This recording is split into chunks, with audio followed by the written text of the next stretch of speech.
I traveled to this bizarre world 8 years ago. With my good talent for cultivation and the knowledge I learned in the police academy, I joined the Xianqing Guard and was promoted all the way. 4 years ago, I made a great contribution in a desperate counterattack, and was promoted to a flag officer, but it also nearly cost me my life. My heart was dug out and crushed. Although I miraculously survived, I was left with a hideous scar and a strange tattoo similar to Yinglong on my chest. This tattoo seemed to be related to my life and death. Whenever I encountered danger, it would heat up and make me feel hungry. Today was supposed to be my first time home in half a month. The case had just been closed and I wanted to have a good rest. But the General Flag assigned me a new case, the Wuyang City March 24th murder case. Can I solve this case within 10 days? My Xianqingwei career was full of challenges. After closing the door, Shenhao leaned back in his chair, looking slightly tired. This was his first time home in half a month, but the case was finally closed. After resting for a while and catching his breath, Shenhao began to unload the burden on his body. First, the gooseback knife was attached to his waist. Then there is a black iron waist badge. The gooseback knife is a standard issue knife, 3 feet and 3 inches long, weighing 9 pounds and 8 ounces, forged from black crystal iron. It is a weapon and also a low-grade magical tool. The black iron waist badge is also of the standard type, with a Taotia pattern on the front and the word Xian in the middle. The words Small Flag Officer Shenhao are engraved on the back. In addition, the token as a whole also forms a special magic circle, which is used to accurately identify the identity and prevent counterfeiting. Finally, he changed out of his black brocade robe and put on a pair of shorts, which made him feel comfortable. Looking at the things on the table, Shenhao sighed, turned around, took a jar of wine from the shelf next to him, walked to the yard, collapsed on the recliner, looked at the crescent moon hanging on the branches, his thoughts drifting away. Today is March 24th, a day that is not a festival, but no one knows that this day has a special meaning for Shenhao. 8 years ago today, also at night, Shenhao was sitting in front of the computer, with a can of Coke and a pack of Dakianmen at his side, happily playing PlayerUnknown's Battlegrounds. He never thought that he would travel through time and space to this bizarre world in the next second. However, even though he traveled through time, Shenhao also lamented that his luck was pretty good. Not only did he have a good talent for cultivation, but he also relied on what he learned in the police academy to enter the Xianqing Guard and was doing very well. Thinking of Xianqingwei, the corners of Shenhao's mouth slightly raised. He always associated it with the Jinyui of ancient Earth. Like the Jinyui, the Xianqingwei was also a special entity independent of the functional agencies of the imperial court. It also reported directly to the emperor, and was also feared by ordinary people and even most officials. Moreover, it also had to face enemies that were more evil than what ordinary people saw. After joining Xianqingwei for 8 years, he has experienced many ups and downs, life and death, and this has turned a young policeman who had just started working into a different person. When Shenhao first joined Xianqingwei, he was just an ordinary soldier. Then he was promoted to squad leader, then strongman, and then school commander. In just 5 years, he reached the ceiling that a Xianqingwei soldier with no background could reach. It was not until the desperate counterattack 4 years ago that Shenhao made great contributions and was awarded the badge of a small flag officer as an exception.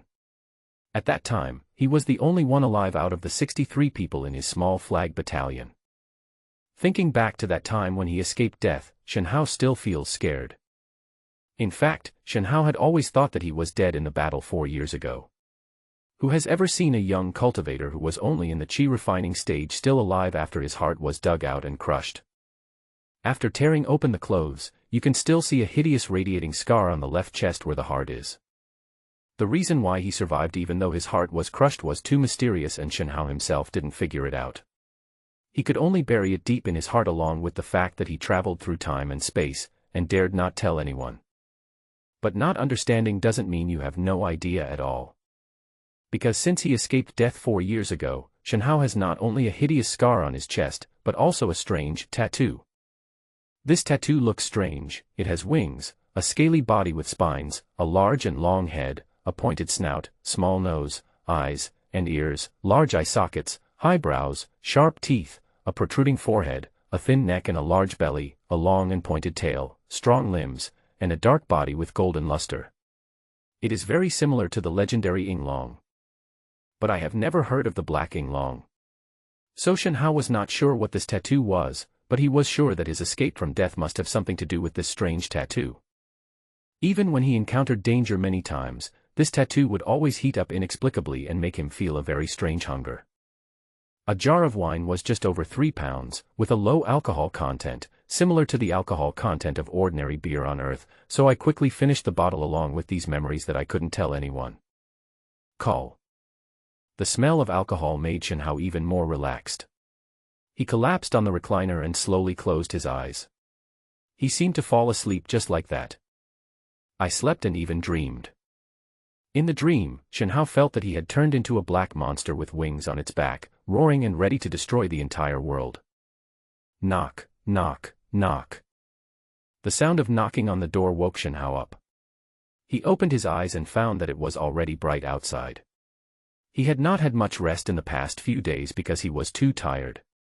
He drank some wine yesterday and fell asleep in the yard. He also had the same dream again. He stretched himself and shook off the distracting thoughts about the dream in his mind. This was not the first time he had that dream. The tattoo on his chest seemed to have become an obsession in Shen Hao's heart without him realizing it. Who is it? Xiaoqi, it's me, He Lao Wu. Wait a moment. He walked slowly to the door and opened it. A sturdy man in a black brocade robe and a gooseback knife on his waist was standing outside the door with a fawning look on his face. Lao He. What's the matter? Xiaoqi, I'm sorry to bother you with your rest. Yes, there is something going on. A message came from the general flag saying that there is a new case for you to take over. A new case? How come I was assigned to this case when I just came back yesterday? According to the rules, if you just returned to the garrison yesterday to hand in the order, you are entitled to 3 days off. Shen Hao frowned. He had planned to have a good rest for a few days. Well, it seems that the other 2 small flag officers have not returned yet, so the general flag. Okay. Where's the cop? Here. Please take a look. The sturdy man quickly took out a long copper box from his arms and handed it to Shen Hao. Shen Hao took it and waved his hand helplessly, and the burly man left. Why are there so many things to do every day? He complained in his heart, but the note had been handed to him, and a small flag officer like Shen Hao was not in a position to refuse such a thing. He returned to the house, took out his badge, and gently brushed the inscriptions and magic circles on it over the long copper box. The magic power fluctuations on the 2 instantly matched, and then with a click, the box opened. Unfolding it, there was a dispatch order inside. Urgent order, Shen Hao, a small flag officer of Group A of the Bing Banner, is to immediately start investigating the Wuyang City murder case on March 24th, and report the situation as soon as possible without delay. The signature is Qin Tianwen, the chief flag officer of the Bing flag. Shen Hao closed the box in his hand, shook his head, then took out a talisman from his pocket and lit it with real fire. Within a cup of tea, a young school commander who was no more than 30 years old arrived at his door. Greetings, Xiaoqi, what instructions do you have? I just received a note from General Chen. There is a major case in Wuyang City. The local government office cannot handle it, so we need to go there. You gather the brothers and go there first. I will be there soon. Okay, Xiaoqi, I'll be there right away. Noon. To the east of Wuyang City is Qi Palace. A group of guards sealed the gate of Qi's mansion, and no one was allowed to approach. From a distance, one could see traces of fear on the faces of these guards. The people who actually entered and exited the Qi mansion were a group of Xianqing guards wearing black brocade robes and carrying gooseback swords on their waists. With a gloomy face, Shen Hao walked quickly into the Qi mansion with his hands behind his back. The school officer beside him introduced the situation inside to him. The person who reported the case was Old Man Zheng, who collects night incense in the east of the city. He said that he came to Qi's house at 9 p.m. to collect the night incense from the previous day according to the rules, but he waited at the back door for a long time but the waiter didn't open the door. Then he went up and knocked on the door, only to find that it was ajar. When he pushed it open, he saw a thigh lying on the ground. The first group to enter the scene were 3 on-duty police officers from the county government. According to them, they entered the Qi residence through the back door after receiving the report, but they didn't dare to go any further when they reached the side hall, and retreated out of fear. Then the 3 officers reported the matter to Xianqing Guard through the county government on the grounds that it was a major and strange case. As soon as Shen Hao stepped into the Qi mansion, he paused subconsciously and muttered, "What a strong fishy smell." Passing through the entrance hall, the source of the fishy smell is right in front of you. Torn pieces of corpses are scattered on the ground, potted plants, flowers and plants. The human heads were piled up into a jingguan and placed in the center of the most conspicuous courtyard behind the entrance. Are there any survivors? There are a total of 61 people in the Qi mansion, including maids and servants. Not a single one is alive. They are all here. Tisk, exterminating the whole family. Shen Hao frowned slightly, looking at the jingguan in front of him. He realized that he had encountered another difficult case this time. After a moment of silence, he continued to ask, "Have you found the warehouse?" "Found it. The Qi family is in the cloth business. They have a large business and are very wealthy. A rough count showed that the cash in the warehouse alone is no less than 1 million taels." "From what you mean, there is no loss of property in the warehouse?" "Yes, when we found it, the door lock of the warehouse was intact. There was no sign of human damage, and the valuables inside were stacked in an orderly manner without any signs of being searched or moved. In addition, I found a running account book in the account office of the Qi mansion, and the latest balance on it basically matched the amount of valuables we initially counted in the warehouse." Shen Hao frowned a little more. Killing people without seeking money? After passing through the courtyard and entering the main hall, it was even more eerie in here, making one feel a chill on the back even at noon. Arms of different sizes were neatly stacked on the 8 immortals table in the main hall, and blood was flowing down the table, forming a large pool. "Xiaoqi, we found the evil spirit on this table." Shen Hao nodded when he heard that, walked up to the 8 immortals table, and took out a regular hexagonal array plate from his arms. It was engraved with intricate patterns, and it was the evil chasing plate, commonly seen in the Xianqing guards. After slightly stirring up the true energy in his body, the evil chasing plate in Shen Hao's hand began to light up with faint light, which flickered for a while before returning to calm. A 3rd-grade evil spirit.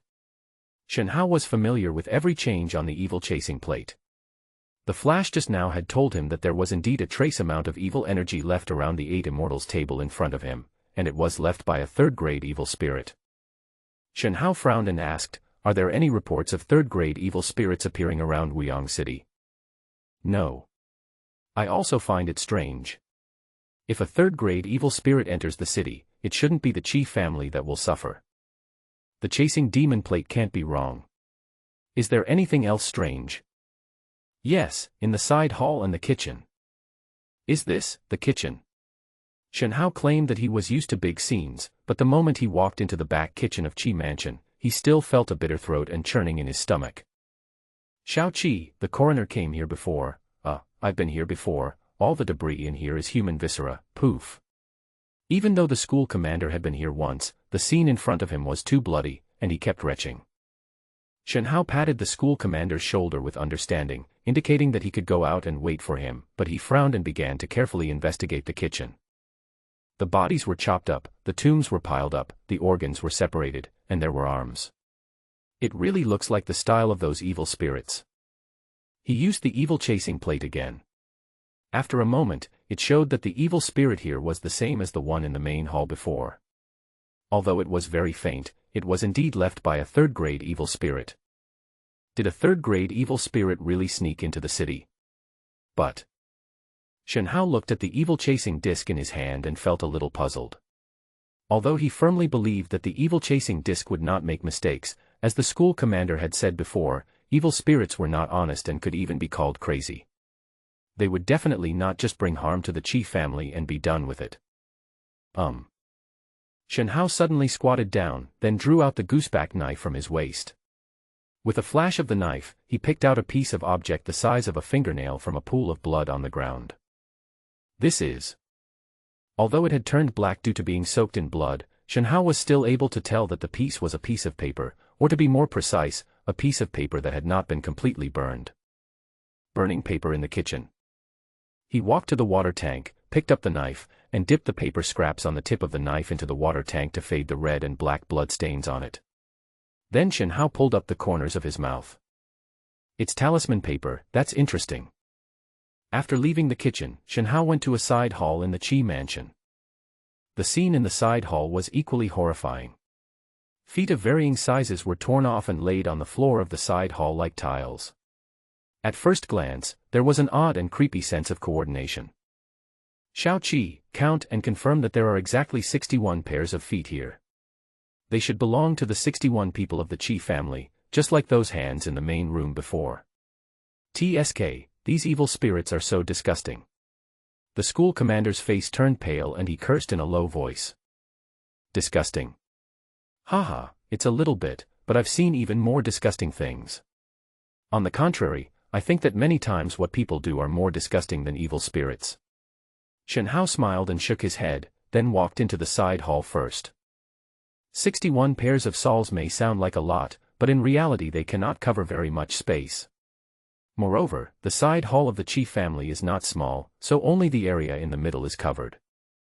Compared with the previous discovery in the kitchen, there was nothing worth investigating in this side hall except for the faint evil spirit that was also sensed by the evil chasing disc. Xiaoqi, these are the 3 places where evil spirits were found in the Qi mansion. Do you have any other instructions? Prince Wang, do you feel that something is missing from this mansion? Ah. I don't know. Blood. What? Don't you think there's too little blood in this Qi mansion? Shen Hao pointed at the mottled blood stains on the ground and continued, from the moment you entered the house, the scene in the Qi mansion looked extremely tragic and bloody, but didn't you notice? Although the scene here is tragic, whether it is the jingguan and arm table at the door, or the organs in the kitchen, or the footboard in this side hall, the amount of blood is actually not consistent with what it should be. The school commander was stunned at first, then thought for a moment, and immediately realized, yes. The several statutes of humans in the guard station said that if all the blood of an adult is released, it can weigh 7 to 12 kilograms. The amount of blood is different for men and women, and it is also related to weight. If you calculate it this way, the 61 people in the Qi family should have at least 400 kilograms of blood, right? Even if it can't be drained cleanly, the bodies are so broken into pieces, there should be at least 300 kilograms of blood, but it seems that there is far less than 300 kilograms of blood here. 61 people died, the bodies were broken, the scene was cruel, and the evil spirit was detected by the chasing evil plate, but the only strange thing was that the amount of blood at the scene was far from matching that 61 lives. Killing people and dismembering them, torturing corpses, these are indeed what evil spirits like to do. But collecting human blood is not. Little Flag, you are very observant. I admire you very much. So it seems that the lives of the 61 people in the Qi family were not killed by evil spirits but by someone else. Oh, Prison Commander Wang, I never said that the deaths of these people had nothing to do with evil spirits. Besides, it's too early to draw conclusions now. Let the brothers hurry up and complete the process. Be sure to be careful and don't let go of anything inside and outside. Also, you have to keep a close eye on the scene at the Qi mansion. Except for our brothers from Xianqingwei, no one else is allowed to enter without my permission. Also, you have to secretly check the background of the Qi family. Investigate the Qi family's background. Why? Principal Wang didn't quite understand Shen Hao's purpose. For a family that runs a large cloth business, it stands to reason that money should flow in and out frequently. Wouldn't it be safer and more convenient to keep the money in a bank? Is it necessary to keep $1 million in cash at home? This Qi family is probably not simple. Xiaoqi is very thoughtful, and I am far inferior to him. Okay, stop flattering me. Just hurry up and do it. I'm going to go back first. I have to report such a big case to the General Flag. After leaving Qi Mansion, Shen Hao did not stay in Wuyang City for long, and went directly back to Liqing through the teleportation array in the city. Unlike Wuyang City, Liqing is one of the few large cities in the west of the Jingzhou dynasty, and the Xianqing Guard is only stationed in large cities. Shen Hao served as a 7th-rank small flag officer in the guard post, which was the lowest official position with a formal rank in Xianqing Guard, but he was in charge of a lot of people. 10 Xianqing guards, 2 school commanders, and 50 soldiers formed a small flag camp, and Shen Hao was the officer of the small flag. Above the small flag officer is the 7th-rank general flag officer. Generally speaking, a general flag officer will have 3 to 4 small flag battalions under his command. Above the general flag is the 6th-rank trial centurion, who is in charge of 3 general flags. The 6th-rank centurion is in charge of 2 trial centurions. The Xianqing Guard Station in Licheng was a fully staffed establishment of 6th-rank centurions, responsible for all special affairs in the 17 cities within a radius of 3,000 miles. Compared with the county government office in the city, the public office of Xianqing Guard in Licheng looked very shabby, and there were not even 2 stone beasts guarding the house at the gate of the courtyard. "General Chen, I have something to report." "Come in." Shen Hao pushed the door open and walked in. In the small office was a fat, short middle-aged man, writing furiously at his desk. This man was called Chen Tianwen, the general flag officer and Shen Hao's direct superior. "Mr. Chen, I went to the scene of the case reported by Wuyang City this morning. Tell me, what's going on?" It was a wealthy family named Qi in Wuyang City. All 61 people in the family, including the old and young and servants, died. The body was torn into pieces. The evil hunting disc found a faint residual evil spirit at the scene, indicating that it was a 3rd-grade evil spirit. After hearing the words, 3rd-rank evil spirit, Chen Tianwen, who was working at his desk, raised his head and looked at Shen Hao, but did not interrupt Shen Hao. Then Shen Hao continued, "Although the chasing evil disc sensed the aura of a 3rd-grade evil spirit, no one was killed in Wuyang City that night except for the Qi family. There is no record of evil spirits appearing around Wuyang City in the past 3 months. Moreover, 61 people were chopped to pieces at the scene, but only a small amount of blood was left. I feel that this matter is not simple. The blood volume and the body don't match. Are you sure that the one detected by the evil chasing disc is a 3rd-grade evil spirit?" "I am sure. This is not the style of a 3rd-grade evil spirit. Either the perception result of the evil chasing disc is wrong, or the attack range of the evil spirit is restricted. Shen Hao, tell me what you think." Shen Hao considered his words for a moment before saying, "General, I think the murder of all 61 members of the Qi family might be related to that group of people." "That group of people?"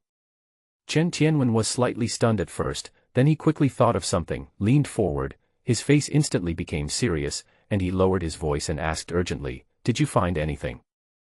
"I found this in the Qi mansion," Shen Hao said as he took out the piece of paper he had found in the Qi family's kitchen from his arms and placed it in front of Chen Tianwen. Chen Tianwen did not touch it with his hands, but took a closer look and frowned, a fragment of talisman paper. "Yes, if my guess is correct, it should be the remains of the evil Yin Fu." "Oh." Chen Tianwen nodded calmly, then waved his hand, and the fragments of talisman paper on the table burned out of thin air, and a very subtle wave of mana flashed from the fragments. Although the time was very short, Chen Tianwen clearly felt that the characteristics of this wave of mana were gloomy. "What a weird Yin Fu. Shen Hao, your eyesight is really amazing. It is not easy to tell what kind of talisman it is from a fingernail-sized fragment just by using the naked eye." "Thank you for the compliment, General Commander. I am very familiar with you." "No need to be modest." Chen Tianwen stood up from his seat, walked to the window and closed the only open window, then turned around and continued, "Besides you and me, who else knows about this?" "Don't worry, General. I found this fragment alone and reported it to you directly. No one else knows about it except you." "Very good." Chen Tianwen patted Shen Hao's shoulder with satisfaction, took 2 steps in the small office room, then sat back in his chair and remained silent for a long time, as if he was thinking about something. "Well, take my warrant and go to the armory to get 3 3rd-grade thunder-protecting talismans for emergency use. Then, under the pretext of thoroughly investigating the 3rd-grade evil spirit, I will separate this case from the others so that you won't be disturbed by others. But you must promise to give me decent results before the 6th day of next month. Do you understand? The 6th day of next month. 10 days left."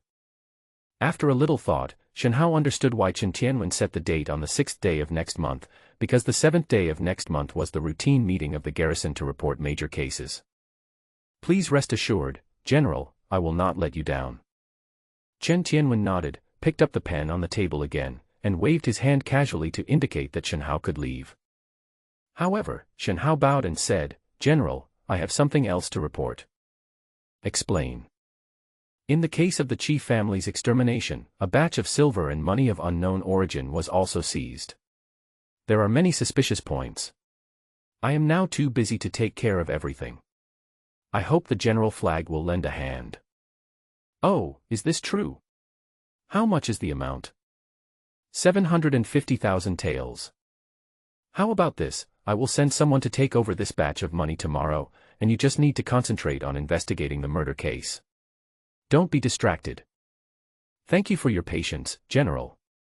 I have finished my work and will take my leave now. Well, go down, and be careful. Also, you don't look very well. After going to the armory, go to the alchemy room and tell me your name to get a small essence-nourishing pill. Don't tire yourself out, I'm waiting for you to help me calm down. Yes, thank you for your kindness, General Flag. After coming out of the government office, Shenhao immediately smiled. After all, it was too difficult for Shenhao to fight against a third-grade evil spirit with his fifth-grade Qi refining level. Now with these 3 third-grade lightning talismans, he felt a little more confident.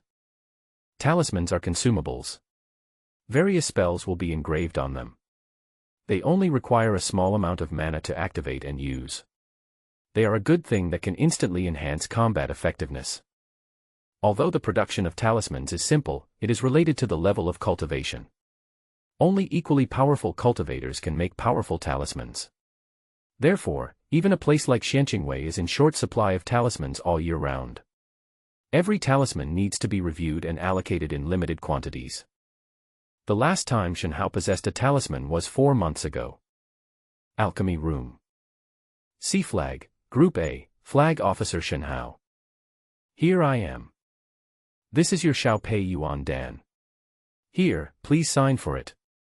Okay, thank you. When Shenhao heard his name being called, he hurried forward and took a small copper box and a receipt from the other party. He signed his name, left a rubbing on the badge, and holding the copper box, his steps felt a little lighter. Compared to the 3 thunderproofing talismans that he used as a confidence booster, the small Peiyuan pill was Shenhao's most unexpected gain.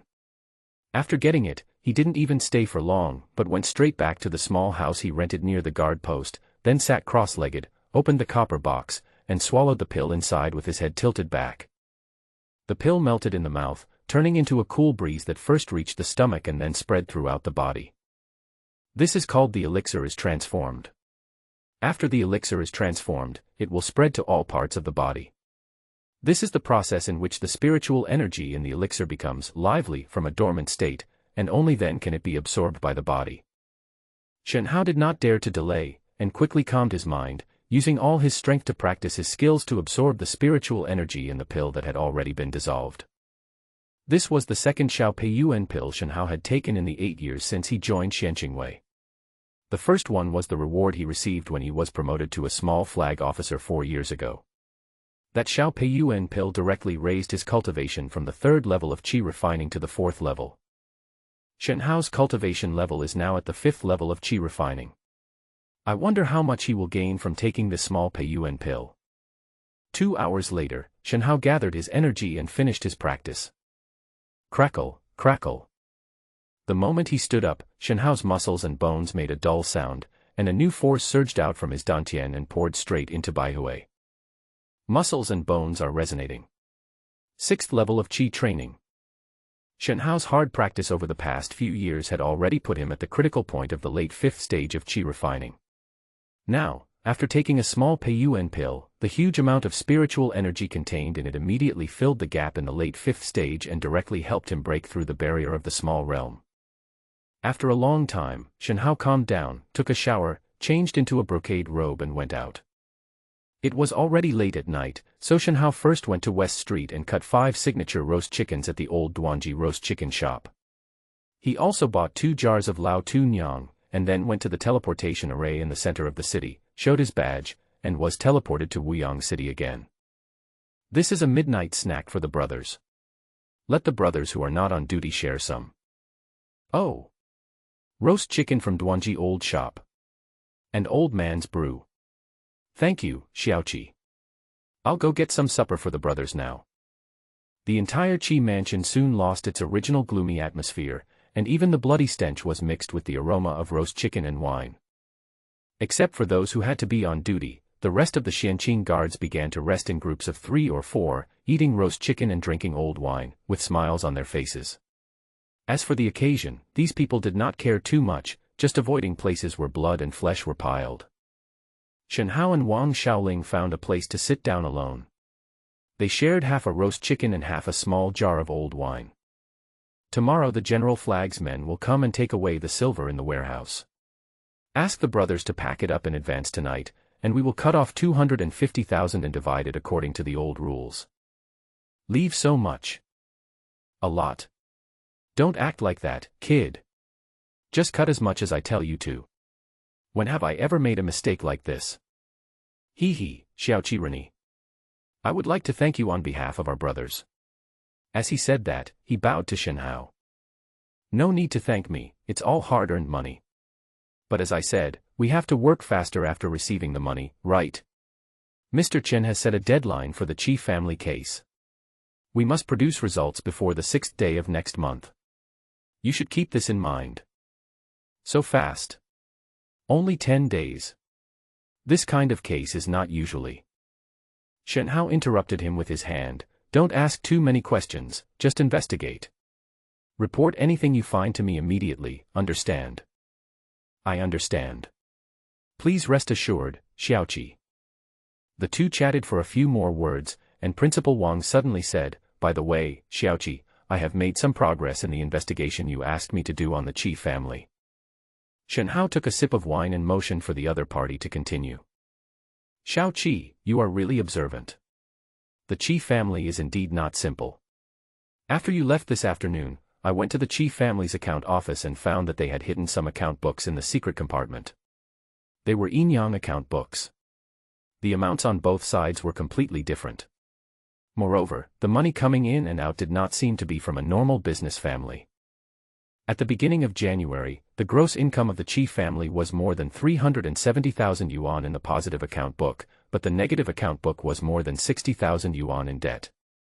The main reason for the debt was that they bought raw materials worth 700,000 taels of silver, but according to the Qi family's open flow, they did not need so much raw materials. Why would you make your own account book into a yin-yang account book? To satisfy the government? I don't think so. Moreover, I asked the government's runners to take me to see the Qi family's warehouse on the outskirts of the city. The materials and finished products stored there definitely don't match the amount in their yin-yang account book. In addition, we also found some secret rooms in the Qi family's warehouse, which actually contained a lot of standard weapons and some prohibited materials. After the other party finished speaking, Shen Hao put down the wine glass in his hand and asked, in your opinion, what is the Qi family doing behind the scenes? Smuggling. I think the Qi family is very likely engaged in smuggling activities behind the scenes. Who knows about this? I did it all by myself. The officials from the government office were just leading the way. I didn't let them into the warehouse. I have also put people guarding the warehouse. No one can enter without your warrant. Well done. Don't make this public. After you transfer the money tomorrow, find 2 more trustworthy brothers to continue digging deeper into the Qi family. Regardless of whether they are smuggling or not, I want to find out what they are doing. It's late at night. Shen Hao did not rest. 10 days was a tight time and he didn't want to waste it. Xiaoqi, this is the back door of the Qi family. We haven't cleaned up anything inside. It's still the same as it was after the crime. Okay, go do your thing and you don't need to accompany me. I'll go around on my own. Looking around, I found that the back door of the Qi family was in a deserted alley. The main street was after a corner 10 feet on the left. The alley on the right was deep and it looked like it should be the back door passage of the large mansions along the street. The alley is very wide, with plenty of room for a carriage to pass through. Turning around and looking at the door, compared to the Qi family's luxurious front door, the back door was ordinary and inconspicuous. When I opened the door, I saw a broken thigh on the ground. Unlike the daytime when the yang energy was abundant, the yin energy would naturally deepen at night, and some hidden clues would be easier to discover. Shen Hao pushed open the door of Hochi Mansion and walked in. He glanced at the pieces of meat on the ground and said leisurely, "Tisk, the yin qi is diffused but there is no ghost or spirit left. It must be a clean death. Generally speaking, people who are killed by evil spirits will have residual souls left behind. This is just like when you eat, you will always accidentally spill some food. But now, even in the dead of night when the yin energy is at its strongest, no residual souls are found around the scattered corpses. This is not normal. At least Shen Hao had never seen an evil spirit that eats so cleanly. Entering from the back door and walking forward, I arrived at the side hall I had been to before. There were dozens of pairs of footstools laying in the hall, which had already turned black. Shen Hao did not light a lamp. He had practiced night vision so his vision was not affected by light at all. His sight quickly swept through every corner of the side hall. It seemed like he was just passing by but he did not miss any details. Sniff. After twitching his nose a few times, Shen Hao frowned slightly. He smelled a stench of corpse. I took a few steps forward and squatted down. A few feet in front of me were the blackened soles of feet, and the stench of corpses became even stronger. Kong.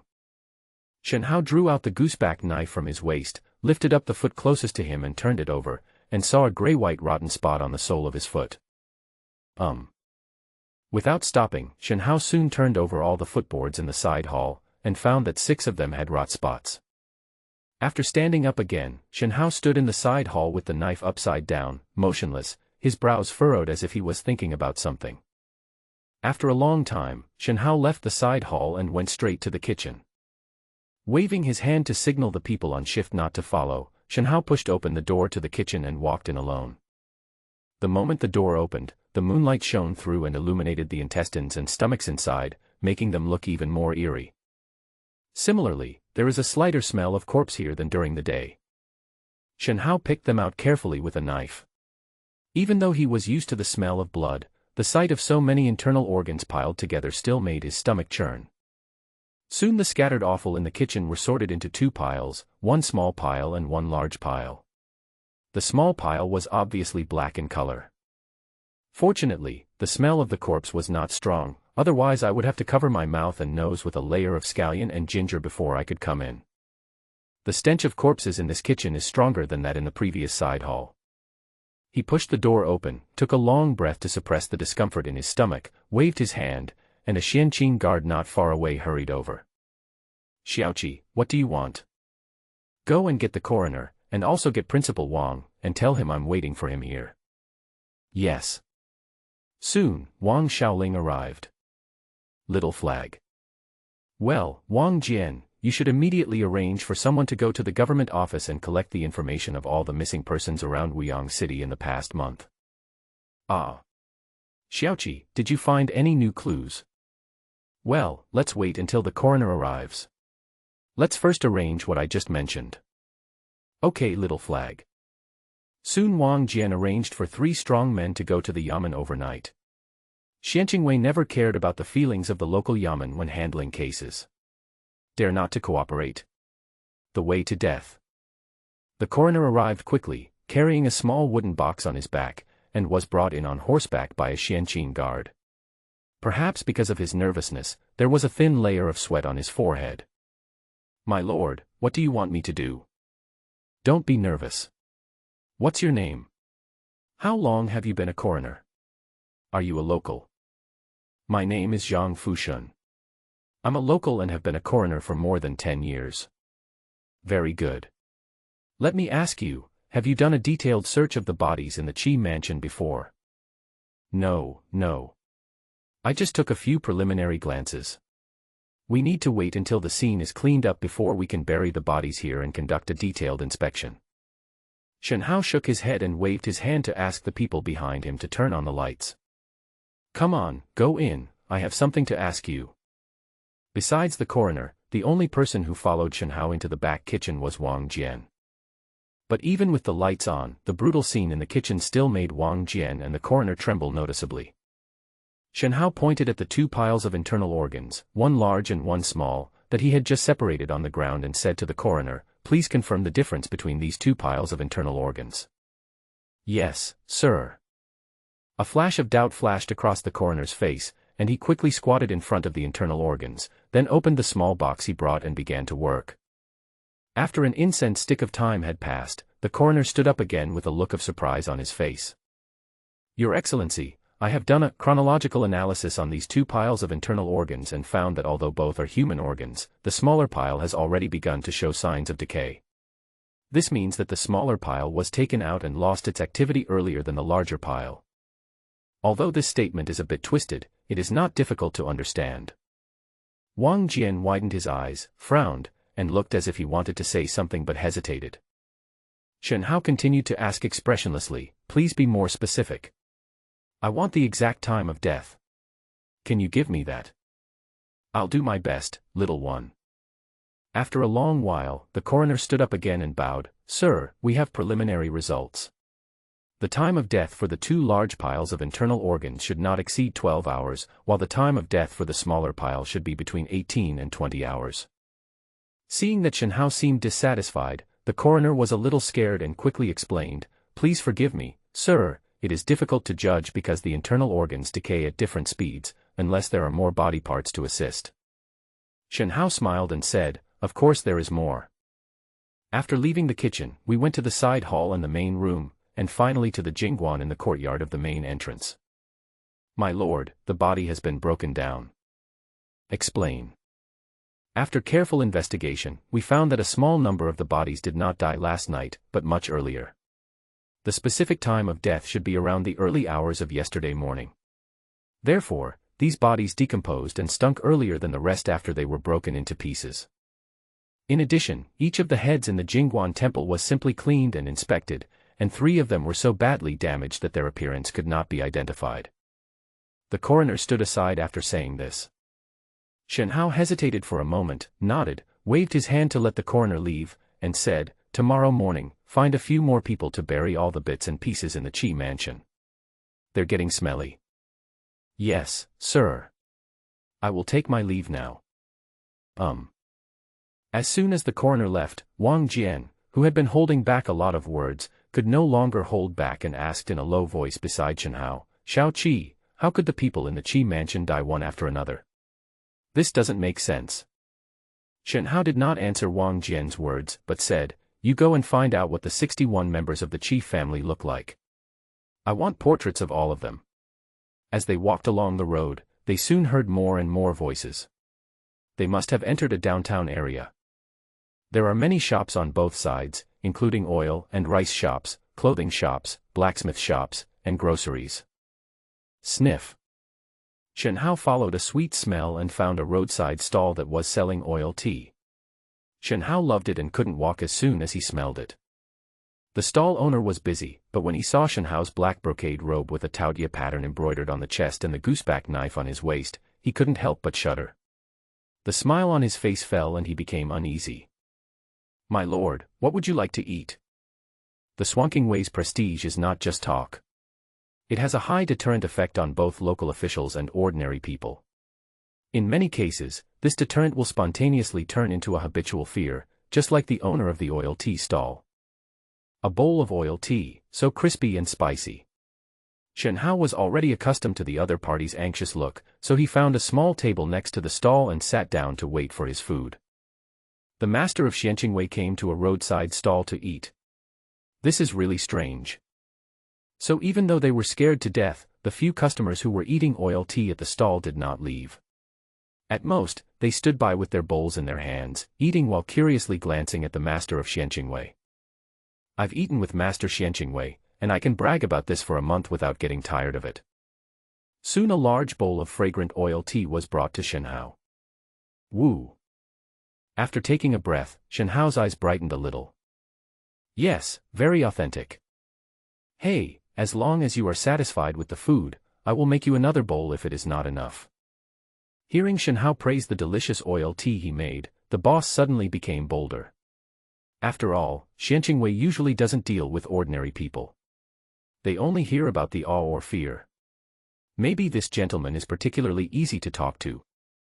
No need for that. You can't eat too much good stuff at once. It's best to eat until you feel guilty about it. Yes, you are right. After finishing a bowl of oil tea, Shen Hao paid and was about to leave but stopped. He saw a few ragged figures huddled in a street corner not far away, looking at the food on the oil tea stall with longing on their faces. Beggar. The boss trembled as he took the money Shen Hao forced upon him. When he heard the question, he glanced at them and replied, "Yeah, a bunch of lazy idiots. Second-rate guy. Are there many such people in the city? No one cares about them." It was the first time that Shen Hao heard the term second-rate guy, but he could understand what it meant. It was similar to the meaning of a homeless person or a beggar. There are quite a few of them.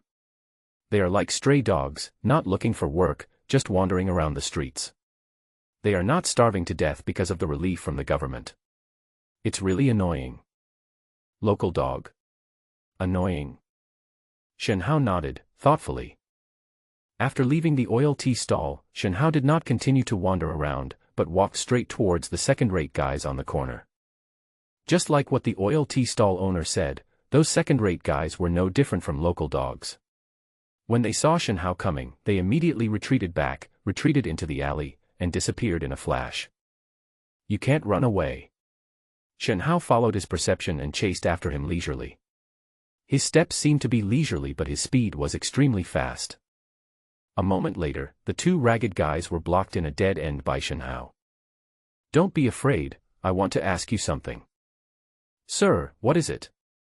Even a second-rate guy knew what the black brocade robe and the gooseback sword meant, and he was so scared that he almost peed himself.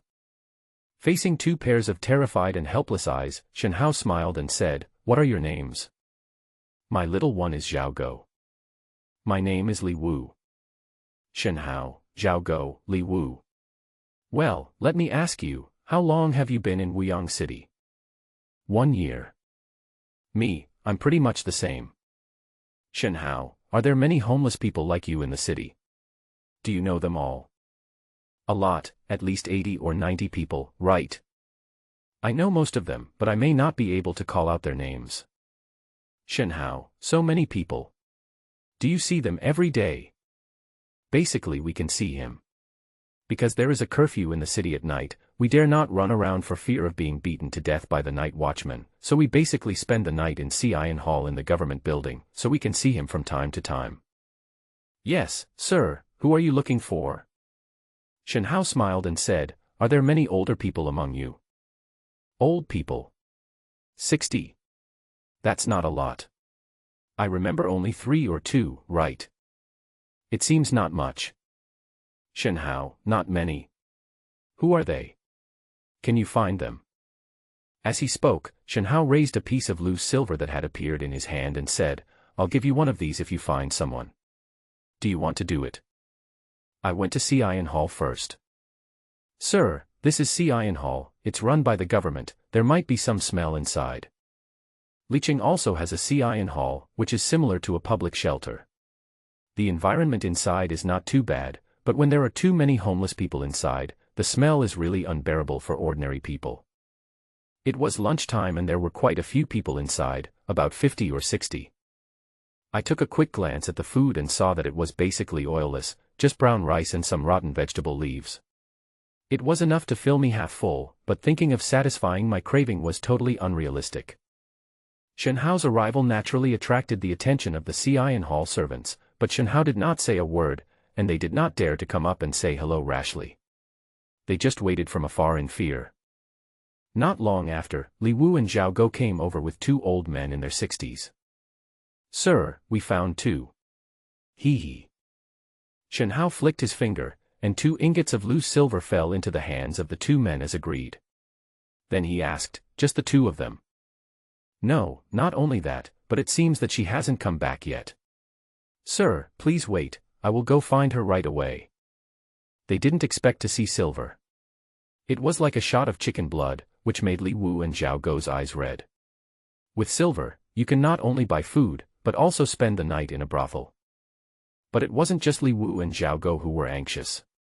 The 2 old men who were pulled over by them were also anxious. They were nervous and at a loss before, but it was obvious that Yinzi understood after hearing the conversation. "Sir, who are you looking for?" "I've been in Wuyang City for 5 years, I know everyone."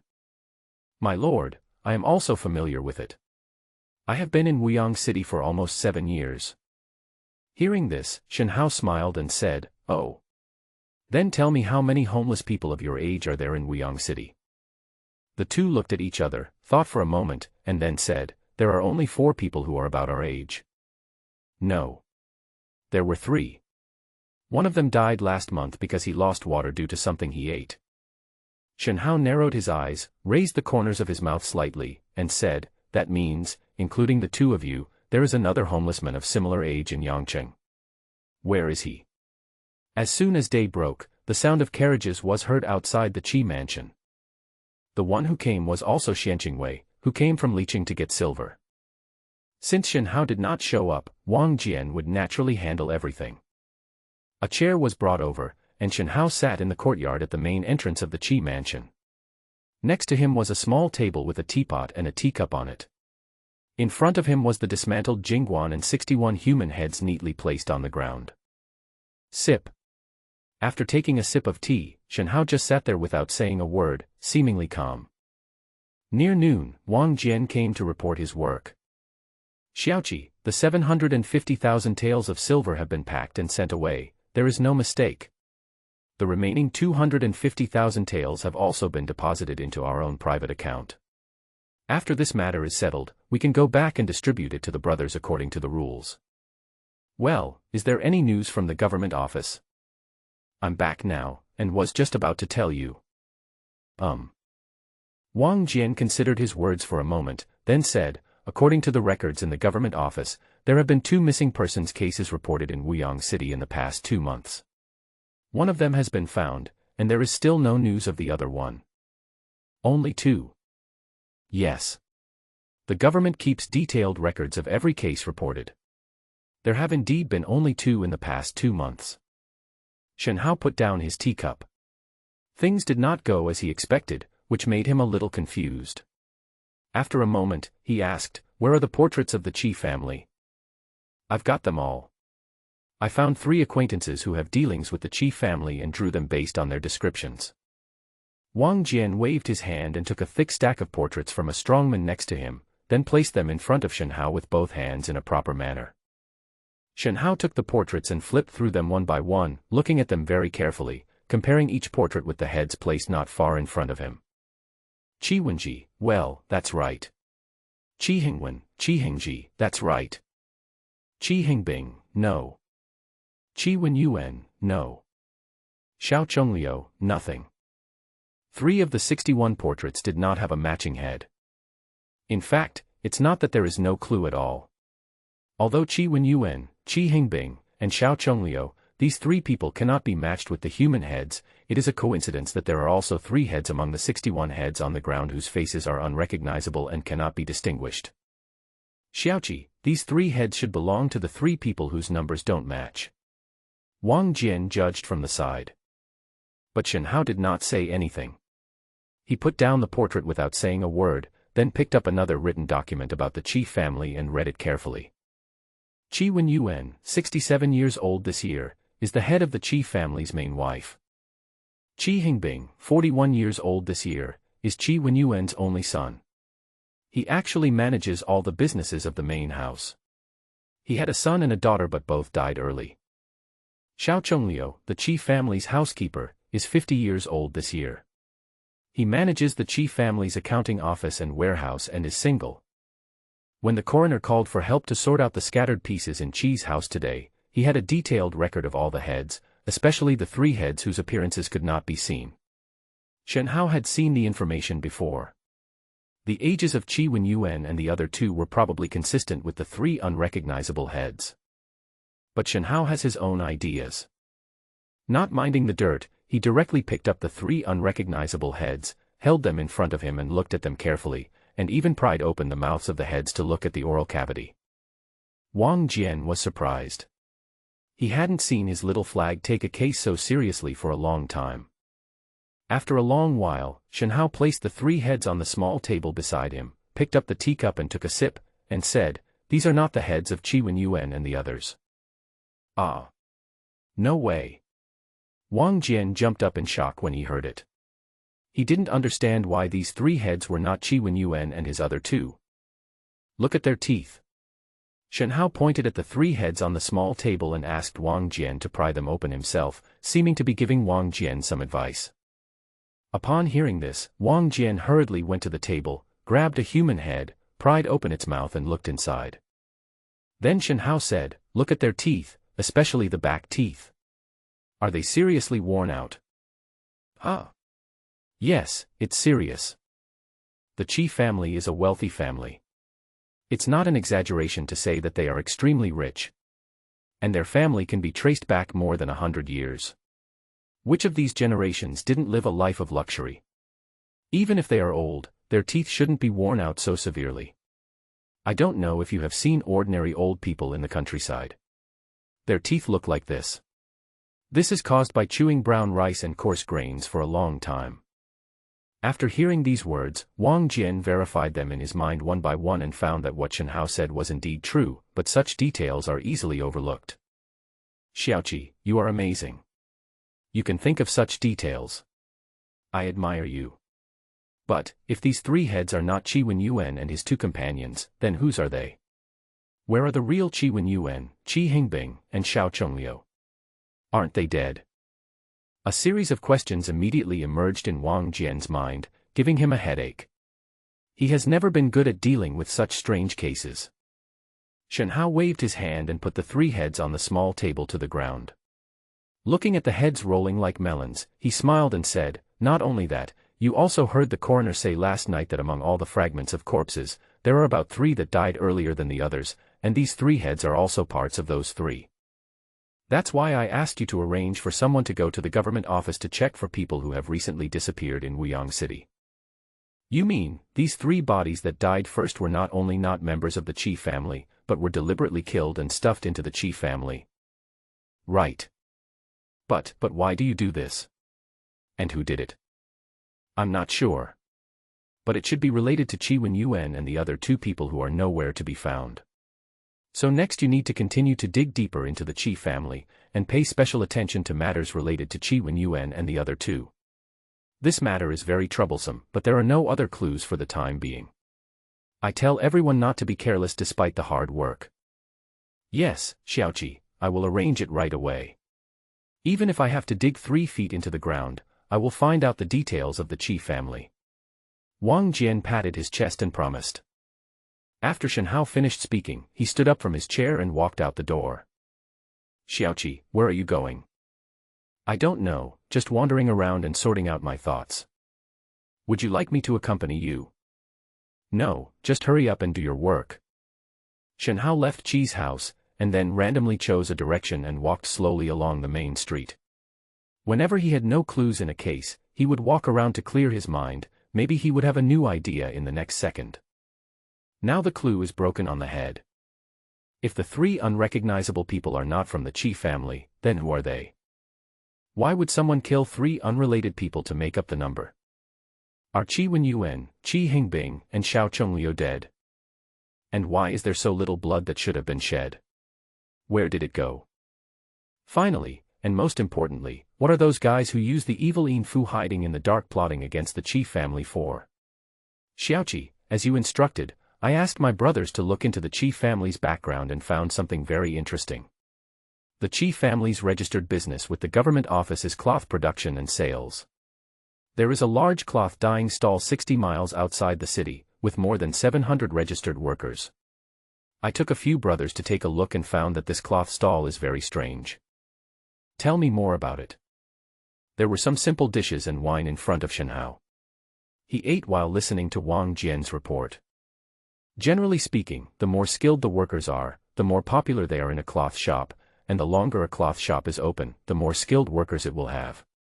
But more than half of the workers in the Qi family's cloth shop are apprentices. Shen Hao didn't say anything. He knew Wang Jian's ability. Things couldn't be that simple.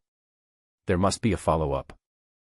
As expected, Wang Jian continued, "None of those apprentices are from the vicinity of Wuyang City. The closest ones are from the Haixia mountain area, and some are even from outside the Shuhua Pass. And they are all between 13 and 16 years old, all young boys. I checked the monthly roster of the cloth files. Except for the skilled workers, the personnel turnover of all the apprentices was very high, and basically a whole batch would be replaced every 3 months. According to the skilled workers in the cloth shops, the reason why the apprentices changed frequently was mainly because their bosses wanted them to go to other cloth shops to keep up appearances. However, although the chief family was wealthy, they did not have so many cloth shops and could not use so many workers. And there was no news that the chief family had ever sent workers to other cloth shops. Then why does the chief family take the trouble to constantly recruit new apprentices? Why? I suspect that the chief family is recruiting workers on the surface, but they are actually running human traffickers behind the scenes. Human traffickers? Where are the channels? Where are they being trafficked to? It happens once every 3 months, and there are so many people each time. It's impossible to keep the fire under wraps for long. It's illogical.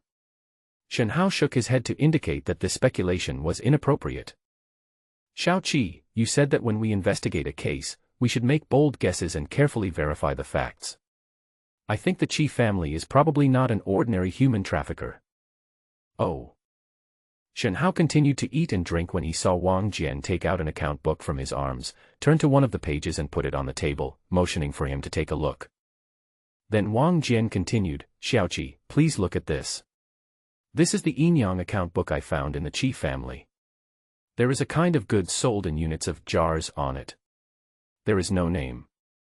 Every 3 months, the chief family will sell 30 jars of this kind of thing, and the profit is as much as 300,000 taels. This thing is probably more expensive than gold. So what? What does this have to do with those apprentices?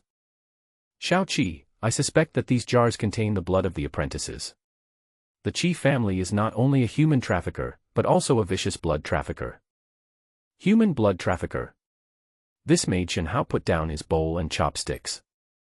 Xiaoqi, I am not just guessing this out of thin air. I have 2 reasons. The first is the doubts I just told you, and the second is the prohibited materials in the chief family warehouse that I found out before. At noon, I asked someone to check the origins of those prohibited materials and found that they were almost the same as the raw materials for making a weird thing called yin tofu. The only thing missing was virgin blood, which happened to be connected with the disappearance of the apprentices in the cloth file.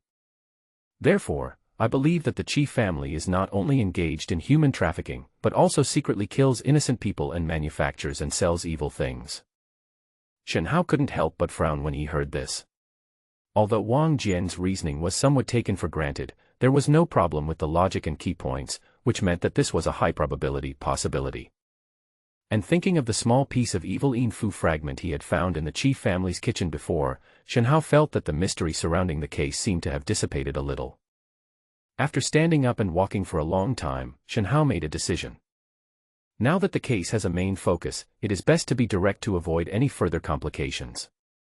Shen Hao said to Wang Jian sternly, Wang Jian, follow the rules. Immediately issue a martial law order to the government office in Wuyang City and ask them to send people to guard Wuyang City inside and out. Then, go to the garrison overnight to request 100 ordinary soldiers to come over. I have a feeling that there is more to uncover behind the chief family. In addition, all the guys of the chief family, the more frequent their contact with the chief family, the more they must not be let off. Not only their backgrounds must be checked, but also their social circles must be understood. Once any suspicious points are discovered, measures must be taken immediately. Remember not to miss anyone. In addition, there should be traces of the various business transactions in the chief family's Yinyang account books. These should be sorted out and handed over to the Wei Suo's case filing department for filing, and they will coordinate with colleagues from other offices to help investigate. Also, go to Feng Yuan Inn and ask them to list all the guests who have stayed in the inn in the past half-month, and pay special attention to those who come in and out of the inn and frequently come into contact with homeless people. Shen Hao not only made arrangements based on Wang Jian's judgment, but also passed on the information he had found about Xie Shan, Ma Jiao, and Chen Erniu. Wang Jian received the order and left in a hurry. Sitting back in his chair, Shen Hao grabbed the wine jug on the table and took a sip. He looked at the gloomy Qi mansion courtyard and thought to himself, I still haven't found the motive. But I feel like it shouldn't be too far away. The 3rd day after the incident. Just when Wang Jian was very busy, Shen Hao returned to Liqing alone again and entered the Xianqingwei guard station. He needed to report the progress of the case to the General Chen Tianwen. However, as soon as he stepped into the gate of the garrison, he met someone whom Shen Hao disliked a little.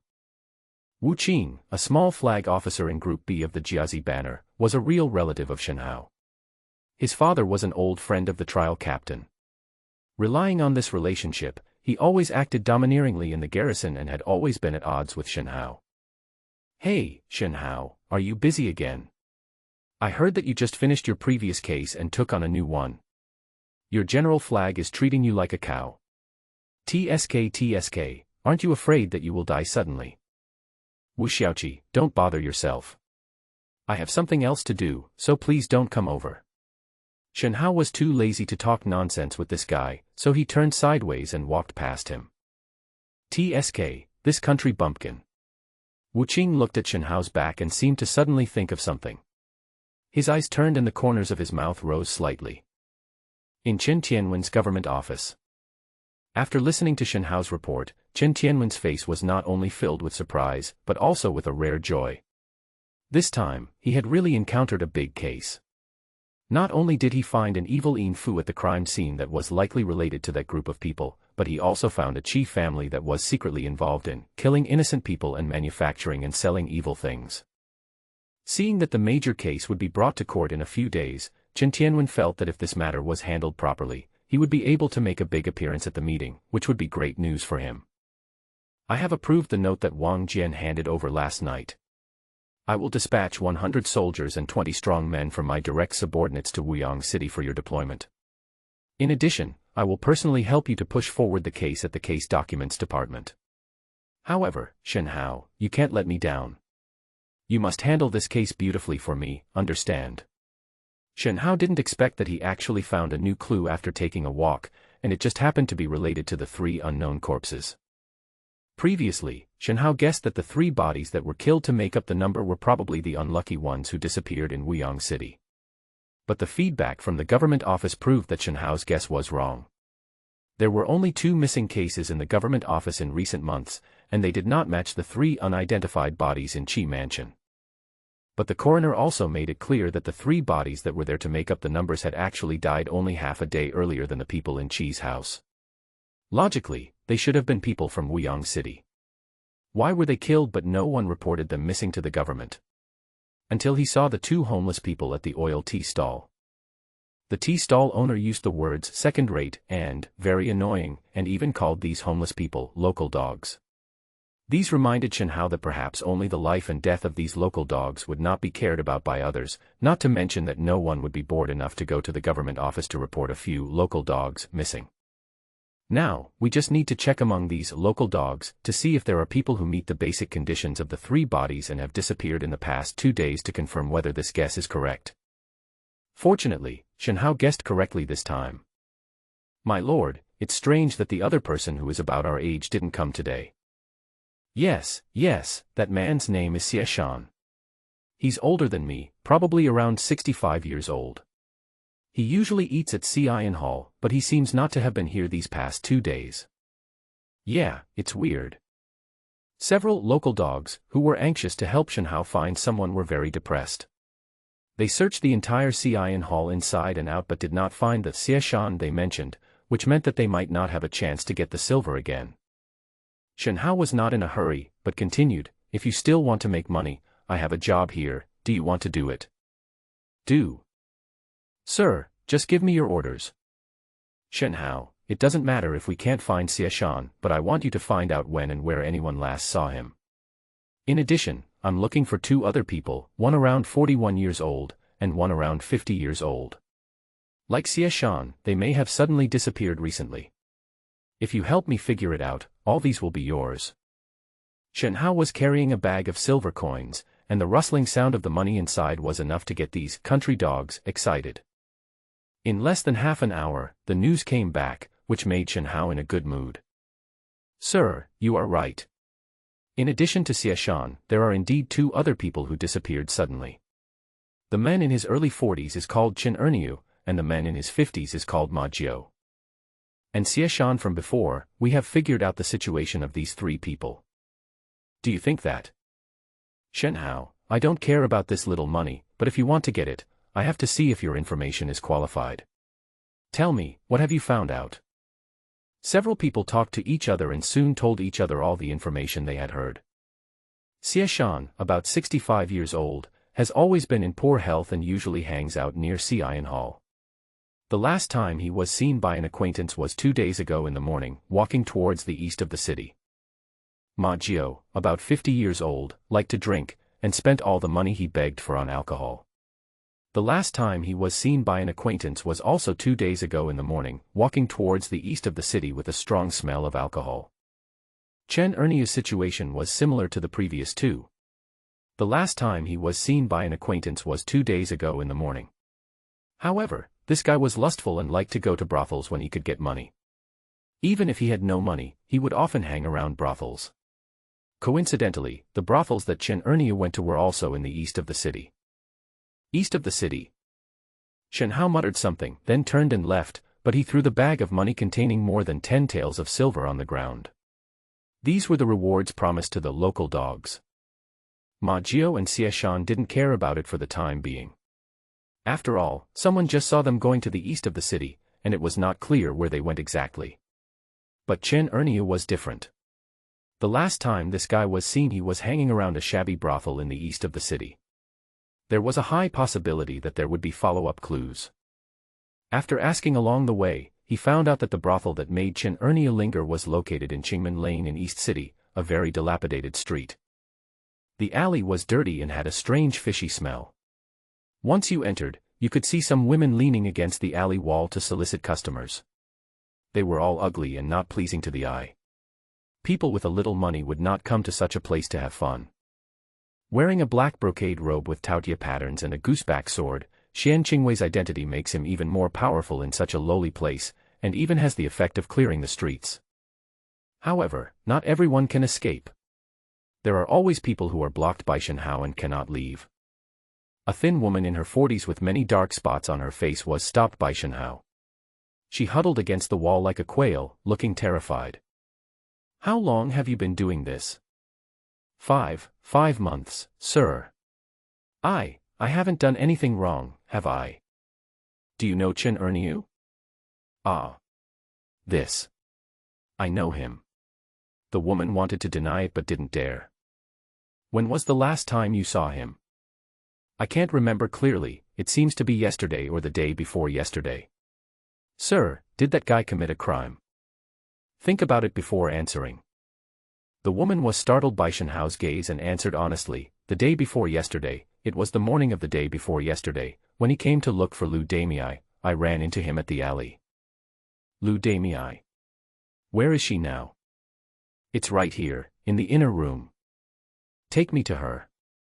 The so-called Lu Damei is indeed very big, and looks as fat as a ball.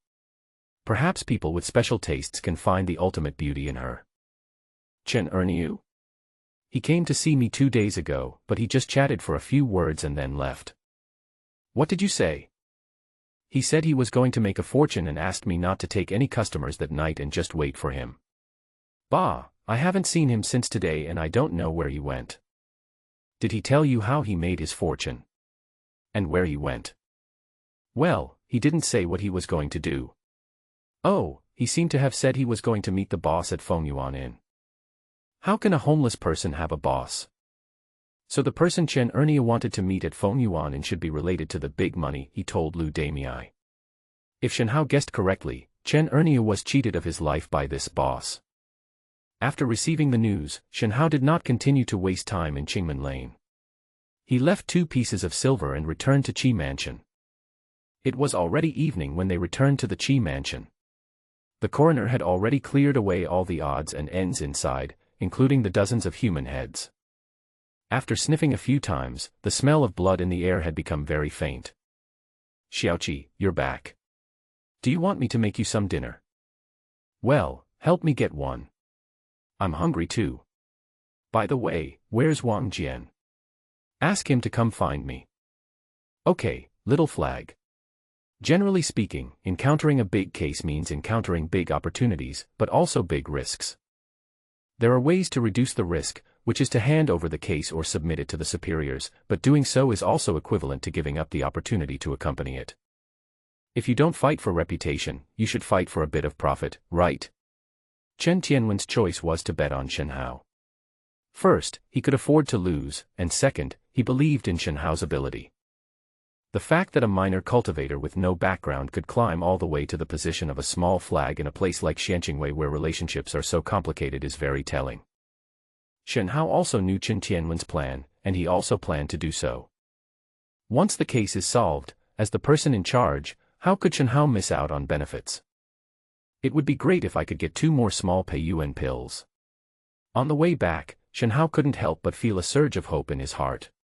He didn't notice that the moment he came out of the teleportation array, a pair of eyes were looking at him from a distance, full of grim eyes. On the afternoon of the 3rd day after the incident, 100 Xianqing guards entered Wuyang City from Liqing Garrison. They not only took over the defense of the 2 gates of Wuyang City, but also took over the case room in the government office of Wuyang City, and began to conduct a dragnet investigation in the whole city with the garrison soldiers of Wuyang City. The large-scale influx of Xianqing guards brought an invisible sense of oppression to everyone in Wuyang City, like a shadow that oppressed the entire city. Not only did the officials in the government offices of Wuyang City tighten their feet, but even the peddlers on the street did not dare to shout and hawk as loudly as usual. Wang Jian was very efficient. By the next day, he had uncovered all of the chief family's secrets in Wuyang City. What made him excited was that his guess had made new progress. Wang Jian learned from several people who were involved with the chief family that in addition to the large cloth stall, the chief family also had another unregistered property outside the city, an abandoned farm. No matter what the chief family did behind the scenes, they were a well-known wealthy family in Wuyang City. Why would they buy a useless and abandoned farm as their property? Wang Jian became suspicious and took his men to the farm to check it out overnight. As soon as he arrived, he felt the Xiezhui pan in his arms vibrating violently, and he was so scared that he almost fell off his horse. There is an evil spirit here.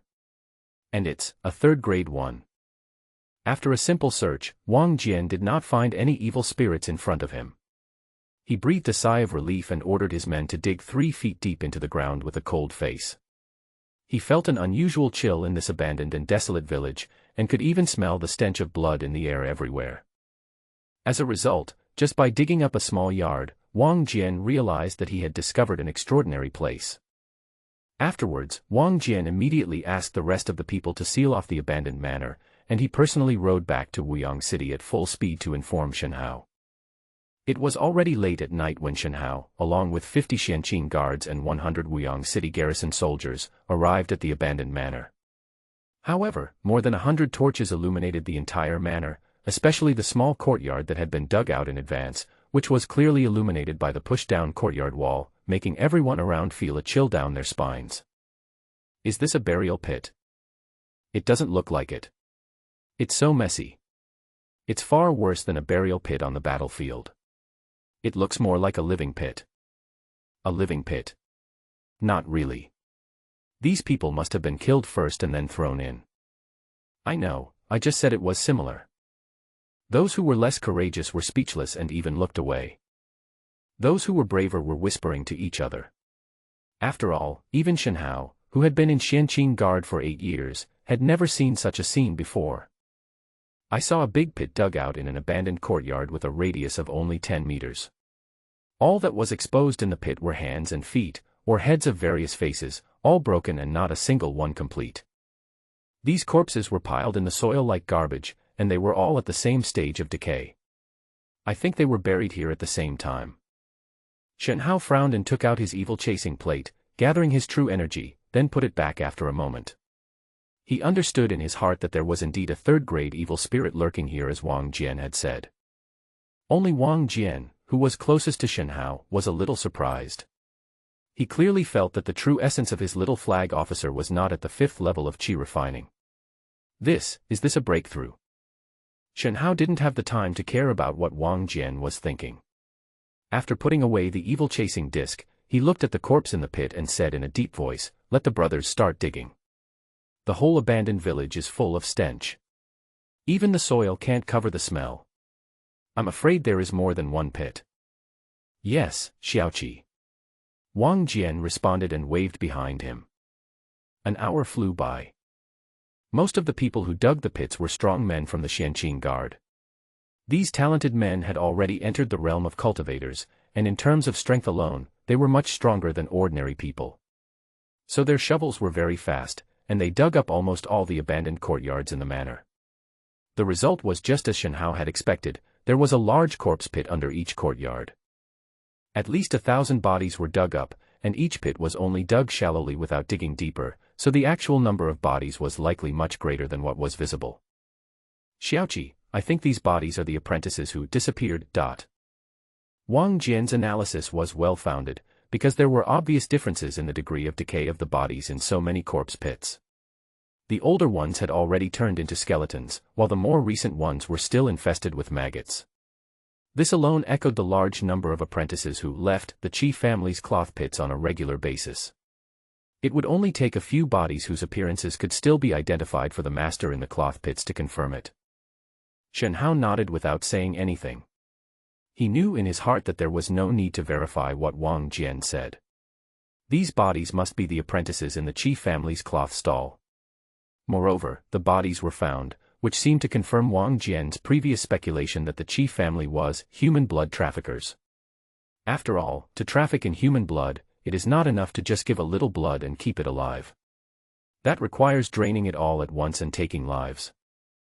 Seeing that Shen Hao didn't say anything, Wang Jian continued, Xiaoqi, we also found the aura of a third-grade evil spirit here, and it is also not recorded in the documents of Wuyang City. Does this mean that this evil spirit has been lurking, or is it controlled by humans? When Wang Jian said the 4 words, human control, the corners of his mouth trembled slightly, and a hint of fear flashed across his eyes. He lowered his head slightly for fear that Shen Hao would see his timidity. You finally thought of this. 2 days earlier than I expected. Shen Hao smiled rarely and patted the shoulder of the school commander who was only a few years younger than him.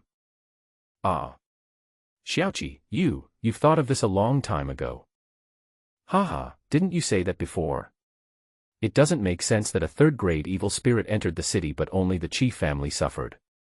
Either the evil spirit that caused the problem with the evil chasing plate is not a third-grade evil spirit, or the evil spirit's murderous instinct has been restrained by external forces. So you should be mentally prepared. At this point, Shen Hao couldn't help but think of an old saying, eliminate all possibilities, and the remaining one, no matter how incredible, must be the truth. Although Wang Jian lowered his head just now, Shen Hao still saw the panic flashing in his eyes. However, Shen Hao did not blame Wang Jian for his plan. Is it normal to be frightened by evil spirits? It's totally normal. What's more, it's a third-grade evil spirit, it would be strange if I wasn't afraid.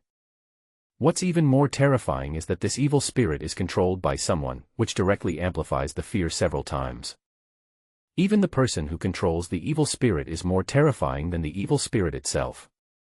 There is a special name for this kind of people, evil monks. Shen Hao could even be certain that what Wang Jian was really afraid of were these evil monks. After all, compared to evil spirits, many more Xianqing guards died at the hands of evil monks every year, at least 1,000 people. According to Xian Qingwei's research, the so-called evil spirits are actually the souls of living beings that have not been able to return to the original world after death due to the stirring of evil spirits. They have various forms, some are physical, some are intangible, some are human-shaped, some are animal-shaped, and so on. Because there is Northwest fixed time and place for the emergence of evil spirits, and there are no special signs to predict, evil spirits may appear at any time regardless of whether it is in deep mountains and forests or densely populated cities. A big part of the role of the Xianqing guards is to deal with evil beings such as evil spirits that ordinary soldiers cannot deal with. The strength of evil spirits is divided into detailed categories, from the 1st grade to the 9th grade, and the higher the grade, the stronger the strength. With Shen Hao's current strength of the 6th level of Qi refining, he can only barely deal with a 2nd grade evil spirit under normal circumstances. With the help of the Thunder Control Talisman, he is qualified to fight a 3rd grade evil spirit. In fact, in addition to the thunderproofing talisman, there are many other things in the Xianqing guard that can be used to deal with evil spirits. For example, the brocade robe and the gooseback knife that each Xianqing guard is equipped with. These two seemingly ordinary things are actually specially processed magical weapons. Although they are low level, they are indeed effective. There are even more powerful means above them, such as the evil slaying sword formation and the 5 thunder spell, but Shen Hao is not qualified to obtain them with his identity and status. So there is a way to deal with the evil spirits of Xianqingwei. It is like the relationship between hunters and beasts. Although beasts can sometimes attack hunters, in most cases hunters are still in a crushing advantage. But the evil monks are very different. First of all, evil monks are also monks. The difference is that the methods they practice are mostly evil and insidious, and even this kind of practice can cause extremely serious harm to the survival of ordinary people. Take the yin tofu that Wang Jian mentioned before as an example. This thing is made from the essence blood extracted from human blood and several prohibited materials. Its effect is similar to that of the Xiao Peiyuan pill, but its audience is very small and it is only limited to evil monks. Normal monks who eat it will either suffer great damage to their souls or their foundation will collapse and they will become disabled. In addition to edible things like yin tofu, the evil monks also have the ability and means to make magic tools and spells. The evil yin fu that controls evil spirits is one of them. There is even a huge school of evil yin fu. So like normal monks, in addition to their own cultivation, evil monks can also obtain other assistance to improve their combat capabilities, and even use some conspiracies and tricks to eliminate threats openly or secretly. There is a saying in Xianqingwei, dealing with evil spirits is full of dangers, dealing with evil monks is a life-threatening situation. It's right to be afraid. Ah. What did Xiaoqi say? Why would I be afraid? There's nothing to be ashamed of. It's normal to be afraid of evil monks.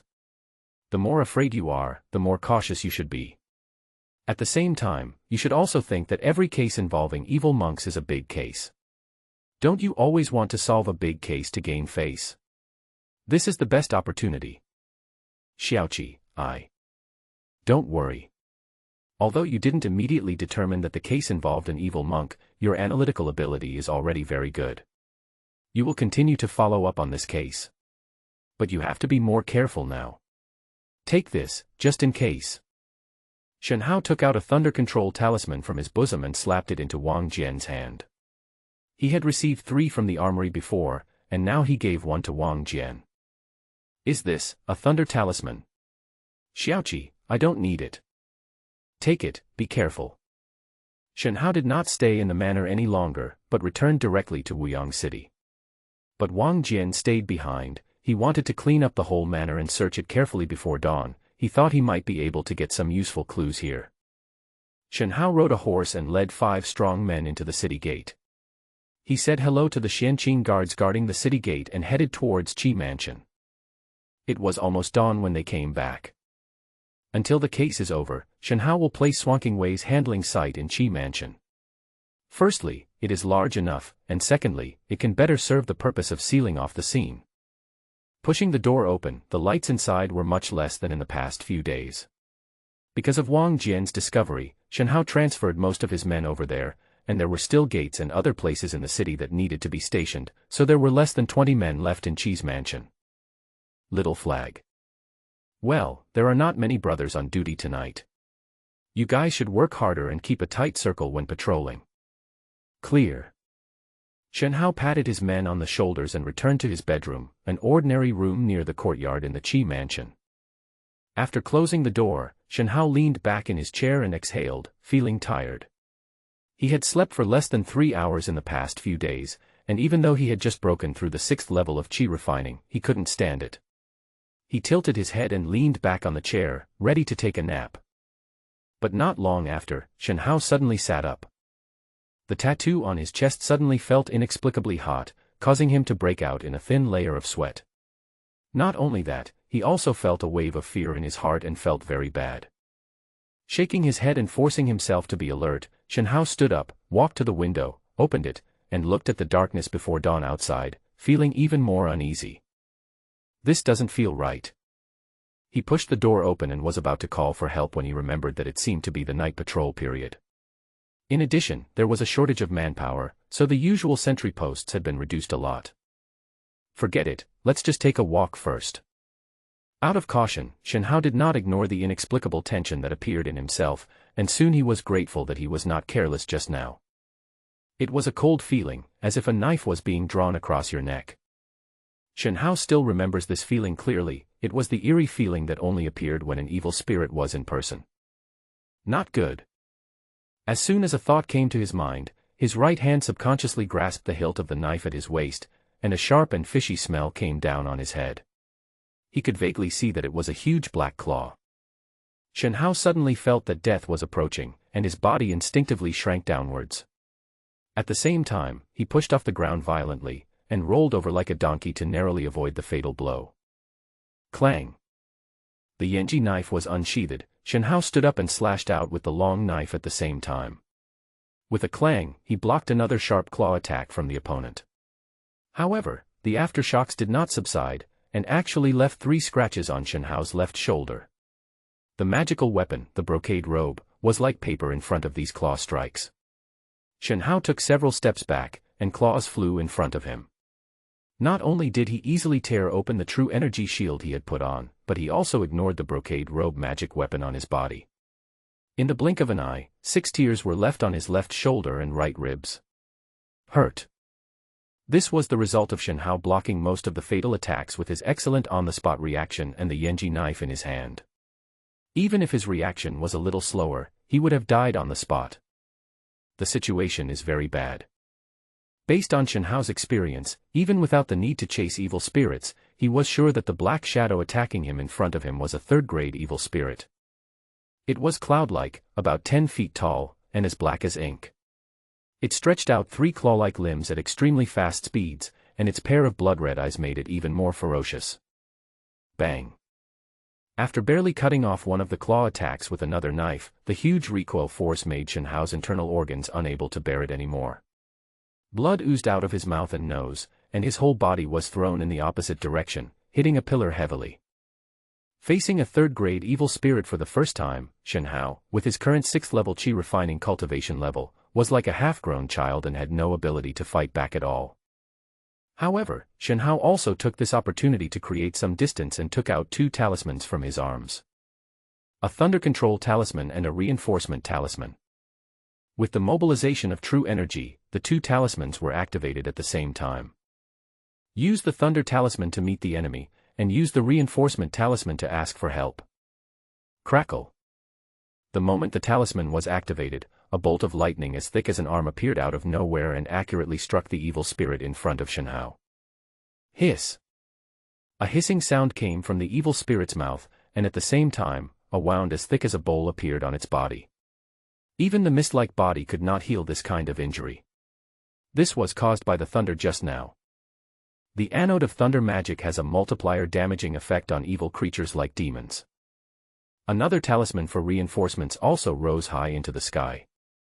Not only did it emit a mysterious light and shadow sending out a signal for help, but it also emitted a strong and special magical power wave that spread out in all directions, capable of being transmitted for dozens of miles in just a few breaths.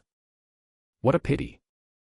A lightning talisman created a hole in the evil spirit in front of him, which was definitely seriously injured, but it was not killed directly. Shen Hao sighed in his heart. He felt regretful in his heart, but his hands did not stop. He took out the last thunder-protecting talisman from his arms and used it again without hesitation. Just like the thunderbolt just now, even though the evil spirit obviously wanted to run away, it was too late. There was a cracking sound, and the evil spirit that was hit for the second time could no longer bear it. After a shrill scream, its body began to fall apart. Visible wisps of murderous energy floated out of its body like silk threads being peeled off a cocoon and finally sank into the ground. Soon, only a walnut-sized bead was left. Is this an evil core? Monsters produce monster pills, and evil spirits breed evil cores. The principle is similar to that of oyster pearls, but compared to oyster pearls, monster pills and evil cores are much rarer. Shen Hao has been in Xianqingwei for 8 years and has killed no less than 50 evil spirits, but this is the first time he has seen an evil core. Before he had time to think about it, an indescribable yet intense feeling of hunger suddenly emerged. What caught Shen Hao off guard was that he instinctively stared at the evil core and couldn't stop swallowing his saliva. What the hell? Why would I want to eat that? He knew something was wrong, but he couldn't resist the hunger. With trembling hands, Shen Hao grabbed the evil core and threw it directly into his mouth. For a moment, Shen Hao was so tearful that he recalled a sentence he had heard before, I don't want to eat either, but my hands and mouth have their own ideas. He felt nauseous, but he chewed it very enthusiastically. He even thought it tasted like salty chocolate. The next second Shen Hao's heart trembled. He remembered the opening words in Swanking Ways, Book of Evil Spirits. The evil core is the core of evil energy, extremely evil, and corrupt and poisonous. Eating it will surely kill you. Eating it will surely lead to death. Death is inevitable. Must die. Die. Shen Hao smacked his lips a few times, his expression extremely bitter. He didn't expect that the end of his time travel would be to die from greed. But after a few breaths, Shen Hao found something wrong. Logically speaking, after swallowing a fatal evil core, his meridians would be cut in an instant due to the cold, and then his foundation would collapse and his body would dry up. He should be in great pain. Why is he fine now except for the growing heat in his chest? He sheathed the sword again, took a deep breath to calm down some of the restless energy in his body, and tried to stimulate the meridians in his body a few times, but found nothing abnormal. Even though Shen Hao was determined, he couldn't help but wonder if he had hallucinations before, and he didn't actually eat the evil core at all. Before Shen Hao could figure out the situation, he heard footsteps all around him.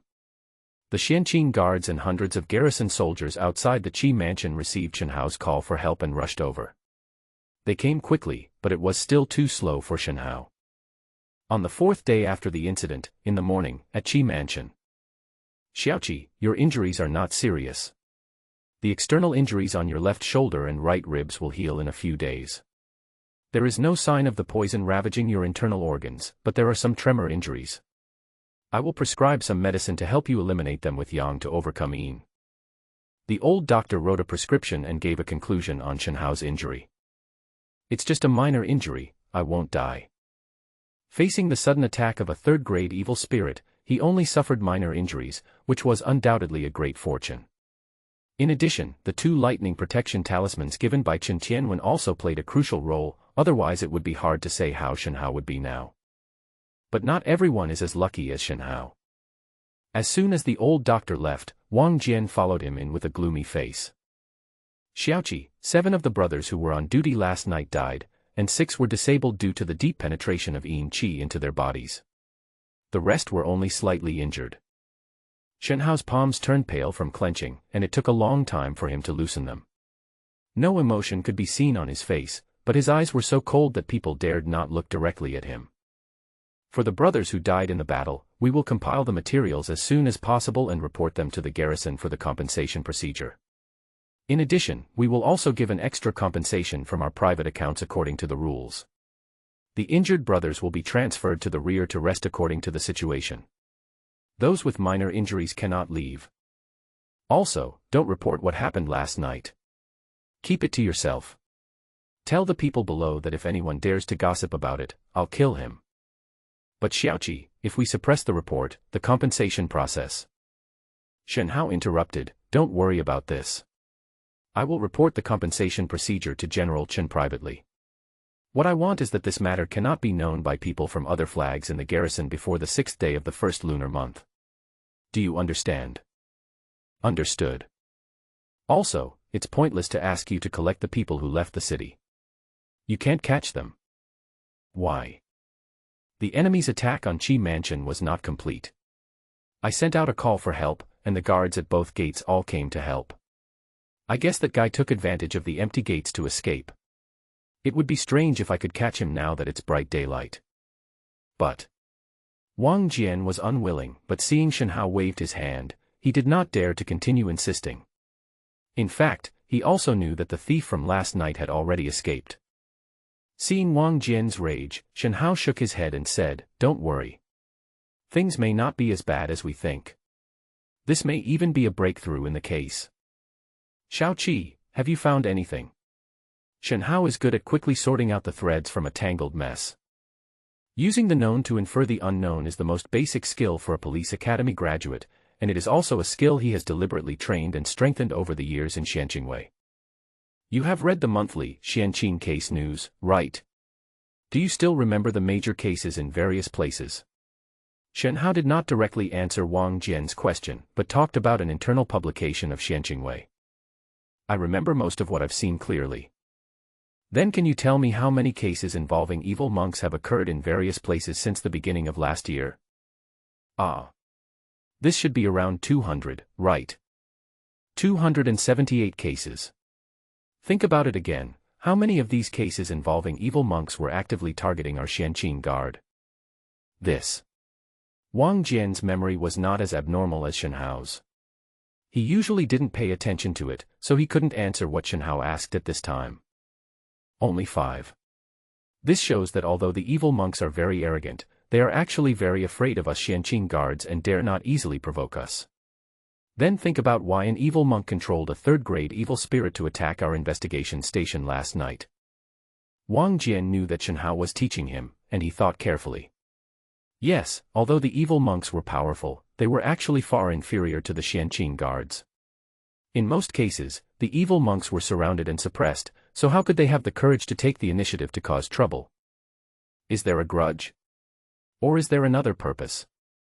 It's hard to say what the hatred is, but could there really be some compelling purpose? Wang Jian felt like he understood something, and after hesitating for a while, he said, "Shao Qi, do you mean that the bastard had a reason to show his teeth at us? When a dog is cornered, it will do anything. The enemy must have a reason to take such a risk to attack our base. If we find it, the case will probably be closed soon. We may even be able to avenge our dead brothers." "You mean, we can find that damn thing again?" "You won't know until you try." Wang Jian did not continue the topic, but secretly resolved in his heart that he would not let go of any clues, and if there was any chance, he would find out and kill the evil monk from last night. "By the way, have you dealt with Zhuangzi's matter? Have you found anything?" "It's been dealt with. There are several obvious signs of life inside, and the embers in the kitchen are very fresh. At least someone has lived there in the past 10 days. Combined with the violent reaction of the chasing evil plate, I infer that it is most likely the evil monk who came to attack the base last night." As for why he didn't suspect that someone else was living in the abandoned village, Wang Jian didn't explain, and Shenhao didn't need him to explain. A place of death with such strong yin energy, accompanied by the stench of corpses and fishy smell, not to mention ordinary people, even animals would not want to stay there for long, except for carrion rats or evil monks who are in harmony with the yin energy. Shenhao also agreed with Wang Jian's analysis. That manor is owned by the chief family. It was probably used to deal with the bodies buried under the manor. Now there are evil monks staying there. Putting all these things together seems to confirm your previous speculation that the chief family is a blood trafficker. The main trading targets of human blood traffickers are evil monks, but Shenhao had never thought that the voice behind the chief family was directly involved with the evil monks. Colluding with evil monks is a great crime that could lead to the extermination of 9 generations of your clan. Boom boom boom. As the two were chatting, a Xianqing guard knocked on the door and walked in, holding a portrait in his hand. "Report, this is the portrait described by the waiter and the doorman of Feng Yuan in after repeated recollections. They said that there were indeed guests in the inn who often bumped into a few homeless people." As he spoke, he handed the portrait to Shenhao. Shenhao looked down and saw that the portrait showed a skinny middle-aged man, probably in his early 50s, with a simple and honest look on his face. He felt that the man looked very familiar. This is Xiao Chongliu.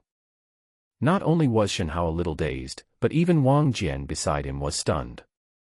Who could have thought that the news from Feng Yuan would directly point to a person who should have disappeared without a trace and whose life or death was unknown? Shenhao waved his hand to let the strongman retreat. After repeatedly confirming that the portrait was indeed Xiao Chongliu, he breathed a sigh of relief and unconsciously rubbed his eyebrows with his hands. Headache. Wang Jian, on the other hand, was not idle. He immediately rushed out to retrieve the detailed investigation records from Feng Yuan. He had arranged his subordinates to do this before, but now he couldn't wait to do it himself. According to the inn's waiter's recollection, Xiao Chongliu last went to Feng Yuan on the morning of March 23rd, and booked a private room near the back door. Near the back door? Yes, the door of that box leads directly to the back door of the inn. There are few people passing by there. If the waiter had not happened to go to the tea room to refill water, he might not have seen Xiao Chongliu meeting 3 homeless people there. 3. Are you sure it's Xie Shan, Chen Erniu, and Ma Jiu? It is confirmed that the waiter and the two idlers who were chatting at the entrance of the inn at the time had the same story. I showed them the portraits of these three people and they were right. Ka. Shen Hao listened to Wang Jian's report, tapping the table subconsciously, his mind in a mess. I thought that finding the person who met Chen Erniu and other three homeless people at Fengyuan Inn would be the one who uncovered the truth behind the Qi family massacre, and at the very least would push the progress of the case forward a big step. But now I didn't expect that the person who appeared at Fengyuan Inn would be Xiao Chongliu. If the previous speculations are correct, then Xiao Chongliu should be directly related to the deaths of Ma Jiao, Xie Shan, and Chen Erniu. It is even possible that these three people were killed by Xiao Chongliu. In this case, it is very likely that Xiao Chongliu is not missing but is in hiding, and he may even be connected with the evil monk who ran away last night. But Xiao Chongliu was dug out, but where were Qi Wenyuan and Qi Hingbing who disappeared with him? Where were they? Although his head hurt, Shen Hao also understood that the appearance of this incident had helped him eliminate many possibilities of errors and reorganize the clues of the entire case back to the Qi family itself. It seems that if we want to know the truth, we have to continue to dig deeper into the Qi family's background. Wang Jian, go to the government office again and find out Xiao Chongliu's background, including his hometown, parents, relatives, life. Don't be afraid of the trouble, find out everything. If he is out of town, ask the general flag to help coordinate. I will only give you 1 day, go quickly. Yes, Xiaoqi, I will give you definite news before dinner. After saying that, Wang Jian rushed out. Shortly after Wang Jian left, an order signed by Shen Hao was issued.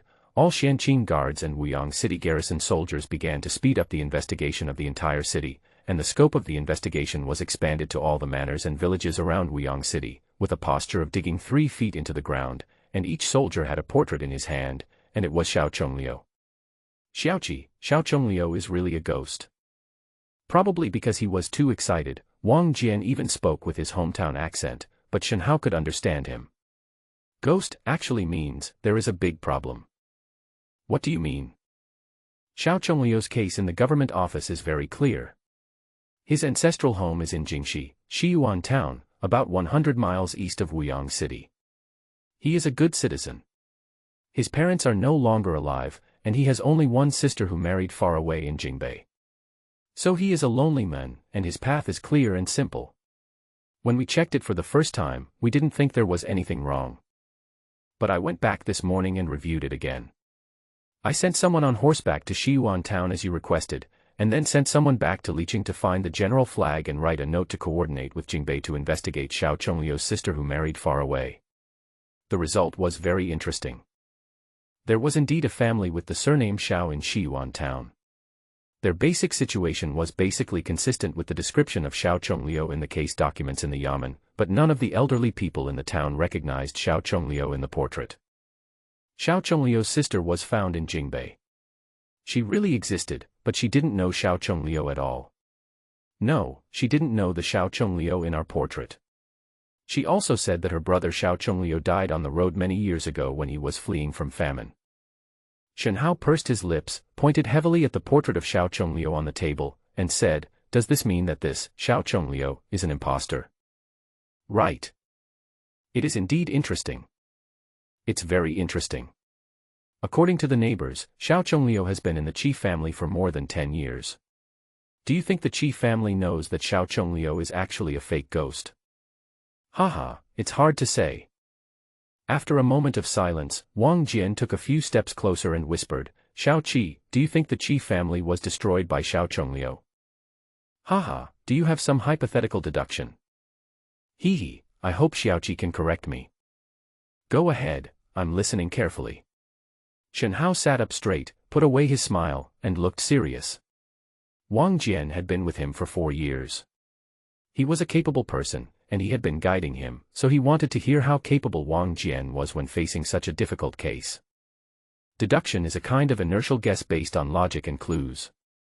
The level of this ability directly means the potential in Xianqing Wei, especially for people like Shen Hao who have no background.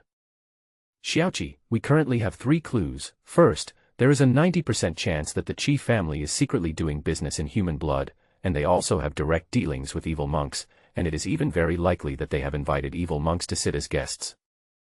Second, there were 61 people in the Qi family, but only 58 were real corpses.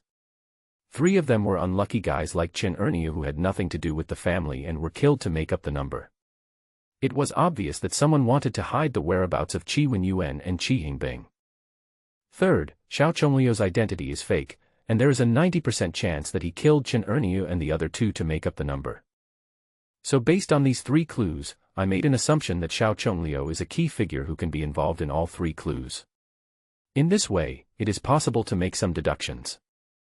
Xiaoqi, I speculate that Xiao Chongliu is most likely not just stealing other people's identities.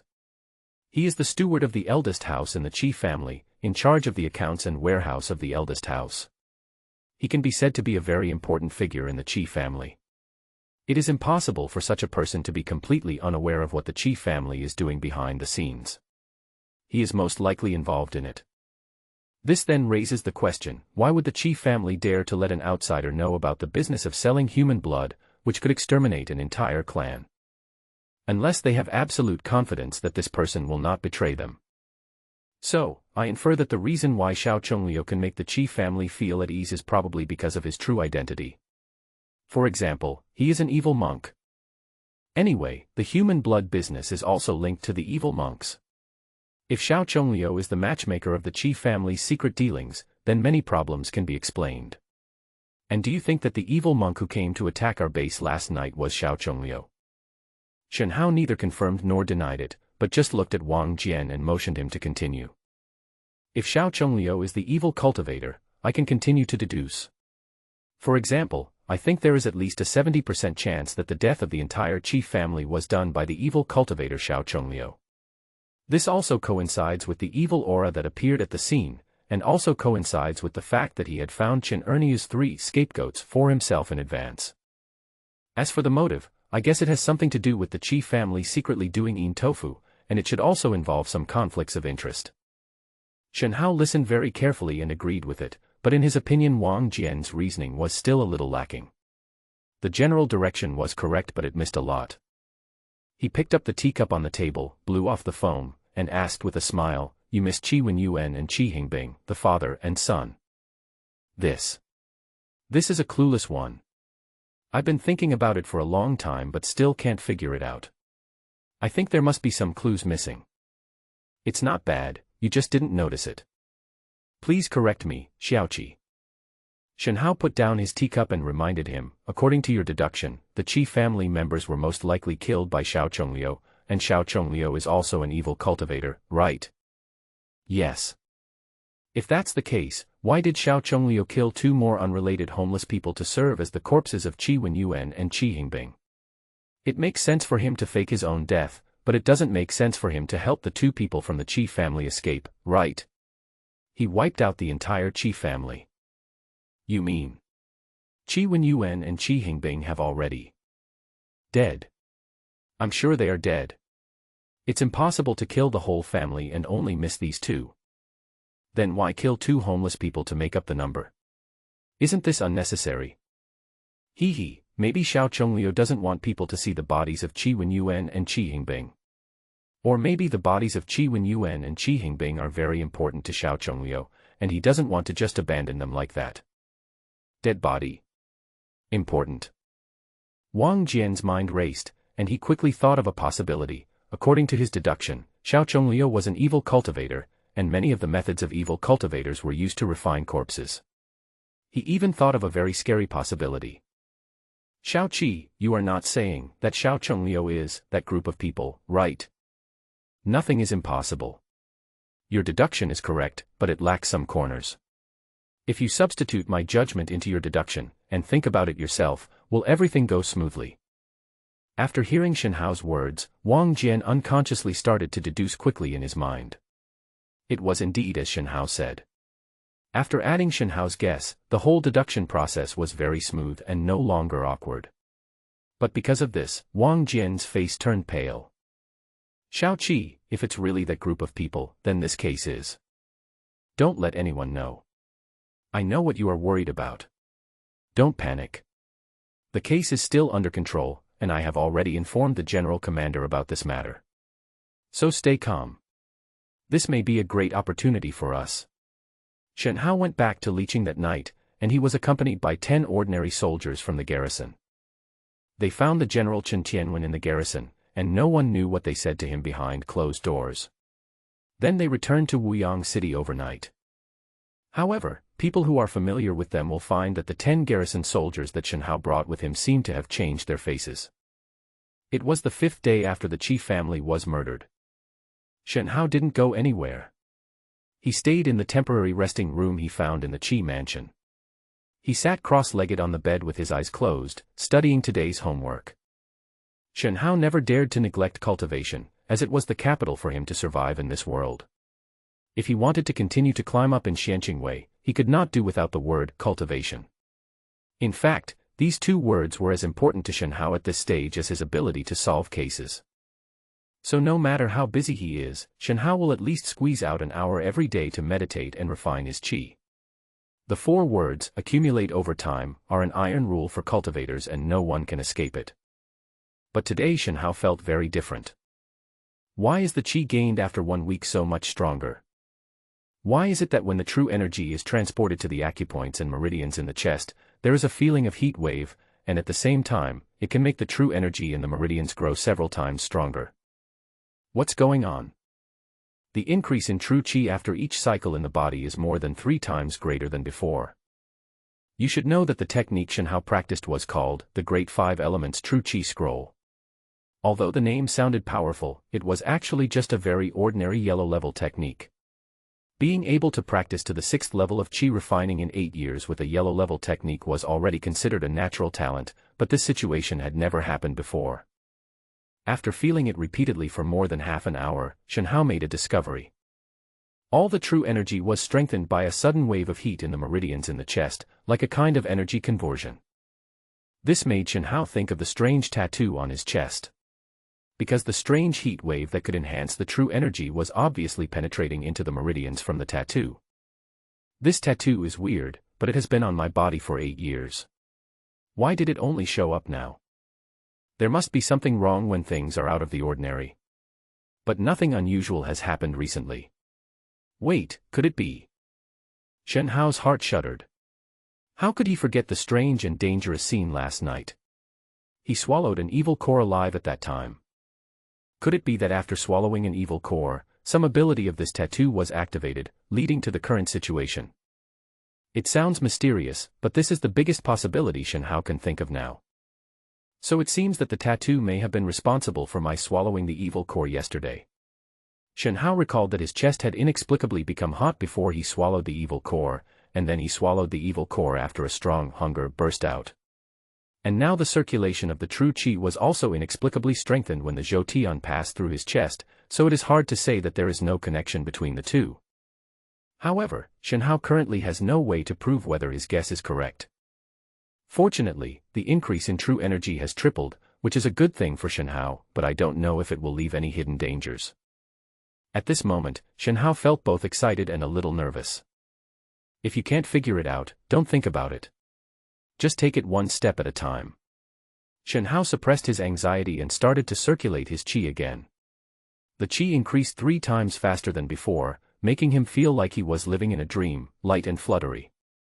After that, Shen Hao stayed in Qi's house for 2 consecutive days and did not go anywhere. Except for eating, drinking, defecating and urinating, he stayed in the house. He seemed to be depressed because the case had reached a stalemate. On the 3rd day of April, there were still 3 days left before the deadline Chen Tianwen gave Shen Hao.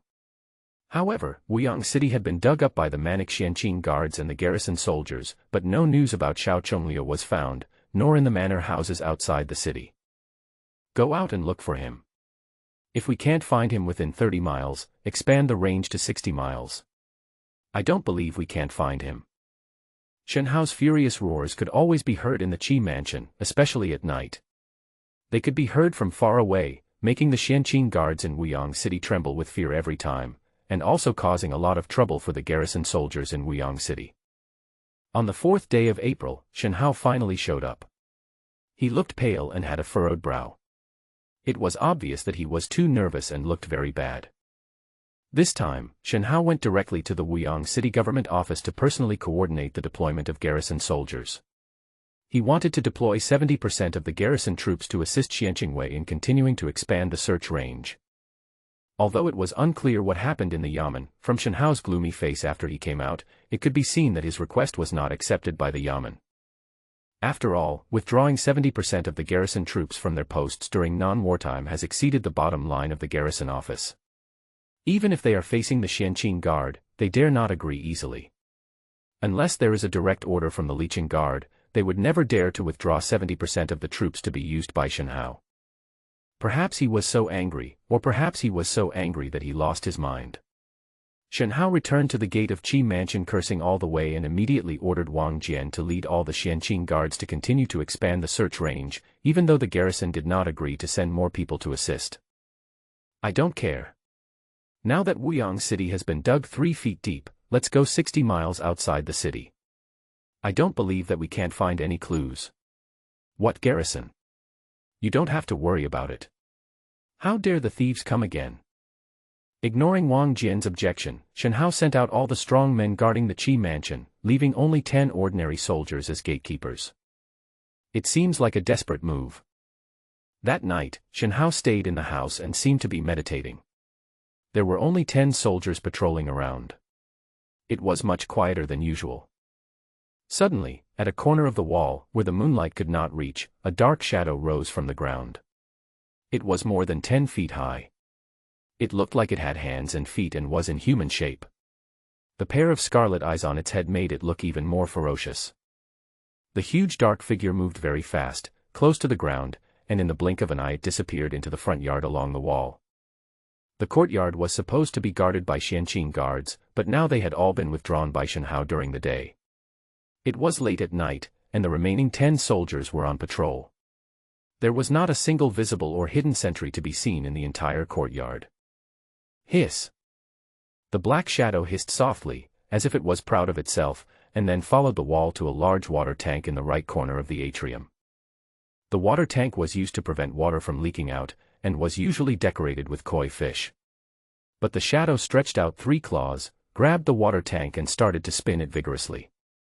3 circles to the left, 1 circle to the right, half a circle to the left again, and 5 circles to the right again.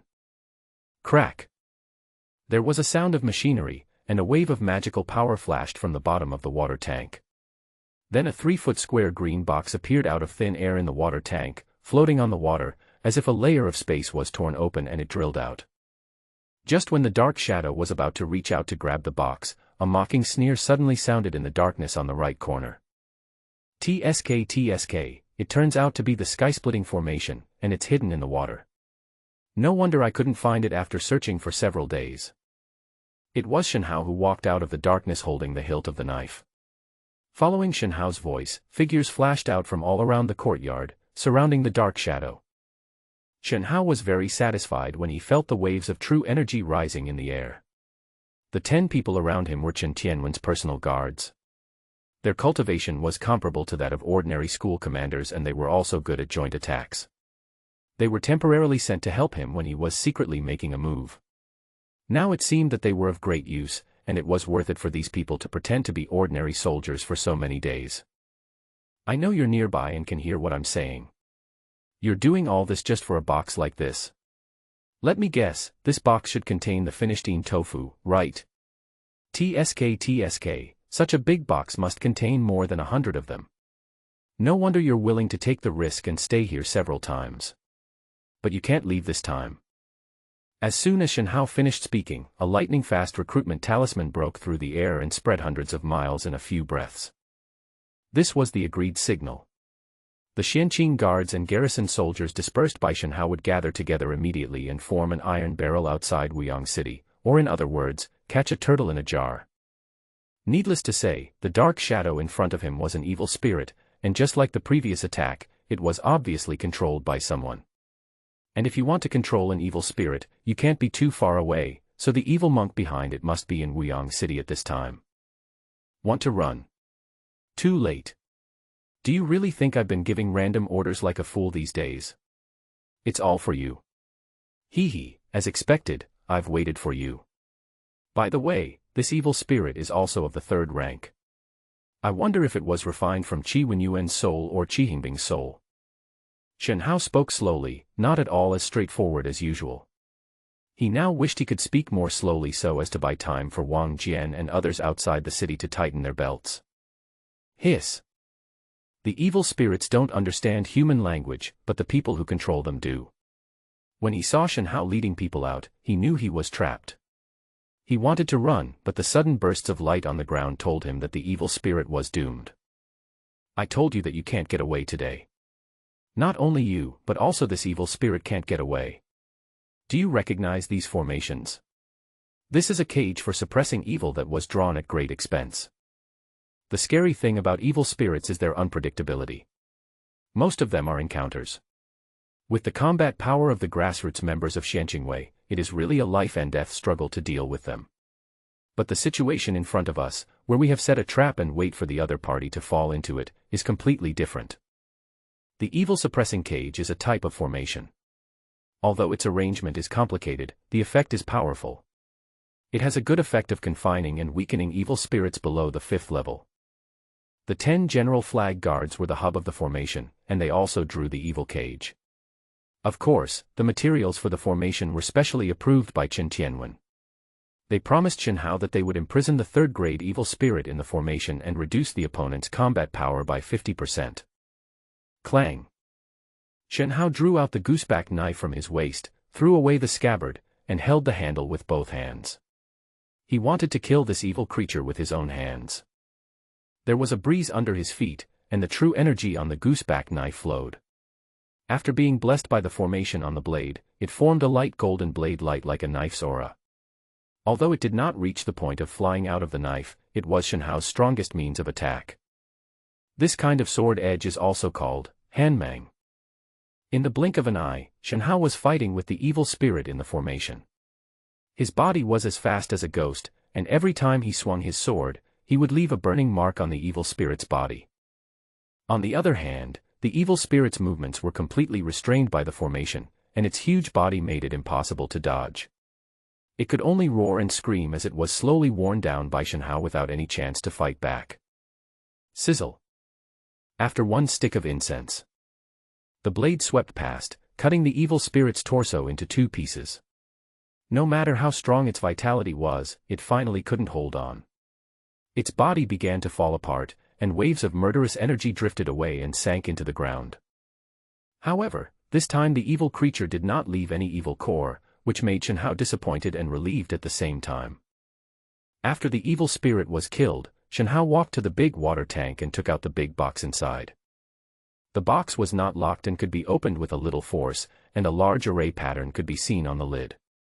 When the lid was opened, a rich sweet smell wafted out from inside, and there were pieces of red paste neatly stacked inside. It's indeed tofu. Although he had never seen the real thing before, Shen Hao recognized it at a glance because of the extremely bloody production process but the sweet fragrance.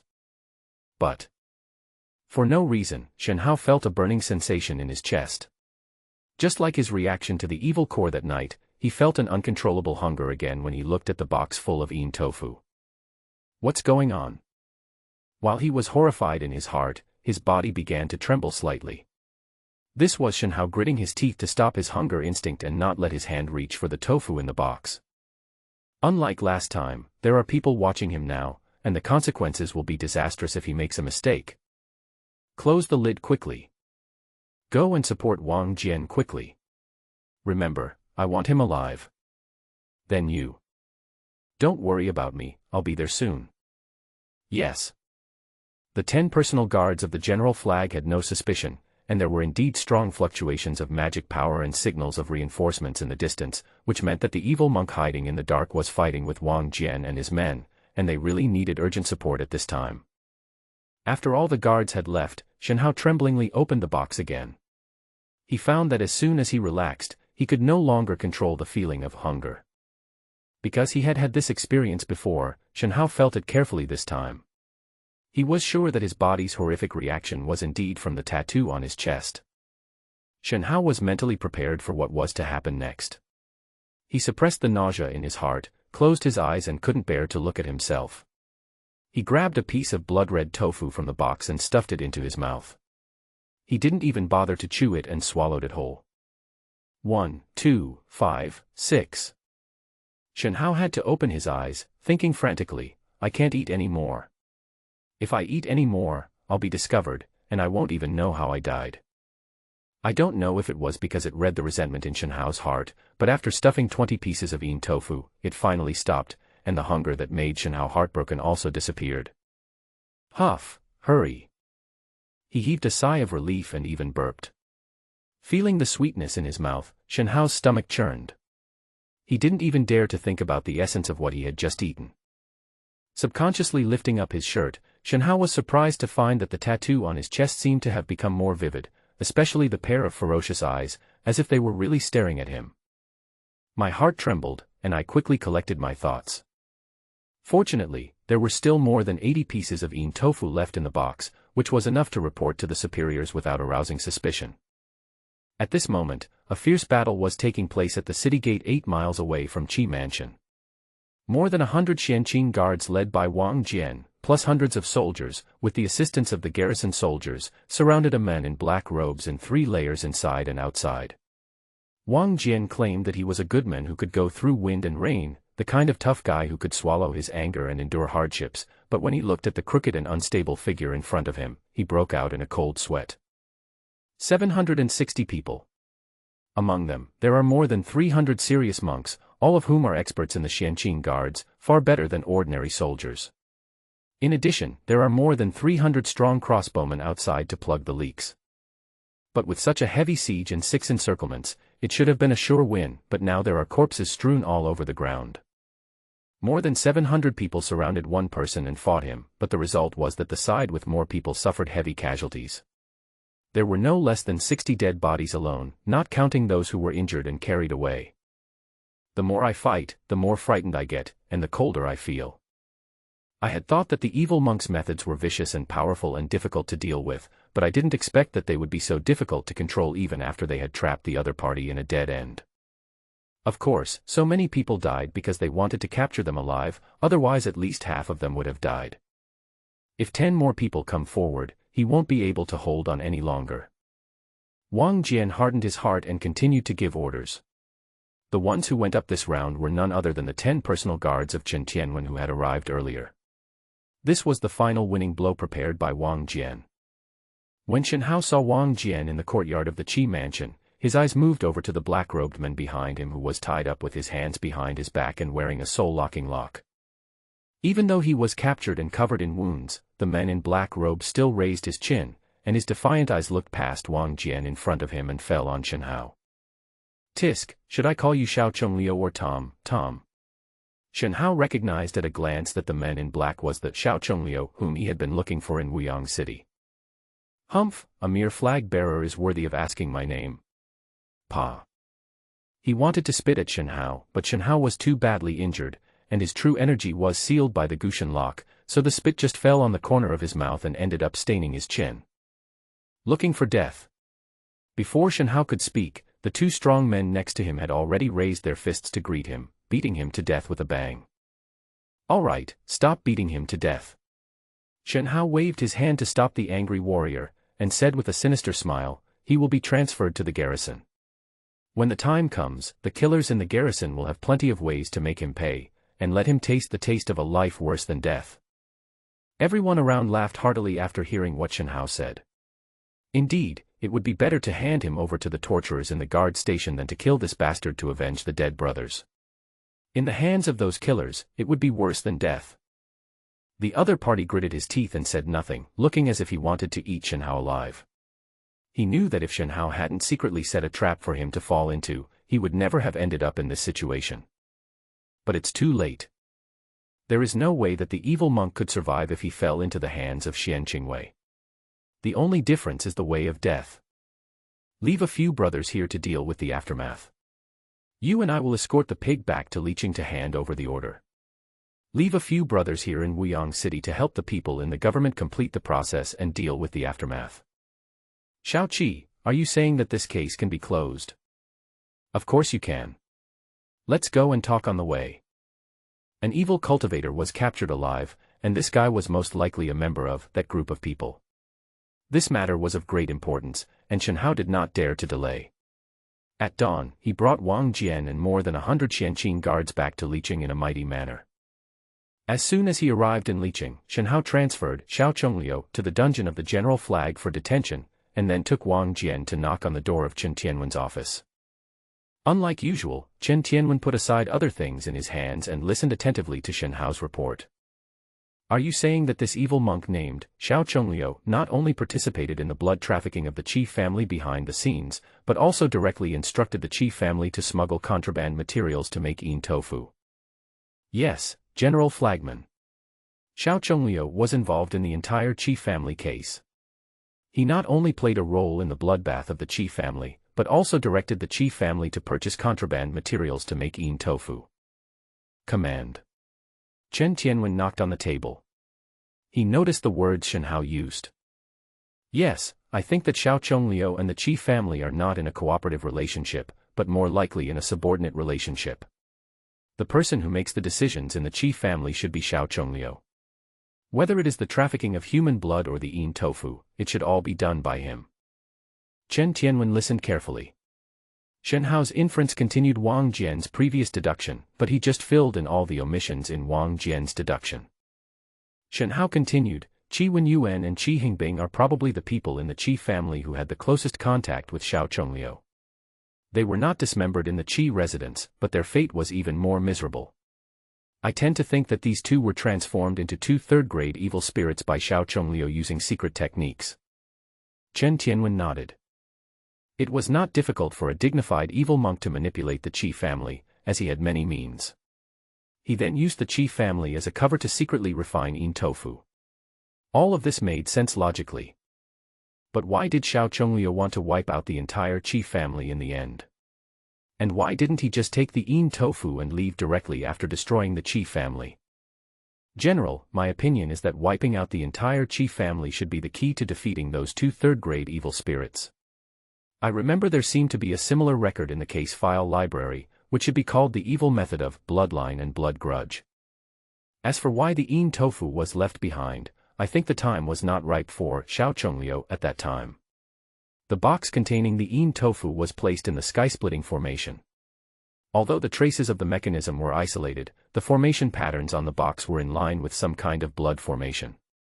I think it should be related to the jingguan, arm table, etc. that were deliberately arranged in the Qi mansion before. Chen Tianwen understood what Shen Hao meant. You mean those yin tofu actually need the blood from the massacre to mature? At the same time, the massacre can also allow the two evil spirits to transform steadily into shape. Shen Hao nodded to indicate that this was what he meant. But this is just our deduction. Although I think the specific situation will not be too different, the general flag still needs to pry open Xiao Chongliu's mouth. Chen Tianwen smiled and waved his hand, walked up to Shen Hao, patted his shoulder vigorously, and said, once he is in prison, he will know what it means to be unable to live or die. No matter how hard he talks, he won't last for 3 days. By then, the truth will naturally come out. Shen Hao, your battalion has made a great contribution this time. Don't worry, I will report your achievements to you and ask for credit. Now go back and rest for a few days and wait for my news. Before leaving, Chen Tianwen even patted Wang Jian's arm for the first time and even gave him a few words of encouragement. Although it is a rest, Shen Hao actually cannot just sit there idle as he has a lot of things to do. For example, the compensation for the brothers who died this time, and the final transfer of the case in the government office in Wuyang City. Finally, he urgently needs to find a quiet place to check whether he has any mutations after swallowing 20 pieces of yin tofu that night. When Shen Hao returned to the small courtyard he rented, he looked as tired as ever. I haven't slept well for many days in a row, and there were 2 battles in between. My mind was full of calculations, and I couldn't stop thinking about them. This was the most exhausting thing. Call. He slumped down in a chair, took off the burdens on his body, grabbed a jug of wine from the shelf, opened the cork and poured it into his mouth. Wang Jian was already doing the cleanup work. This was a big case, but there were many casualties, 76 people in total, and more than 20 people were injured. This shows how weak the grassroots Xianqing guards are against evil monks and evil spirits. These people were not all from the A group of the Bingzi battalion. Most of them were actually transferred from the general flag to reinforce them. They were under the command of Chen Tianwen, the general flag. However, Shen Hao did not discriminate against them. He was not ambiguous about the additional compensation for the smuggling account. Anyway, it was no secret that each flag and group had a private account. Everyone knew it. However, it would probably take a few days to get the official commendation. The major case would be reported to the meeting in 3 days, and Chen Tianwen would then report the case to the meeting. This was the best option. It also gave the torturers time to pry open Xiao Chongliu's mouth. Once it was confirmed that he was one of that group of people, the credit would be really great. After drinking a pot of wine, fatigue slowly came over him. Shen Hao did not resist any more and just lay down on the chair and fell asleep. It was already noon the next day when Shen Hao woke up again. After eating something quickly outside, he returned to the house again. It was time to sort out the strange events that had happened to him. First, Shen Hao sat cross-legged on the cushion and practiced his Great Five Elements True Qi Sutra. After one cycle, he gathered his energy and ended the practice.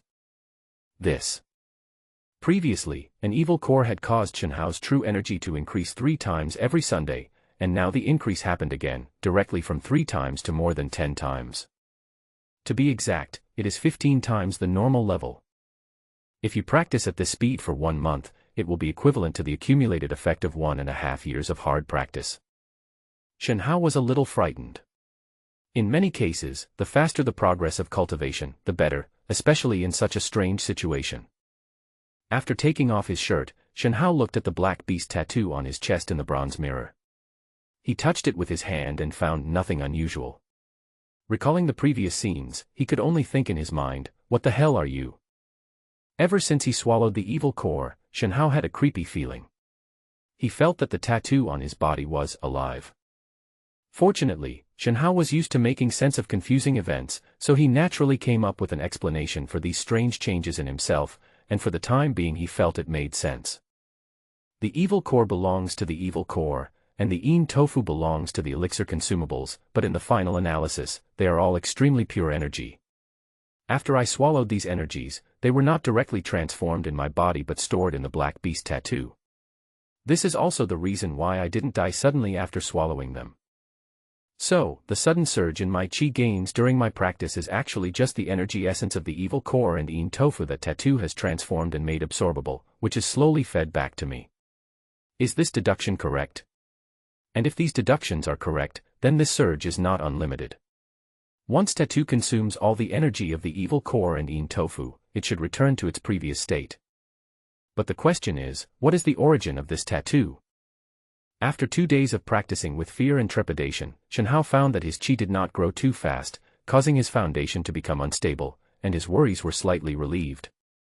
For the time being, it seemed that the changes that the tattoo brought to his body were not a bad thing. In just 3 days, Shen Hao stayed in the house meditating and practicing except for eating. The feeling of being able to clearly feel the true energy in his body rushing up was so wonderful that he couldn't stop. What he gained in these 3 days was more than what he had gained from a month of hard training before. The superficial feeling he had before, which was caused by his just entering the 6th level of qi refining, has now completely disappeared. He has actually reached the initial stage of the 6th level of qi refining and is extremely solid. Knock, knock, knock. The knock on the door forced Shen Hao to hold his breath and stop practicing. When he opened the door, he saw Wang Jian's slightly dark face with an excited look. "Xiaoqi, the guards have received an order requiring you to go to the meeting hall immediately to listen to the major case." Me. Listening in. Shen Hao was a little dazed. Normally, high-ranking officials of the garrisons above the general flag level would participate in the prosecution of major cases, and officers of smaller flags would rarely be notified to attend. Needless to say, it must be related to the previous case of the Qi family massacre in Wuyang City. "Okay, wait for me, I'll change my clothes and leave right away." After getting dressed again, Shen Hao rushed to the guard post in a hurry, and then entered the meeting hall after being informed. The meeting hall was not big, only about 20 to 30 feet in diameter, with a large square table and 9 chairs in front of it. According to the custom of hierarchy, the top one should be the position of the centurion officer of the garrison, then the 2 trial centurions, and then the 6 general flag officers in order of seniority. Shen Hao was arranged to sit on a small stool in the lower left corner of the meeting hall. He did not dare to look around, but stood up straight, waiting for others to arrive. After waiting for a whole meal, the door of the meeting hall was finally opened. The three people who came in together first glanced at Shen Hao, who was sitting in the corner. They were stunned at first but did not ask any more questions. They found their own seats and sat down. Shen Hao knew these three people. They were the chief flag officers of the three flags, Yi, Ding, and Ji. Shen Hao had dealt with these people only a few times in normal times, and even met them rarely. The next people to come in were the chief flag officers of the Jia and Wu flags. The two of them also glanced at Shen Hao, but there was a bit of disdain in their eyes. Shen Hao saw it all, with a neither humble nor arrogant smile on his face. The chief flags of the Jia and Wu flags and his superior Chen Tianwen had always been at odds with each other, and it was said that they had fought each other before. It was an old grudge, so the other party would naturally not treat him well. However, what Shen Hao didn't expect was that Chen Tianwen actually came in with 2 trial centurions, and the 3 of them looked very happy, as if they had talked about something before. Seeing Shen Hao stand up, Chen Tianwen smiled at him, pressed his hand to signal him to sit down, but did not say a word to Shen Hao. After a while, the door of the meeting hall was pushed open again, and a tall, square-faced middle-aged man strode in and sat on the chair at the top. This subordinate greets the lord of the 100 households. Well, sit down.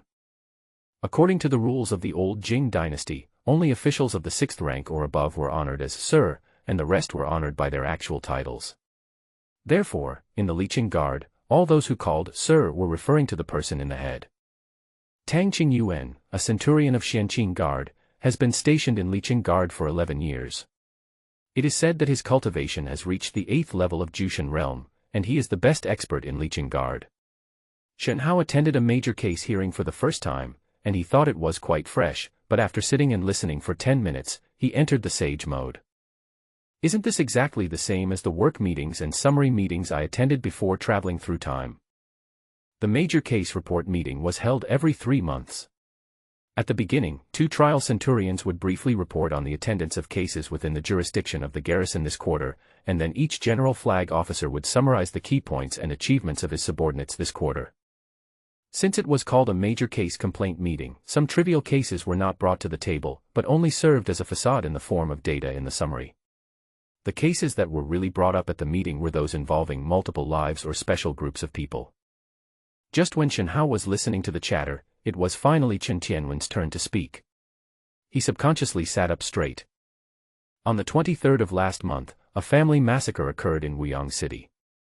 A wealthy family surnamed Qi, with 61 people, was slaughtered and the bodies were dismembered in a special ritual. After the Wuyang City government found that the case was too strange and unable to be investigated, it was reported to the garrison and our C-Flag A group went to the scene. After multiple investigations and analyses of the scene, it was discovered that the Qi family was secretly committing multiple serious crimes, including captivity, indiscriminate killing, trafficking in human blood, smuggling contraband materials, and making and refining evil items. As the investigation progressed, we got solid evidence that the one who wiped out the Qi family was an evil monk who was proficient in soul transformation. When Chen Tianwen said the words, "an evil monk who is proficient in the transformation of living souls," the entire meeting hall was stunned. Except for the 2 trial centurions and Centurion Tang Qingyuan sitting at the top, who still looked normal, the rest of the people had horror on their faces. Any case involving an evil monk can be classified as a major case, not to mention an evil monk who can transform souls.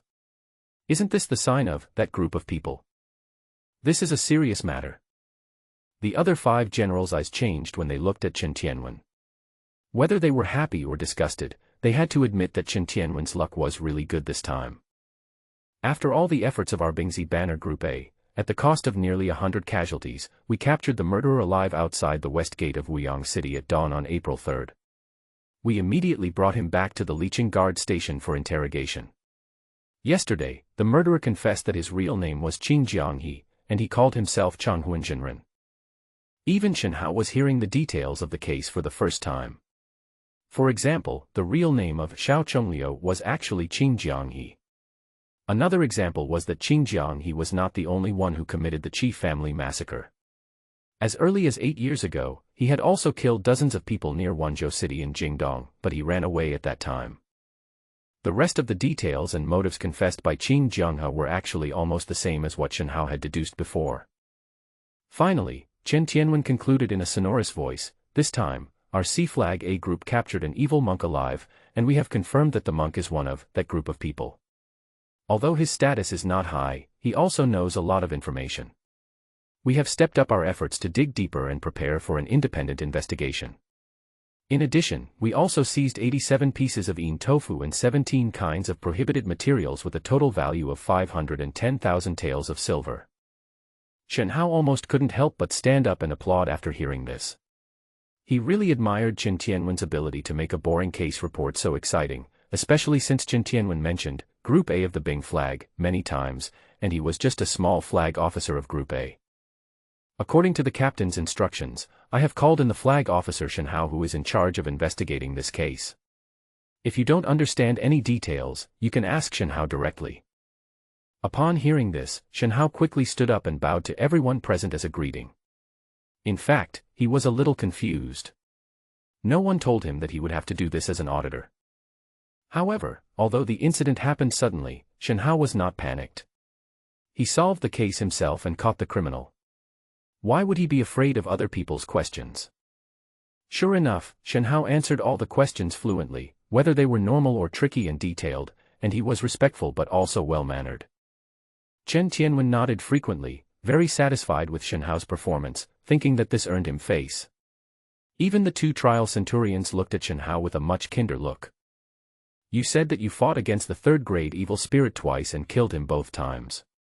So among all the flag officers in our garrison, you, Shen Hao, have the most experience in fighting against third-grade evil spirits. Do you have any good suggestions for battle? Tell us so that we can pass them on and let all the flag officers under our command learn from you." It seemed like a simple question, and it even had some praise in it. If it was asked by someone else, Shen Hao might not have thought much about it. But the person who said this was Li Bing, the general of the Jia banner, a man who had always been at odds with the Bing banner. Shen Hao was on guard and thought about these words twice more. He immediately understood the other party's true intention. Li Bingming appeared to be praising Shen Hao, but in fact he was setting a trap for Shen Hao. "You are just a small flag officer. What qualifications do you have to guide others in handling cases? You will definitely cause dissatisfaction among the people. Moreover, Shen Hao is a rootless and helpless person. Once he is targeted by someone, it will be difficult for him to survive in the garrison." Now they are at the meeting again. If Shen Hao looks around, he will be at a disadvantage. The good impression left by his eloquent speech just now may be discounted. It's really gloomy. It's not that Li Bing deliberately targeted Shen Hao, he just simply couldn't bear to see Chen Tianwen's men trying to save face. What's wrong with stepping on the other party if he sees him trying to stand out? Although this method is insidious, it can still be done openly. It depends on how Shen Hao deals with it. "General Li, you are joking. I am just lucky enough to have survived. How can I have any experience in battle, let alone suggestions? But if I can bring 3 or 5 lightning talismans with me every time I go on a mission, I think it will be easier to deal with them." 3 or 5 thunder-protecting talismans. Not only did Li Bing roll his eyes after hearing this, even Chen Tianwen's mouth twitched. "How dare you say that? If 3 or 5 thunderproofing talismans were really distributed for each mission, would Xianqing Guard still be worried about a mere third-grade evil spirit? It's as if you said nothing." Li Bing naturally didn't want to let Shen Hao get away with it, and was about to continue pressing him, but unexpectedly Tang Qingyuan, who was sitting at the top, spoke, forcing him to swallow back the words that were about to come out of his mouth. Tang Qingyuan waved his hand, motioning Shen Hao to sit down, and then smiled and said to Chen Tianwen, "I didn't expect that General Chen has such a fierce general under his command. He is not simple." "Haha, thank you for the compliment, sir. Don't be modest. You, the Bing banner, have made great contributions this time, and you will be rewarded. But you have to hand over Qin Jianghe. We can't keep such a person in our garrison, so we have to send him up. The rest is just some idle talk." Shen Hao was the last to leave the meeting hall. He wanted to chat with Chen Tianwen, but he didn't expect that Chen Tianwen was called away by Tang Qingyuan as soon as he left the meeting hall. That afternoon, the commendation order from the Licheng Guard station came down. A thick list made all those who participated in the investigation of the chief family's murder feel at ease. Ordinary soldiers will be rewarded with 10,000 taels of silver and will be recorded as having made one meritorious service. The strongman will be rewarded with 20,000 taels of silver and will be awarded 2 levels of merit.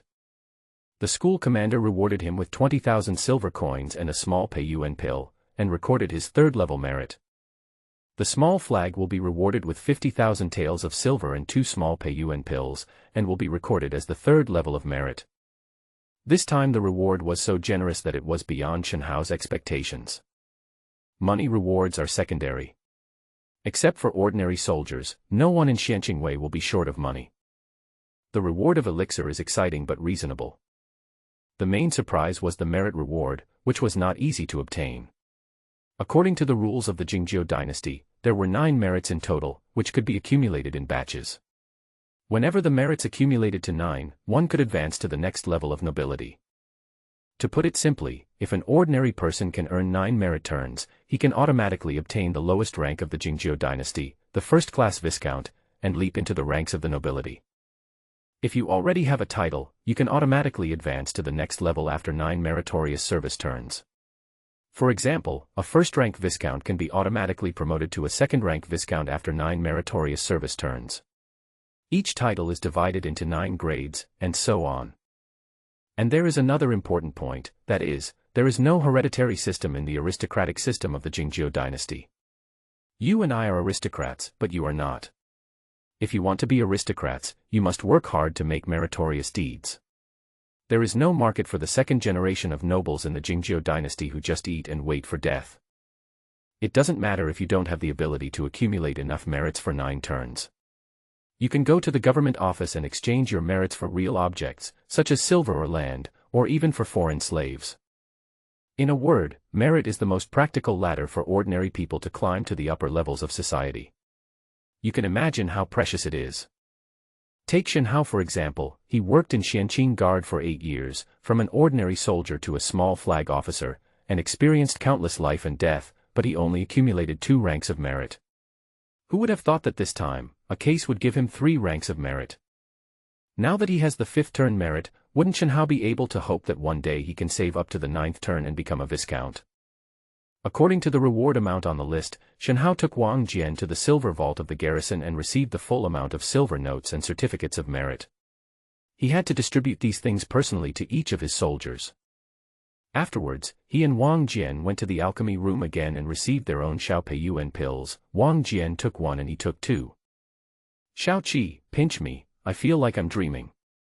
Not only can I get elixirs, but I can also earn merits. Shen Hao smiled and kicked Wang Jian on the buttocks, scolding him with a smile. Even if you get an advantage, you should be low-key. You are only a 3rd-level rank kid, and you are still far from the title of nobility you and I have. Wang Jian is not a rootless retail investor like Shen Hao. He is a legitimate aristocrat. I am a 2nd-rank viscount, and my grandfather is said to be a 3rd-rank viscount. In fact, there were many nobles like Wang Jian in Xianqing Guard. After all, if you wanted to earn merit, Xianqing Guard was relatively safer. Hee, isn't it true that everything is difficult at the beginning? If you lead us, are you afraid that we won't be able to earn merit in the future? Alright, stop flattering me. I'm only at level 5 and have been saving for 8 years. How can I help you earn merits? Go back and tell your family the good news. I'll go back tomorrow. Today I've discussed with the brothers in the group and booked a table at Lifeng Tower. I want to treat you, Xiaoqi, to a drink in the evening. Oh, okay, this is because you have money but nowhere to spend it, right? Look at what you said. It's just Lifeng Tower. Brothers, what's the difference between this little money and yours? Can you please give me a favor? Over the years, Shen Hao and his brothers in Group A have made a lot of money. Even the ordinary soldiers have bulging pockets. They are indeed rich people. Shen Hao was not a hypocritical person. He had to give his subordinates a favor by inviting him to drink to celebrate, but he still had to pay the bill, otherwise it would be inappropriate. I can do you a favor, but I have to pay for it, otherwise forget it. Ah. Xiaoqi, what are you doing? Stop, you know my personality. There's no room for negotiation. Either I treat you all to a good meal and fun tonight, or I go home and go to bed early today. Wang Jian smiled bitterly. Indeed, his small flag officer really kept his word and never took advantage of his subordinates. So it was settled. Shen Hao hosted a banquet at Lifing Tower in the evening and invited everyone in the group to a celebratory banquet. That night, the lights came on. Leifenglu is not the best brothel in Liqing, it can only be considered first-rate at best. Although it is called a building, it is actually only 3 stories high. There are halls, private rooms, and of course, embroidery pavilions. The cost here is not low, the food tastes average but is much more expensive than the pubs outside, and the same is true for the drinks. Of course, the bonus is that you can enjoy free singing and dancing performances, and if you are lucky, you can also see the performances of various courtesans. However, the guests in Lifing Tower did not really come here to drink, eat, watch singing and dancing, but mainly to find girls. No matter whether you are fat or thin, tall or short, plump or skinny, you can find them here, and the ways of playing are varied, which can definitely satisfy everyone's fetishes. In addition, Liqing is a hub city to the west of the Jingzhou dynasty. There are many wealthy people coming and going here, so Leifenglu's business has always been very good. When Shen Hao walked into the private room, everyone was already there. There were 4 tables in the large room. In the past, 6 tables could be full, but now there are only 4 tables. The difference is just one mission. He sighed in his heart, picked up the wine pot on the table, and poured it 3 times to the ground towards the west, as a tribute to the brothers who died in Wuyang City. This is the custom on Earth, but Shen Hao doesn't care, he just wants peace of mind. Everyone present was eating from the same pot, so they naturally understood what Shen Hao was doing. No one said anything, but with red eyes, they held their cups and imitated Shen Hao, lighting a stick of incense and a glass of wine to pay tribute to the deceased. After a simple commemoration, people started eating and drinking, and the scene became heated from the very beginning. More importantly, these guys learned drinking games from Shen Hao, such as chopping wood at random, 15 and 20, please come on, etc., and they were having a lot of fun playing them. Some of them even took off their shirts because they lost so much that they would grab the winnings and losses from others with red faces. Shen Hao drank calmly, and no one came to play finger-guessing with him. It was not because of his identity that was a hindrance, but because he was invincible in front of these scumbags when it came to finger-guessing, and others were not interested in coming to him to be beaten. Not long after, the door of the box was knocked open, and the madam and her beauties came in one after another. This is the main fun of choosing Lifing Tower. These are all singers who can sing, dance, play, and coax people at a professional level. Of course, singing girls are also divided into grades. From high to low, there are first-grade singing girls Zun Yi to 9th grade singing girls Miao Yin. The difference is as big as heaven and earth. The difference is not only in appearance, but also in temperament and talent. The highest singing girl in the whole Liqing is only the 5th grade singing girl Gong Mo, and she is still praised to the sky. Most of the people who entered the box were low-ranking singers. To put it bluntly, these singers make a living by selling smiles. To put it bluntly, there is nothing wrong with selling their bodies. Shen Hao had gotten used to these things over the years. He still remembered that he was very shy at the beginning. When I woke up in the morning, the sun was already high in the sky. Shen Hao shook his head, still feeling a little bloated and painful. He drank too much yesterday. He grabbed the teapot from the table, took 2 gulps, and exhaled a breath of foul air before he felt a little more sober. Shen Hao did not stay in Lifing Tower last night. He knew his habits well. If there was a woman next to him when he woke up in the morning, he would have to spend the whole morning with her. He had something to do today and could not delay it. He simply rinsed himself with the cool water drawn from the well in the yard, changed into clean clothes and went out. Today he had to go to the guard post to talk to Chen Tianwen. He couldn't forget to report to his superiors just after receiving the reward. After entering the guard post, Shen Hao clearly felt that many people were looking at him, and some were even whispering. He guessed that it must be because the previous reward had spread. After all, such a generous reward was rare. Knock on the door. Please come. General, are you still busy? Chen Tianwen put down the pen in his hand, raised his head with a smile, and pointed to the chair next to him and asked Shen Hao to sit down. Shen Hao, have you received all the rewards? I got it. I'm here to thank the general for his care. Shen Hao didn't rush to sit down, but stood obediently. Chen Tianwen laughed and said, Shen Hao, you are a man of real ability. Who needs to take care of you? This time you have accomplished something with your own ability. You don't need to thank me. Shen Hao felt something was wrong when he heard this, but he didn't have time to think about it, and quickly said, General, what are you talking about? If you hadn't helped me out in front, my few tricks would not be enough, and I wouldn't have achieved any merit. You are a good leader. This is the truth. If Chen Tianwen hadn't approved 3 thunder control talismans for Shen Hao would probably be dead by now. Not to mention that so many skilled reinforcements came one after another, otherwise it would be very difficult to catch Qin Jianghe. As he spoke, Shen Hao took out a small copper box from his arms without leaving a trace and placed it on Chen Tianwen's desk. I have no way to thank you, I can only lend you flowers to offer to you, please don't despise me, General Flag Officer. Shen Hao came to maintain the relationship, so empty words would not work.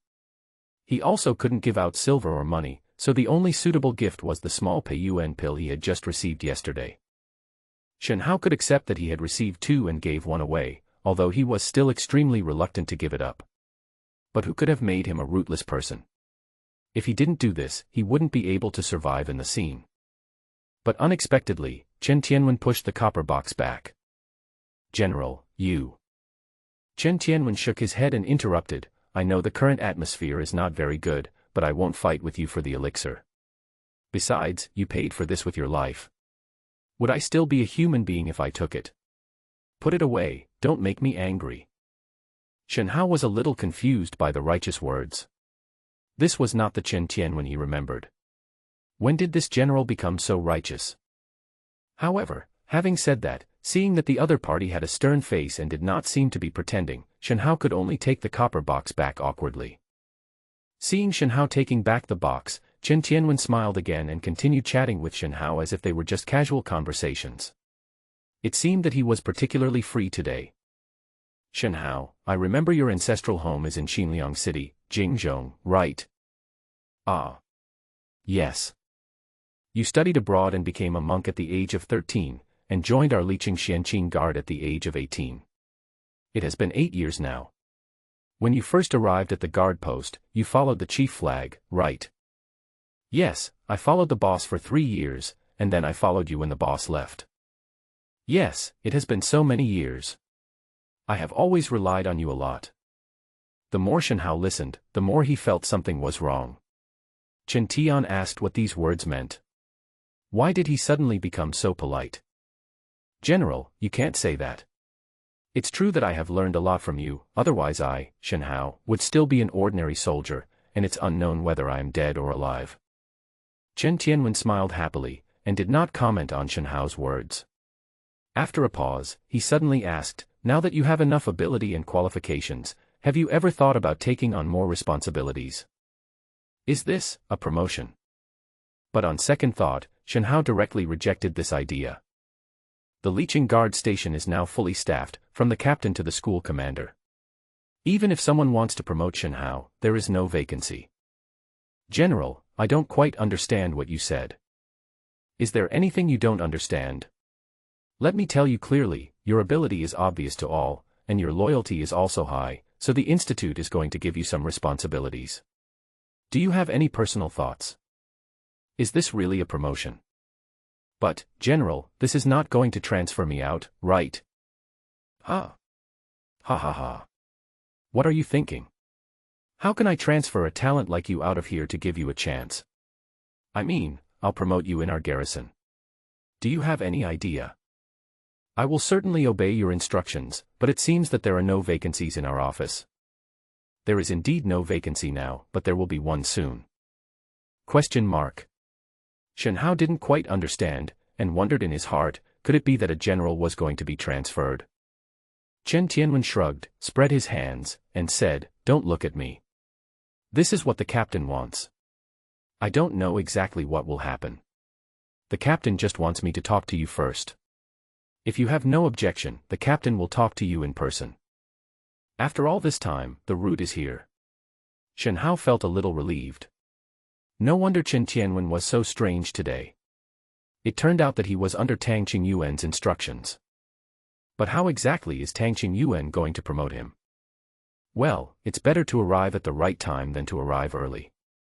The captain is in the government office today. I'll take you there. Chen Tianwen was very positive. Although he did not get any specific information from Tang Qingyuan, he had a plan in mind. Shen Hao was a minor flag officer now. If he was promoted to the 7th rank, he would be a general flag officer. At that time, he would be an equal colleague to Chen Tianwen. It was not for anything else, but just to leave a way for them to meet in the future. Many things would be much easier if you had one more ally in the garrison. After knocking on the door of the official residence of Captain Tang Qingyuan, Chen Tianwen often came here, but it was Shen Hao's first time, and he felt a little reserved for no reason. Well, Lao Chen, thank you for your help. Please go back first. I want to talk to Shen Hao alone. Ah. Okay, sir, I'll take my leave now. Chen Tianwen had just brought Shen Hao in, but was sent away by Tang Qingyuan before he could say a few words. He probably looked confused. Tang Qingyuan sat on the chair and only looked up at Shen Hao, who seemed a little reserved, after he finished the work in his hands. I think General Chen has already informed you about this matter, right? Yes. That's good. But have you ever thought about why the good thing of promotion falls on a small flag officer like you who has no roots and no support, but not on those sons of noble families with prominent families? Is it that your ability, Shen Hao, is so much better than theirs? This, I don't know. I hope you can help me understand.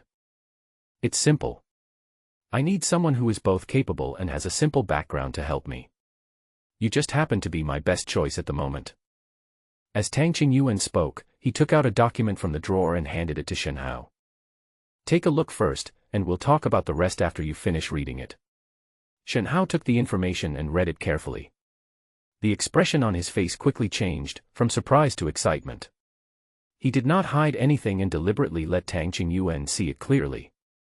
Because Shen Hao was very clear about the importance of the information in his hand. After a while. Did you finish reading it? Any thoughts? This should be a new organization that combines internal investigation and external special incident response functions. And it seems that the degree of freedom will be very high. Internal investigation. External special incident response. TSK, that's a very appropriate statement. Yes, what you said is exactly the two fundamental purposes of establishing the Black Flag Battalion. Black Flag Camp. Tang Qingyuan continued, over the years, the censors in the court have been supported by the left prime minister. Their writings are sharp as knives and their tongues are poisonous. They regard our Xianqing Guard as a scourge and they will pursue us relentlessly if we make any mistakes. So on the first day of last month, the commander Pang De gave a secret order to all guards in various places to build their own monitoring points within 2 months, called the Black Flag Camp. We have selected from many sources in the garrison and finally found you to be the most suitable. How could it not be suitable? Shen Hao complained in his heart, this kind of job that is obviously offensive must be done by a retail investor like him who has no roots or support. If he does it badly, he can just step on him to death and give an explanation, without worrying about the various relationships involved. If he does it well, Tang Qingyuan can also be known as a person who knows people. In addition, the wind direction in Xianqingwei is uncertain, and no one knows whether this Black Flag Camp can take root and grow, so to put it bluntly, he is just a guinea pig that was pushed up casually. However, even though he complained, Shen Hao knew in his heart that this seemingly unreasonable thing might actually be an opportunity for him to break the ceiling of his career. After all, in Liqing, there has never been an example of a rootless retail investor like Shen Hao climbing to the position of general manager. He is the first. Seeing that Shen Hao had almost understood, Tang Qingyuan limited him. The Black Flag Battalion is a 7th rank organization. If you come here, you will be the general flag. You need to prepare all the personnel on your own. The institute will give you some resources and transfer orders. I want to see you set up the framework within half a month. Any questions? No problem, please rest assured, I will complete the task. Well, then go ahead. Take this information with you and study it yourself. I'll wait and see what you can do. The order from the garrison was issued quickly, and the next morning, the official brocade robe of the general flag, the gooseback sword, the waist badge, identity documents, etc. were delivered to Shen Hao. He was even arranged to live in a high-end courtyard near the garrison as a living allowance for the general flag. As soon as he entered the garrison again, a servant took Shen Hao to the newly purchased public office. Although it was not big, all the configurations were in accordance with the standards of the general flag. And what a coincidence, Shen Hao's government housing was right next to Chen Tianwen's. However, Shen Hao had no time to enjoy it. He didn't even have the mood to sit idly by. After exchanging a few words with Chen Tianwen next door, he immediately started to set up the Black Flag camp. First comes the funding, then the manpower. Funding is simple, you can directly ask Tang Qingyuan for it, and it shouldn't be difficult to raise 300,000 or 500,000 taels of preparation money. The difficult part is where to get the manpower. Shen Hao is now a 7th-ranked general flag officer. Referring to the staffing arrangements of other general flag officers, he needs to find 3 to 4 small flag officers, 6 to 8 school commanders, and nearly 300 strong men and soldiers. Where to find these people? Drawing from each flag. This is the fastest way to build up personnel configuration. As long as Tang Qingyuan's support is obtained, even if the flag officers of each flag oppose it in their hearts, they will not dare to interfere too much. However, the disadvantages are also obvious. It is easy to be tripped up. If you are not careful, there will be constant trouble. That would be embarrassing. It's not that Shen Hao thinks too much, but his current position is very delicate and he can't afford to be careless. If we don't draw personnel from various flags, we will have to recruit all the people ourselves. This will be much more troublesome and the results will be slower, but it is safer and easier to use once it is set up. Take it one step at a time. Let's first pull out a small flag camp. Shen Hao didn't think for long before he came up with an idea. There were quite a few idle duty men in the Liqing garrison. Most of them were rootless and helpless individuals like him. Some were children of nobles who were down and out. They were not highly cultivated, but were stubborn and not good at dealing with things. They were disliked by others and were despised by all the flags. Shen Hao has always known about these invisible people. In the past, he deliberately kept a distance from these troubled people, but now his position determines his mind, and he is jealous of these people. He went to the document room and retrieved all the miscellaneous files in the garrison. However, these things could not be borrowed and could only be checked on the spot in the document room, so Shen Hao spent his entire first day in the document room. It was not until late at night that Shen Hao left the office with a handwritten list. Early the next morning, Shen Hao approached Tang Qingyuan. If the roster in his hand was to be implemented, the master of 100 households would have to give his nod. Zhang Liao, Shen Guangli, Niu Ben, did you find these people on purpose? Tang Qingyuan glanced at the roster handed over by Shen Hao and then closed it. He rubbed his eyebrows. He was actually ready to help Shen Hao coordinate on personnel issues, but he didn't expect that Shen Hao would hand over such a list. It was a weird roster, and the names he saw in it were all guys who had caused trouble and were not popular. Sir, although these people are full of troubles, they are all real people and not idlers. They have simple backgrounds and have not dealt with any banners. They are doing errands suitable for the Black Flag camp. I hope you can help me. There was no need to explain too much, Tang Qingyuan was naturally clear about the details of these people. Once the Black Flag camp officially began operations, it would inevitably clash with other flags. If he chose some people who were cautious or attentive to personal relationships, he would be restricted. But there aren't many of them. At most, they're enough for you to form a small flag battalion. It's still a long way to go if you want a full battalion. What are your plans? Your Excellency, I plan to start a small flag camp and officially operate it first, and then train new people while exploring. This will be more suitable for the Black Flag camp in the long run. That being said, if these people are not used properly, it will be a mess. Are you really planning to transfer them to the Black Flag camp? Sir, I am sure I want these people. Seeing Shen Hao's firm attitude, Tang Qingyuan stopped trying to persuade him. He nodded and told Shen Hao to go back first. The people on the roster would be in place by noon, so he could go to the training ground to recruit them himself. However, Tang Qingyuan still had questions about whether Shen Hao could control these troublemakers. When he returned to his apartment, he saw Wang Jian standing guard at the door. Little flag. Come in, do you have anything to do with me? It's okay, you just got promoted and wanted to come and congratulate you in person. Shen Hao chuckled and said, you kid has been following me for so many years, and I still can't tell if something is wrong with you. Tell me quickly. Well, let me tell you, are you still short of people to prepare for the Black Flag camp? Shen Hao looked at Wang Jian in surprise, not expecting that this kid would come and introduce himself. Have you discussed this with your family? Xiao Qi, oh no, Mr. Shen Qi, I came all the way with you. Aren't you short of people now? Can I come and help you? The answer was irrelevant. Shen Hao frowned. Let me ask you again, have you discussed your plan to switch to my company with your family? Wang Jian is not some rootless individual investor. He has connections. His family has been noble for 2 generations and they are also natives of Licheng. His network of connections is not too deep. Shen Hao doesn't want to cause trouble. Not yet. Sure enough, Shen Hao shook his head and said bluntly, Wang Jian, you have followed me for so many years, we know each other well, so I will not hide it from you. I am very short of people here now. If you can come here, I will give you a small flag officer. Don't be excited, listen to me. There is a prerequisite for this, that is, you go back and discuss it with your family, and you can come to me only if they agree.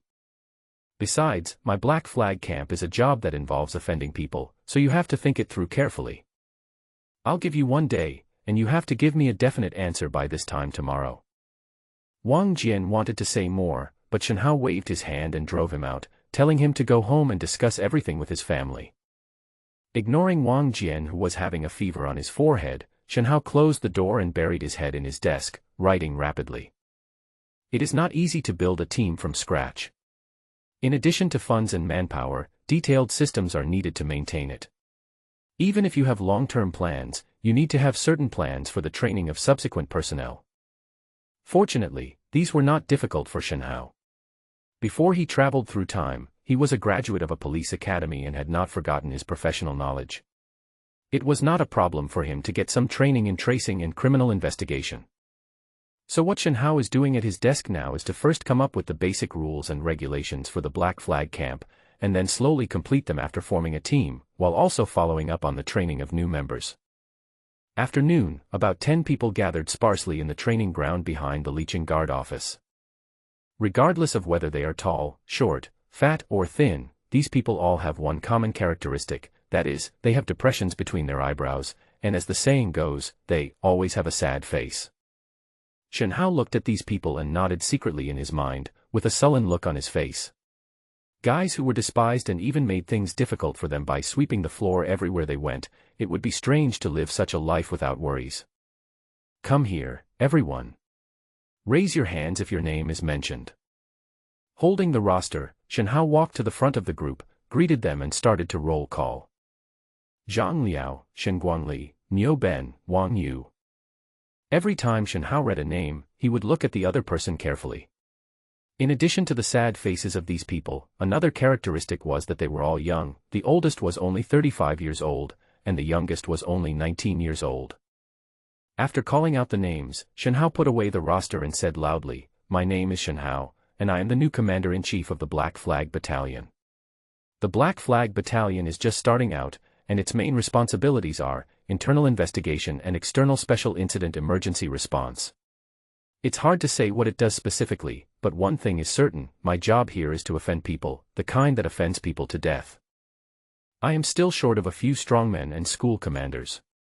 All the staffing is the same as normal positions, and those who have just joined the company can receive a starting subsidy of 1,000 taels.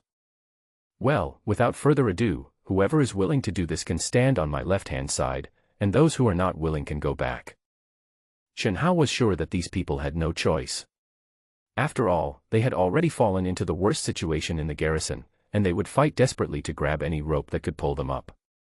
Sure enough, as soon as Shen Hao finished speaking, all 15 people stood on his left side. "Very good, now you form yourselves and introduce yourselves.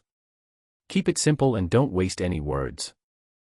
Although these people looked at Chen Hao with unfriendly eyes and were full of suspicion and vigilance, they still knew about the establishment of a new organization, Black Flag Camp, in the garrison and Chen Hao's appointment as the commander-in-chief of the Black Flag Camp.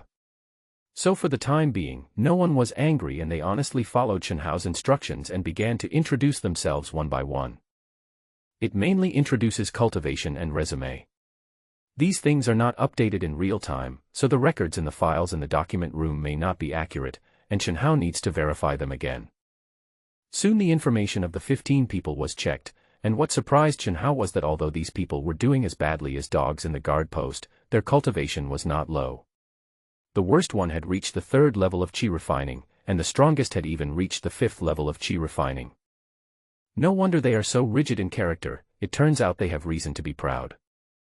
It's a pity that I still can't withstand the beating of reality. Okay, now follow me to the document room to go through the transfer procedures. If anyone wants to regret it, it's not too late. If you wait until the transfer procedures are completed, there will be no room for anyone to back out. Still no one quit. Tang Qingyuan had made advance arrangements with the document office, so the formalities were completed quickly and 15 special badges were handed over to these people. The style of the waist badge is similar to that of the normal Xian Qingwei waist badge. The difference is that there are 2 crossed gooseback knives on the left and right sides of the word Xian on the front of the waist badge, which makes the overall look a bit more sinister. It is said that this badge was personally chosen by Lord Pang Ban, the commander of Xianqing Guard. Perhaps it has a deeper meaning. Among the 15 people, except for 2 who had reached the 5th level of qi refining and were directly appointed as school commanders, the rest were all strongmen. Moreover, Chen Hao told them frankly that it was just a flag group now, and if they performed well, they would be needed to serve as the backbone of the new flag group after it was established. In other words, work hard, and those who perform well will be promoted in the future. The 2 school commanders were Zhang Liao, 30, and Han Xin, 31. Although they were directly awarded the title of school commander, which was dozens of times better than when they were clerks before, they did not look very satisfied. They were probably eyeing the positions of small flag officers that had not yet been taken out by Chen Hao. We are still short of some soldiers. You strongmen can recruit 5 men from the reserve camp in the garrison. Just show your badges. The captain has already informed them. Zhang Liao and Han Xin, please come to my office later. In the office, Chen Hao put the basic rules and regulations he had written in a hurry in the morning in the hands of Zhang Liao and Han Xin, and said, "These are some rules I compiled for the Black Flag Camp. You should familiarize yourself with them first and then find an opportunity to explain them to all the wrestlers in the evening. In addition, you will also have to adjust the division of labor for the newly recruited soldiers in the next few days. I think you should know the specific arrangements. After all, you have been flag officers before, right?" Chen Hao gave these 2 the title of school commander not only because of their high cultivation, but also because they were both demoted from the position of small flag officers. Although they offended people, their experience and ability were beyond doubt. With these 2 people helping him, he could be much more relaxed. On this side, Wang Jian hurried home. He was still thinking about the job transfer to the Black Flag Camp. He wanted to inform his family as soon as possible, worried that if he delayed for too long, he would have nothing to do. "Where's my dad?" "Master, are you back?" "The master is drinking tea in the garden, you." Without waiting for the servant to finish speaking, Wang Jian rushed to the backyard like a gust of wind and saw from afar that I was sitting in the pavilion hugging the concubine who was about his age and laughing. In the past, Wang Jian would not have disturbed my happy time, and would even have avoided suspicion. After all, the woman was too young. But today, he was anxious and didn't care about that. "Dad, I have something to tell you." Wang Jian came running over in a hurry. I was also surprised because my son was not usually so unruly. "Well, if you have something to say, just tell me." While letting Wang Jian sit down in the pavilion, he waved his hand to let the concubine with a blushing face in his arms leave. It was a bit disappointing to have his happy time interrupted, but who asked his son to look for him for something. Wang Jian lowered his head, and only raised it after the woman left. He excitedly said to me, "Dad, there is an opportunity in the garrison that can allow me to climb up a level and become a small flag officer. What do you think?" "My name is Wang Hai, a middle-aged, slightly fat man." After hearing what his son said, he just raised his eyes and smiled noncommittally. Is there such a good thing? Really? The small flag officer I followed before, Shen Hao, has been promoted to the general flag officer. He is short of manpower and has 3 or 4 small flag officers vacant. As long as you agree, I can do it myself without you having to use your connections. Do you really think that you and I know nothing if we just stay at home and don't go out? You are talking about the newly established Black Flag Camp, right? I advise you to give up this idea as soon as possible. It's not a job for you and it's not worth it. What? Not worth it? That's a small flag official title. A proper official position with a certain rank. If you miss this opportunity, you'll miss it forever. Wang Jian is only 22 years old now. If he can sit in the position of a small flag official at this age, it will be the first time in the history of their Wang family. What did I teach you before? Our Wang family has been a high-class family in Liqing for generations, and we have all kinds of connections. You don't need to be outstanding, you just need to make sure you don't make mistakes. If you work hard, you will eventually be able to get a higher official position and meritorious service. It just takes a little more time, but it's a sure thing. So, don't take the title of a small flag officer too seriously. The Black Flag Battalion is neither up nor down and it's unclear how long it can exist. And looking at the affairs they are in charge of, this is a job that will offend people to death.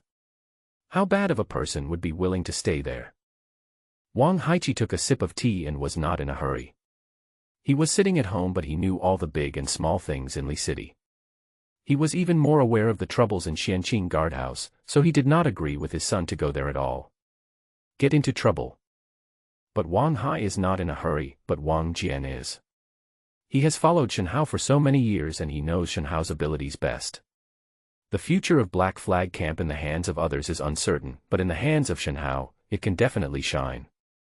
Yes, his intuition told him not to miss this opportunity to provide help in times of need, otherwise he would regret it for the rest of his life. Dad, I believe in General Shen Qi's ability. Black Flag Camp will not collapse. And have you ever thought about what would happen if Black Flag Camp really became popular? By then, a small flag officer in the Black Flag Camp will probably be more majestic than an ordinary general flag officer, right? Oh, you have so much confidence in Shen Hao. But I heard that Shen Hao is just a rootless and unreliable cultivator. Can he cover a troublesome place like Black Flag Camp? Wang Hai shook his head as he spoke. He had the opposite view than his son, and he was not optimistic about Shen Hao at all. He even felt that once Black Flag Camp messed up, Shen Hao would definitely be thrown out as a scapegoat. You don't think highly of Mr. Shen because you don't understand him. I'm willing to bet once that Mr. Shen can open up a new world in Black Flag Camp. Tisk, why can't you make sense? I told you no. Hey, old man, why are you here?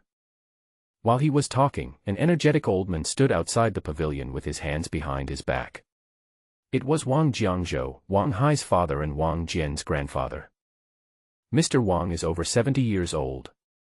His talent is limited and his cultivation has declined with age in recent years. However, he has accumulated great power in the Wang family and is the real master of the matter. I've been in retreat for too long, come out and get some fresh air. I happened to hear you talking about the situation at the Black Flag Camp, and I thought it was interesting. You continue talking, and I'll listen. Wang Jian and Wang Hai looked at each other, and then repeated the story about the Black Flag Battalion and Wang Jian's plan to switch jobs and become a small flag officer. Old man, look, isn't this kid asking for trouble? Isn't it better for him to just live peacefully? Why does he have to make trouble? Wang Jian was so livid that he dared to confront his father. What's more, the old man was still there, so the rules had to be followed. Toss and turn. Who doesn't toss and turn to survive? If people don't toss and turn, they'll be close to death. The old man's sudden words made Wang Hai and his son feel a little overwhelmed, and they were speechless for a while. Old man, you are. Humph, don't you understand? The family has been going downhill over the years, don't you feel it?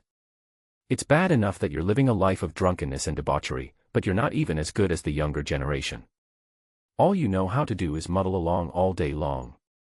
Do you think you can muddle along for a while or for a lifetime? No, old man, you haven't heard about the duties of the Black Flag Battalion, have you? That's an offensive job. To put it mildly, it will make it difficult for you to move forward. To put it more seriously, it's a job that will cost you your head. How can we get involved in such a matter? Stupid. The old man slapped Wang Hai on the back of the head quite hard, with a loud snap. Wang Jian, who was watching on the side, felt so happy that he managed to hold back his laughter, but Wang Hai still glared at him fiercely. The old man didn't think there was anything wrong with beating his son. He picked up the teapot on the table and poured himself a cup. He took a sip before continuing. Don't always focus on this small piece of land in Licheng, be more open. You said before that this Black Flag camp was personally appointed by the Xianqing Guard Commander Pang Ban, right? Right. That's it. Haven't you studied Lord Pangban's style? He is famous for his iron-blooded cruelty. How can he be soft or compromised? Since the Black Flag camp has been established, it means that he is determined to put a lock inside the Xianqing Guard. Whoever is dissatisfied, what does it matter? Can they be stronger than the knife in Lord Pang's hand? Therefore, I think Wang Jian's idea is good. He is helping the Black Flag camp when no one is optimistic about it. This will definitely pay off in the future. Wang Jian nodded repeatedly after hearing this. Although he wanted to join the Black Flag camp, he was not as thoughtful as the old man. Wang Hai also heard something. He understood that the old man was actually feeling anxious about the decline of the Wang family over the years. Even if the Black Flag camp was really determined to put a lock on Xianqingwei, it would still be difficult to move forward at least at this stage.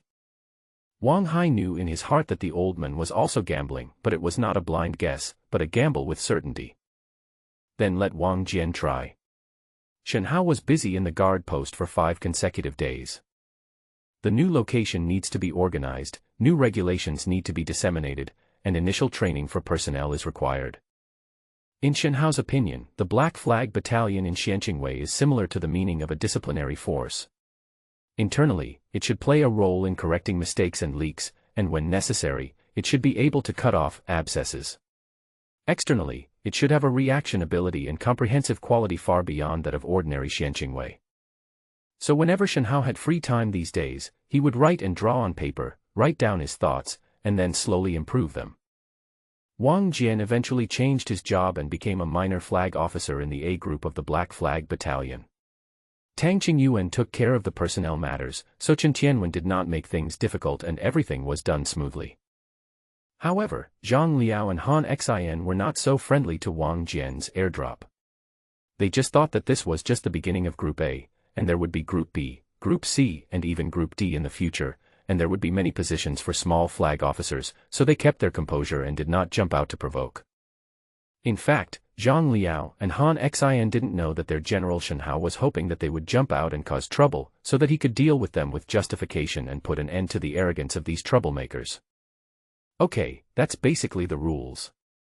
We should be able to handle it in a short time. As for the training, have Zhang Liao and Han Xin work hard. Whether it's the strong men or the soldiers below, I require them to be stronger than the people in other flags. It doesn't have to be too much, just a little bit stronger is enough. In that case, then we can only start with the combined attack technique. But we need to apply to the Centurion for permission. Okay, I'll go find the captain, and you can take care of the other things. Okay, General Flag. It was not until the evening that Shen Hao finished explaining the matters at hand. If nothing unexpected happened, the Black Flag Battalion could officially announce its duties in the Xianqing Guard Station in Licheng from tomorrow. After being busy for 5 days, Shen Hao had been taking a few naps on the chair in the public office. Now that he had relaxed, he was eager to go back and lie down to catch up on his sleep. He had only taken a few steps out of the guard post when he stopped and changed direction after a moment. He was so busy that he suddenly remembered that the courtyard he rented before had been vacated. He now lived in a mansion allocated to him by Xianqingwei, which was located on Liushu Street in the north of the city. It was only 2 incense sticks walk from the guard post, very close. Speaking of this house, Shen Hao had only been here once when he moved. The rest of the time, the handymen of the garrison were helping him take care of it. This was the first time he went back to have a proper rest. Boom boom boom. After knocking 3 times, the door opened. The person who opened the door was an old man in his 60s. His last name was Hu, and his name was Hu Tian. He was the doorman and housekeeper of the house. It was said that he had been a soldier in the army before. He was in good health and always had a smile on his face. "Master, are you back? Have you eaten yet? I'll ask Miss Xia to make you some noodles." "Noodles? That's fine too." After sitting on the chair for a while, a bowl of hand-rolled noodles with plenty of sauce was brought in front of me by a girl. This girl is Xia Nu. A girl without a last name, she was a fox slave confiscated by the janitor in the garrison. They are called foxes, but in fact, except for a tuft of yellow hair on their ears, which are slightly pointed, they are no different from ordinary people. Of course, their bodies are much more prominent than those of ordinary girls, which is also a characteristic of fox women. In addition to Xia Nu and Hu Tian, there was a servant and a cook in the house. The cook did not live here, so if she wanted to eat in the evening, she had to ask Xia Nu to cook some. Among these servants, only Xia Nu was Shenhao's private property. Because she was a fox, a slave, and a girl, it was considered a little benefit after the promotion. The hand-rolled noodles were very authentic, with plenty of chili, and the fried was also fragrant, which was very much to Shenhao's liking. Hee. I quickly finished the bowl of noodles, and then drank a cup of herbal tea. How refreshing. "Master, have you finished your meal?" "Yeah, I'm done eating." "Does it taste right?" "It's delicious." "That's good." "Well, Miss Xia has boiled some hot water for you. You must be tired. Why don't you take a shower before going to bed?" Shenhao looked at the fox girl beside him with a tuft of cute fur on the tip of her ears, and said jokingly, "Will you help me wash it?" "Ah. If the master asks, I." He couldn't finish his words, just lowered his head and dug his toes into the ground. Shenhao laughed out loud. This girl had a very tender face and was very interesting to tease. She was completely different from those singing girls in Lifing Tower. The big bathtub was placed in the bathroom in Shenhao's bedroom. He poured buckets of hot water into it, and then added cold water. When the temperature was right, he would soak in it. Of course, he had to wash his body before getting in, otherwise he would not be able to soak in it because the water in the bathtub was dirty. Seeing Xia Nu sweating profusely after filling the tub with water, Shenhao subconsciously asked, "Are you tired?" "Not tired. I can endure hardship." A trace of panic flashed in Xia Nu's eyes. "Don't be afraid, I don't eat people." "Woo-woo, I'm afraid that my master will dislike me because I have no strength and my movements are slow. I don't want to go back to the tooth shop, or I will be beaten to death." "Oh, are you crying again? Okay, enough water, you can go out now. I won't send you back to the dental clinic." Shenhao didn't know whether to laugh or cry. This was just the beginning. However, he also discovered that this fox girl seemed to be too cowardly, and she must have suffered a lot in the dental business. I won't go out. I can help rub the master's back." "Go out." "Ah. Oh."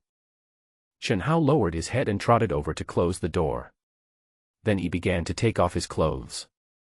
After washing himself, he soaked in the bathtub. It seemed as if all his tiredness had flown away. He felt so comfortable. After taking a short nap in the water, the bedroom door outside was pushed open again.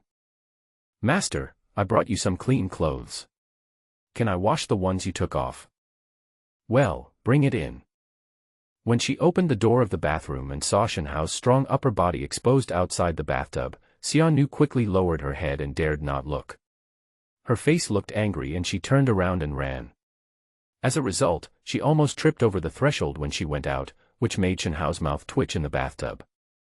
"Soak until the water starts to cool down." "Master, can I give you some hot water?" After adding hot water, Miss Xia hesitated for a long time before she spoke in a low voice. "Master, I learned massage in the dental clinic. How about I help you relax your shoulders?" "Oh. You know how to give a massage? That's fine, let's see how good you are at it." Seeing that Shenhao agreed, a trace of uneasiness flashed across Xia Nu's face. Then she walked tremblingly behind Shenhao and put her hand on his strong shoulder. Hi. Not bad. As long as the master feels comfortable. After receiving the praise, Miss Ya's hands stopped shaking and her movements became smoother, pressing Shen Hao so comfortably that he closed his eyes. You can cook and give massages. You're quite capable. All of this, I learned it all in the dental clinic. Miss Ya didn't know how to do this before. Then you must have talent, otherwise you wouldn't be able to learn it. I also learned to cook before, but what I cooked was totally inedible. That's different. If you don't learn it in the pawnbroker, you'll die. Shen Hao opened his eyes in surprise when he heard what Xia said, and asked in confusion, no way. Although the pawnbroker is not a good place, it shouldn't be so cruel, right? Shen Hao knew about the slave trade, which was a government-run slave trading agency and the only place where human trafficking was legal. The main people sold there were slaves of other races or the families of criminal officials. When the imperial court raises its military might, foreign slaves will be rampant. However, the imperial court has not used foreign troops in recent years, so foreign slaves are captured by looting teams organized by slave traders on the territories of foreign races abroad. The families of criminal officials were the unlucky ones who had committed serious crimes and whose property was confiscated. There were dozens of punishment clauses in the laws of the Jingzhou dynasty, including confiscation of property and selling of pawn shops. The most valuable ones are the families of the criminals, especially the young women. The alien races are more specific, and as far as Shen Hao knows, young fox girls like Xianu are also very popular in the pawn shop. Seeing that Shen Hao didn't believe her, Xia Envy became anxious and stammered, really, I saw a girl with my own eyes. She was whipped to death because she didn't wash her clothes properly. Being whipped to death. This is a very miserable way to die. Shen Hao didn't expect that the people in the pawnbroker would be so cruel. He didn't feel that way when he dealt with the pawnbroker before. Were you also whipped? Well, I got whipped once when I first went there, but not again since then. Because you were smart you didn't get beaten. No. Lin Xiner is much smarter than me, but she still gets beaten every day and can't even get out of bed. It was the first time that Shen Hao heard about the dental business. He chatted with Xia Nv in a disjointed manner, Lin Shiner. Do you have a surname? Are you a relative of a criminal official? She is smarter than you, but why was she still beaten? She wasn't beaten because of her studies, but because she was always yelling nonsense. What are you yelling about? She cried out that it was unfair, saying that her family was being wronged. Every time she cried out like that, she would get beaten up. The family members of the guilty officials. Crying out for injustice. Shen Hao didn't care. He had seen people who cried out for injustice even when they were executed. In many cases, people's words could not be trusted. Moreover, this was the dental practice's business and he didn't need to worry about it. After soaking for a while, my body became soft. Okay, no more soaking, go out, I need to rest. Ah. Oh. Okay master, I'll come and clean it up tomorrow. The next day, as soon as Shen Hao entered the gate of the garrison, he was told that Tang Qingyuan was looking for him, so he hurried over. As soon as I entered Tang Qingyuan's office, I heard Tang Qingyuan ask directly, how long will it take for the Black Flag Battalion to officially serve? Didn't you say it would be within half a month? Why did Tang Qingyuan sound a little anxious today? Your Excellency, the Black Flag Battalion has already assembled a team of personnel, and the internal framework is almost complete. If there is an emergency, they can be officially commissioned today. Shen Hao originally planned to come here today to report to Tang Qingyuan on the progress of the Black Flag Battalion's formation. He was prepared to continue summarizing and improving it while performing his duties. Isn't this how new organizations are done? There's no joking in the military. Your Excellency, what I said is absolutely true. The Black Flag Battalion can indeed be officially commissioned. Seeing that Tang Qingyuan didn't believe him, Shen Hao quickly explained to Tang Qingyuan everything he had been preparing for the past few days and the organization's strategy. However, he found that Tang Qingyuan looked at him more and more strangely, as if he was looking at something strange. I didn't expect that a newly promoted general like you would have such a long-term vision. Very good. After Shen Hao finished speaking, Tang Qingyuan was obviously very satisfied with how Shen Hao was able to build the framework of the Black Flag camp so quickly. Then he took out an order from the drawer and placed it in front of him. Take a look. This is the urgent order sent by Qin Husuo last night. After opening the order, the content inside was not long, but it made Shen Hao's eyes light up. Urgent order: instruct the Liqing 100 Households Office to immediately report the establishment of the Black Flag Battalion and start collecting internal audit intelligence. The scope of intelligence collection includes but is not limited to accounts, cases, officials' integrity, warehouse inventory, etc. And you can investigate internal affairs cases depending on the situation. In addition, the Black Flag Battalion is a confidential institution of the Xianqing Guard, and all situations are to be treated in accordance with confidentiality regulations. All 100 households should fully support it and not slack off. The signature is Jiang Cheng, the captain of the Fengriqing 1000 Households Office. It's actually an order signed by the 1000 householder official himself. Shen Hao was secretly surprised. It was also the first time for him to see such an order coming from above. However, according to the content of the order, it is no wonder that Tang Qingyuan looked at him with admiration, because when everyone was still uncertain about the scope of functions and authority of the Black Flag Battalion, Shen Hao had already walked ahead of everyone, and his content happened to be in perfect agreement with the order of the 1000 Households Office. You are very creative and have actually guessed the plan of the Qianhu office. That's great. Just do it according to your idea. It must be done quickly while ensuring that the Black Flag Battalion has a certain ability to handle the case. We are now ahead of all the other 100 household offices. If you can continue to catch a typical case and investigate, do you understand what I mean? Shen Hao paused and replied, I understand. But you also know that there are many taboos in the garrison. The Black Flag Battalion is handling cases under your guidance. What do you think is the appropriate level of inspection? Tang Qingyuan snorted and tapped his palm on the table, saying, opportunities are rare and will never come back. Go ahead and investigate. As long as the evidence is solid, I will cover it for you no matter how big the case is. With these words, Shen Hao felt relieved. Back in his office room, Shen Hao sat on a chair and closed his eyes in deep thought. He had to have an idea in mind before he took any action. The attitude of the Qianhu office currently seems very tough, and it seems that it is going to conduct an internal self-inspection. According to past experience, this kind of thing is like the wind. Whoever can ride the wind when it blows will reap the most benefits.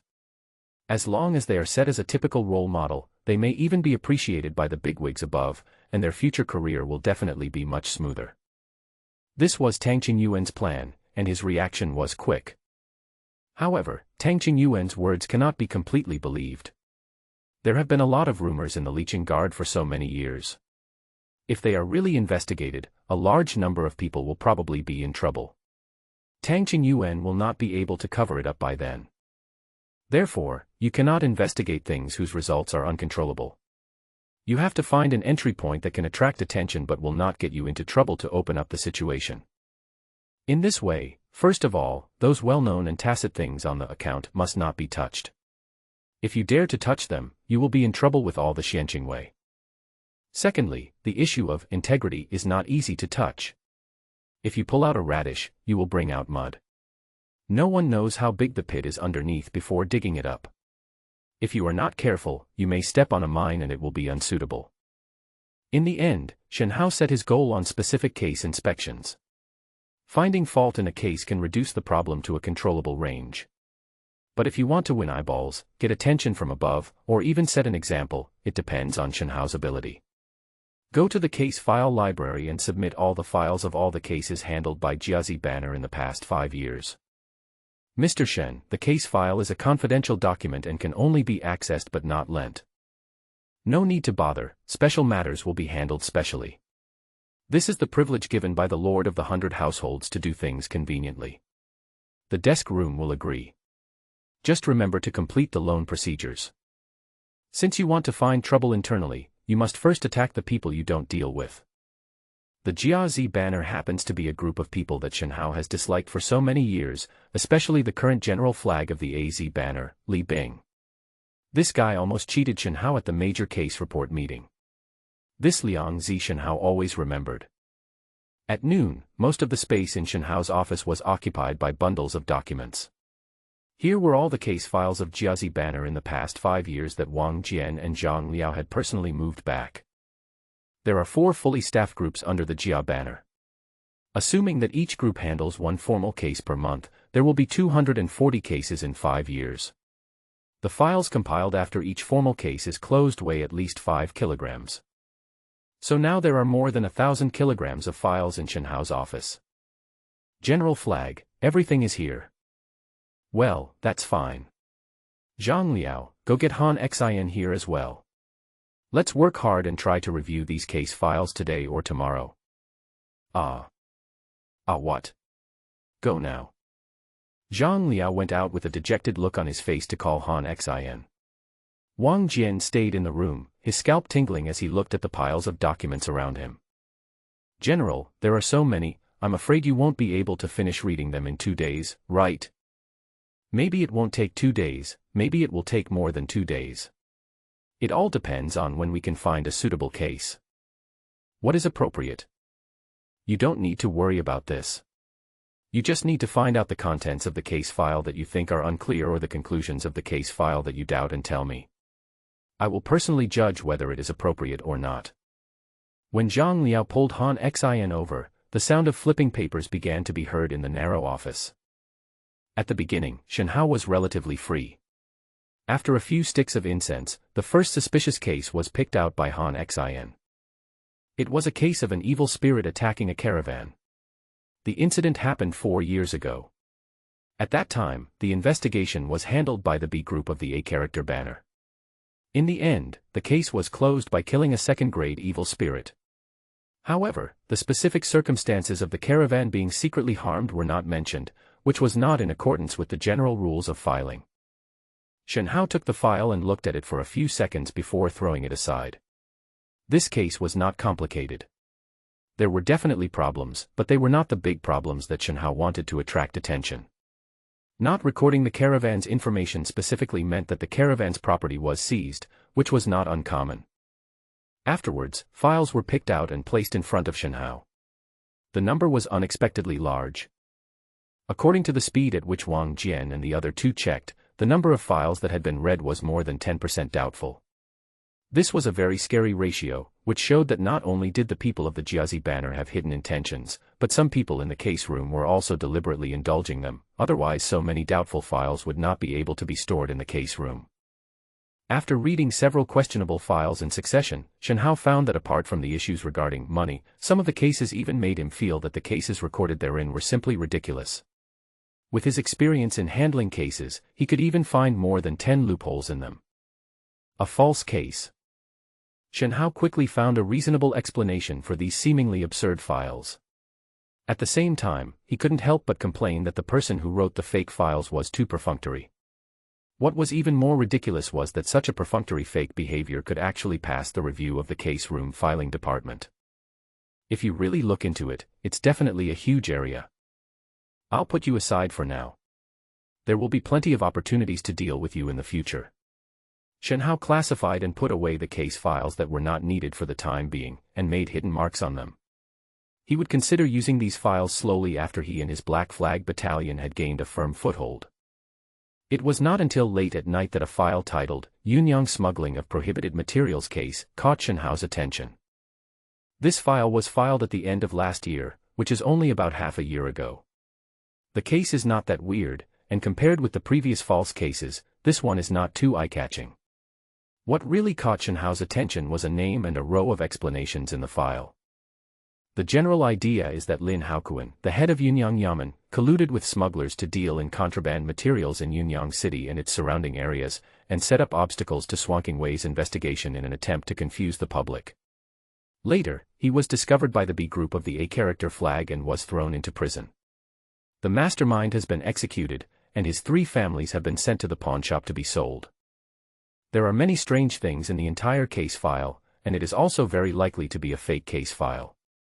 However, there is a row of family members' names behind the mastermind Lin Haokuan in the case file, and one of the lines reads, Female, Lin Shiner, 17 years old, sent to Liqing Dental Clinic for sale.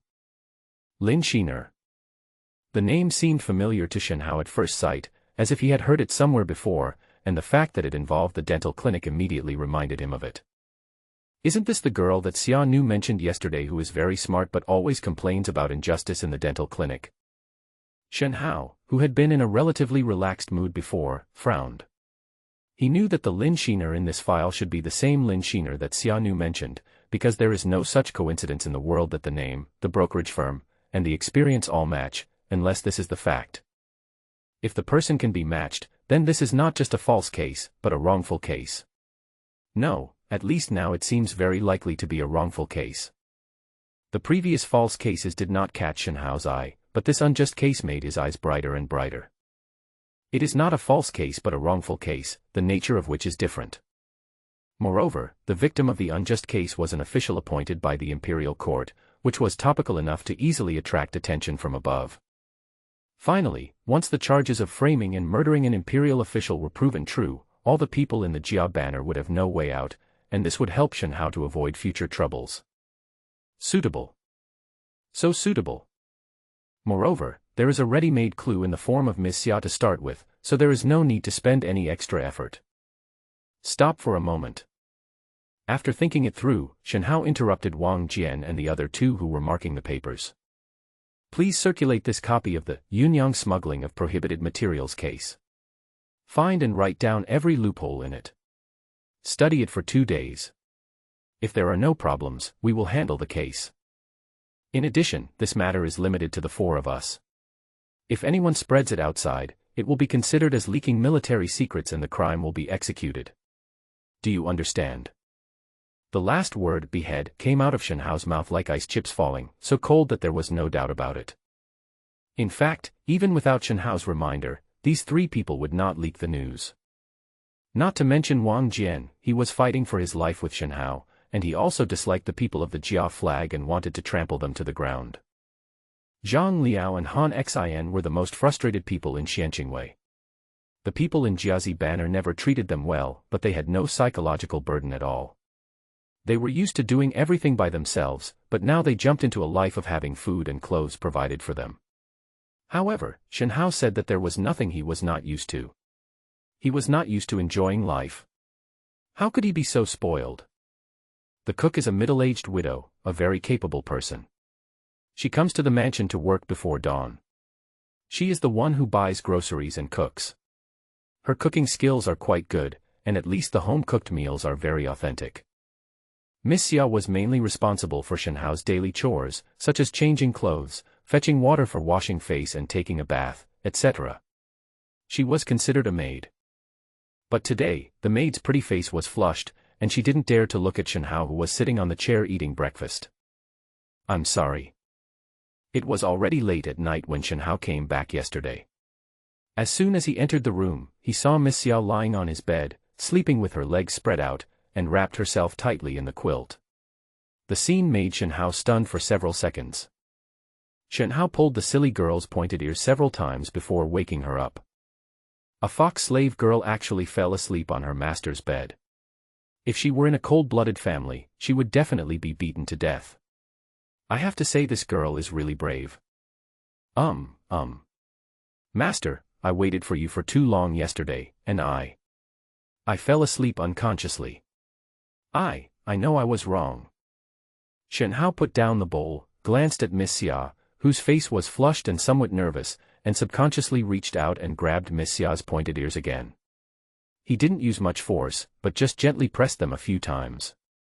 He found that as long as he pulled her ears like this, Miss Xia would tremble all over, which looked very funny. I'll whip you if you break the rules next time. Remember that. Yeah, Miss Xia, remember it, it's so itchy. Shenhao put his hand away, leaned back in his chair, called out to Miss Xia who was about to clean up the dishes, and asked, is the girl named Lin Shiner you mentioned before still in the dental clinic? Oh. Master, do you still remember? It should still be here. I remember Sister Lin Xiner was learning the Changxian dance before I was brought here. She said it would take at least 2 months to learn. Changxian dance. Do pedagogues teach this? Yeah, it's not just about dancing, there are many things to teach. So you learned it too? me. Yeah. Chang Xian dance. No, it's Mei Wu. Shen Hao was frightened again. Charming dance. He knew that thing. Although it was also a dance, it was used to seduce men. He didn't expect that Miss Xia actually learned this in the dental clinic. Why did Lin Shiner learn the Chang Xian dance? Because she's pretty. The dental manager said that Lin Xiner is a rare talent that only comes once every decade. We can't waste her. She has to learn the best things and be sent to a wealthy family in the future. A good seedling. A good seedling in the eyes of the dental manager. Shen Hao suddenly understood why Lin Shiner, whom Xia Nu mentioned, always broke the rules of the dental industry but was able to survive. It turned out that the people in the dental industry were reluctant to give up this good material. I've heard before that the slave trade would train some top-quality slaves for the bigwigs in the court to enjoy, and now it seems that what they said is true. It sounds like you and Lin Shiner are very familiar with each other. Yes, she lives in the same room with me. Did she tell you about her family situation? Yes, she always burst into tears while talking. She is very pitiful. Do you remember it? Tell me about it. Oh, she said her home is quite far from Liqing. Her name is Yun or something. Yunyang. Yes, Yunyang. Her father was a high-ranking official in the Yunyang government. She had many brothers and sisters, as well as several stepmothers. Later, her family was wrongly accused, some were beheaded, some were sold, and in the blink of an eye, the family was destroyed. What Miss Xia said was similar to what Shen Hao saw in the file. Did she tell you who was framing her family? I think I did. Yes. By the way, his name is Zhang Kuei. Lin Shiner even cursed Zhang Kuei and said he would die a miserable death. Zhang Kuei. A name that Shen Hao was completely unfamiliar with. But knowing the name was a good thing, so he could just look it up slowly. Okay, if you have nothing to do, think carefully about what Lin Xiner told you. If you remember anything, tell me when I come back tonight. Yes, master, take care. When he arrived at the government office, Shen Hao took out the file of the Yunyang smuggling of prohibited materials case again and looked at it carefully, but did not find any mention of Zhang Kuei on it. Ask the servant outside the door to call Wang Jian over. Go and check Lin Haokuan's details, including his background and whether he has any enemies or grudges. Be careful not to use conventional channels to investigate, especially the way Xian Qingwei used to investigate. Investigate from the local level in a roundabout way, and be careful not to let the news leak out. Do you think there might be spies among them in the guard post? It's not possible, it's definitely possible. We don't have the ability to build our own intelligence network right now, but don't be stupid and blow yourself up. It's better to be careful. I understand. Don't worry, General. I have a few friends in Yunyang who are trustworthy and have a good relationship with me. I'll ask them to help me check it secretly. Well, as soon as possible. After Wang Jian left, Shen Hao was about to continue sorting out the files in his hand, but he didn't expect the door to be pushed open with a slam. Oh! Are they really all borrowed? The person who came was Li Bing, the general commander of the Jia banner. After pushing the door open, he didn't even look at Shen Hao. He just stared at the files piled up in the room and clicked his tongue. His face was gloomy and mocking. General Li, what can I do for you? Shen Hao sat on the chair without getting up, with a faint smile. He expected Li Bing to come to see him, and even came later than he expected. Shen Hao, I didn't expect that you were just a small scum before, and you became the general flag in a blink of an eye. Do you think you can be on equal footing with me now? Seeing that Shen Hao was still sitting upright, Li Bing looked at him with gloomy eyes and a bit of hostility. Isn't it?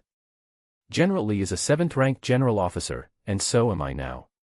Does General Li feel that he is one rank lower than me? Haha, if that's the case, then there's no need to be so polite. Humph, Shen Hao, your sharp tongue is useless. You are courting death, do you know that? Please tell me what you mean, General Li. Why did I commit suicide? The case files are confidential to the garrison and can only be read but not borrowed. Your room is full of files. If anything goes wrong, can you afford it? Ha, this is allowed by the captain, so don't worry about it, General Li. If you have nothing else, please leave. I still have a lot of official business to deal with and don't have time to chat with you. Li Bing's face instantly turned pale. He never expected that Shen Hao had only been the general flag for a few days. He actually didn't give him any face at all. Shen Hao. Are you really going to be so ungrateful? General Li, I know why you are here. These files are indeed from the A flag, but this does not mean that I am targeting your A flag. I am just doing some necessary sorting work in accordance with the authority of the Black Flag Battalion. Once your A flag has finished sorting out the files, the other flags behind will follow up. As for whether General Li thinks I am ungrateful, I really don't care. I get paid and do what I am supposed to do. I don't need to consider General Li's attitude as to whether I am ungrateful or not. Please go back. Afternoon. When Shen Hao rushed to the training ground, he saw only chaos. Both groups of people were wearing Swanking Wei's training jackets. Some of them had torn clothes and blood on their faces, and quite a few had bruised noses and swollen faces. Some of them had visibly deformed hands and feet, most of which were broken. Shen Hao was familiar with the group of people on the left.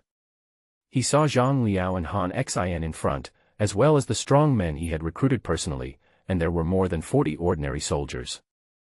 Seeing Shen Hao coming, Zhang Liao and Han Xin hurried over and led Shen Hao into the crowd. How many people were injured? More than 30 people were slightly injured, and 5 had broken bones. Shen Hao was relieved to hear that the situation was not serious. He had heard from his subordinates that his men had fought with the people of the Jiazi banner on the parade ground. He was worried that his men would suffer, so he hurried over and found that it was much better than he thought. As for the situation on the opposite side, Shen Hao could tell just by looking at it without asking. The group of people on the right were those under the A flag. Their number was more than twice that of Shen Hao's side. No less than 20 of them had their hands and feet broken, and many had blood all over their faces. Many were screaming in pain. The scene looked much more tragic than that on Shen Hao's side. It was only then that Shen Hao realized that even the 5 people on his side who had broken bones were just gritting their teeth and looking stern, and no one was crying out in pain. More than 50 people fought against more than 90 people, and not only did they win without any injuries, it was actually quite funny to think about it. The truth lies in the details. Shen Hao nodded secretly, thinking that it was a good idea to let Zhang Liao and Han Xin bring in these people. Even if these people were just ordinary soldiers, they were definitely tough guys. It's rare to see someone who breaks a bone without making a sound. We were practicing combined attack techniques on the training grounds as you requested, but the people from the A flag suddenly came to provoke us and said a lot of weird things. We cursed back, and they started fighting. Although they looked numerous, they were all wimps and couldn't take a beating at all. TSK, they still have the nerve to grumble now, how shameless. As Zhang Liao was talking, he did not forget to complain about the person across from him. In his opinion, if you lose a fight, you should just leave immediately. Staying there and crying is simply a joke. Shen Hao had completely relaxed. He had the 5 people with broken limbs sent to the clinic.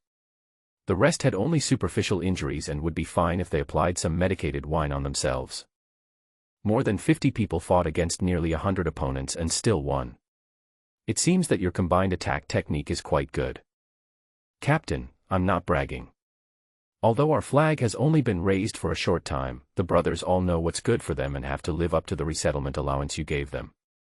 Therefore, everyone has tried their best in training, and now we have achieved a lot. It would be a joke if we couldn't defeat those old soldiers of the A flag. The 3 words, old soldier, are not new in the Licheng Guard station. Many people privately use this to satirize the large number of noble children in the Jia flag. Most of these people are arrogant and disgusting. You also know that the other party is a master soldier. How dare you use such heavy hands? Tisk, General, if you hadn't laughed I would have believed it. It was just a few punches and kicks, not that heavy. If you had held the knife handle, at least half of these scum would have died today. Talk about using a knife should be kept private. Don't let outsiders hear it. It will have a bad influence. By the way, except for those unlucky guys who broke their bones, can everyone else still run and jump?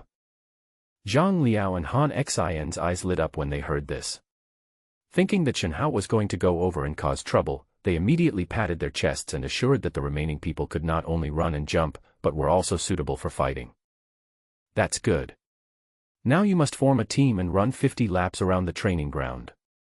Now that you feel comfortable fighting, let's start the punishment, including you too. Ha. No way, General Flag, this is also going to be punished. Shen Hao smiled and said, you know the rules of the garrison, don't you? Fighting is strictly prohibited. What's wrong with punishing you? I'm not afraid to tell you that I will go to the captain to ask for punishment later. Hurry up and start running, and try to catch up with dinner. Shen Hao arrived here, and Li Bing naturally arrived on the opposite side as well. Li Bing probably didn't expect that even with 2 teams of people on his side, he still couldn't beat the other side. His face turned blue with anger, and he pointed at the 2 flag officers and scolded them. Shen Hao glanced at the other side and was too lazy to argue. These little tricks did not arouse his interest at all. It is obvious that Li Bing was upset because of what happened this morning, so he deliberately asked his men to come to the training ground to cause trouble. But he was beaten up in return. When Shen Hao left the parade ground, the people of the Black Flag camp were already running under the leadership of Zhang Liao and Han Xin. 1 lap was 1 mile, and 50 laps was 50 miles. If they ran slowly, they would have no hope of having dinner on time. Shen Hao was not joking with Zhang Liao and the others. After leaving the parade ground, he really went straight to Tang Qingyuan's official residence. As the old saying goes, you have to follow the rules before you become a big boss. Big bosses like younger brothers who follow the rules. Those who don't follow the rules will either go against the will of heaven or be crushed into pieces. Shen Hao didn't want to go against the will of heaven, nor did he want to be shattered into pieces, so he always followed the rules. Sir, your subordinate Shen Hao wants to see you for something. Come in. Pushing the door open, I saw Tang Qingyuan standing by the window in the government office fiddling with potted plants. Compared with the busy households at the grassroots level, his life was much more leisurely and he wasn't bothered by so many trivial matters. What's up? Sir, I failed to teach my subordinates well. My subordinates just had a conflict with the Jia character flag. Please punish them. Oh. Wait a minute, let me finish this first. Tang Qingyuan didn't show any emotional reaction at all and just kept trimming the potted plants. Shen Hao was not in a hurry and waited patiently. Tang Qingyuan's calm reaction just now had confirmed his guess. There was no way that something in the Licheng Guard could be hidden from the centurion. Don't make excuses, don't quibble, admit your mistakes, and have a good attitude. It seems that Tang Qingyuan is still buying into this. I heard that you have been keeping an eye on Li Bing's stall recently. Yes, Li Bing is not clean, and I have found a very good breakthrough point, which is just suitable for the current needs of the Black Flag camp. Tell me about it. Yes. Shen Hao told Tang Qingyuan in detail about the Yunyang smuggling of prohibited materials case that he found in the case file, but he did not say anything final. He just said that this case is currently the top priority for investigation. If you want to investigate, you have to investigate thoroughly and make it a solid case. TSK, the garrison has been in a mess for a long time. This time, we can take advantage of the wind from above to clean it up. Gusts of wind. Shen Hao disagreed. He did not think that the Black Flag camp was a gust of wind. He preferred it to be a monsoon that blew every year and year after year. Anything else? No more. Then step back. I'll take my leave. From beginning to end, Tang Qingyuan did not mention a word about today's fight. This is called silence is better than words. It is not something that can be put on the stage. If the attitude is in place, there is no need to hold on to it. As for Li Bing, who has not taken the initiative to ask Tang Qingyuan for punishment for such a long time, who knows what Tang Qingyuan is thinking? Licheng, Wallow, Jinxiu Pavilion. Li Bing drank the wine in the glass in one breath and smashed the glass to the ground, scaring the 2 singing girls nearby so much that they quickly knelt down and tremblingly picked up the broken pieces on the ground. Beside Li Bing were 2 fair-faced young men, also wearing black brocade robes. They were the 2 small flag officers from Group B and Group C under him, Zhang Hu and Lu Wenjing. General, calm down, calm down. Zhang Hu took another cup and placed it in front of Li Bing, then filled it with wine, with an apologetic smile on his face. Lu Wenjing also laughed along. That bastard Shen Hao is nothing at all. He is arrogant and domineering. He thinks he is great just because he got lucky. He will definitely die quickly if he does this. Li Bing drank 7 or 8 glasses of wine without saying a word before his expression eased a little. Fuck him. I'm going to get this little bastard Shen Hao. Yes, that bastard has been looking through our flag's files these days. He is determined to cause trouble. We can't let him go on like this, otherwise we will get into big trouble. No way. Although our files have problems, there are many links involved. Even if Tang Qingyuan wants to deal with us, he has to think twice, not to mention Shen Hao, the new scum. I'm afraid he won't dare to do anything rash, right? It's hard to say. Some people lose their minds once they gain power. What if that bastard is looking for death? Li Bing was upset and angry. He thought that he had been the general flag bearer in Liqing for more than 7 years. Although he could not call the wind and rain, at least he had face wherever he went. Normally, he would not bother Tang Qingyuan. Over the years, Li Bing has been getting more than just the salary from the court. He doesn't even care about that little salary. He is getting salaries 100 or 1,000 times higher. He even has no shortage of elixirs. It can be said that he is the one with the best life in the entire Liqing Guard. Even Tang Qingyuan is far behind. When my cultivation level improves, I will squeeze out Tang Qingyuan, and then I will have the final say in Liqing. This is what Li Bing has always thought. As for reliance, Li Bing relied on the network of relationships behind himself and the more than 30 noble children under his command. Li Bing's father, Li Longqing, was a 5th-rank viscount. His grandfather and maternal grandfather were also nobles, one was an 8th-rank viscount and the other was a 7th-rank viscount. His ancestors had many nobles because they had witnessed the national war between the Jingzhou dynasty and the Black Stone people. It was a serious old-fashioned noble family. Half of the people recruited by Li Bing were from the sons of noble families in various cities within the jurisdiction of Liqing. Not all of these sons of noble families had the abilities and skills of their fathers, so it was not uncommon for them to have high expectations but low skills. That is why the Jiazi banner has a derogatory name of Old Soldier. In fact, behind this name there is a dark web force that is often ignored by ordinary people. Just as Lu Wenjing said just now, facing this huge network, even if Tang Qingyuan knew there was a problem, he would not dare to act rashly. Let's start the action tonight.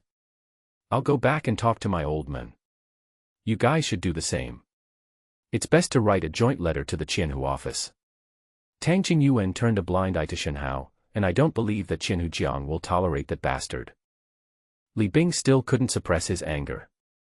Every time he thought about Tang Qingyuan's mocking look when he ran to his office to complain today, he felt so angry that his chest ached.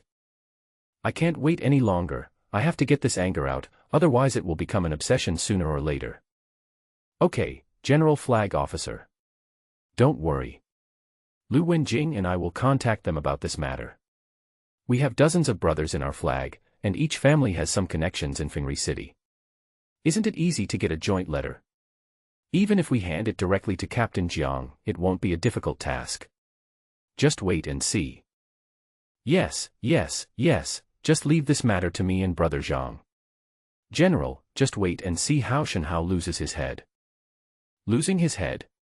It's not that cheap. I'm going to cripple him and send him to a pawnbroker to sell him to those vicious beasts from other tribes. I'm going to make him live in hell for the rest of his life. Only in this way can I relieve the hatred in my heart. Li Bing still had some words to say.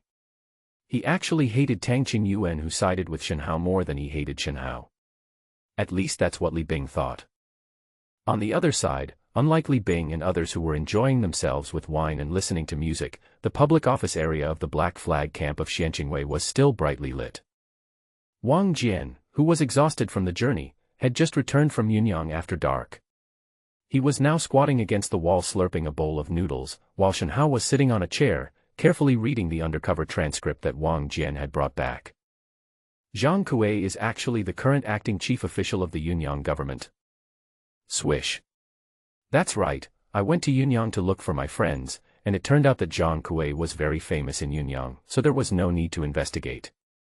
After Lin Haoquan was taken away, Jiang Kuei was elected as the new official of Yunyang, and if nothing unexpected happens, the word temporary can be removed by the end of this year at the earliest. Shen Hao pointed to Wang Jian to eat the noodles first, while he continued reading the transcript. The transcript is very detailed, and the source of each sentence is clearly marked, so if you need to reverse check, you can immediately find the person who said this sentence. The transcript shows that Jiang Kuei was the county magistrate in Yunyang City before Lin Haoquan was arrested, and he was the second in command. His family was wealthy, and his ancestors had a nobleman, so his family was not low. Jiang Kuei has always been dissatisfied with Lin Haoquan, thinking that Lin Haoquan has no background and no ability, but is superior to him. The two have had fierce arguments in many public occasions over the years. Lin Haoquan tried many times to get rid of Jiang Kuei, but Jiang Kuei relied on his own connections to keep Lin Haoquan from backing down. According to one of Wang Jian's friends, Jiang Kuei once said after drinking that he would wipe out Lin Haoquan's entire family. Apart from Jiang Kuei, Lin Haoquan has no other enemies in his circle of friends, and in Yunyang, Lin Haoquan actually has a good reputation. Although he is not very talented, he is not mediocre either, and he has some abilities. At the end of the transcript, there was a portrait of the main character, Jiang Kuei, who looked to be about 50 years old, with a square face, a high nose bridge, a long beard, and a tough temperament. Shen Hao had just seen the portrait when Wang Jian had just finished a bowl of noodles. "General, do you think Jiang Kuei's face looks familiar?" "Now that you mention it, he looks familiar, but I don't remember seeing this person before." "Do you still remember Zhang Hu, the officer of the second group of the Jia flag?" "Zhang Hu is Jiang Kuei's biological son." "You must think Jiang Kuei looks familiar." "Zhang Hu and Jiang Kuei are father and son." "Interesting." Shen Hao didn't expect that there was such a relationship. Wang Jian wiped his mouth and said excitedly, "General, Jiang Kuei has the motive and ability to frame Lin Haoquan. I think we can continue to explore the details of this case in depth." "No hurry. Your transcript is still not detailed enough. We need some empirical evidence. For example, if Jiang Kuei asked Li Bing to help him frame Lin Haoquan through his son, it would be impossible without paying a sufficient price. Therefore, there must be financial and power transactions involved. These things are relatively easier to investigate. You continue to follow up secretly and don't alert the enemy." Tang Qingyuan was called to Fengri City early in the morning. When he came back, it was already late at night, with frost on his face. This was the first time that Tang Qingyuan was specifically called over and reprimanded, and it was also the first time that the captain Jiangqing was so angry with him. "It makes me angry just thinking about it. I was actually reported by my own subordinates." Moreover, he joined forces with dozens of nobles to jointly submit a letter of complaint to the Qianhusua. What is a complaint letter? It means exactly what it says. A letter used to file a complaint. It was the first time that Tang Qingyuan realized that such derogatory words as unprincipled, ambitious but incompetent, and incompetent could be applied to himself, and the reason was simply because he did not stand on the side of the Jia flag in the conflict between the Black Flag camp and the Jia flag. Or it could be said that Li Bing was holding a grudge against Tang Qingyuan. It was like a joke that his subordinates ran to his boss to complain, but it also made Tang Qingyuan sweat. The fact that he was unable to manage his subordinates was enough to make Jiang Cheng's opinion of Tang Qingyuan plummet. What's the point of being an official if you can't even manage your own subordinates? If the Black Flag camp had not been directly involved this time, Tang Qingyuan would have been in big trouble because of the joint letter. In the morning, he was summoned to the Qianhu office of Fengri City by an urgent order, where Jiang Qing pointed at his nose and scolded him. The order was mainly about the issue of managing subordinates. Regarding the black material of the Black Flag camp that was highlighted in the letter of complaint, Jiang Qing only made some inquiries and did not say more. Not mentioning the Black Flag camp meant that Jiang Qing hoped Tang Qingyuan would figure it out on his own. This also shows that in the eyes of Captain Jiang, the future of the Black Flag camp is still uncertain. Throw the Black Flag camp to Li Bing to step on. Sacrifice Shen Hao to ease the relationship with the other party. Tang Qingyuan shook his head in denial. Although he was wary of the large network of relationships behind Li Bing, it would undoubtedly be even more embarrassing for him to destroy the Black Flag camp in Shenhao that he had built. A centurion of the 6th rank took the initiative to ease the relationship with a mere 7th rank official. Tang Qingyuan couldn't do it, he also had to save face. Therefore, there are actually not many paths in front of Tang Qingyuan, which is why Jiang Qing asked Tang Qingyuan to figure it out on his own. If he really is a fool, Jiang Qing wouldn't mind replacing him with someone else to take charge of Liqing. The next day, Tang Qingyuan went to the government office with a sullen face and called Shenhao over. He asked Shenhao straight to the point, "How far have you got on the Jiaziki case?" Shenhao bowed and replied, "In reply to your words, the main person in the case has been identified. It is Zhang Kuei, the new acting chief officer of Yunyang. He has the motive and ability. Moreover, Zhang Kuei's son is Zhang Hu, a small flag officer of the B group of the A-character flag. It was Zhang Hu was in charge of investigating the Yunyang smuggling of prohibited materials case before. In addition, in order to find a breakthrough with Zhang Kuei first, we have not yet started the formal investigation process. We have chosen to dig deep into Zhang Kuei's background through secret lines. Once we have solid evidence, we will arrest him to avoid alerting the enemy." Tang Qingyuan frowned for a moment, shook his head and said, "It's right to be cautious, but you can't be too timid. You should take risks when you should, and you can't rely on luck.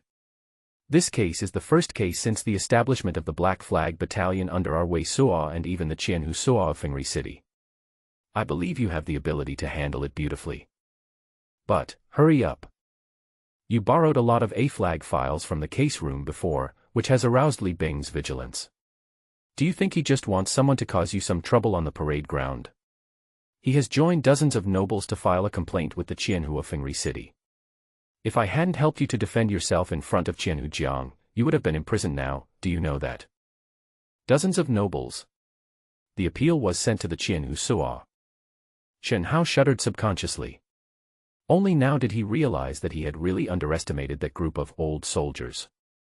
He thought he could crush them, but he ignored the fact that they had a network of relationships that went beyond the rules of Liqing.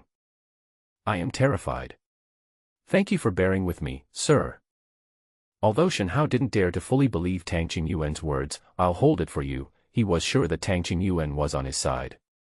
Otherwise, he would have been pushed to the bottom by now, right? Tang Qingyuan waved his hand. His purpose was not to ask Shenhao to accept his favor, but to make Shenhao understand how urgent the current situation was.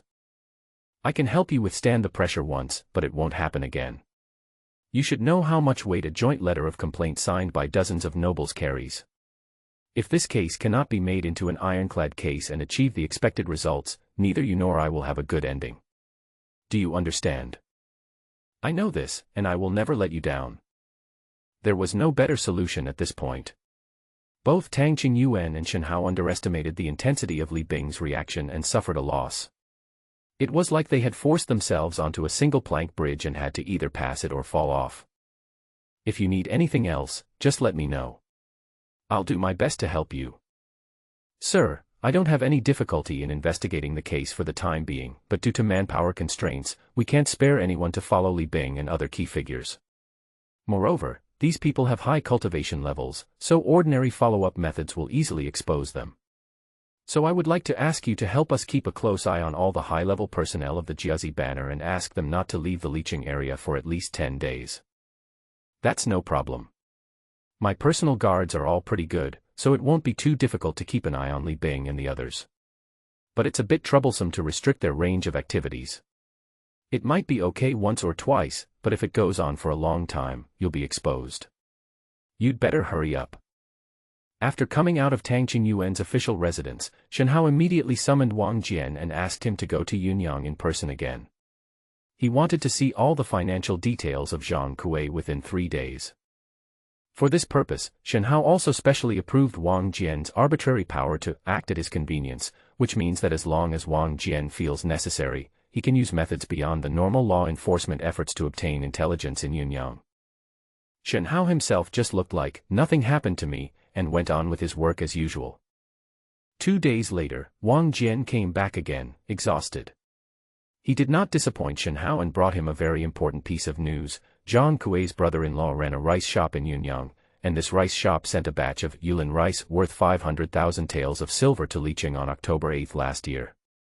The rice was finally delivered to the warehouse of a rice shop in Licheng that was selling rice on behalf of others. However, this rice shop was actually an empty shell that only existed in the registration records of the government.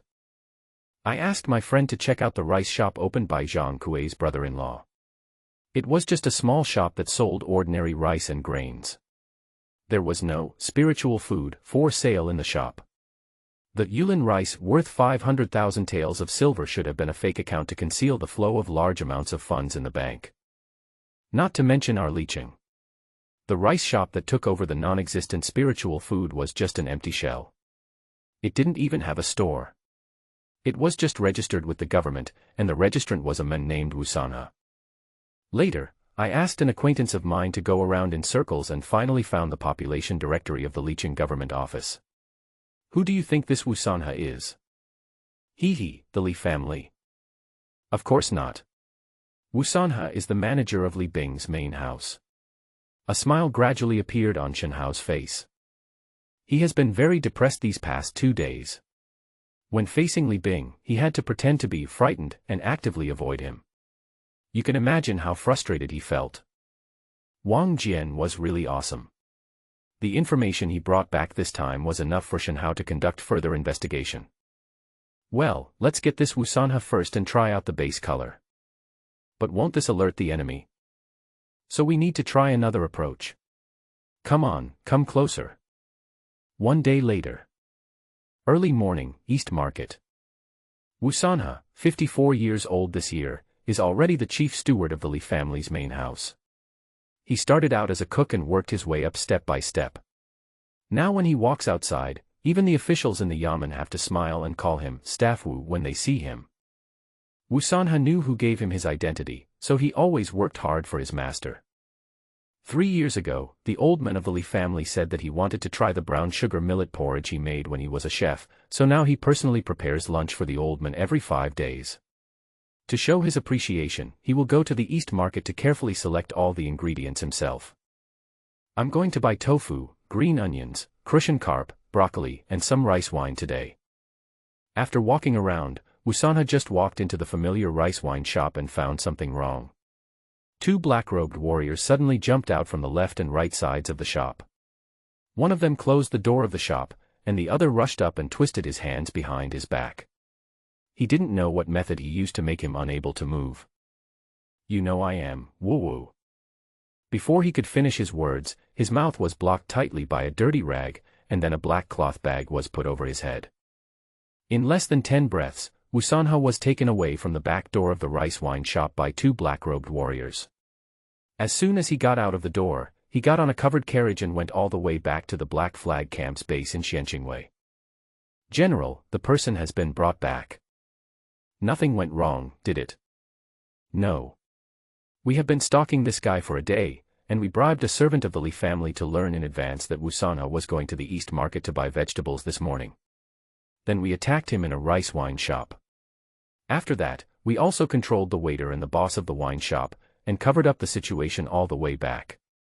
So even if the Li family wants to come, it will take at least tomorrow. Okay, then hurry up. As long as we can pry open Wu Sanhe's mouth, the case will turn out to be in our favor. I understand. General, please rest assured. Even if Wu Sanhe is a piece of stone, we can make him speak obediently. Wang Jian turned around and left with a sinister look. Poor Wu Sanhe was already frightened. After the hood was taken off, he saw that he was tied to a cross pillar, naked. On the left was a charcoal brazier with various irons burning fiercely, and on the right was a rack hung with pliers, nails, bamboo sticks, whips, prods and other torture instruments. He couldn't even name many of the torture instruments, but just looking at them was enough to make people shudder. Is this a torture room? The eldest son of the Li family is the chief flag officer in Xianqingwei. Wu Sanhe has also heard a lot about the most terrifying interrogation room in Xianqingwei. Now he feels that his old heart is about to stop beating. Misunderstanding, misunderstanding.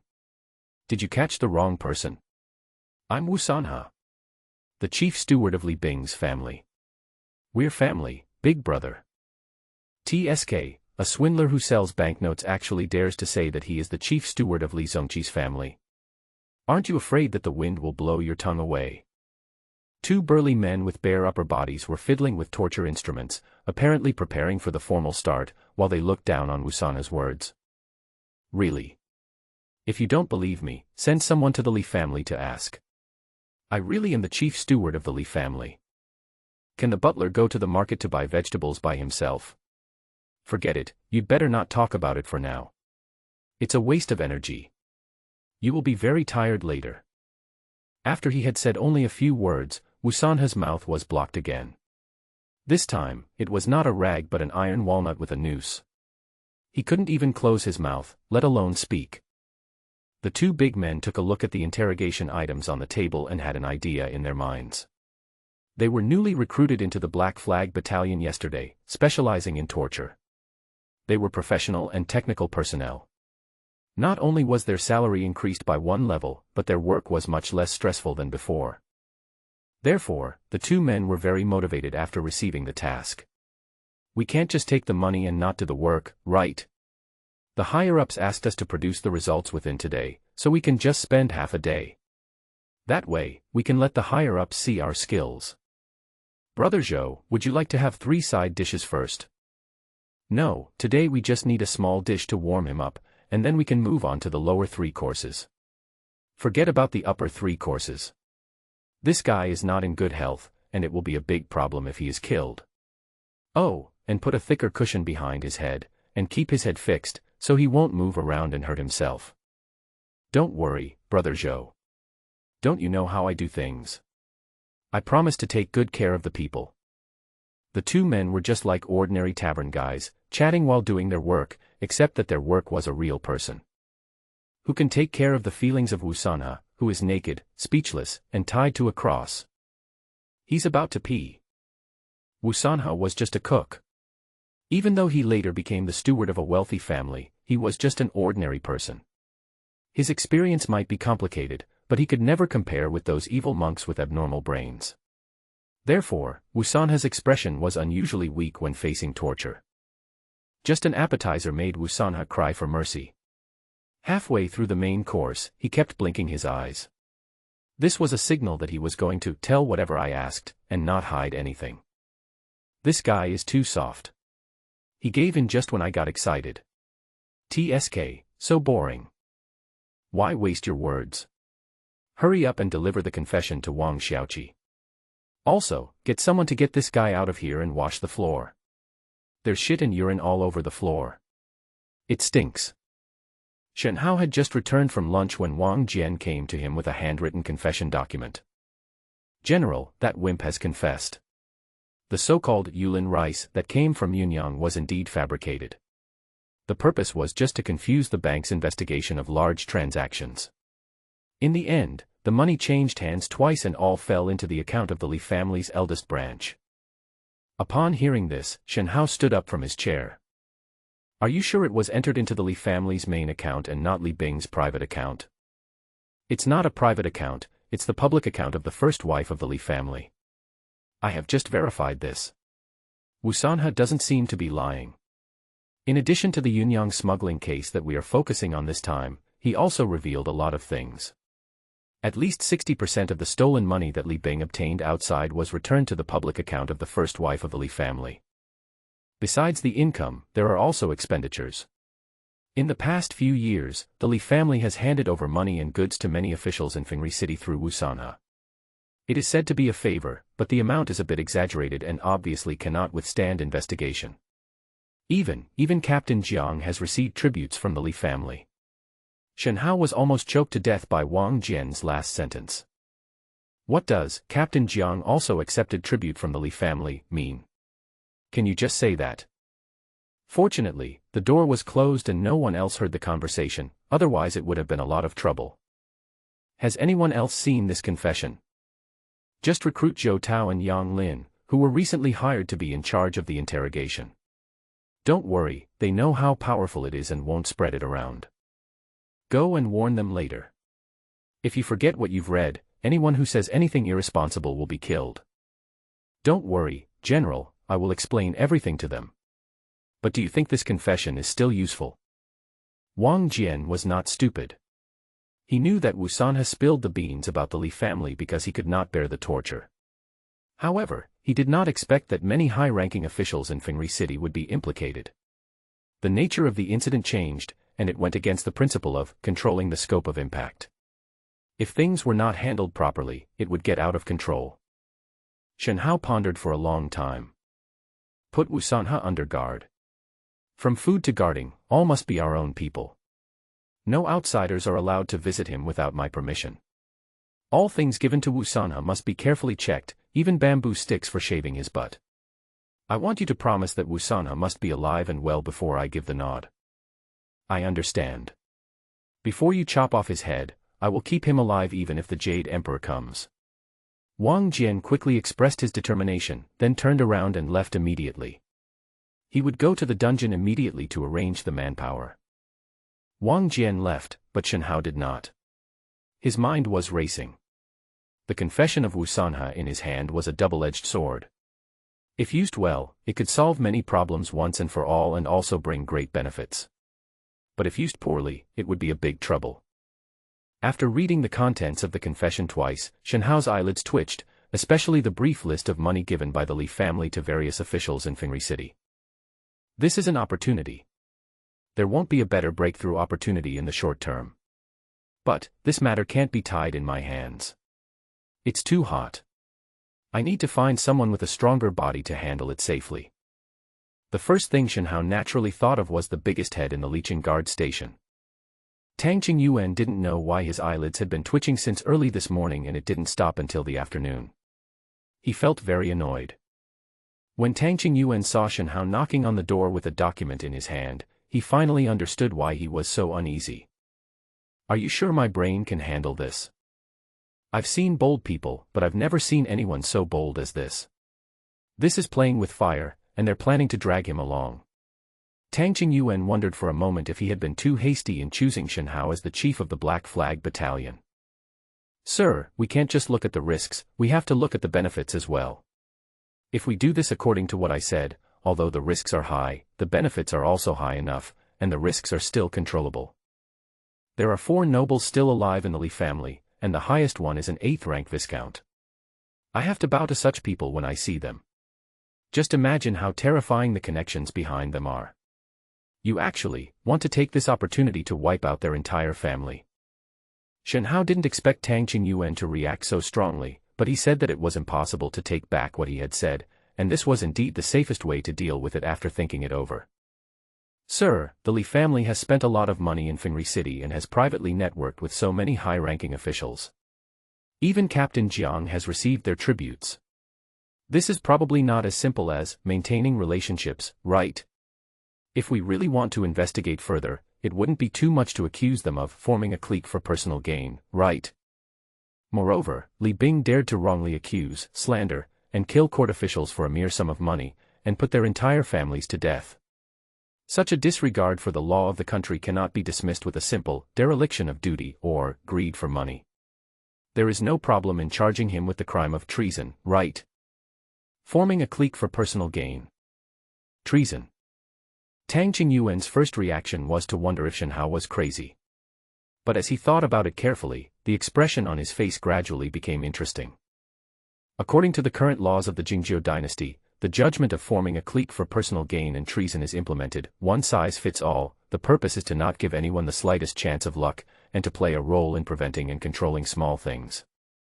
Therefore, there is actually no detailed division between these 2 major crimes. If we really want to attribute the Li family's bribery to forming a clique for personal gain, is that not okay? Of course we can. Can we attribute Li Bing's abuse of power to treason? Of course we can. Because the victim was a legitimate official appointed by the imperial court and the father and mother official in charge of a region. It's not difficult to prove these 2 crimes to the Li family. We just need to find loopholes in the Yunyang smuggling case and dig deeper. Then we can raid the Li family. I believe that things like account books and registers will definitely be there. Besides, sir, the Li family is powerful, and now that we have nowhere to retreat, why don't we just go all out and eliminate the trouble altogether? Tang Qingyuan sat back in his chair, and there was an imperceptible hint of vigilance in his eyes when he looked at Shen Hao. I thought you were a dog, but it turns out you are a wolf. Tang Qingyuan was in almost the same mood now. However, he had to admit that Shen Hao's idea was very good. Since he had offended the Li family, he could not be soft-handed. He had to either not do it or do it completely. How sure are you? 70%. Well, I'll take a chance with you. The Li family has been showing off their power in Liqing for too long. It's time to restore order to Liqing. Just go ahead and do it. If you need anything, just ask now. Manpower and experts. I need experts to deal with the possible counterattack or escape of the Li family. You know, the most taboo thing in this kind of thing is to let someone slip through the net, so I hope that you can give me the right to mobilize all the strong men in the garrison and all the garrison soldiers in the towns within the jurisdiction of Liqing. What Shen Hao wanted was temporary commanding power, which was the greatest power a centurion of Xianqing guards had within his jurisdiction. Tang Qingyuan narrowed his eyes slightly and asked uncertainly, "Is this necessary?" I think it's better to be prepared. Moreover, if I give this order, it will be easier for you to deal with the higher-ups. What he meant was that if the higher-ups blamed him for making too much noise, he was willing to take some of the blame for Tang Qingyuan. Having said that, Tang Qingyuan nodded and signed a warrant in front of Shen Hao and handed it to him. Remember, this order can only be taken out at the last minute. And if things fail, I will not admit that I gave you this order. I know, don't worry, sir. Okay, go down and keep me updated on the progress of the case. Then I will take my leave now. That afternoon, Shen Hao went to the armory and took out all the talisman rations belonging to the Black Flag camp in the past 3 months at once. Including 15 thunder-controlling talismans, 60 reinforcement talismans, and 30 divine movement talismans.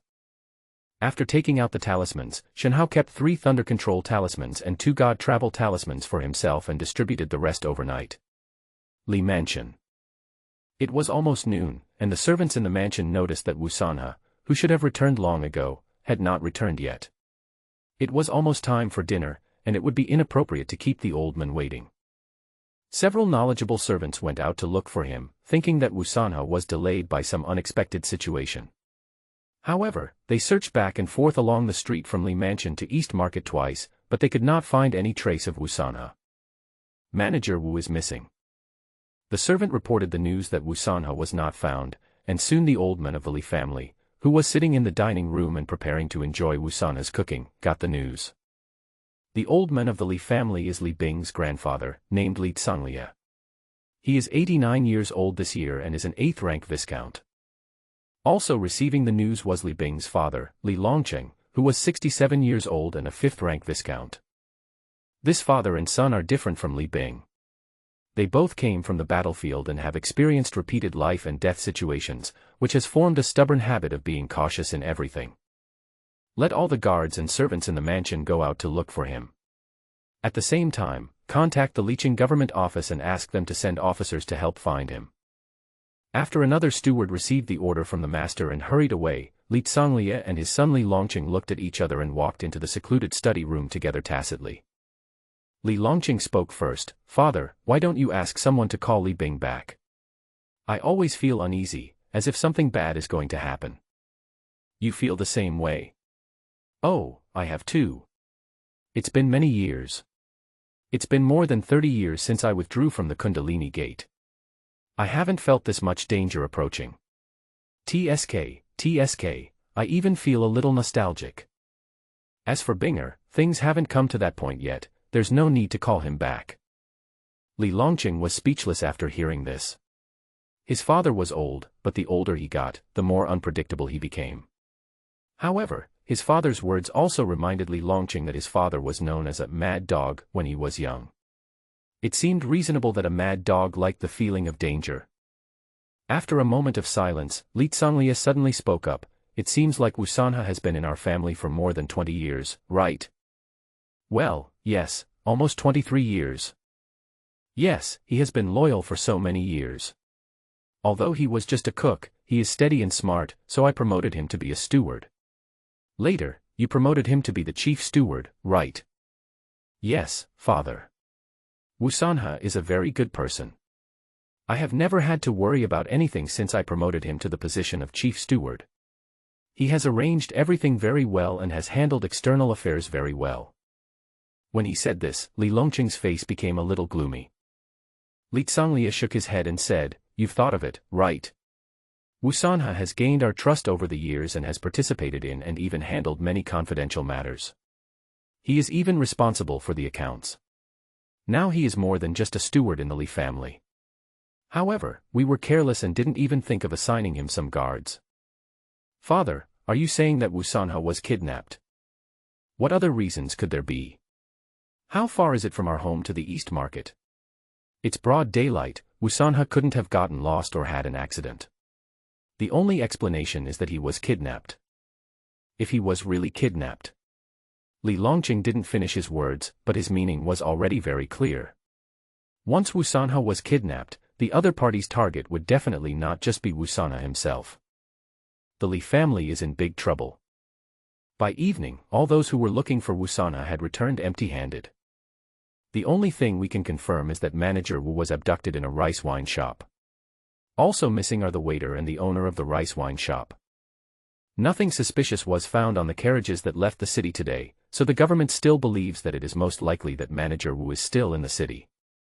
Li Longqing glanced at his father sitting on the armchair and thought to himself, he really guessed it right. Call Li Bing back.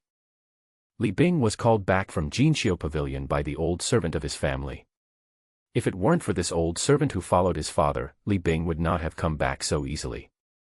Going to Jinxiu Pavilion to have fun after work has long been his unshakable pastime.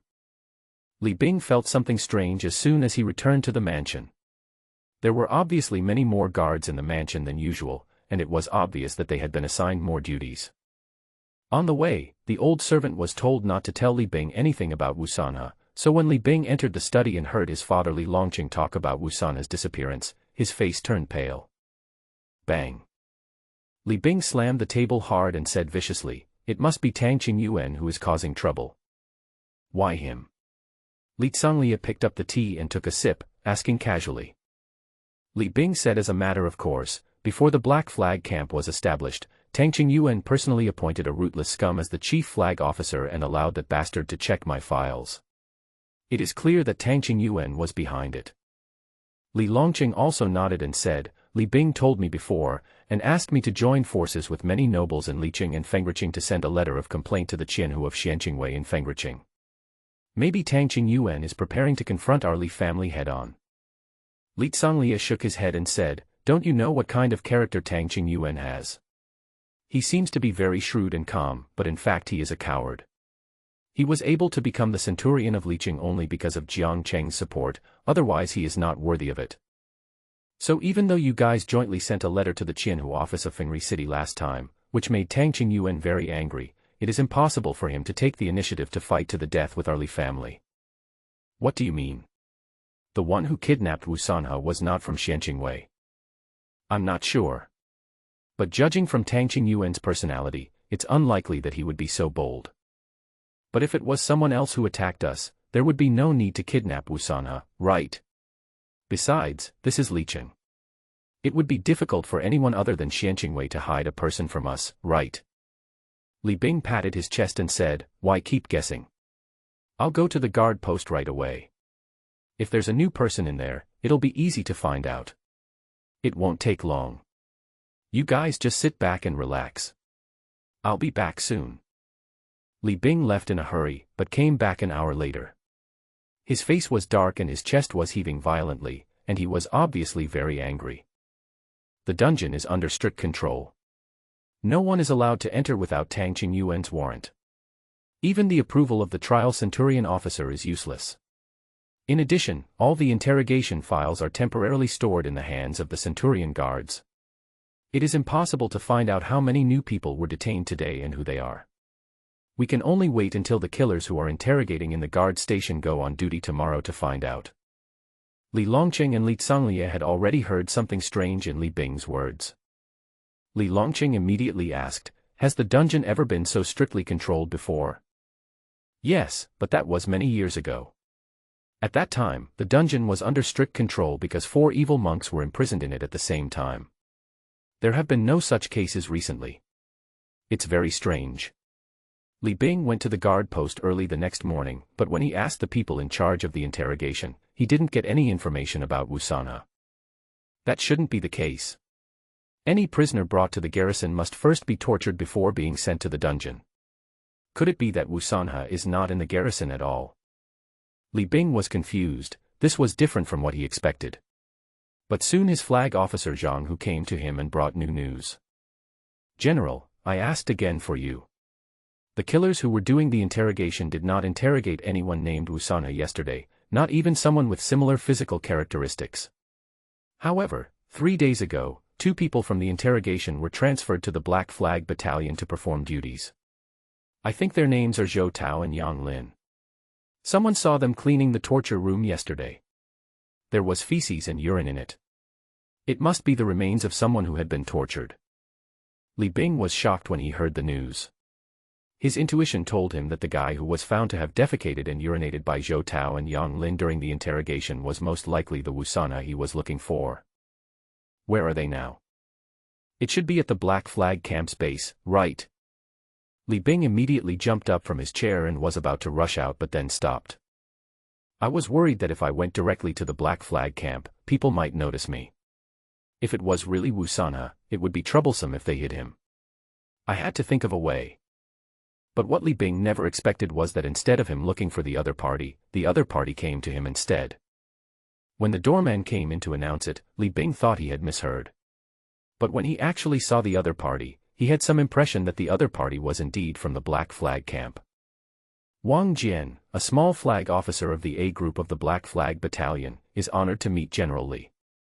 Wang Jian bowed to Li Bing neither humbly nor arrogantly. What do you want from me? Mr. Li Qi, it's like this. Yesterday we received a co-investigation note from a bank, saying that someone was suspected of committing fraud in the bank's large-value banknote circulation. So we, Mr. Shen, said that we were free anyway, so we helped the bank. After checking, a man named Wu Sanhe was easily found and arrested one by one. But even if someone from the bank identified Wu Sanhe, he would always shout that he was wronged and that he was the chief steward of your house. Because it was so ridiculous, it was ignored by the interrogator yesterday. I just remembered it today and came over to ask if there is a big steward named Wu Sanhe in your house. After Wang Jian finished speaking, he stood up straight with a smile and looked at Li Bing's reaction in front of him. In Shen Hao's words, it was now the stage to catch the snake. He was asked to come here just to scare the snake away and see how the snake would react, whether it would run away or bite. If you want to escape, use a net, if you want to bite, use pliers. Li Bing's expression changed slightly at first, but then returned to normal. He said to Wang Jian with a little doubt, there is indeed a steward named Wu Sanhe in my family who did not return yesterday, but he is a law-abiding person and there is no way he would commit a crime. Can you take me to identify him? I'm sorry, General Li, yesterday, the captain ordered the dungeon to be strictly guarded, so we can't take you to the dungeon to see the prisoners. But don't worry, General Li. I brought the portrait with me, so you can look at the portrait. Portrait. Before Li Bing could react, he saw Wang Jian standing in front of him taking out a half-foot square scroll from his arms and handing it to him. Please have a look, General Li. Li Bing subconsciously took the scroll and unfolded it, and he almost cursed "fuck you" in his heart. He didn't expect that these people in the Black Flag camp were so good at playing. The scroll is very simple, with just a few strokes of thick and thin ink clearly depicting the appearance of a lifelike middle-aged man. But the problem is that this middle-aged man looks 50% like Wu Sanhe but 50% like Li Bing. He is not what Wu Sanhe really looks like. Even Li Bing thought for a moment and felt that Wang Jian was deliberately mocking him by handing him the portrait.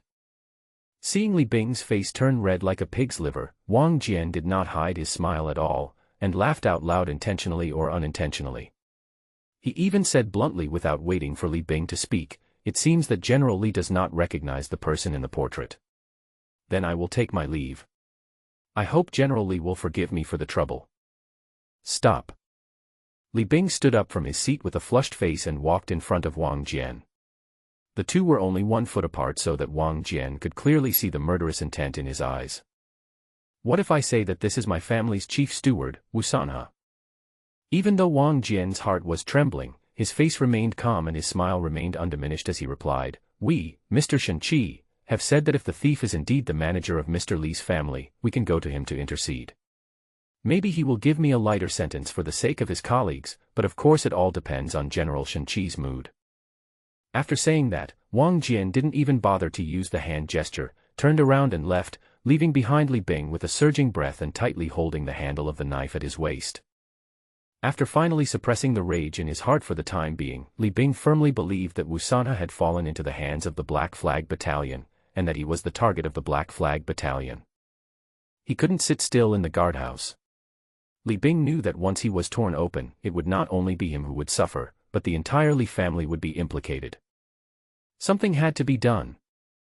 After that, Li Bing returned home directly and told the two people at home everything he saw in the guardhouse. The portrait was torn into pieces by Li Bing's father Li Longqing.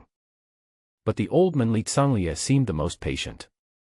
After listening carefully to Li Bing's story, he thought for a long time before speaking. A newly established Black Flag Battalion has such courage?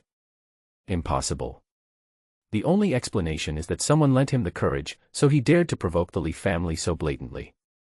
Who borrowed the courage? Tang Qingyuan. Tang Qingyuan is not important enough. Who is that? Could it be Jiang Cheng? But Li Zhonglie still shook his head, and after another silence, he continued to ask Li Bing, "Tell me more about the scope of duties of the Black Flag Battalion." Li Bing didn't know why his grandfather asked this at this time, but he still patiently repeated the content of the public notice in the guard post. He found that after he finished speaking, his grandfather's face became gloomier than he had ever seen, and there was even a trace of panic in his eyes. "Binger, go to the city's teleportation array right now and see if it can still be used." "Huh? Well, you don't have to go there, Grandpa. Before I came back today, I received a notice from the guard post saying that the teleportation array needed temporary maintenance, so you can only enter but not leave in the next 5 days. Only informed at the last minute." "Ah. Yes, I was informed at the last minute." Li Bing hadn't felt it yet, but his father Li Longqing had already sensed a chill in this question and answer, and his face was as terribly gloomy as Li Zhonglie's. Because, in theory, every adjustment to an important facility like the teleportation array needs to be reported to the government office and Xianqing Guard Station in advance. Has there ever been a precedent for temporarily closing the passage out of the city? If you think deeply about this. General, you didn't see Li Bing's expression. Haha, it was as ugly as if he had eaten shit. He was so angry that he threatened to kill me. Hee, I'm not easily scared and just ignored him. This was the first time that Wang Jian felt so refreshed after joining Xianqingwei for so many years. He never expected that there would be a day when he would ignore a dignified general. You are really ruthless. You came up with this portrait, and even mixed the looks of Wu Sanhe and Li Bing together. Not to mention, the person you created is much more handsome than Li Bing. Ha ha ha. Shen Hao also laughed out loud. He had been feeling very aggrieved these days and now he could finally vent his anger. How about charging some interest? As he was speaking, Zhang Liao knocked on the door and walked in. After bowing to Shen Hao and Wang Jian, he took out 2 orders from his arms and placed them on Shen Hao's desk. General, the garrison soldiers from Yuqing, Weiyangcheng, Shijiabao, Haoqing, and other 8 places have already assembled. They have entered the 4 designated positions within 30 miles around Liqing under the pretext of conducting confrontation exercises. As long as the signal for reinforcement is issued, they can completely block all roads around Liqing within 1 stick of incense. In addition, the captain has just issued a temporary assessment inquiry, ordering that within 3 days, all Xianqing guards of the rank of strongman and above in each flag must not leave Liqing and be on call for inquiries at any time. Also, this morning, several of our sentries at the city gate reported back that the Li family tried to leave the city 3 times last night, but were blocked each time. With the captain's suggestion, the guys on guard still didn't dare to act recklessly. When talking about business, Shen Hao's face was already tense, but his expression was still relatively relaxed. He has done a lot of work in secret these days. Basically, the big net targeting the entire Li family has been cast, and now is the time to tighten this net.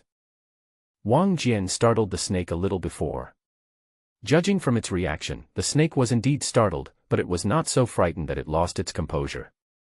In this way, we should first send people to Yunyang to control Zhang Kuei's family. There must be a lot of information to be dug out from him. Be careful not to leave any traces or leak the news before taking action. That is Zhang Kuei's territory. He even dares to murder the officials of the imperial court. Who knows how bold he is? Don't let the boat capsize in the ditch. Zhang Liao, why don't you and Han Xin take 7 brothers with you to go there in person? Yes, General Flag. Zhang Kuei is the key and no mistakes can be made. Once Zhang Kuei is detained again, combined with Wu Sanhe's confession and the proof of silver bill transactions in the money house, the Yunyang smuggling of prohibited materials case can basically be overturned. Once the case of Yunyang smuggling prohibited materials was overturned, it would mean that Li Bing and most of his A-Flag members would be thrown into prison. After that, whenever Shen Hao needed to, he could easily use Li Bing as a breakthrough point to tear the entire Li family into pieces. Everything is moving within controllable range. After Zhang Liao left in a hurry, Wang Jian was also sent away by Shen Hao. There are now more than 10 secret sentries of the Black Flag camp around the Li family. Wang Jian is now mainly responsible for keeping a close eye on every move of the Li family. Shen Hao did not stay in the government office for long. The network had begun to tighten, and he needed to report the information to Captain Tang Qingyuan in a timely manner. After all, Tang Qingyuan was nominally the commander-in-chief of this Black Flag camp operation. Last night Captain Jiang sent another secret letter. Take a look at it first. As soon as Shen Hao came in, Tang Qingyuan took out a secret letter with a copper strip from the drawer, opened it with his badge, and handed it to Shen Hao. The secret letter was actually written by hand, and was signed by Jiang Cheng, the captain of the Fengri City Captain's office. The content was not long, and Shen Hao finished reading it in a few glances. To summarize the secret letter, there are only 3 sentences. The first sentence is, be careful in what you do, and don't spread it too far. The second sentence is, make sure to hit the target in one shot, and don't let any fish slip through the net. The third sentence is, as soon as possible, as soon as possible, as soon as possible. It can be seen that this captain far away in Fengri City cares a lot about this case. Perhaps it is because he also sees this case as a reputational benefit that could make the Black Flag camp an example within the country, or maybe he has received some kind of wind direction instructions from higher-ups, or maybe this case might affect him.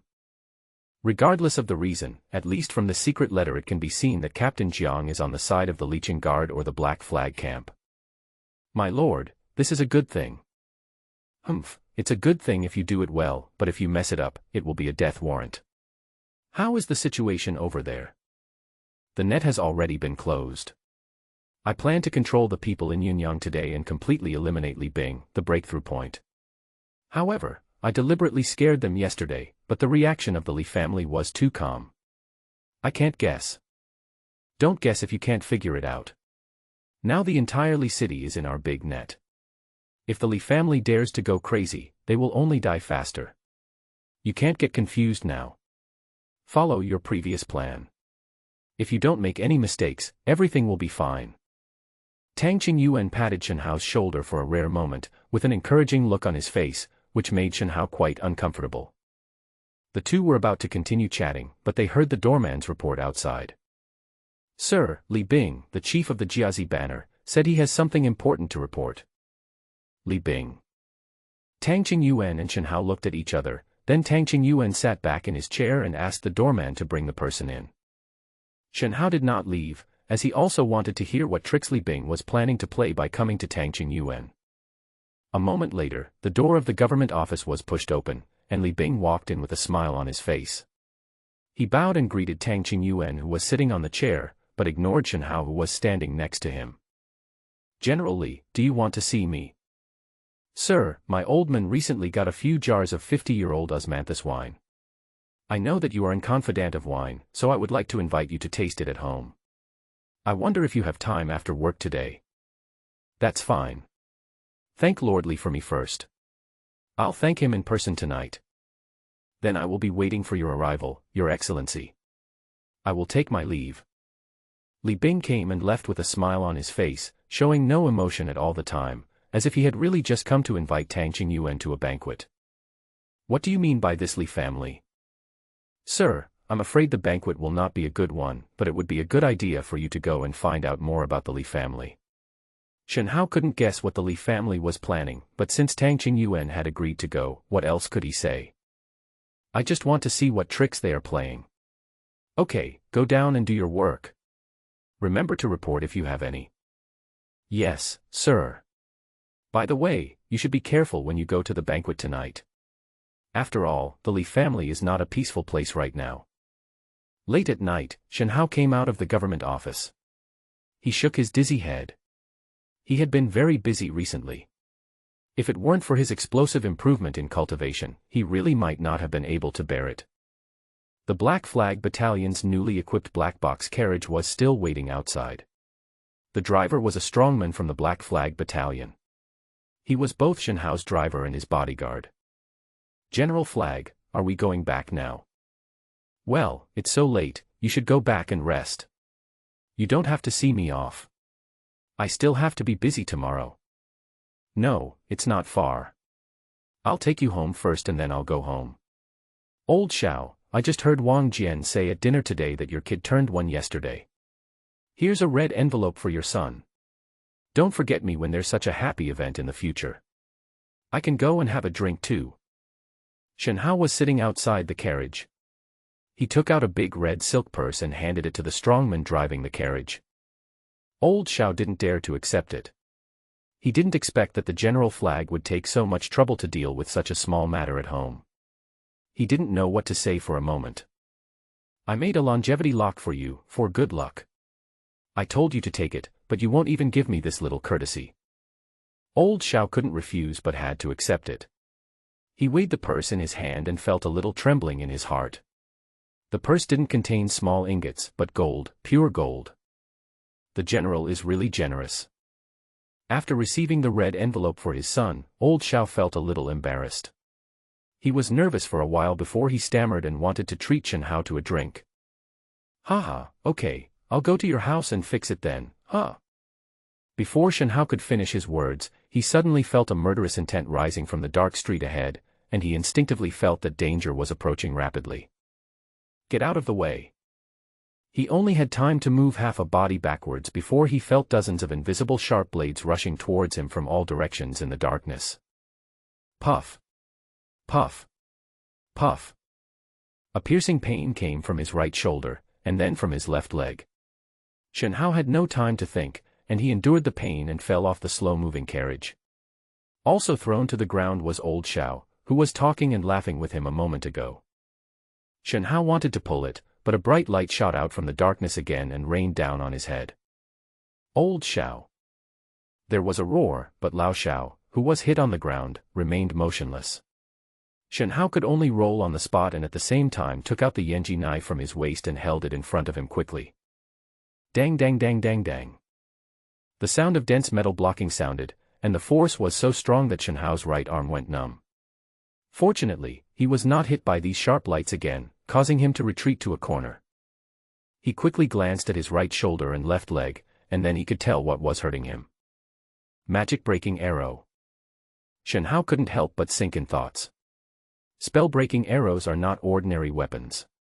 They are only equipped by Xianqing guards and expedition troops, not even in local garrisons. If a private person possesses magic-breaking arrows, it is a serious crime to lose his head, and the same goes for selling them privately. Shen Hao understood that the group of people who could get the magic-breaking arrows to attack and kill him were definitely not simple people.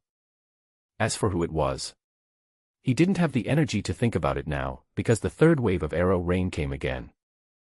The speed and power of the law-breaking arrow far exceed those of ordinary arrows, and the law-breaking arrow can also ignore the Qi shield of the Qi-refining realm. It can be said to be a powerful weapon against Qi-refining realm cultivators. Shen Hao had already retreated to the corner with no way to escape. He could only use his legs to push against the wall behind him. The gooseback knife dancing in front of him could not be seen clearly. Boom. Luck seemed to be on Shen Hao's side. The wall he was leaning against was not very strong, so a hole was created in an instant, allowing him to fall into a shop behind him. The rain of arrows that were almost aimed at him from outside all hit the wall and the ground, allowing him to escape again. However, the arrow on his right shoulder had pierced into the bone, and the injury had been made worse by the sword dance just now. His entire arm began to feel numb, a sign that his meridians had been pulled. The injury on his left leg was even more troublesome. The amount of bleeding was too great and it could not be stopped in a short time. If this continued, he would go into shock due to blood loss within a meal's time. This is because he is at least a cultivator at the 6th level of chi refining. If it were someone with a lower level of cultivation, he would probably be lying on the ground gasping for breath. Huff, huff, huff. Shen Hao panted and struggled to get up from the ground. He broke the foot-long arrow shaft that stuck in his left leg, leaving only the arrowhead stuck in it. He also broke the arrow on his right shoulder, which made it easier to move. However, a symbol on the arrow shaft gave Shen Hao some idea. These should be the batch of magic arrows that were lost in the previous theft of Haoqing's supplies. Shen Hao had only read the case file not long ago, so he remembered it clearly, and this case was also investigated by Li Bing's Jia banner. Li family. Shen Hao cursed in his heart with gritted teeth, and at the same time looked around and found that he had broken into a clothing store. He tore off a piece of cloth and tied it tightly around the wound on his left leg to slow down the bleeding as much as possible. This kind of clothing store usually has a door behind it, so he decided to look for it first. But soon several cracking sounds were heard from above his head, and 5 black shadows holding black swords jumped in from the roof, and the murderous intent instantly fell on Shen Hao's head again. All 5 of them were wearing black clothes and black pants, with black hoods on their heads, leaving only a pair of eyes exposed. These people were definitely well-trained killers. They didn't make any unnecessary movements and knew how to attack together. After entering the house, they surrounded Shen Hao without saying a word and started chopping with their knives. The gooseback knife in Shen Hao's hand became slower and slower because of the injury on his right arm. In the blink of an eye, 2 cuts several inches long were made on his chest and back, and the blood kept flowing. What made Shen Hao's heart sink even more was that the 2 new wounds soon began to feel a strange numbness and itchiness. The long sword in the opponent's hand is poisoned. The poison spread quickly. After just a few breaths, Shen Hao felt that his chest and back were almost numb and itchy, with no other sensations. His head was dizzy and his feet felt like they were stepping on cotton. It seemed that he might fall down at any time. Even the Thunder Control Talisman and Recruitment Talisman held in his hands could not be activated due to the disordered internal qi in his body. I'm going to die. Shen Hao didn't panic at all when death was imminent. He had long lost sight of life and death over the years. He had killed many people. There was no reason why others couldn't kill him. Sooner or later, this would happen.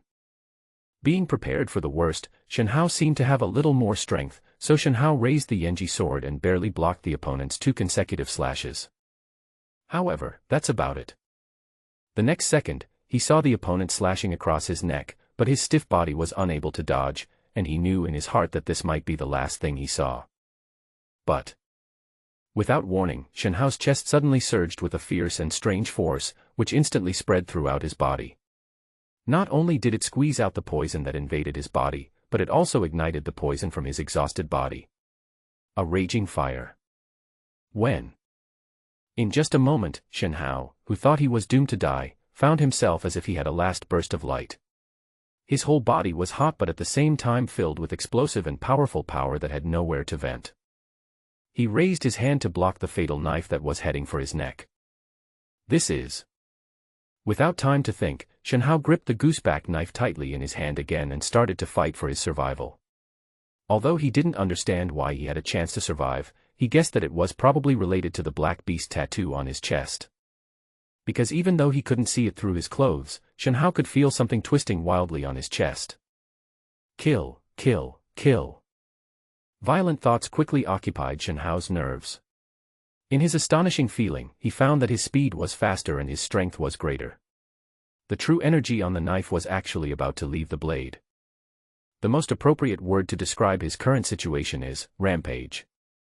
It was like playing a game, with only 1 bar of health left, and suddenly full health and full mana, and an all-round aura that increased endurance, physical strength, agility, strength, and magic was cast on him. Want to run? Shen Hao's nerves are full of violence now. He was almost beheaded just now.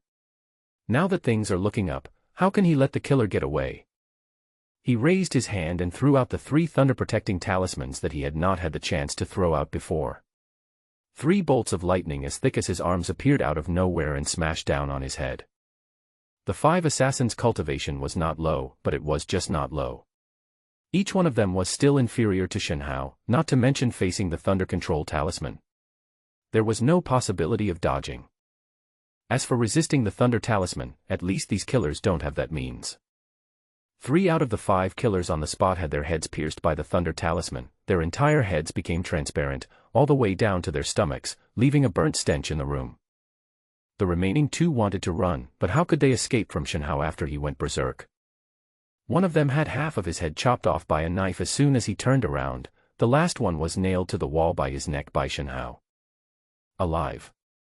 There's no point in wanting a living person. The 2 arrow shafts broken by Shen Hao on the ground are irrefutable evidence.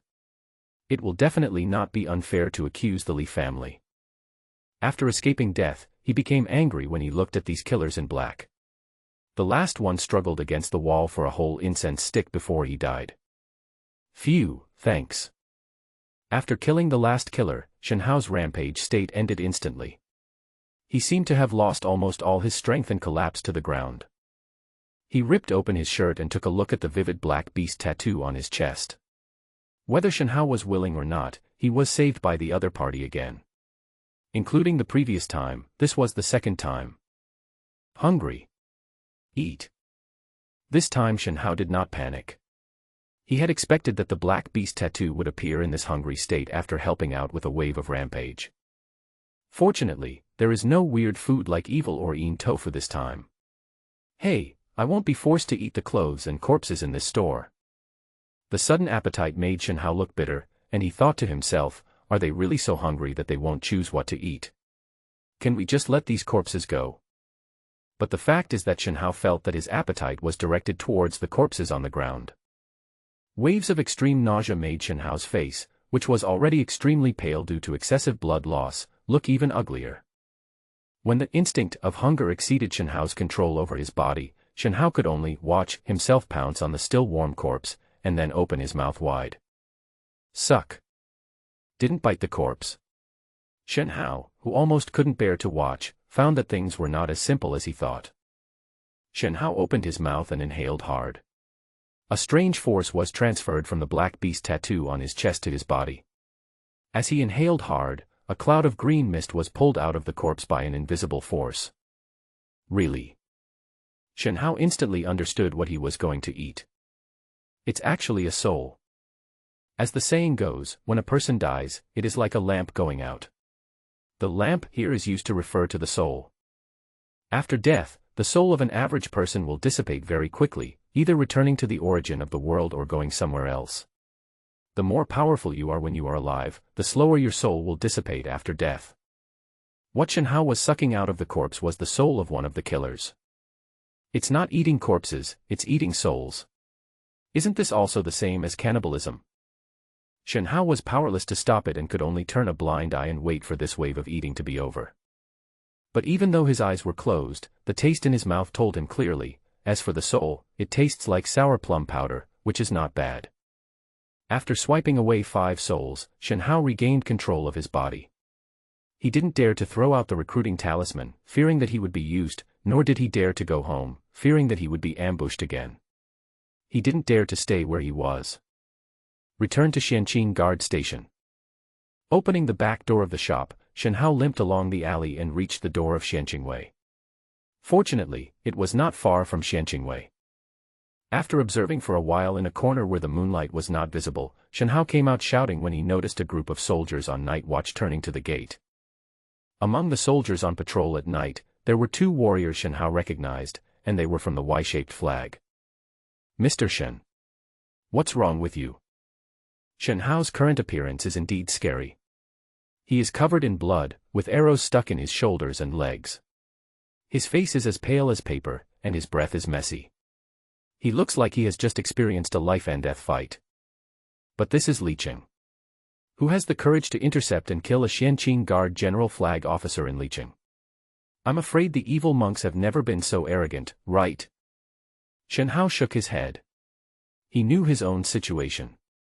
He looked miserable now, but he would not die as long as the bleeding on his thigh was stopped. He was more concerned about another thing. Quick, gather your E-character flag troops and rush to the Viscount's mansion in the south of the city to rescue the Centurion. Save by who, Lord? The Viscount's mansion in the south of the city. These people did not dare to delay. While carrying Shen Hao into the garrison for treatment, they quickly informed the chief officers of each flag and 2 trial centurions. After all, mobilizing troops to surround a Viscount's mansion is not something that can be done by Shen Hao alone. Carry me back to the government office. I have the command order. Quick. The command order that he had asked for from Tang Qingyuan before was useful now. Shen Hao refused to go to the clinic and had someone help him back to the public office to take out the command order signed by Tang Qingyuan himself. As soon as the command was issued, the general flag of the E-character flag who came over did not say anything. Seeing the command was like the presence of the Centurion Tang Qingyuan himself, with the ability to command all the authority and power in the area under the jurisdiction of Liqing Guard. Immediately, the soldiers were assembled under the E flag, and 300 personal soldiers dragged the limping Shen Hao and charged towards the Viscount's mansion in the south of the city. It only took a meal's time to travel on the road. Shen Hao took this time to ask the doctor in the carriage to treat his wounds. The bleeding had stopped, but the arrow stuck in his body had not been pulled out yet. Just as they were about to reach their destination, they suddenly saw a brilliant ball rising into the sky, followed by the fluctuations of magic power that were familiar to all the Xianqing guards. It's a talisman for recruiting reinforcements. The Centurion is in danger. Speed up. 200 of the 300 personal soldiers rushed towards the Viscount's mansion at full speed, and the other 100 stayed with Shen Hao to await orders. The troops of the B flag were arranged by Shen Hao to surround the Viscount's mansion in a spreading formation. At the same time, Shen Hao cast the signal spell that he had kept in his arms. After receiving the signal, the garrison soldiers drawn from various cities outside Liqing who had been on guard for many days could completely block all passages out of Liqing within an incense stick of time. In addition, the city's teleportation array has been closed in one direction, so Liqing is now a forbidden area that can be entered but not exited. Let's see how the Li family members run. After following the large group of people and marching forward for a while, they saw the gate of the Viscount Li's mansion. From a distance, Shen Hao also saw a familiar face covering his arm, staggering towards this side in a somewhat embarrassed manner, being escorted by several centurions of personal guards. Who else could it be but the Centurion Tang Qingyuan? Tang Qingyuan's face turned pale. The bones in his left arm were broken and his back was hit by a heavy hammer. His internal organs were dislocated and seriously injured, and his meridians were also shaken and had problems. The worst thing is that the Li family actually put soft immortal powder in the wine. This thing is not a poison, but it can make the internal chi of cultivators below the Yuandan realm become inert in a very short period of time, and it is extremely difficult to distinguish and detect before it takes effect. There isn't even a specific antidote for soft immortal powder. Generally, people rely on drinking more water or walking more to metabolize its effects as quickly as possible. After being poisoned by the soft immortal powder, Tang Qingyuan was almost killed by Li Longqing, Li Zhanglie, and 3 guest officials of the Li family, a total of 5 powerful warriors from the 3rd to 5th level of the concentrating spirit realm. The battle stretched from the main hall to the courtyard of the Li family's house. Finally, with the time gained by the desperate efforts of his personal guards, Tang Qingyuan escaped to the outside of the Li mansion and sent out a talisman to recruit reinforcements. If Tang Qingyuan had not listened to Shen Hao's reminder and brought 3 more guards with him before the banquet, he estimated that he would most likely not be able to leave Li's mansion. Of course, the timely appearance of the last 200 centurions was also a major reason for rescuing Tang Qingyuan, otherwise Tang Qingyuan would still not have been able to hold on. When Tang Qingyuan heard that these guards were sent by Shen Hao with the command order, he felt relieved. At the same time, he was also very proud of his foresight in promoting this helpless flag officer. "Greetings, sir." Although Shen Hao was injured and unable to move, he still stood up and saluted Tang Qingyuan in a proper manner. Tang Qingyuan was quite moved. For the first time ever, he helped Shen Hao and asked him to sit back in the carriage, saying "okay" 3 times in a row. While the doctor in the carriage was cleaning Tang Qingyuan's wound, Shen Hao told Tang Qingyuan all his current arrangements and took the initiative to hand over the command back. But who would have thought that Tang Qingyuan would not answer? You have been arranging this case until now. I am just controlling the general direction and giving you some support at most. So the case can only be concluded by you. But I warn you, you are not allowed to let anyone from the Li family escape this time. If anyone escapes, I will hold you responsible. Do you understand? Shen Hao didn't expect such a good thing to happen, and he quickly bowed and raised his voice to respond. Please rest assured, sir, I will not let any of the Li family's thieves escape. At the same time, Shen Hao quickly figured it out in his mind. Maybe Tang Qingyuan's generosity this time was just a way of repaying a favor. After all, if Shen Hao hadn't taken the command and acted decisively, Tang Qingyuan would most likely have died a little later. From beginning to end, Shen Hao never asked Tang Qingyuan what he experienced in the Li mansion, and Tang Qingyuan did not ask Shen Hao how he got all these injuries. The two looked at each other in silence but both understood. Shen Hao continued to hold the power of command, and with Tang Qingyuan sitting in the carriage beside him to support him, he immediately became extremely powerful. The main fighters were the 200 Centurions' personal soldiers. They might not be as good at solving cases as the other banners, but when it came to fighting, they were definitely the most ruthless and brutal group of people in Liqing Guard Station. Their purpose of existence was not to investigate any cases, but to target all those bad elements who dared to threaten the jurisdiction of Liqing Guard Station. The daily life of the Centurions can be summarized in one sentence: if you dare to mess up, we will kill you. So when the 200 personal soldiers rushed over, they not only rescued Tang Qingyuan, but also were like a mountain falling down, and in less than the time it took to eat a meal, they almost razed the Viscount Li's mansion to the ground. Literally, there was no exaggeration. There were no more than 3 houses left standing in the Viscount Li's mansion, and the rest were razed to the ground. Why is it so fierce? Were the few concentrated spirit realm cultivators of the Li family who almost killed Tang Qingyuan all paper tigers? They shouldn't be so vulnerable to these 100 household personal soldiers whose cultivation was definitely not as good as theirs, right? But the fact is so vulnerable. Monks are indeed much stronger than ordinary people, especially those who have entered the concentrated god realm. It is not an exaggeration to say that one can defeat 100. However, the 100 here refers to ordinary soldiers with ordinary equipment. In front of the personal soldiers of the 100 households equipped with equipment such as the Breaking Law arrow, the monks of the 3rd or 5th level of the concentrated god realm are not much different from ordinary people. 1 round of arrow rain can't kill you. Then let's have 2 more rounds, or even 3 rounds at most. If that still can't kill you. Shen Hao almost lost his combat effectiveness after being hit by 2 magic-breaking arrows. A master of the Li family who was at the level of concentrating spirit could at most withstand 4 or 5 hits. It was considered quite capable that he could still kneel on the ground and catch his breath. If one really wants to rely on personal cultivation to fight against the organized Xianqing guards, one must at least reach the 5th level of Yuandan realm. After the 9th level of Qi refining comes the 9th level of spirit concentration, and then one can enter the Yuandan realm. In fact, practicing is not difficult. The difficulty lies in time. Few people can reach the visible but intangible realm threshold before their lifespan comes to an end, and these thresholds become more and more difficult to understand as time goes by. At the beginning of the Yin hour, the sounds of arrows snapping and shouts of killing and leeching had died down, and a hunt that had been fraught with dangers had finally come to an end. The hunter and the prey were reversed twice, but the result was acceptable to Shen Hao. It seems like a long time has passed, but in fact, it was less than an hour since Shen Hao was attacked on his way home. Report. Explain. Report to Mr. Shen, Master of 100 Households, that there are 91 traders in the Li family, 36 members of the Master's family, and 55 servants. All have been verified correctly. 70 people are dead and 21 are alive. The first criminals, Li Bing and Li Longqing, were both captured alive, but Li Tsangliya was killed by an arrow, and his body was also found. After Shen Hao heard that Li Bing and Li Longqing were captured alive, the last stone fell in his heart. The Li family is one of the most difficult to deal with. As long as no fish slip through the net, the Li family will be completely destroyed. Whether it will be rounded or flattened depends on the meaning above.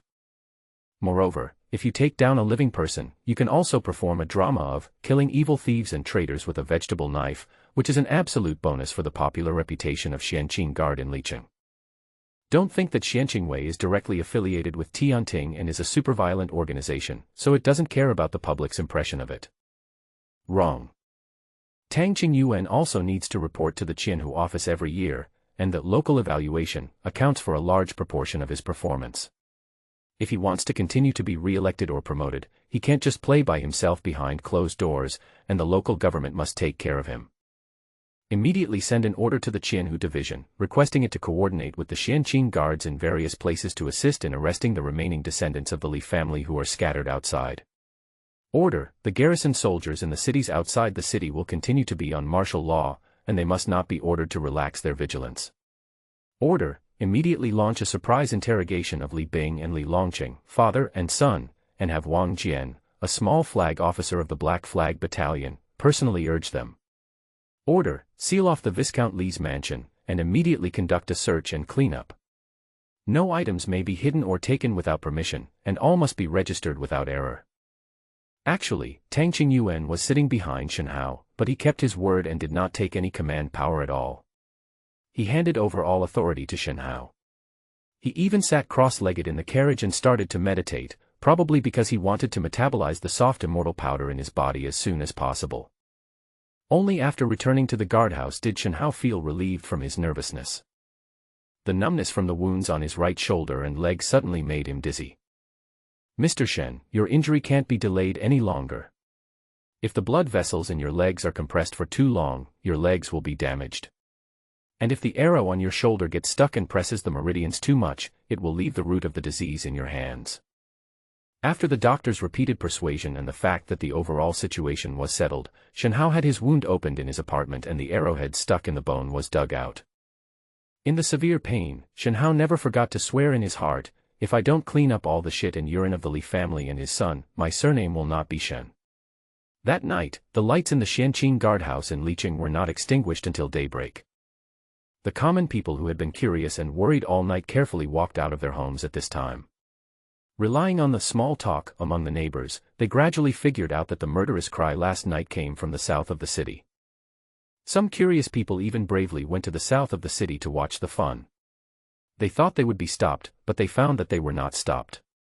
As long as they did not go into the Viscount's mansion in the south of the city, they could watch freely from outside.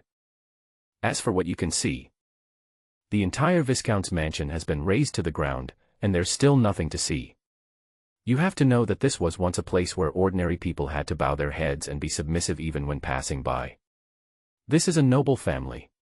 The eldest son of the family is still the chief flag officer in Xianqing Guard, and the master inside is even an 8th-rank viscount. This status is unique in the whole of Liqing. Who among the people of Liqing doesn't know about Lord Li's mansion in the south of the city? But even such a wealthy and powerful family has now been reduced to rubble. I heard from those down-to-earth yamen runners outside that the Li family was plotting treason. Not only did they secretly possess restricted weapons, they were also so bold as to assassinate the centurion of Xianqing Guard. So, evil has been punished, right? The whole family must have died. Regardless of whether they hated the Li family or not, ordinary people would like to see a big and powerful family being uprooted. It would at least be a topic of conversation for 10 days or half a month, right? All kinds of rumors were flying around and in less than half a day they had spread to the entire Liqing. Ordinary people just watched the fun. Anyway, the rules of the Jingzhou dynasty were always relatively lenient towards the lower-class people. As long as they didn't deliberately throw dirty water on the court and gossip casually, they would just have fun. But those so-called prominent bigwigs in Liqing were so scared that they were about to wet their pants. In addition to being a well-known noble family in Liqing, the Li family is also a very wealthy family in Liqing. Their businesses cover more than a dozen categories, relying on the Li family's connections and status. Now the Li family has been wiped out, and rumors are circulating that it was because of treason. Treason is a serious crime that will punish 9 generations of the family. Who knows if there will be other things involved that will lead to collective punishment. The Li family has been in Liqing for so many years, and their business dealings alone have covered almost all the big and small connections in Liqing. These big shots are more or less connected to these connections and even rely on them for their livelihoods. Who can bypass the Li family? Moreover, now not only is the teleportation array in the city only able to allow entry but not exit, but even the official roads out of the city are all blocked, allowing only entry but no exit. This situation is very dangerous. So how can you not be anxious? But when the matter involves Xianqingwei, these big shots also feel a little nervous. Only a few leading figures have some connections in Xianqingwei, and they dare not hesitate when it comes to life and death. They wait at the intersection outside the Xianqingwei guard post early in the morning, and will only feel at ease if they can get some information. But last night the incident was urgent, and all officers and soldiers in the Xianqingwei guard station in Liqing were required to be on duty, where those in the Jiazi banner were all taken to the dungeon for custody regardless of whether they had any business or not. As a result, these anxious big shots of Liqing could only come back empty-handed early in the morning. It was not until the afternoon that the latest and most reliable news came out from Xianqingwei and spread throughout the upper class of Liqing in an instant. The Li family is indeed guilty of treason. The captain Tang Qingyuan and the Black Flag Battalion's chief were both nearly assassinated last night. It wasn't just the Li family that suffered. All 300 people in the Xianqing Guard Jiazi banner in Liqing were killed. Some were shot into hedgehogs after resisting, while others were thrown into the dungeon awaiting trial. The Li family case was handled personally by Captain Tang, and the person in charge of the investigation was Shen Hao, the commander of the newly established Black Flag Battalion. Even the commander last night was Shen Hao. So far, I have not heard of any news about this case involving other families in Liqing. The last piece of news made the big shots in Liqing, who had been worried for most of the day, breathe a sigh of relief. In addition to cursing the Li family in their hearts, these people also remembered a name, and that was Shen Hao, the chief flag officer of the Black Flag Battalion. It was only then that these big shots realized that this newly established Black Flag camp, which was not expected to be well received by anyone, seemed to be very unusual. It even had no control over it, but was directly under the direct jurisdiction of the 100 households. The elimination of the traitor and traitor this time is definitely a huge achievement. It seems that General Shen Qi has a bright future in the future. He should move around more. This is the natural thought in the minds of these big men. Is it possible for an upstart who is about to rise up, and who happens to live in a third of an acre of land in Liqing, not to fawn over? It's so absurd to say that the old nobles over there have just died, and their bones are not yet cold. The new nobles here have immediately taken over the hearts of the people. Shen Hao had no idea that he had become a new upstart in Li City so carelessly. He was now sitting in the interrogation room, watching Li Bing being tortured on the cross with great interest. The rule here is to first serve 3 appetizers to warm up the prisoners: body washing, dry cleaning with a bamboo brush, massage, rubbing with coarse salt, and appetizer, pouring spicy oil into the nostrils. Then comes the main course. The hard dishes are divided into the upper 3 and the lower 3. If we further break it down, the upper 3 have 18 hard dishes, and the lower 3 have another 18 hard dishes. There are a total of 39 punishments here. Of course, these were not made by the people of Liqing Xianqingwei, but were taught by the Xianqingwei commander's office in the Jingzhou dynasty. It is said that since the establishment of Xianqingwei, the number of people who can withstand these 39 punishments and still not given can be counted on one hand. Li Bingming is also a tough guy. Although he is nicknamed Old Soldier, he is definitely not a weak man who can't do anything. He has even handled many cases with real guns and knives, and experienced many life and death battles. But even for a tough guy like Li Bing, after sealing the true energy in his body, these sets of punishments would quickly reshuffle his body and will. In the jargon of the killers who perform torture, this is called a living brain.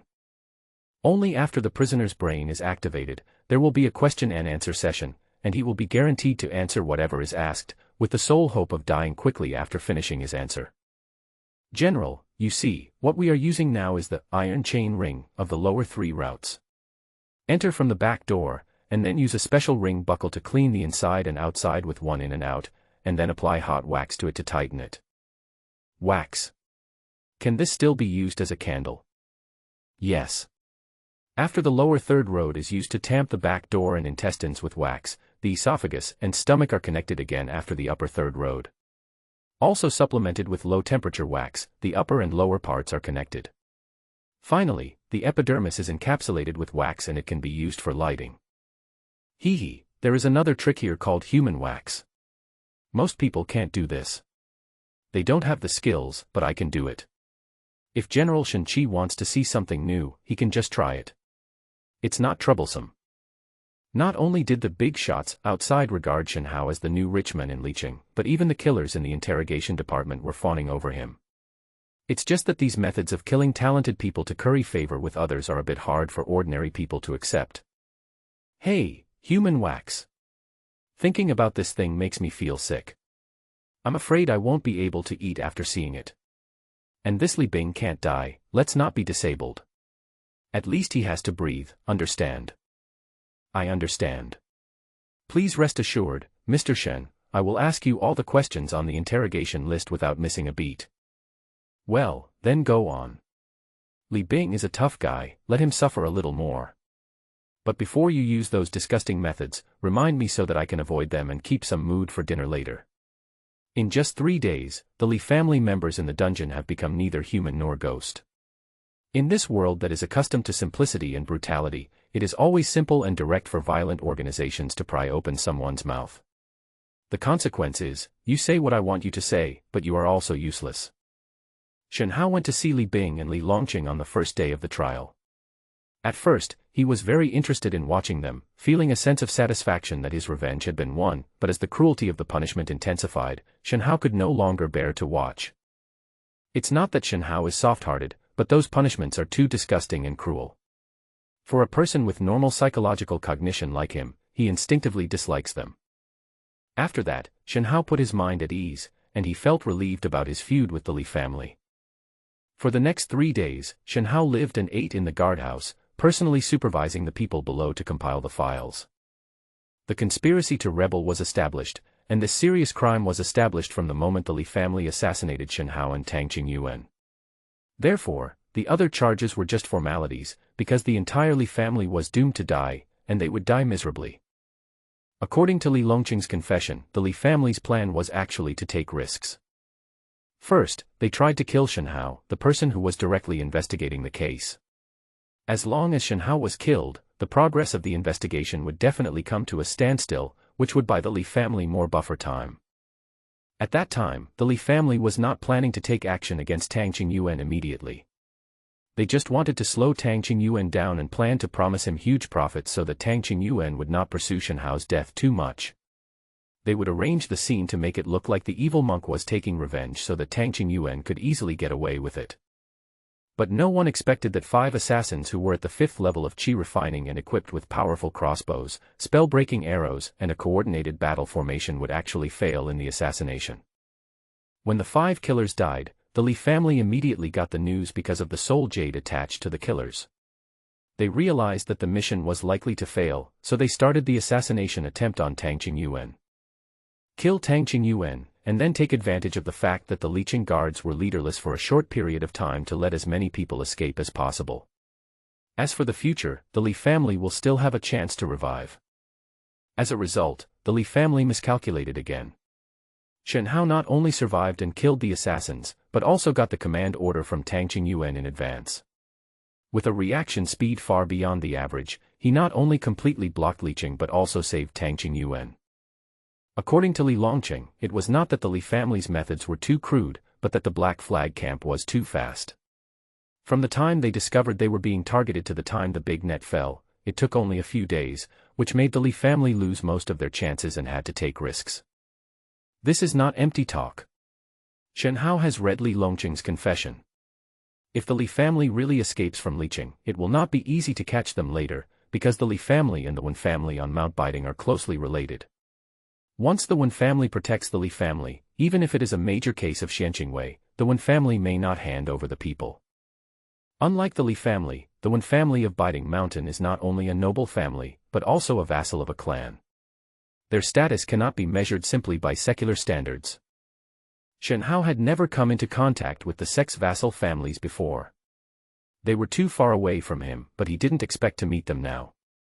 But Shen Hao didn't care. Even though the sect was powerful, it had to take the imperial court into consideration. The imperial court was not easy to bully.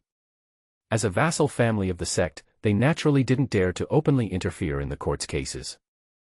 In a word, as long as the Li family members don't run away, there will be no hope. It was already the 5th day when the file was ready. There are 34 thick volumes of files, which list a total of 17 charges against the Li family, ranging from treason to forming a clique for personal gain, to fabricating cases, corruption, abuse of power, stealing money, and murder. In addition to the main culprit of the Li family, there were also 3 small flag officers of the former Jia flag, 6 school commanders, 37 strong men, and 102 soldiers, all of whom were convicted of varying degrees of crime. Only a few people from the Jia flag Group C were implicated. According to Shenhao's principle of internal investigation and severe punishment, these former Xianqing guards were dealt with severely. Not only did they wailed in pain at the hands of the interrogation department for 2 full days, but their final fate was to go to the Kaishiku.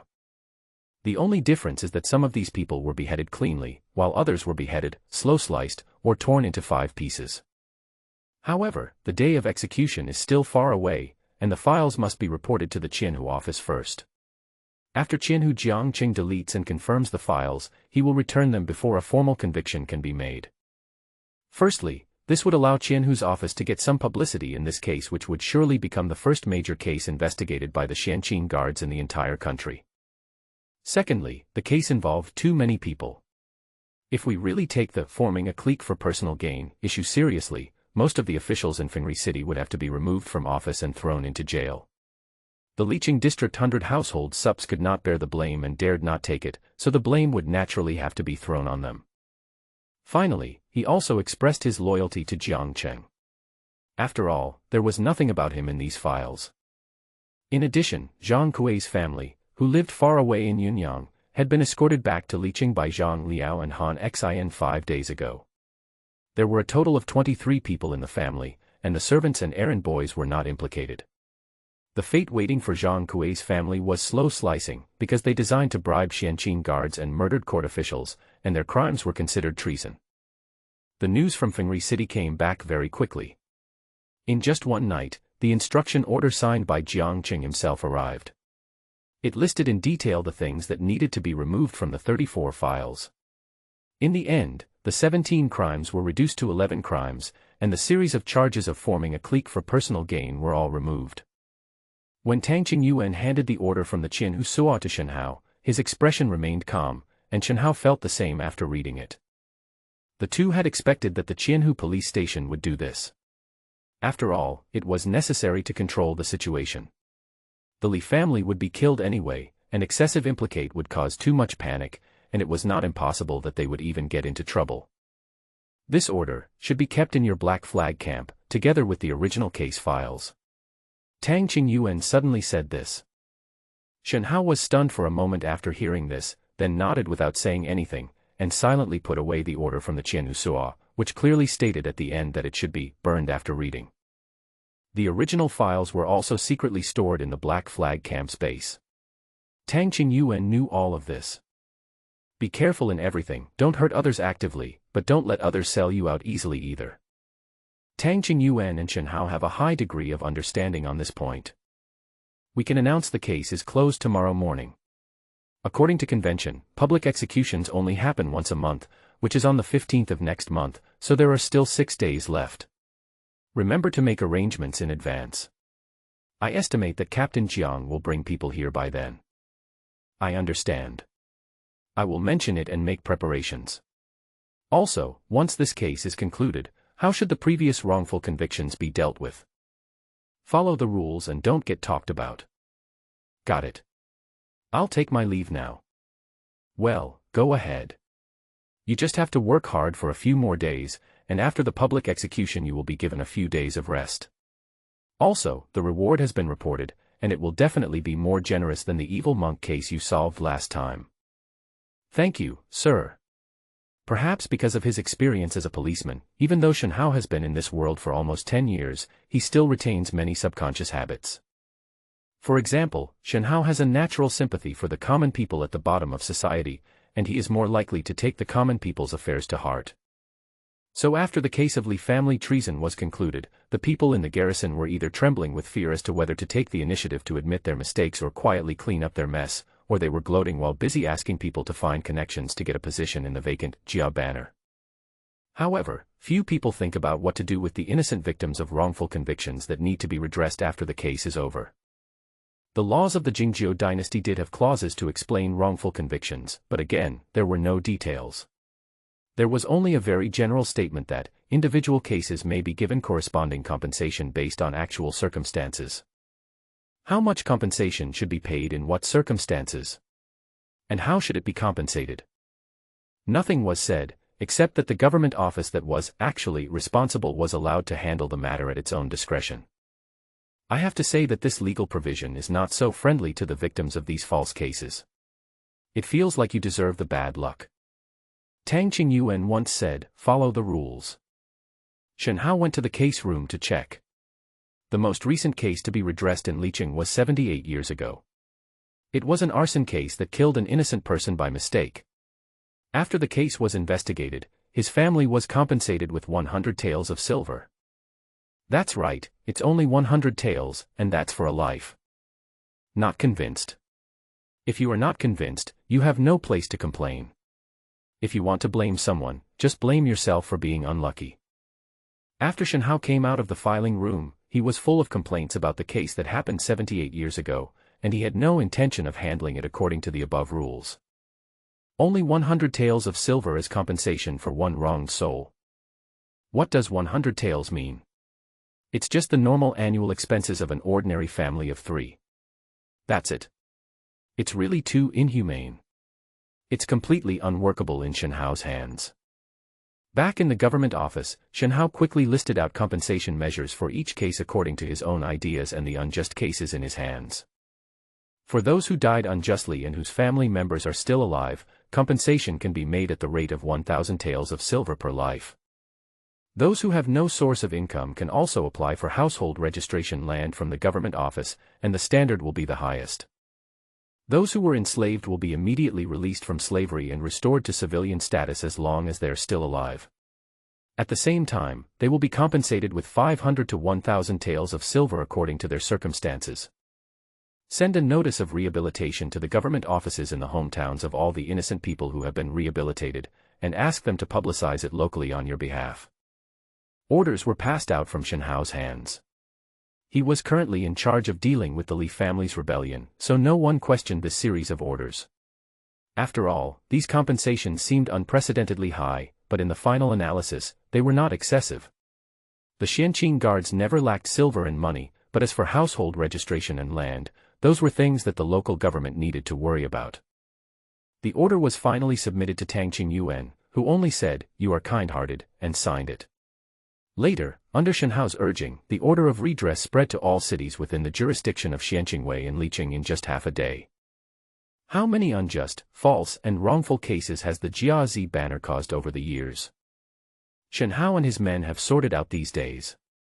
During Li Bing's tenure as the general flag of Jiazi banner, he made a total of 35 unjust, false, and wrong cases. Hundreds of lives were lost, and hundreds of families were destroyed.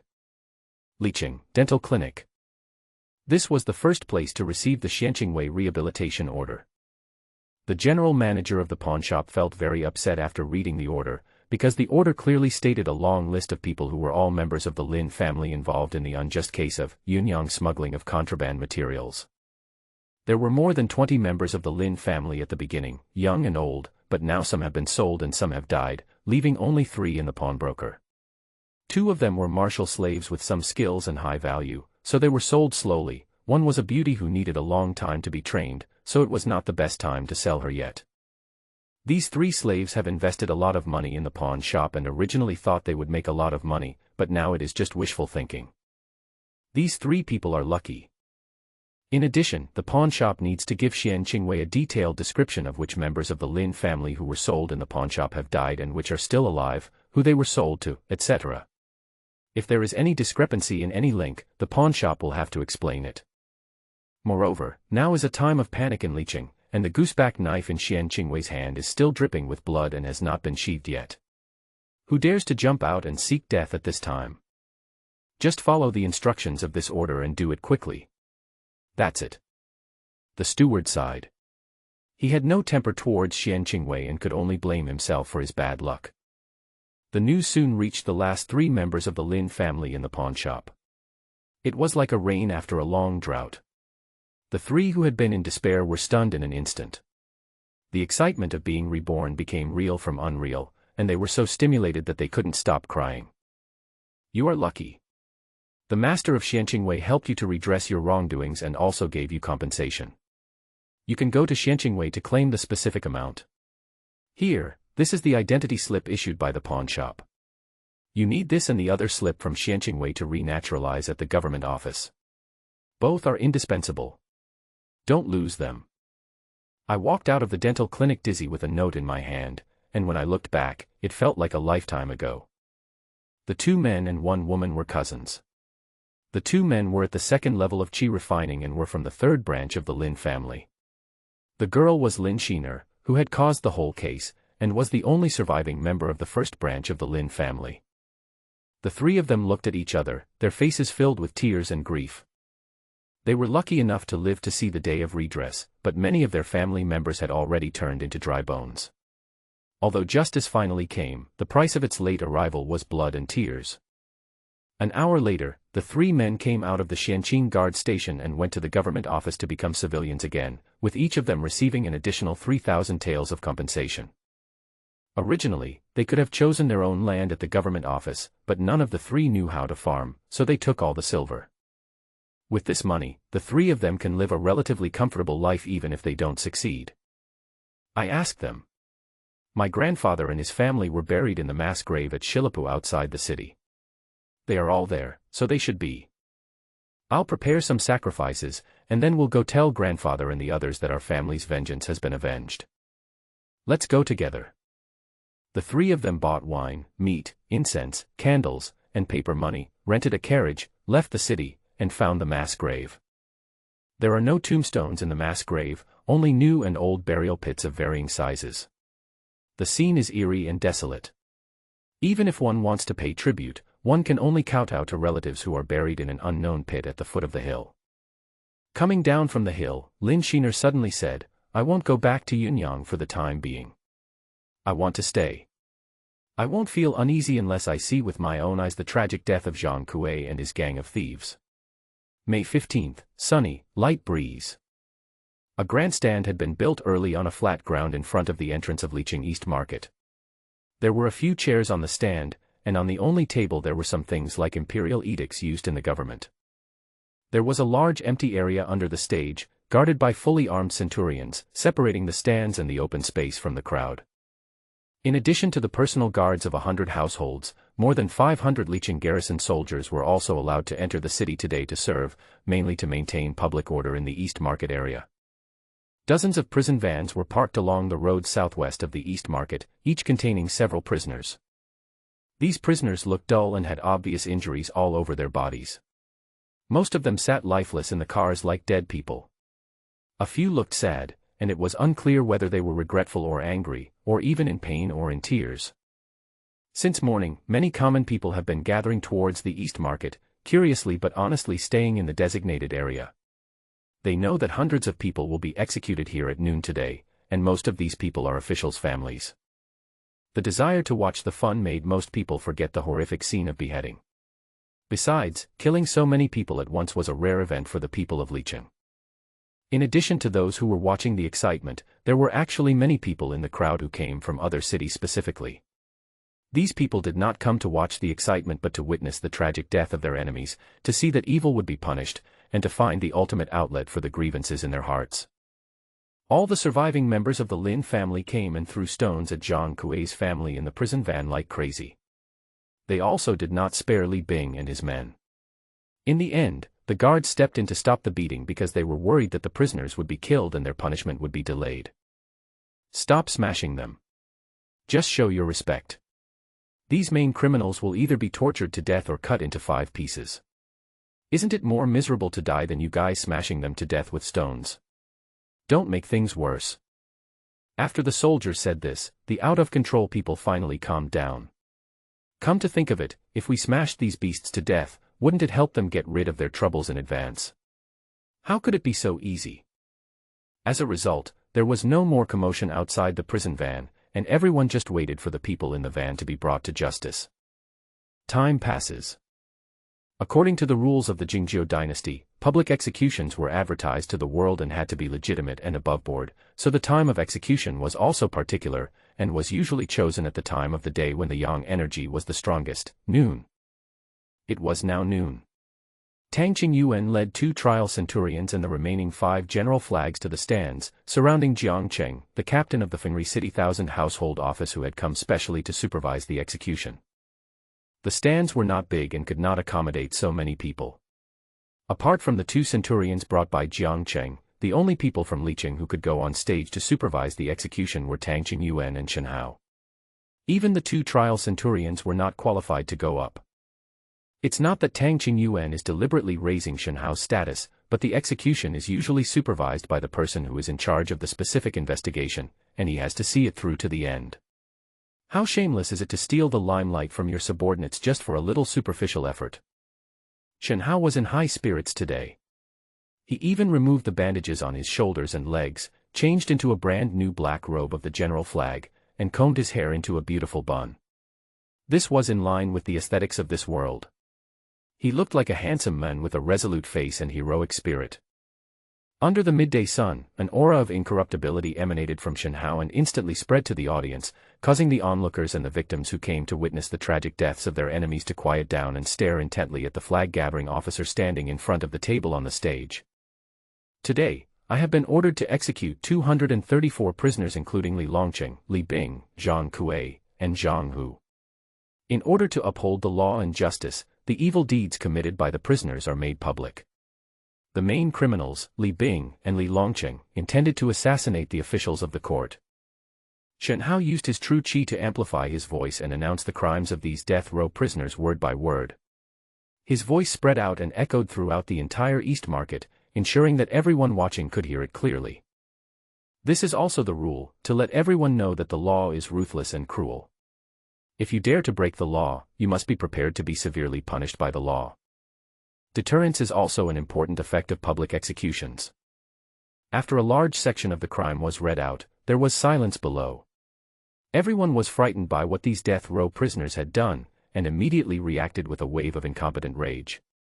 Fortunately, there are still good officials like Mr. Shen in this world. Otherwise, wouldn't the world be completely upside down? Kill them. Kill them. What is public outrage? Now Shen Hao has seen it. Standing on the high platform, Shen Hao had a clear view of the audience. He could feel the inner anger and murderous intent of these ordinary people.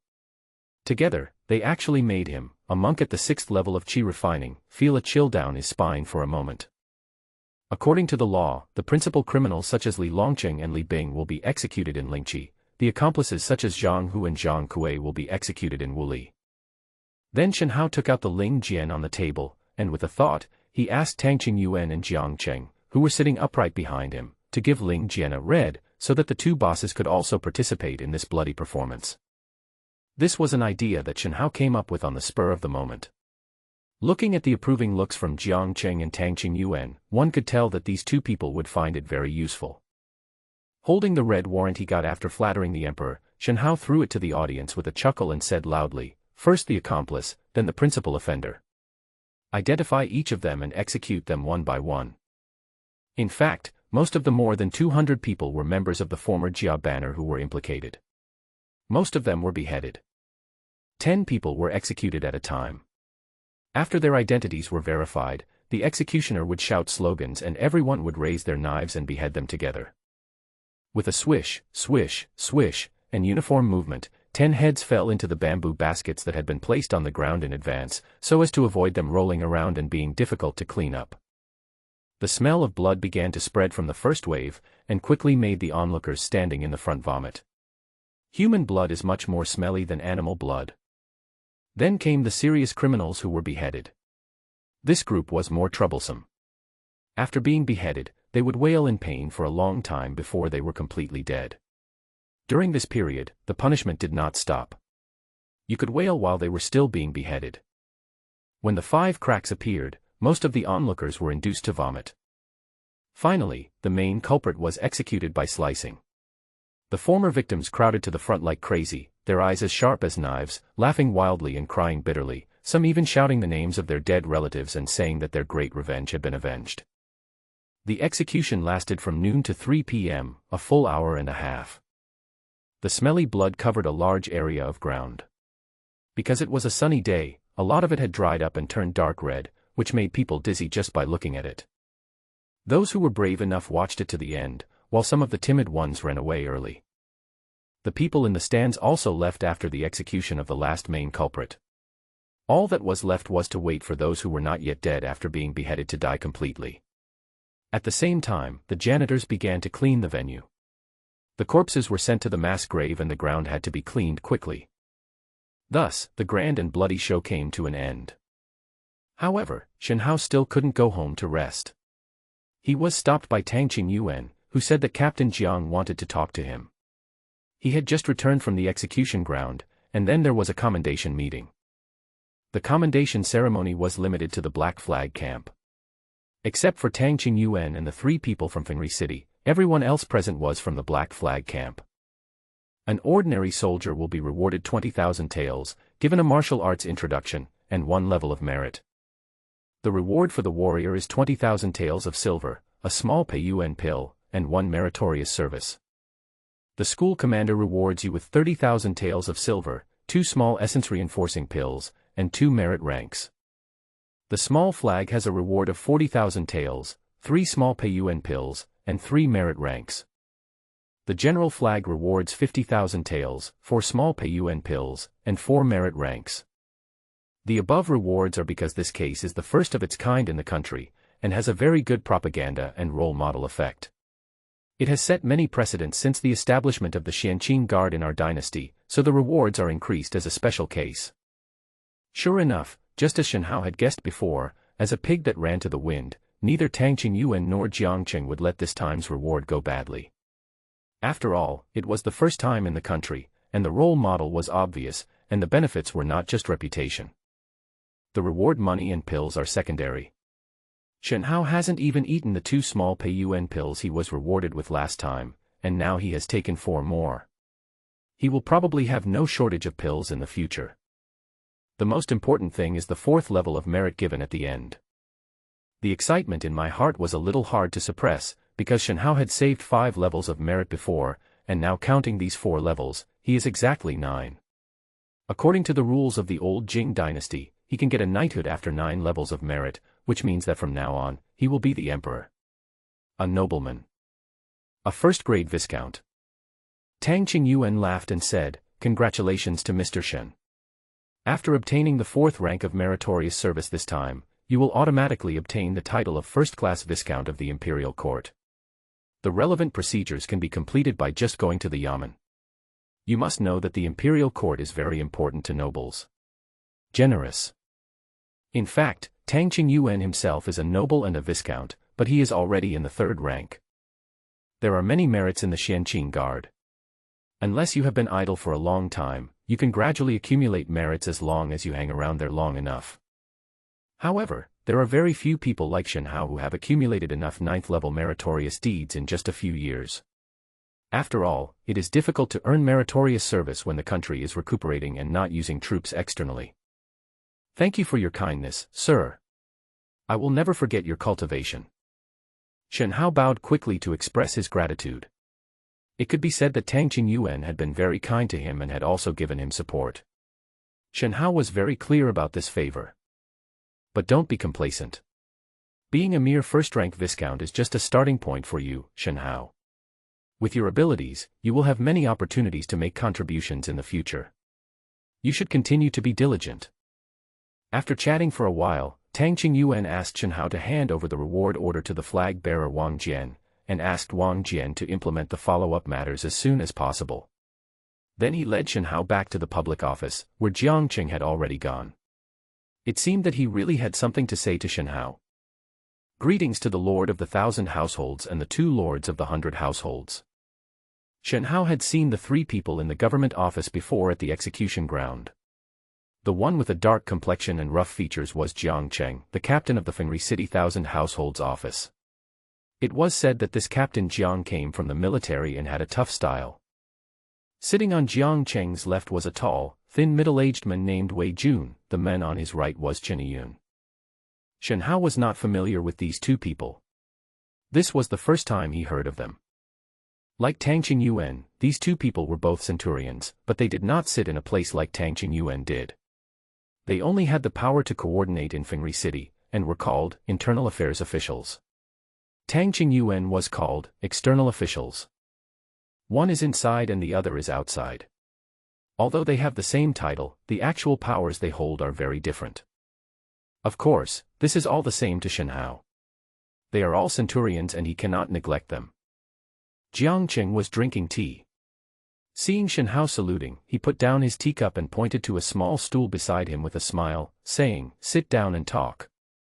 It's a good opportunity to borrow the precious place of Captain Tang to chat with you." After Shen Hao sat down, Jiang Qing continued, "I heard Captain Tang say that you started out as an ordinary soldier in the garrison." "Yes." "Hey, it's not easy. Come to think of it, it's been how many years since I last saw a general officer like you who has no roots or support? I'm afraid it's been more than 10 years. Maybe even more than that." No one knew why Jiang Qing suddenly said this, and no one dared to respond. "I am actually the same as you, a rootless person. It's just that I was in the army at first, fighting with them. Because I was diligent in killing the enemy, a small flag of Xianqing guard who was with the army took a fancy to me and recruited me to the guard post. After the war was over, the small flag died, but I survived and even became a 1,000 household official. So, I always feel that it is not enough for a person to have ability, but also luck. Both are indispensable to achieve great things.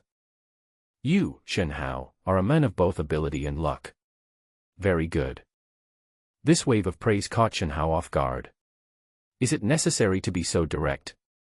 However, Shen Hao had been used to seeing people and ghosts in Xianqing Guard for many years, and he had also experienced even more bizarre scenes. He said modestly without blushing or beating his heart, "Shen Hao just did what he could, and it was all thanks to the favor of Captain Tang that I have achieved this little success. I really don't deserve your praise." "Exaggerated praise? Haha, I, Jiang Qing, never praise the wrong person." Suddenly, Jiang Qing changed the subject and asked again, "Captain Tang sent me a private message before, talking about your views on the Black Flag Battalion. I think it's a bit novel.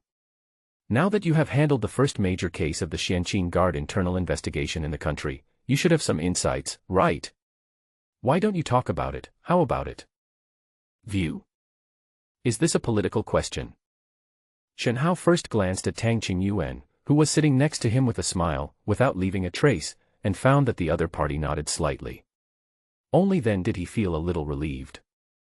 As long as this Captain Jiang is not here to dig holes and find faults, it will be fine.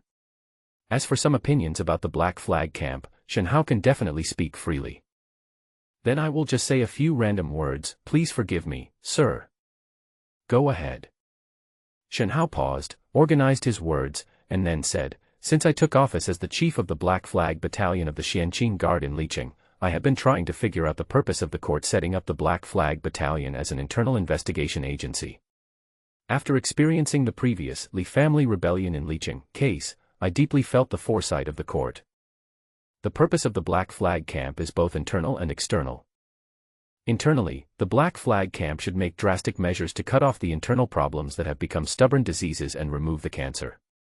At the same time, in order to enforce the law, the Black Flag Camp should also have a set of effective regulations to prevent and nip problems in the bud, and slowly influence and change some of the unhealthy tendencies within the camp from daily life. To the outside world, the Black Flag Battalion should play the role of a sharp knife and dagger. Whether in terms of investigation or combat capabilities, it should be stronger than the same level organization. In this way, it can provide the most solid support for the daily duties of Xianqing Guard. All of the above are still some immature ideas, and they are what I am going to implement step by step. If there are any inappropriate points, I hope you can correct them." Shen Hao's speech was rough, but he was not perfunctory. His few words always made people's eyes light up. Especially the internal, cutting out the cancer, statement, made the three people in the Qianhu office's eyelids twitch several times. They all knew how cruel Shen Hao's words were. It was just a Li family in Liqing, whose highest official title was only the general flag, and whose highest noble title was only the viscount, but just this one case implicated more than 200 people and ended up losing their heads.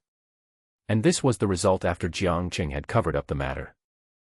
If this level of internal investigation becomes a normal practice promoted by the imperial court to the whole country, then, the people who are familiar with the internal atmosphere of Xianqingwei would tremble in their hearts. That's a good point, but it's still a bit too general. You should continue to practice it and report to me any conclusions you come up with. I'm very interested in your ideas. Jiang Qing seemed to be unsatisfied and continued to express his optimism for Shenhao. His attitude was kind and friendly, completely different from the hot-tempered officer in the rumors. Don't worry, sir. If I have any new ideas, I will report them to you. Well, just don't forget it. Jiang Qing nodded with a smile, pointed at Chen Yiyun who was sitting on his right, and introduced him to Shenhao. This Chen Yiyun is the newly appointed captain of the Black Flag Battalion of the Qianhu office of Fengri City. He can also be said to be your other superior. Another peek. Shenhao knew that there was a centurion position in the Black Flag Battalion in Fengri City, but he always regarded it as a semi-idle position like an internal affairs officer, because grassroots affairs could not bypass the centurions of the garrison. So in terms of affiliation, Shenhao never regarded himself as the chief flag officer of the Black Flag Battalion in Fengri City, but rather he regarded himself as the chief flag officer of the Xianqing Guard in Liqing.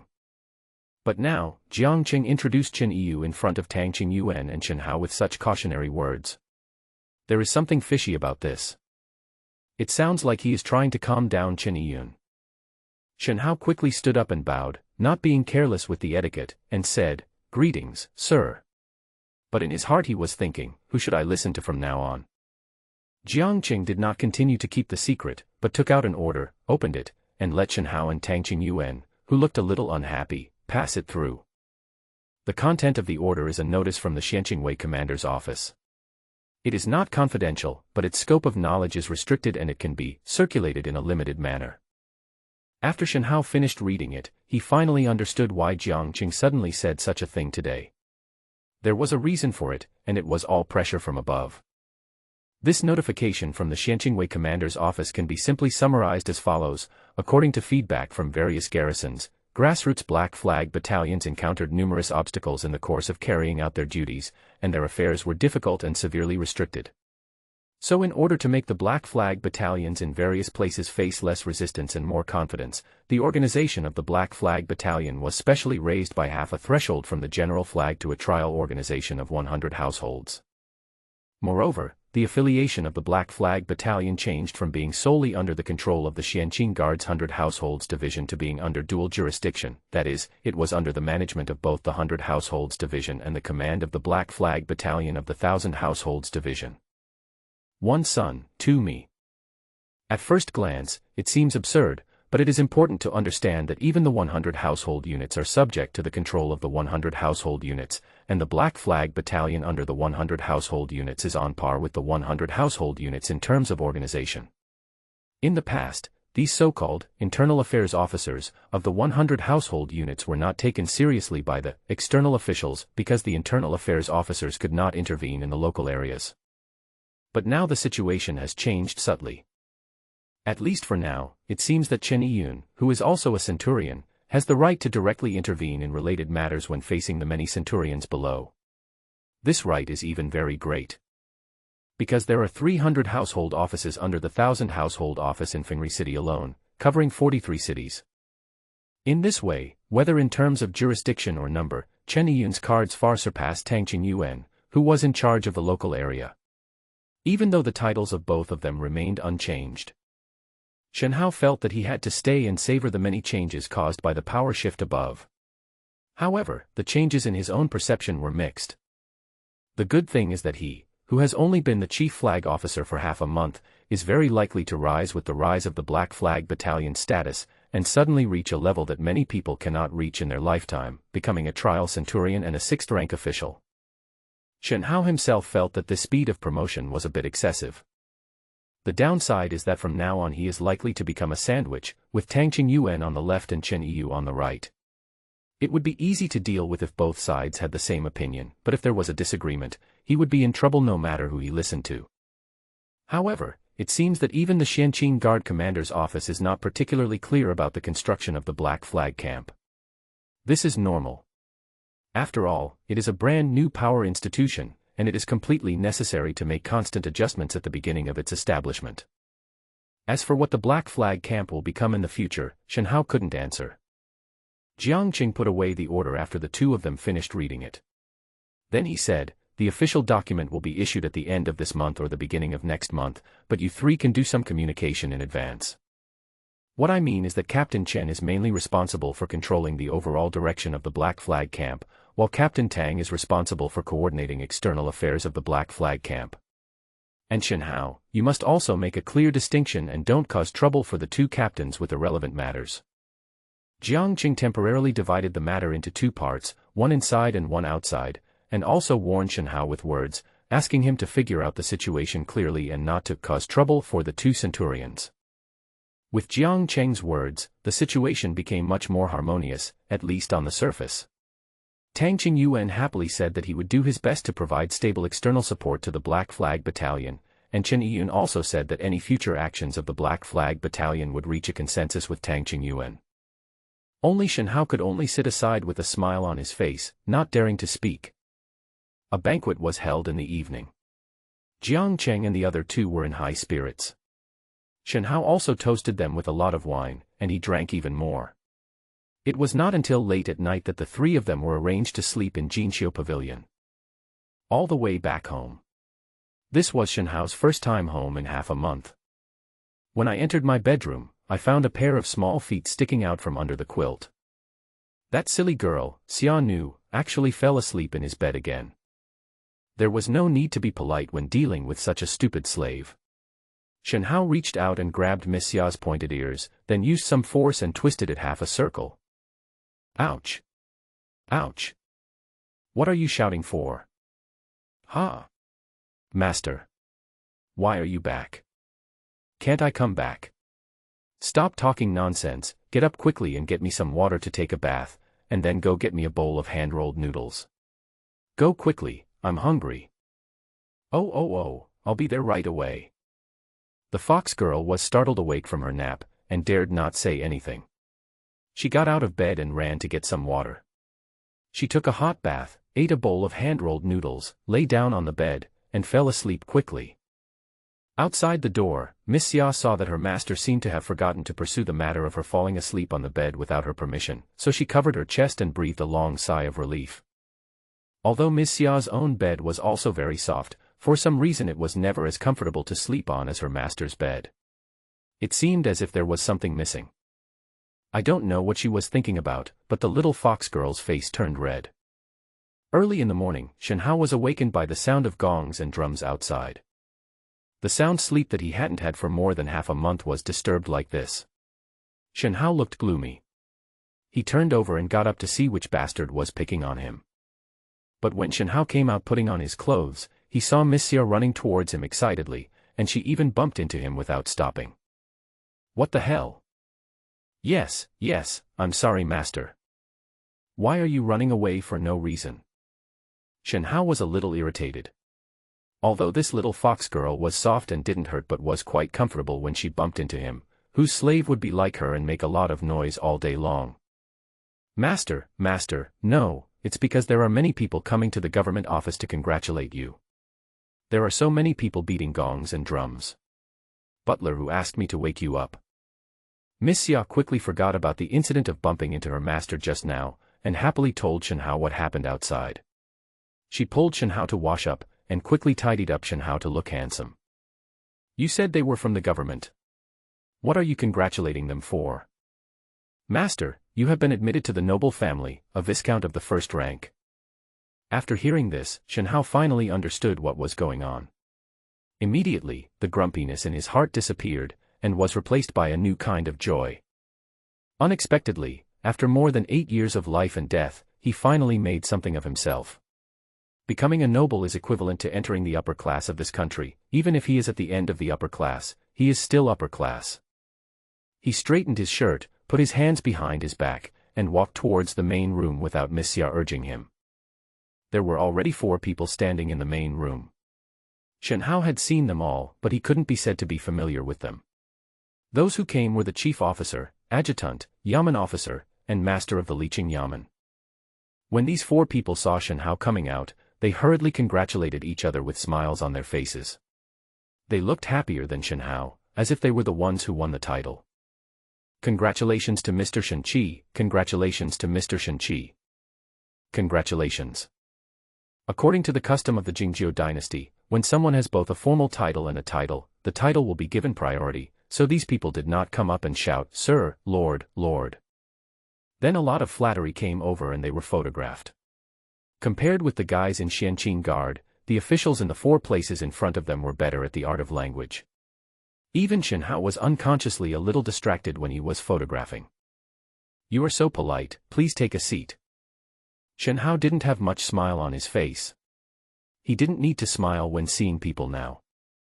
Shen Hao didn't smile much here, and the 4 people from the yamen across from him also quickly restrained their words and said to themselves, "This Mr. Shen Qi seems to be really difficult to deal with. TSK, he has so much evil energy." Although he was not wearing the outfit of the Black Flag camp, the majesty and aura that naturally exuded from Shen Hao was definitely not the slightest bit. Even at home, ordinary people would not dare to look directly at him.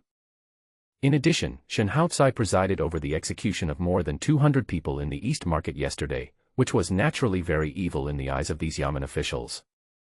"Mr. Shen Qi, this is your membership certificate. There is also a backup copy in the yamen. If you accidentally lose it, you can go to the yamen to get a replacement. Please keep it. In addition, according to the benefits of noble status determined by the imperial court, you are now a first-grade viscount, and you can receive 500 kilograms of grain and 3 pieces of brocade from the yamen every year. In addition, there is also a family allowance of 10 taels of silver per month. The treatment of a first-rank viscount is so shabby. Of course, for most ordinary people, such as those ordinary people who crawled out of the pile of corpses by relying on their military exploits, they would definitely be delighted to receive the treatment of a first-rank viscount, but forget about Shen Hao. He listened patiently and did not invite the 4 to dinner, but served them tea and sent them away. It's not that Shen Hao is unkind, nor that he is reluctant to spend the money for a meal, but his current sensitive identity does not allow him to have too much contact with local officials. Ask Aunt Zhang to make some pickled pig's trotters and braised peanuts. If there's any good wine, fill a jar with it. If you're not eating at home at noon, take it away. Ah. Take it away, oh. Okay, master. Miss Xia was very curious and wanted to ask, but when she saw Shen Hao's razor-like eyes, she could only lower her head and swallow her words. Aunt Zhang moved quickly, preparing 5 braised pig's trotters, a large bag of braised peanuts, and 2 more pounds of braised beef and soy sauce, all of which were put in a huge food box, as well as a 5-pound jar of old man's wine. This is because they are worried that there might not be enough food if Shen Hao has more guests. Take the food box and follow me. Shen Hao carried the wine jar and asked Miss Xia to follow with the food box. As soon as the 2 of them left the house, a black-roofed carriage came over, with a driver and a strongman sitting in the carriage. Since the last assassination attempt, Shen Hao had no choice but to double his guards. "I went to Fusho's store and bought incense, candles and paper money. Let's go to Jiugong Mountain on the outskirts of the city." Jiugong Mountain is a cemetery 20 miles away from Licheng. It is said to have good feng shui and beautiful scenery. However, it is not so easy to be buried here. Jiugong Mountain is also known as the Meritorious Mountain. All the people buried here are meritorious people. For example, those heroes who died on the battlefield for the country can seek a tomb here. Or the yamen runners who died in the line of duty, naturally including Xianqingwei. In the carriage, Xia Envy looked out the window curiously. She had never walked around like this since she came to Licheng, and she didn't know where Jiugong Mountain was. But this girl was very good at reading people's faces. When she saw that her master had a cold face and closed his eyes, she knew it was best not to disturb him. After half an hour, the carriage stopped and Shen Hao went up the mountain with the wine. Shen Hao didn't need anyone's guidance. He had been here many times and knew that the area on the right side of the mountain near the top was the reservation of Xianqingwei. Shen Hao habitually burned a pile of paper money in front of the reserved land, bowed his hands, and said hello to the heroes of Xianqing Guard buried inside. Then he walked inside. There are quite a few tombs that look relatively new, and Shen Hao can name most of these tombs. The nearest coffin belongs to Lao Shao, Shen Hao's former coachman, who died in the attack half a month ago. Shen Hao came to the funeral of Lao Shao, and the sad atmosphere at that time is still vivid in his mind. Miss Xia now knew why her master came here, and she dared not say anything.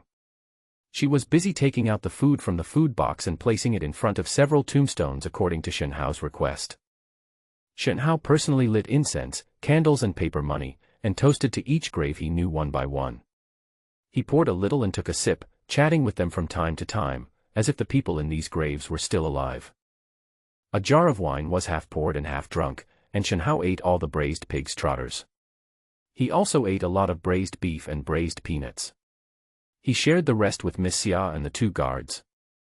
Shen Hao didn't return to the city until the sun went down.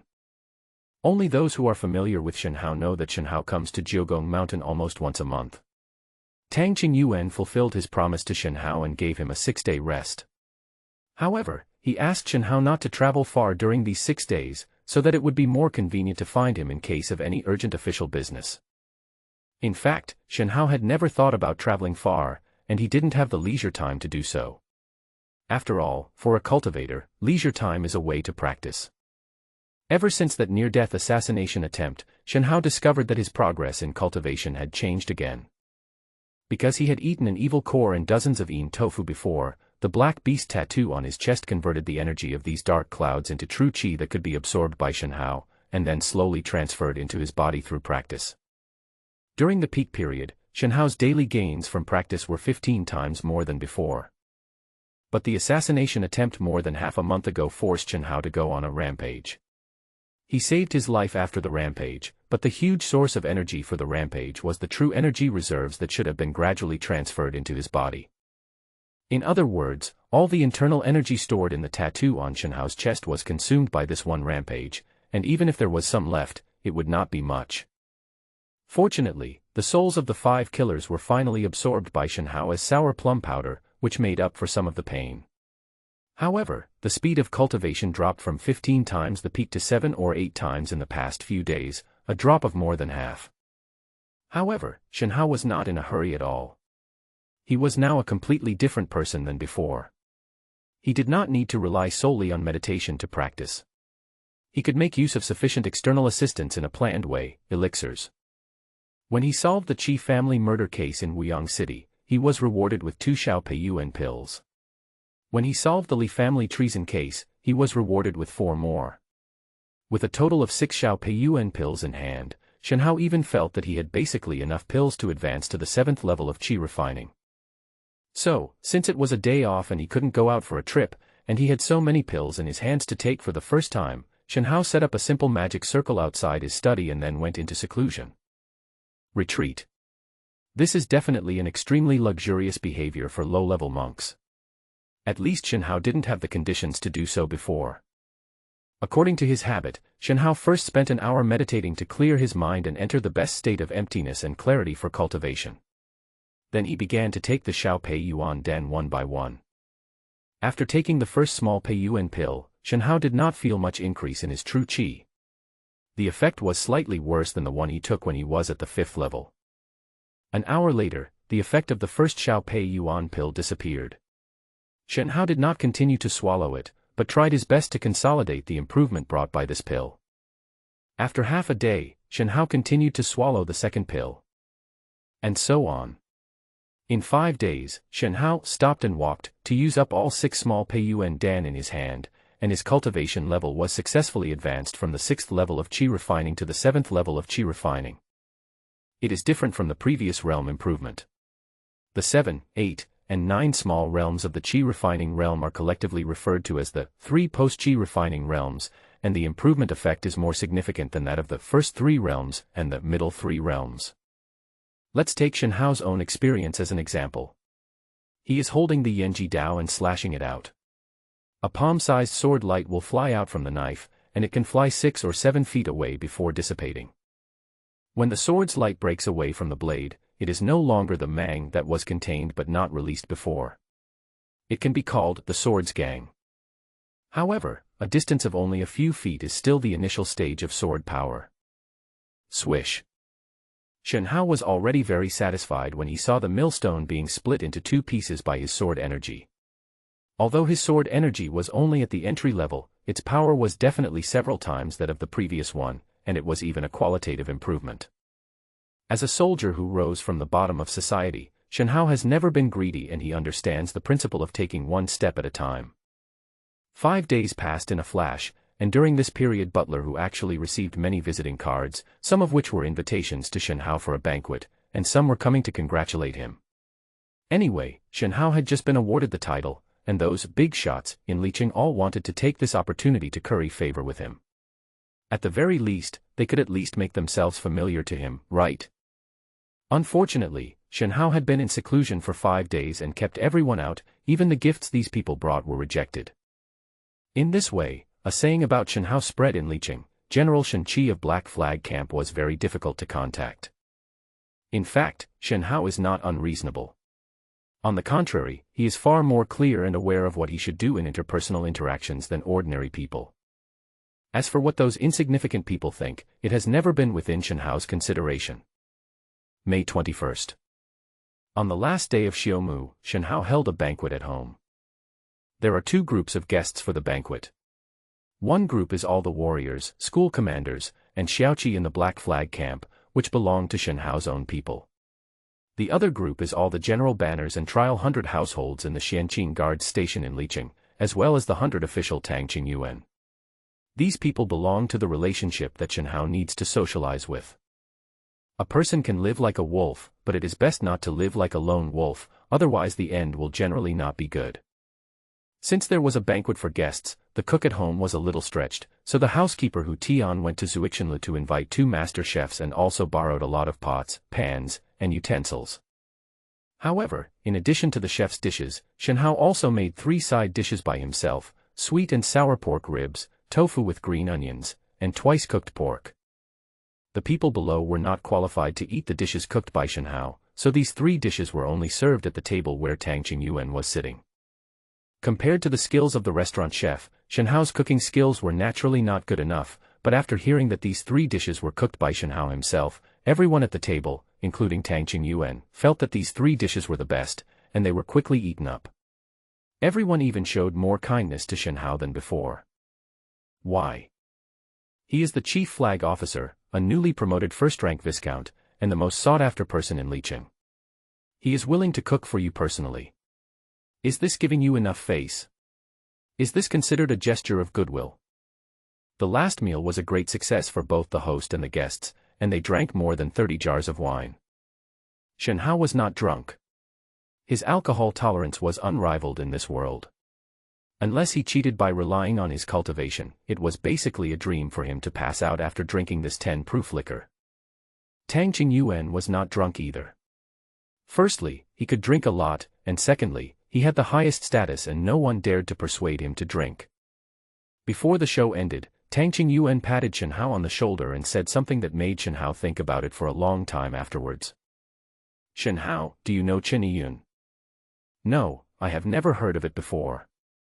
I wonder if you would be willing to teach me. There's no need to teach you. You'll learn it slowly in the future. However, you have to be careful about many things.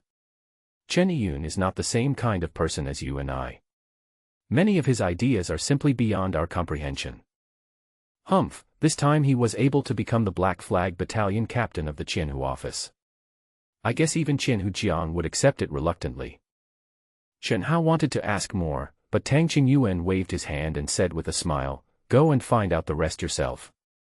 You're going to be promoted to a centurion soon, so you should have some connections over there. You should go and make the necessary connections." After the guest left, Shen Hao felt like his face was almost frozen from smiling.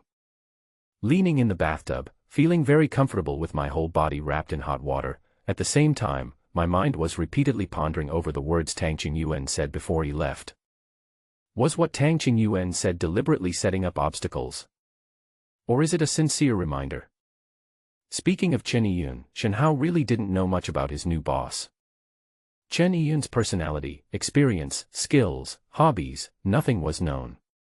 As Tangqing Yuan said at the end, Shen Hao should indeed go to Fengri City to build connections and find some connections. But to find the way, someone must introduce you, right? Shen Hao still has a choice. Ask Tang Qingyuan for help in introduction. Tang Qingyuan would definitely not refuse, but in this way, the person Shen Hao knew would almost certainly be in Tang Qingyuan's line. You can also go directly to Chen Yiyun for help and introduction. You will most likely not be rejected, and the contacts you meet later will also be in Chen Yiyun's line. In fact, it was just a question of taking sides, but Shen Hao did not expect it to come so soon. This should be something Tang Qingyuan pointed out on purpose. TSK, he's forcing me to take sides as soon as possible. But it's also strange, who is Chen Yiyun to make Tang Qingyuan so nervous? Just as Shen Hao closed his eyes and thought about it, the door was pushed open. He knew it was Miss Xia from the footsteps. Master, let me massage your shoulders. Okay. Add some hot water first. Yes, Master. Ever since experiencing Miss Xia's massage skills once, Shen Hao would ask Miss Xia to massage his shoulders a few times every time he took a bath. Whenever this happened, Shen Hao would always close his eyes and enjoy it, while Miss Xia would talk to herself with a smile. In her words, the person she felt closest to in this home was the master, and she would only say a lot of things to the master. At the beginning, Shen Hao was impatient, wondering why this slave was so talkative, like a chatterbox. But after yelling at her several times without any result, he stopped talking and just treated the chattering of this little fox girl as the background music while enjoying his massage. Today was the same. While Xia was working hard to massage Shen Hao's shoulders and back, she was happily sharing her trivial matters of the past few days. Master, guess who I met this morning? Hee, you definitely can't guess it, so I'll tell you, I met Lin Shiner. Haha, you never expected it, right? Lin Shiner. Shen Hao really didn't expect that a name he knew would come out of the mouth of this stupid slave. This should be the first brick that demolished the Hugely family, right? Yes, that's her. She is no longer in the dental clinic, she has been rehabilitated. Now she has opened a clothing store on Willow Street, specializing in selling beautiful silk clothes. It is said that the business is very good. By the way, when she heard that my master was the commander-in-chief of the Black Flag Battalion, she was very surprised and kept saying that my master was a great benefactor to their Lin family. Great benefactor? Shen Hao smiled. He was indeed a great benefactor to many people. To be honest, this was what he was most proud of. To punish evil is to promote good. Shen Hao likes to do good things. With a thought, Shen Hao suddenly remembered that the pretty long dress that the little fox girl wore at the dinner tonight was made of satin. It was beautiful, generous, and decent. It seemed that this silly slave would not have such appreciation level, and would not be willing to spend money on such obviously expensive clothes. The skirt you wore today was given to you by Lin Shiner, right? Ah. Master, how did you know? The foolish slave was frightened. He paused in his movements and lowered his head as if admitting his mistake. I'm sorry, I was wrong, Master. I shouldn't have accepted Lin Shiner's skirt. It's all because the skirt is so beautiful. Miss Xia had never worn such a beautiful skirt, it was so smooth and bright. She could not walk when she saw it. She completely forgot the house rule that housekeeper who had told her, you cannot accept other people's property. Now the more she thought about it, the more scared she became, and she even spoke with a tearful tone. Shen Hao frowned. Why is this silly slave sobbing again? The wife is very annoyed. He turned around, grabbed the little fox girl's pointed ears viciously, twisted them hard, and said in a deep voice, don't you have 3 taels of silver in your monthly allowance? Can't you afford that skirt? People have to save their money. What's the use of saving money for a slave like you? What if the master has no money someday? I can use it to help the master. Shen Hao lay down again after hearing that and snorted, go to butler who tomorrow to get 10 taels of silver to pay for the skirt. You can use the rest to buy 2 more skirts. Remember, tell me directly what you want in the future. Giving you things doesn't necessarily mean it's good for you. It may be to harm you or me. Do you understand? Understood, Master. Miss Xia regained her smile. She knew that her master would not punish her again after pulling her ears, so she felt greatly relieved. However, Miss Xia decided not to buy a new one after paying for the skirt tomorrow. She wanted to save the money so that she wouldn't be in a rush if her master needed money in the future. The next day, Shen Hao left home early in the morning. Before leaving, he said hello to the housekeeper Hu Tian, saying that he would give Miss Xia an extra 5 taels of silver per month in the future, and that he would give her another 10 taels of silver today. Hu Tian was an experienced person, with a smile flashing in his eyes, but he didn't say much and just nodded to show that he understood. In his heart, he secretly sighed that the fox girl was lucky, and she had climbed up the ladder. As soon as Shen Hao left, Hu Tian found Xia Nu and adjusted her monthly salary according to Shen Hao's instructions.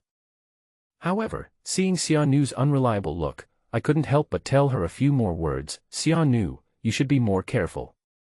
Shen Guanren is now a very popular figure in Liqing, and his identity is very sensitive.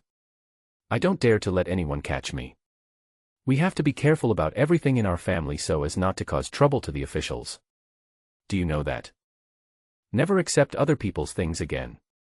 Did you hear that? And wow, it's your luck that Mr. Shen is kind to you. Remember not to be spoiled, and don't gossip about family matters. Even if others ask you, you must keep your mouth shut, understand? Xia Nu seemed to understand, but she also knew that housekeeper was doing it for her own good. She nodded like a fool, and secretly made up her mind that she would never accept other people's things or talk about home affairs with outsiders in the future.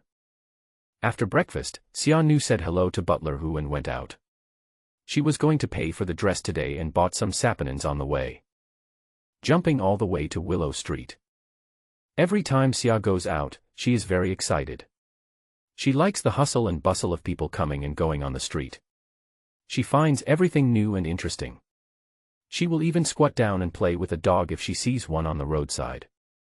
The strange thing is that no matter how ferocious the dogs are, they will not show their teeth when facing Miss Xia, as if they know that Miss Xia has no ill will towards them. Here we are. Standing at the door of a clothing store, Miss Xia walked in with a smile. Lin's Colorful Clothes is the clothing store that Lin Sheener just opened. Shen Hao arrived at the government office early in the morning, called Wang Jian, and asked about the previous distribution of the rewards. After confirming that the rewards were in place, he nodded with satisfaction. Also, you should start selecting some key personnel for individual training, from school commanders to soldiers. General, are you going to open a second small flag camp? Currently, the Black Flag Camp only has one small flag camp, which is almost empty for the Black Flag Camp's overall flag organization, so it is imperative to expand the team. In fact, everyone had been waiting for Shen Hao to say this.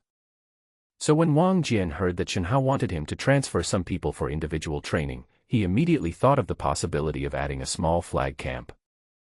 Sure enough, Shen Hao nodded and said, the Black Flag Battalion has officially been established. There will be more tasks to be investigated in the future. Only one team is definitely not enough. Let's expand one team first. If it doesn't work, we can continue to expand. By the way, my idea is to choose one of Zhang Liao and Han Xin as the chief officer of the newly expanded small flag battalion. You have the most contact with them.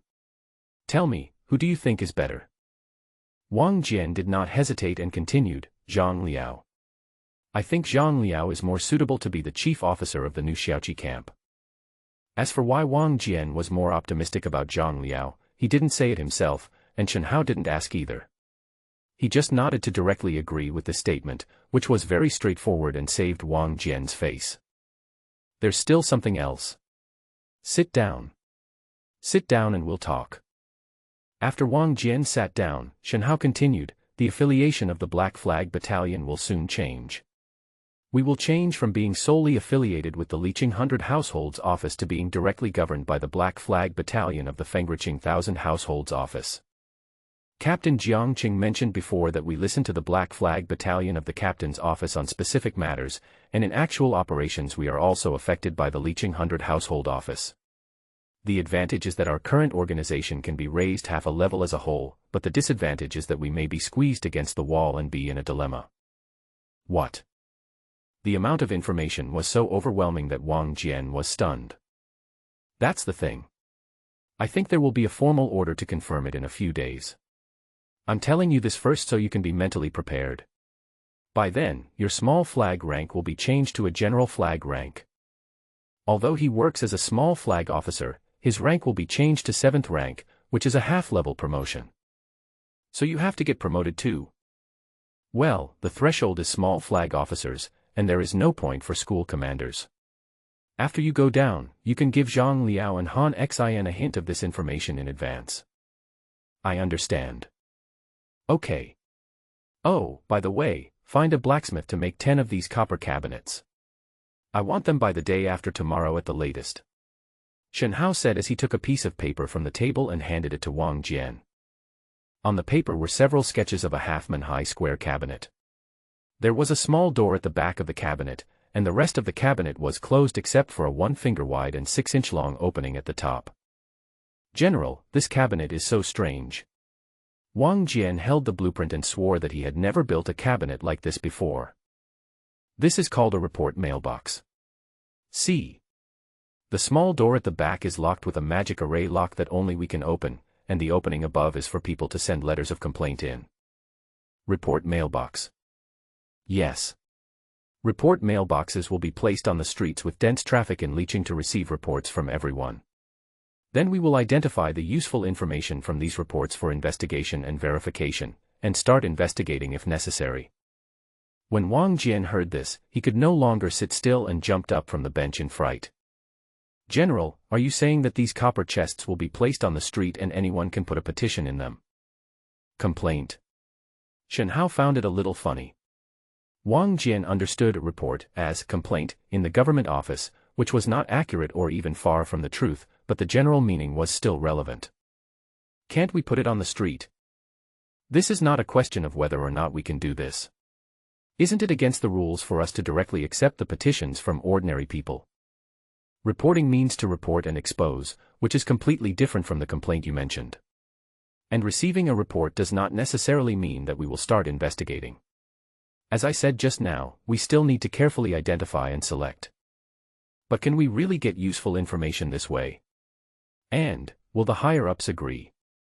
The higher-ups are still at the stage of feeling their way through the specific operations of the Black Flag camp. What they need is people like us at the grassroots level to explore, so there will definitely be no problem with the reporting mailbox. Moreover, I bet that this reporting mailbox will definitely receive useful information. By then, I'm afraid you won't be able to handle it. Wang Jian left with trepidation and went to contact the blacksmith and the monk who made formation locks. These two types of talents were already available in the Xianqing guards, so there was no need to go out and look for them. Shen Hao also came out of the public office and knocked on Tang Qingyuan's door. My lord, I have something to report to you. Oh. Come on, sit down and talk. Thank you, sir. Although Jiang had said before that he should contact Chen Yiyun for matters within the Black Flag camp, Shen Hao understood that as long as he stayed in Liqing for even one day, he would have to contact Tang Qingyuan. So he would have to communicate with Tang Qingyuan first if there was anything. As for the specific implementation, it would depend on whether it would be beneficial to him. And this is a kind of respect, and it does not go to the point of taking sides. Tang Qingyuan is also a veteran, he understands all these tricks without him having to explain them explicitly. Sir, I have been resting at home these days, and I have been thinking about some issues about the future development of the Black Flag camp. I think the Black Flag camp needs a wider source of information, so I wonder if I can use a reporting method to try the effect. As Shen Hao spoke, Tang Qingyuan's expression changed from relaxed at first to serious, and he sat up straight.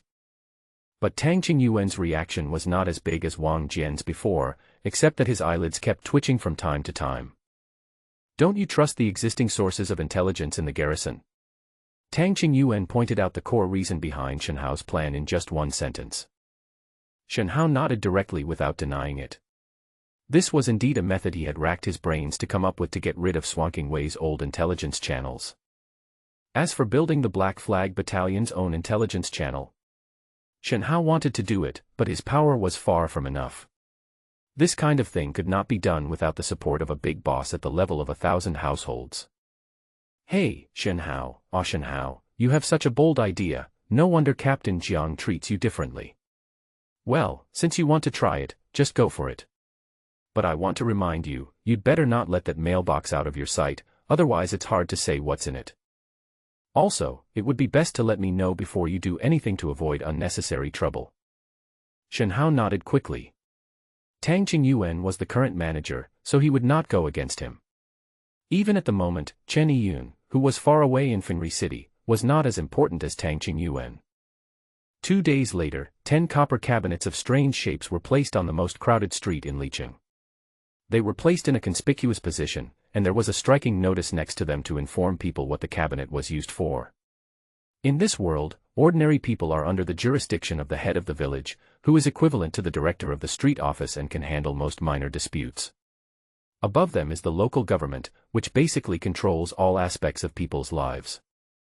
In the eyes of the common people, Xianqingwei is a terrifying and dangerous department that is higher than the government office. Isn't it fierce enough for someone who can deal with such a terrifying thing as evil spirits? The Yamen alone makes the common people feel superior, let alone the Xianqing guard. It was okay for the common people in other places, because they might not see the black robes of Xianqing guards once a year. But for the common people in Licheng, Xianqing guards were like a butcher knife shining with cold light. Just recently, this butcher knife chopped off the heads of hundreds of people. So when it comes to Xianqingwei, the common people in Licheng are much more awed than people in other places, because for them, the blood on Swankingwei's knife is visible and tangible. But now, the terrifying Xianqing guards actually set up a copper cabinet on the street to collect report letters from everyone. Whether it was the strange-looking copper cabinet or the report letter that no one had ever heard of, it made people who read the notice feel terrified. According to the notice, anyone can submit a report letter to the copper cabinet. A report letter is a letter of denunciation. The target of the report can be someone in the government office or even someone in Xianqingwei. No matter whether the report is about corruption, bribery, or wrongful convictions, as long as it is an injustice and justice cannot be done through normal means, you can submit a report letter to the copper cabinet. To put it in a sentence from the notice, the reporting mailbox is the country's way of listening to the real voice of the people. On the first day, the 10 copper cabinets ignited the entire Licheng's chatterbox. From the upper-class officials in Licheng to the peddlers, everyone talked about the copper cabinets and the notice the most. I have lived for 61 years, and this is the first time I have heard such a notice encouraging people to rebel against their superiors. How can this be considered as insubordination? Can't you read? Reporting and exposing are what the imperial court allows us, the common people, to seek redress. Wake up. Are you still seeking justice? If a citizen sues an official, the case will be accepted, but he will be punished with 30 lashes first. Do you think that rebellion is just empty talk? TSK, didn't you see the signature on the notice? It says Black Flag Battalion. It was the Black Flag Battalion that brought down the traitorous Li family. Do you think the notice they issued was a joke? Besides, it says in the notice that reports can be made anonymously, so what are you afraid of? Anyway, I think this is unreliable. Anyone who is not afraid can go and give it a try. There must be people who try. On the first day the copper cabinet was set up, no one dared to try it. Firstly, they were worried about the unwritten rule of the inferior offends the superior, mentioned by the old man. Secondly, there were too many people watching, and even if someone wanted to report it, it would be difficult to submit a report in front of so many people. The first letter of complaint did not appear until the third day. When the letter of complaint was placed on Shenhao's desk, it was already the fourth day after the copper cabinet was set up. There is a lawless merchant called the Wang family of Hengshan, who bribed the official in charge of the Licheng government office with more than 500,000 taels of silver. Shenhao read the thousands of words of the report with a sigh of relief, then raised his head and asked Wang Jian, who was standing in front of him, "Who wrote this? The writing is very good." "Hey, General, this is the letter from cabinet number 9. The sentry there said that the person who sent the letter was a man with painted face, but they followed him back and found that he was a guest official from the adjutant's house. I guess the words on it were written by someone hired by the adjutant." Humph, the bullshit thing really popped up first. There are definitely more rotten things in the local government offices than in Xianqingwei. The distribution of various powers alone involves countless open and covert struggles. Shenhao had heard about these things a long time ago, and this was also the reason why he had kept his distance from local officials for so many years, because there were too many troubles. But now the first report letter received in the report mailbox was about this kind of shitty things in the government office, which made Shenhao angry and amused. It's really funny. But sir, based on the information listed in this report, it seems to be very credible. Do you think we should send someone to follow up? What are we following? How can we have enough manpower? Besides, we just need to know about the local affairs. It is not appropriate to interfere. After all, it is not appropriate for us in the Black Flag Battalion to reach into other people's money bags and make them hate us. Then what kind of cases do we mainly handle? Wang Jian has been a little confused these past 2 days. He simply can't understand the confusing behavior of his own general. No rush. After a few days, when the news about the copper cabinet spreads, a suitable case will surely appear. Now your task is to have someone keep an eye on every person who delivers a letter of complaint to the copper cabinet. General, please rest assured. I have found more than 20 idle homeless people according to your instructions. They will keep an eye on the 10 copper cabinets every day. No one will notice and nothing will go wrong. Well, the matter of the homeless can be taken a step further. We can give them some simple training, such as stalking, tracking, hiding, etc. You can catch this matter yourself and keep it confidential. Okay, General. Also, the personnel you asked to be transferred out have almost finished their individual training. Do you think we can start recruiting people? Shen Hao put down the pen in his hand, raised his head and asked with a smile, "Did Zhang Liao ask you to ask?" Hee hee, I knew I couldn't hide it from you. Zhang Liao is getting impatient. In the entire Black Flag camp, only Wang Jian dared to say these probing words to Shen Hao, no one else dared to say them. Shen Hao smiled and said, "You are in charge of the expansion. Do you think they can recruit people?" It's okay. Zhang Liao was a flag officer before, so he has experience in these matters. Besides, the people I assigned to him are all veterans. After recruiting new people and training them for half a month, they should be able to form a fighting force. Okay, if you think the time is right, then post the recruitment notice. As usual, select the recruits from the rootless and independent cultivators. Don't recruit any sons of nobles, but leave vacancies for 7 strongmen and 1 school commander for me. Okay, General Flag. Wang Jian gave him a look that said, "I understand," then turned around and went to give an instructions. In terms of sensible, Wang Jian is much better than Zhang Liao and Han Xin. He has a quick mind and does not need Shen Hao to explain many things to him. That afternoon, Wang Jian submitted the Black Flag Battalion's plan to expand its recruitment of a small flag battalion to Tang Qingyuan's office, and the latter approved it immediately. The Black Flag Battalion was already in a state of serious shortage of personnel, so Tang Qingyuan had no reason to disagree. After that, the news that the Black Flag Battalion wanted to recruit people from the Xianqing Guard Reserve and the garrison soldiers of each city spread. Unlike the cold response when the Black Flag Battalion was first established, Wang Jian received more than 100 notes in just half a day, all of which were self-recommendations. The Liqing Black Flag Battalion needed to expand a new small flag battalion. The one led by Wang Jian before was Group A, and now it is Group B. Needless to say, the backbone of Group B is formed by veterans transferred from Group A, with Zhang Liao as the core, but fresh blood requires new strategies. Both the new Y flag and the A flag that was previously used to transfer some personnel need to be replenished. As a result, the Black Flag Battalion actually had quite a few staff gaps this time. The position of the small flag officer was out of the question, but weren't there still the titles of school commander and strongman below? These were equally popular for most of the Xianqing Guard Reserve soldiers who were still waiting for promotion, as well as a large number of noble children who wanted to earn merit. When the Black Flag camp was first established, there definitely wouldn't be so many people trying their best to get in, but now that situation in the Black Flag camp is different.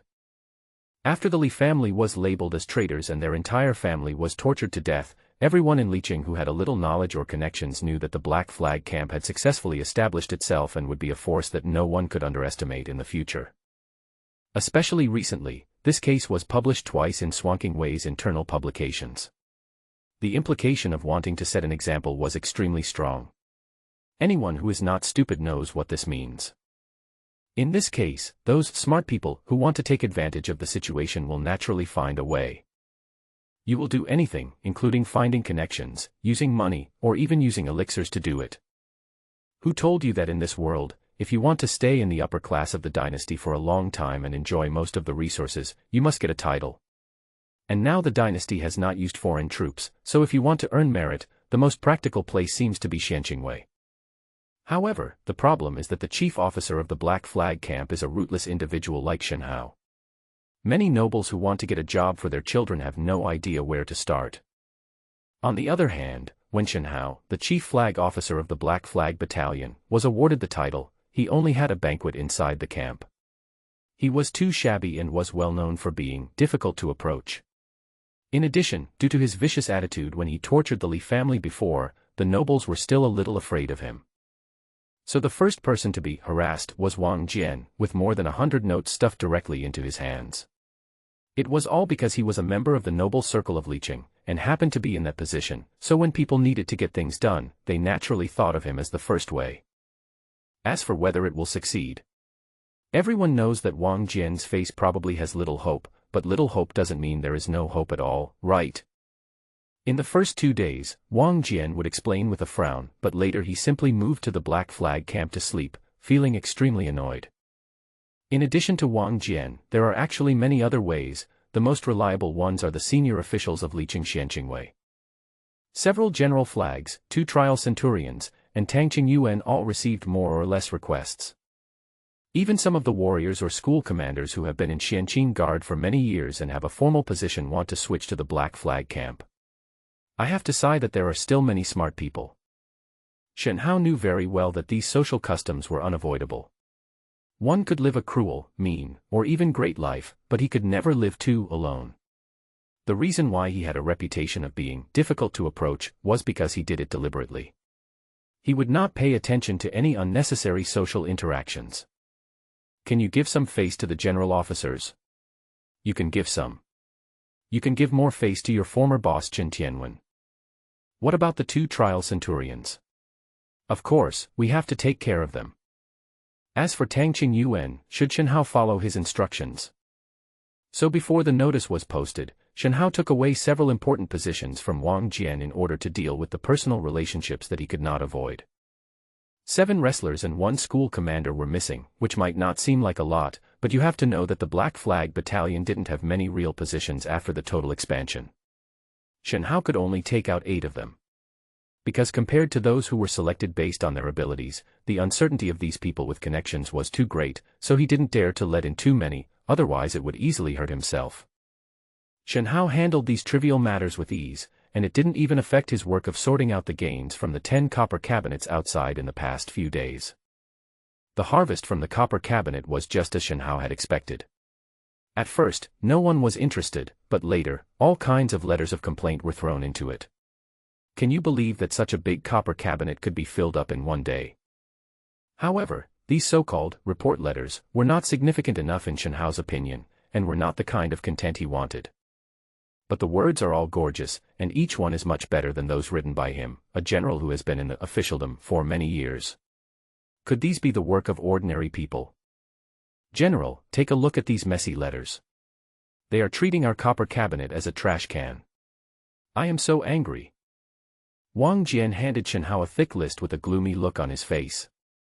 The list clearly recorded which letter of denunciation came from which family. They were all powerful people in Liqing, either officials or wealthy people.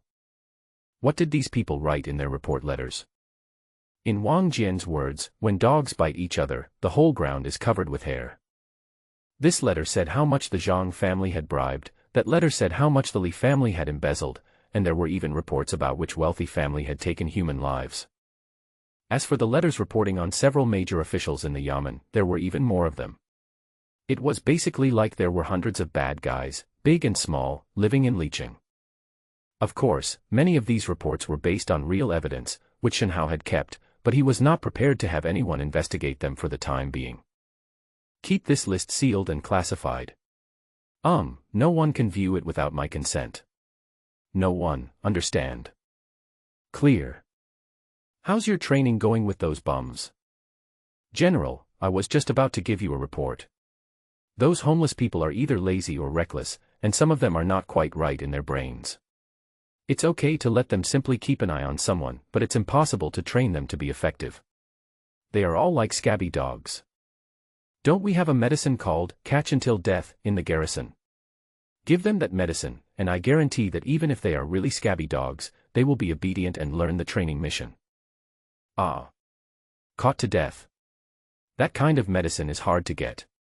Usually only people from the torture department can apply for some from the alchemy room. It won't work if other flags ask for it. Go and tell us the name of our black flag camp, and the alchemy room will definitely approve it for you. Shen Hao smiled and reassured Wang Jian. Are you kidding? The black flag camp is the focus now, and some potions can still be blocked by the rules. Hee, I feel relieved after hearing your words. With the catch and die policy, I wonder if those shameless bastards will dare to play tricks again. Don't make this matter public. Even if you get the medicine, don't reveal its purpose. I will explain the specific situation to Captain Tang. You just need to get down to work. In the following month, Shen Hao gradually sorted out the things on his hands. First of all, the Black Flag Battalion has now completed its expansion and now has 2 small flag battalions under its command. Group A is continued to be led by Wang Jian, and the newly formed Group B is headed by Zhang Liao as the small flag officer. After more than half a month of integration training, there are no problems in getting used to each other. In addition, at the end of May, the official order for the adjustment of the Black Flag camp came down from the Fengri City Thousand Households office. Tang Qingyuan ordered all senior officials to circulate it, which immediately caused an uproar in the entire garrison. The rank of small flag officers and above in the Black Flag Battalion was directly promoted by half a level. In other words, the same small flag officer, in other places the rank is the 7th rank, but in the Black Flag Battalion it is the full 7th rank. And the Black Flag Battalion's chief flag officer has changed from full 7th rank to 6th rank. Many people were jealous of the Black Flag camp's rising status before, and now they are even more jealous. Today, the minor flag officers of the Black Flag camp are on an equal footing with the chief flag officers of other flags, and the chief flag officer Shen Hao has the same status as a trial centurion. This obvious promotion of the Black Flag camp simply shocked everyone. After the news was passed on, more than one person ran to Tang Qingyuan to express his indignation and dissatisfaction. All the senior officials of the Liqing Guard did the same, except Chen Tianwen, the chief flag bearer of the Bing flag, who remained silent. Why does the Black Flag Battalion receive such preferential treatment? Not convinced. Tang Qingyuan's answer was also very simple, not convinced. Sure, you can file a complaint yourself at the Qianhu office in Fengri City and ask Qianhu Jiang for his opinion and see what he has to say. Tang Qingyuan was very unhappy. These subordinates seemed to be respectful to him on weekdays, but their true colors were revealed once their own interests were involved. Humph, even if he went to Fengri City, what would happen? It was the decision of the commander's office to give the Black Flag camp a boost. Not to mention Tang Qingyuan, Jiang Qing had no choice but to follow his orders, right? The secret uproar and dissatisfaction were quickly suppressed. At least on the surface, he seemed to have regained his composure, but there was a sense of estrangement in his eyes that was not there before when he looked at the Black Flag camp. In the past, everyone was the same. At most, the division of labor was different. We were all a family. Now that you and I are different, can we still be considered a family? Of course it's impossible.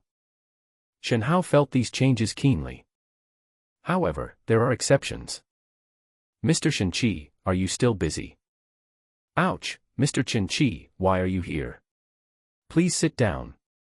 Chen Tianwen, the general bannerman of the C-character banner, was Shen Hao's former boss. Now after the Black Flag Battalion was raised, only Mr. Chen Qi in the whole guardhouse besides Tang Qingyuan was still as happy as before with Shen Hao. Come here for a cup of tea and stretch your legs and feet. Haha, I'm getting older now, and I always feel very stiff after sitting for a long time. Shen Hao quickly made a cup of tea for Chen Tianwen, handed it to him, and said with a smile, "You are only 53, you are considered young and strong, how can you be old? It's really getting old, especially here, it's getting old very fast." Chen Tianwen took the tea and thanked him, pointing to his head as he spoke, meaning that his brain is not working well because of his age. Haha, what is Chen Zongqi saying? Really? I'm not kidding. Take the copper cabinet you made recently, for example. I can't come up with such a fantastic idea. Now every time I pass by those copper cabinets, I see people putting letters in them. I guess they have a good harvest, right? Shen Hao couldn't figure out why Chen Tianwen suddenly brought up the copper cabinet. He pondered in his heart, but smiled and said, "To be honest, We receive no less than 100 letters of complaint every day, but there is nothing useful in them. There are all kinds of messes anyway. Haha, of course. This copper cabinet you made is the first of its kind since the founding of the country. It's new, so it's inevitable that it will be a little messy at the beginning. Once you slowly sort it out, it will definitely be of great use. Maybe this method can be used as a model by the commander's office and promoted throughout the territory. Mr. Chen, you must be joking. It's not that easy. Then Chen Tianwen changed the subject and lowered his voice, but your copper cabinet has made you many enemies. Plus, you are in the center of the storm and are already hated by others. You should prepare early. How could they not make enemies? Those big and small figures in Liqing were not fools or blind people. They probably knew which one was throwing dirty water on them through the copper cabinet. Regardless of whether it was true or false, the Black Flag camp, which had so many reports, would definitely be hated.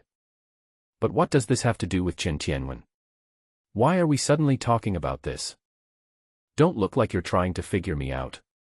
Don't worry. I just don't want you to fail like this. You know, although your rank is higher than mine now, you are still a soldier under my command, right? We are naturally on the same side, right? Shen Hao smiled and nodded. Chen Tianwen indeed left a good impression on him. If it weren't for Chen Tianwen's trust in the previous chief family murder case, he would not have been able to come forward so quickly. This friendship was not just talk. That's it. So, it's right to listen to me and make some plans early. Otherwise, once the accumulated hatred reaches an explosive point, it will blow people to pieces. Shen Hao sighed, made himself a cup of tea, gave a rare bitter smile, and said, Mr. Chen, I'm sitting on the wall and can't get down from anywhere. Shen Hao said this very obscurely. He was just complaining. He had been very annoyed by the issue of taking sides recently and had not thought about whether Chen Tianwen could understand him. But surprisingly, Chen Tianwen seemed to really understand it. Oh, it's really uncomfortable to be caught between Captain Tang and Captain Chen. This way, you won't be able to find a backer for the time being. Without a backer, those outsiders who have bad intentions towards you will have no scruples. This is the reality, and even the Black Flag Battalion, a violent organization that temporarily makes people terrified, cannot escape it. Without a backer, unless you never make a mistake, once someone catches you with even the slightest evidence, you will be doomed. Mr. Chen's eyes are still so sharp. Shen Hao generously admitted the problem that bothered him, but he would not show his inner bias.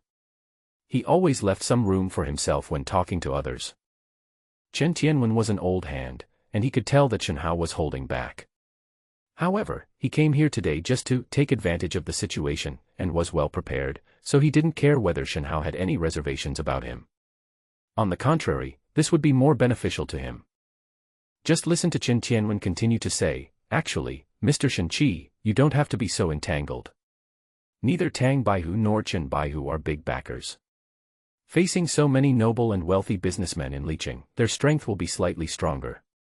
Not enough, not to mention that the situation in Fengri City above will only become more complicated. If you still want to continue to hang out in the Black Flag camp, you should find a more reliable backer. Oh. Mr. Chen Qi is here to teach me today. Then Shen is all ears. Don't take advice seriously, just think of it as chatting. Since Mr. Shen Qi is willing to listen, let me talk about Tang Baihu first.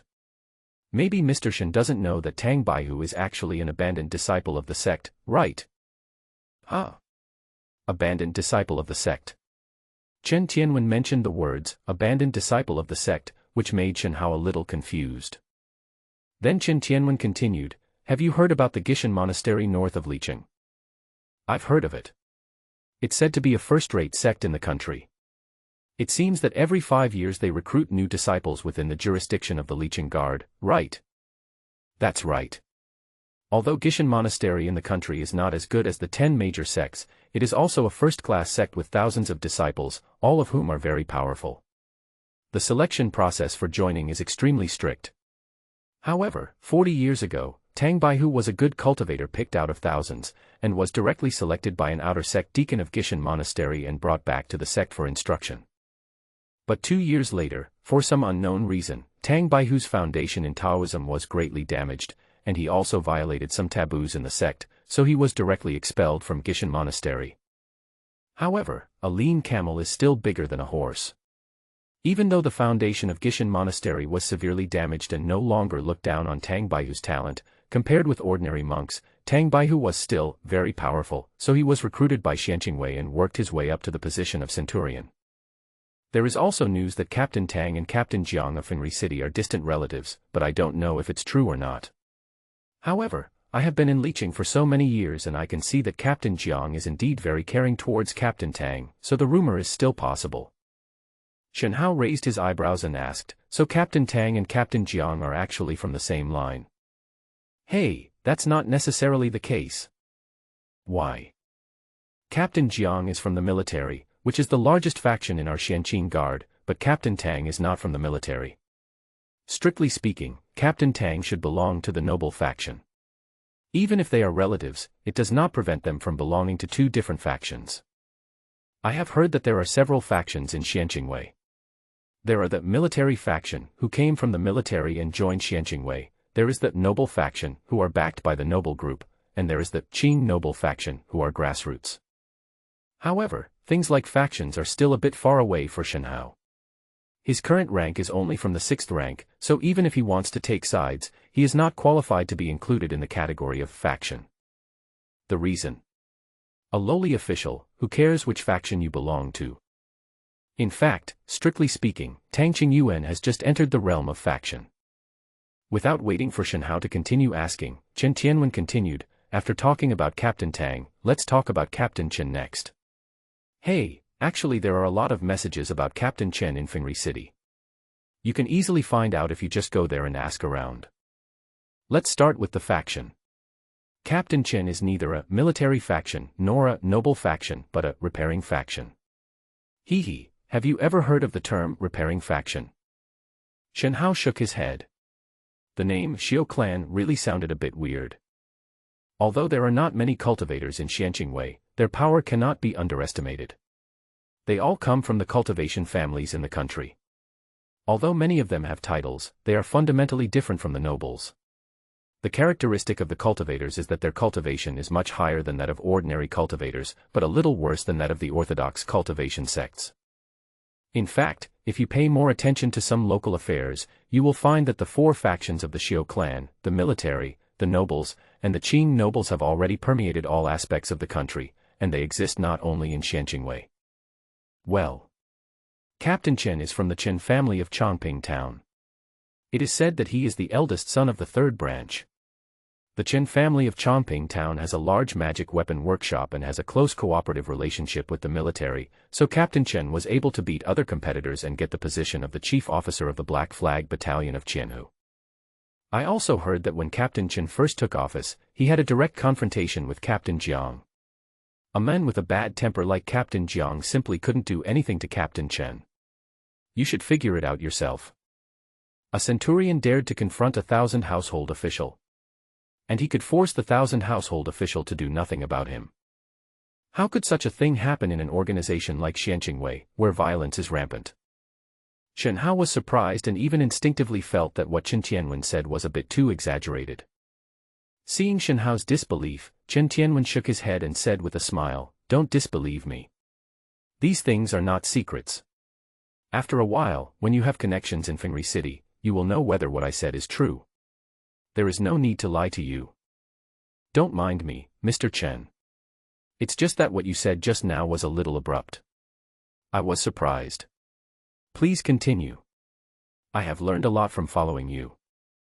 Oh, let's continue. We just talked about Captain Tang and Captain Chen. You should have a better understanding of them now. In addition, the Black Flag Battalion has indeed become a gust of wind.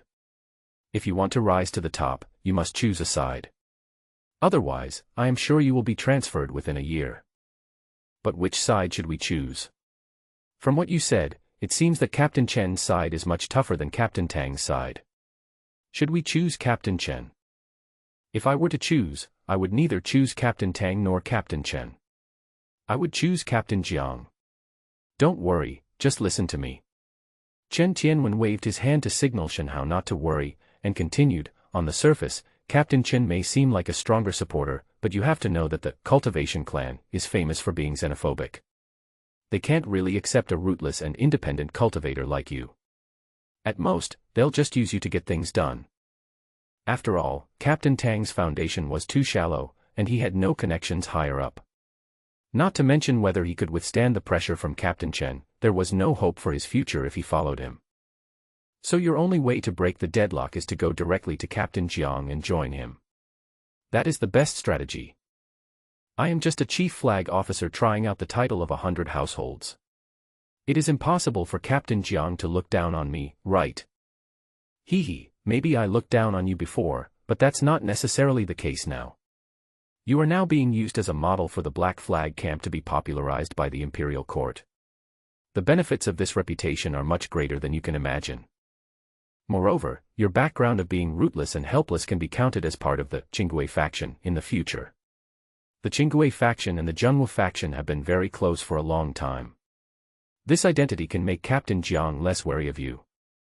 Well, having said so much, it's time to get back to work. Let's go. Oh, Mr. Chen, why don't you sit for a while? No, let's find some time to have a drink after you've settled your affairs. Must. Chen Tianwen just left, leaving Shenhao with a frown on his face. Firstly, Shenhao still didn't understand why Chen Tianwen came to teach him so much. Secondly, what Chen Tianwen said contained a lot of information, and Shenhao needed to digest it carefully. Leaning back in the chair, he sorted out in his mind what Chen Tianwen had just said. Afterwards, Shenhao called Wang Jian over. Didn't you say before that your family has some business opportunities in Fengri City? Help me get some information about Chen Yiyun, the centurion of the Black Flag Battalion of the Qianhu Division. Jinxiu Pavilion, top floor, wing room, Liyuan. Liyuan is the most luxuriously decorated room in Jinxiu Pavilion, and it is also the most expensive. Of course, it is only open to the most special guests. Ordinary people who come here to buy smiles are not qualified to sit here. But even so, there are still many people who want to sit in Liyuan and spend money. Because Jinxiu Pavilion has its rules, only guests who consume in Liyuan can enjoy the most exquisite services of Jinxiu Pavilion, which includes being able to enjoy the singing of the 5th-rank Gongma singer Wen Xiuyun face to face.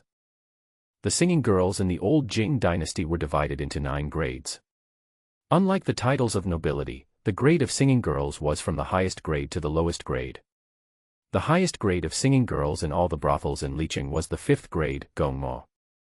The rank of the singing girl was not actually determined by any government office in the old Jing dynasty, because government offices were not that boring. Instead, it was determined by a folk study called Bai Wafang. In the beginning, it was just a joke by some idle and self-proclaimed bookworms, who published it in a picture book that few people read. It was basically for their own entertainment.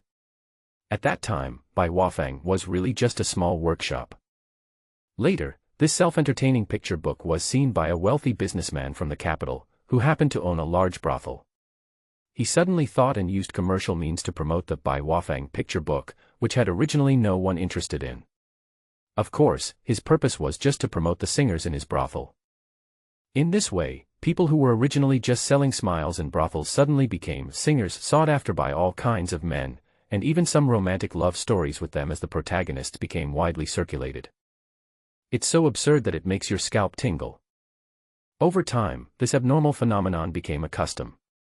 All brothels of any scale in various places would go to great lengths to find the 100 Flowers house to assess the grade of their own singing girls. It is said that the evaluation of the singing girl's rank is extremely strict, and it is very expensive, and it is not certain that she will succeed.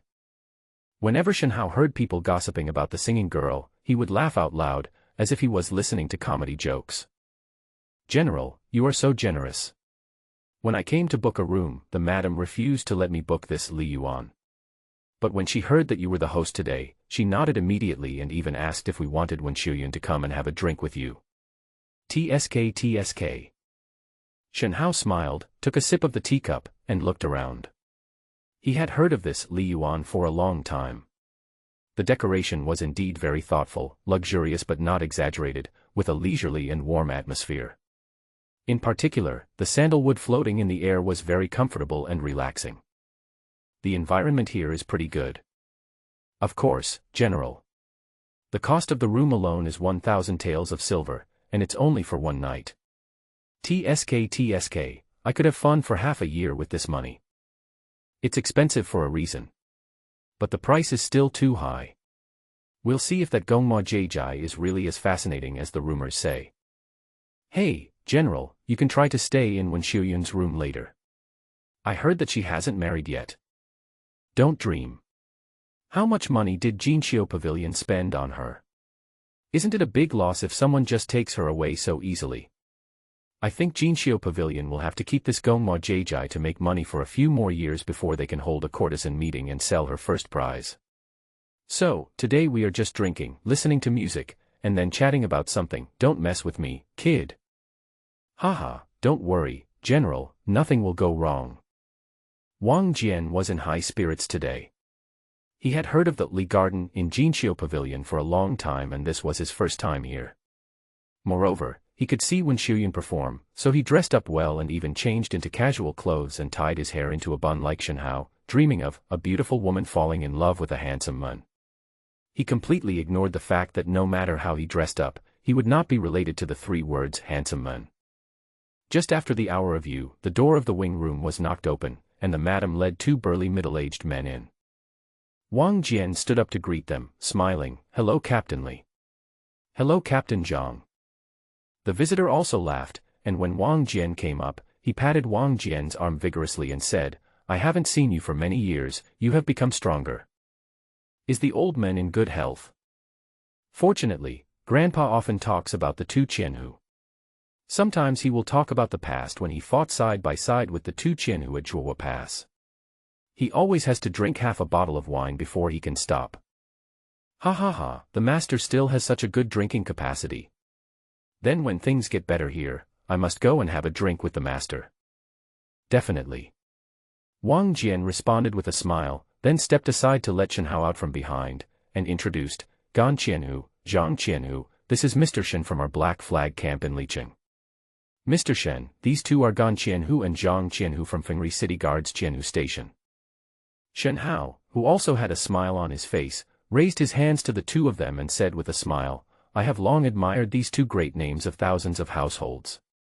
Please take a seat. Haha, we are the ones who have admired Mr. Shen Qi for a long time. A major rebellion case made Mr. Shen Qi famous in Jingxi. That's right, I just didn't expect Mr. Shen to be so young and truly a young hero.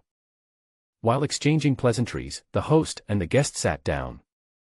Gan Lin and Zhang Qian were both deputy commanders of the Fengri City garrison. They were serious military men. 30 years ago, they had served under Wang Jian's grandfather and had fought on the battlefield together. In addition, Gan Lin and Zhang Qian were both former comrades of Jiang Cheng, the captain of the Qianhu division of Xianqing Guard in Fengri City, and the three of them were quite close. This time, Shen Hao asked Wang Jian to invite Gan and Zhang. There must be a reason to invite someone over, and woman is the best reason, not to mention that she is a 5th-rank Gong Mo Guji, so this face can be saved.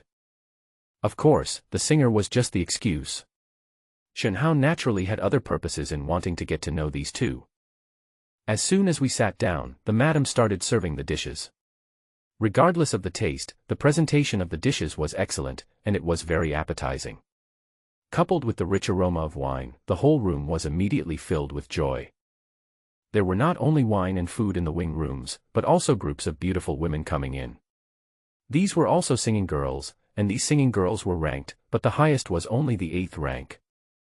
These singing girls are the main force serving the high-end customers of Jinqiu Pavilion. As long as the customers can afford it, they can take these singing girls into the warm room or into the boudoir.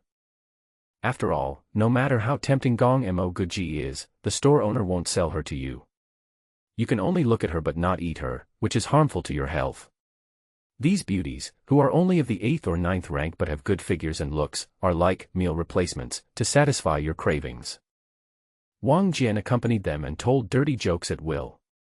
Although they were crude, they suited Gan and Zhang's tastes. The army was composed entirely of men, and they would chat and gossip like this in their spare time. Each man was embraced by two singing girls on his left and right, who took care of everything from picking up food to pouring wine, and even grabbing and kneading him as he pleased. Their sweet words were even more arousing. Of course, all of this is the power of silver. If you pay enough money, it won't be a problem to come directly to this room. After 3 rounds of wine and 5 kinds of dishes, you have known everyone you should know. I took the liberty of inviting you two here this time mainly because I have long admired you and would like to get to know you, and secondly, I would like to ask you for a favor. Shen Hao put down his wine glass and said to Gan and Jiang with a smile, I heard that you two were once comrades in arms with Captain Jiang. I wonder if you could introduce them to me. Oh. I hope you two can help me. Shen Hao said as he took out 2 silver notes from his pocket and placed them in front of Gan and Jiang. The face value of the silver note was 50,000 taels, and it was a ticket number in Fengri City, which directly saved the trouble of transferring large amounts of money from the bank, which was very thoughtful. There are 2 types of introductions, public and private. On the public side, Shen Hao is Jiang Cheng's subordinate and does not need anyone to introduce him. Now if he wants to stand on Jiang Cheng's side, he must start with private relationships. Gan and Jiang are the stepping stones he prepared. Don't think this is unnecessary, on the contrary, it is an essential threshold. If you can't even cross the threshold, what's the point of taking sides? When Gan and Jiang saw the denomination of the banknote, their eyes twitched and they thought to themselves, it is said that Xianqingwei is the most lucrative place, and now it seems to be true. A mere flag-gathering officer with the title of trial centurion can easily take out 100,000 silver coins. Wow. Gan Lin glanced at Zhang Qian beside him, and they smiled at each other, but neither touched the banknotes on the table. Mr. Shenqi, Jiang Qian who is busy with official duties. Although we have been friends by fate, we don't get together often. Moreover, we are in the military, and Jiang Qian who is now the Xianqing Guard, so we have 2 lines. I don't dare to agree with Mr. Shen on many things. Ha ha ha, Mr. Zhang is joking. I, Shen, didn't mess around on the scene the first day. I understand the rules. Jiang Qian who has to ask the 2 of you to help. It's just an introduction. Shen Hao has absolutely no control over whether it succeeds or not. I won't have any grudges against the 2 adults. In a word, you just need to introduce me, I will take care of the rest without you having to worry about it. After hearing what Shen Hao said, Gan and Jiang picked up the banknotes in front of them and put them into their arms. It is not difficult for them to just help Shen Hao make connections. Jiang Qing will still give them this face. As for whether it succeeds or not, it depends on Shen Hao's own ability. After receiving the money, the matter came to an end for the time being. It all depended on when Gan and Jiang would introduce him to Shen Hao. Haha, Captain Jiang, Captain Gan, come on, drink this cup to the full. Shen Hao drank the half-pound cup in one gulp, which made everyone applaud. Gan and Jiang were not to be outdone, and they also drank the cups in front of them in one gulp, being extremely generous. But this was hard for Wang Jian, who was accompanying him. His alcohol tolerance was a joke in such an occasion. He immediately felt dizzy after drinking half a caddy of wine. The singer next to him quickly picked up a piece of green vegetables and fed it to him with chopsticks to suppress the churning in his stomach. Otherwise, it would be a mess. This half-pound horn cup, quaffed in one gulp, is the most ruthless and respectful way of drinking in the army. Gan and Jiang naturally understood this, and they felt that they had superior alcohol tolerance and were ready to compete with Shen Hao. However, in the eyes of Shen Hao, who was used to drinking erguoto and leobagan, there was no possibility of getting drunk with this kind of wine. At most, it would just make his stomach bloated and uncomfortable. After each person drank a jar of wine, Wang Jian left the group chat. The 2 singers next to him helped him to the recliner next to him. They fed him honey water, wiped his face with hot water, and massaged him a few times from time to time. They served him extremely attentively, not at all because they were serving a drunkard. And half dissatisfied. Gan and Jiang both drank well. A jar of wine only made their faces a little red, and they were still drunk. One of them picked up a jar of wine and threw a jar to Shen Hao, ready to continue drinking. Haha, Mr. Shenqi has a great capacity for drinking.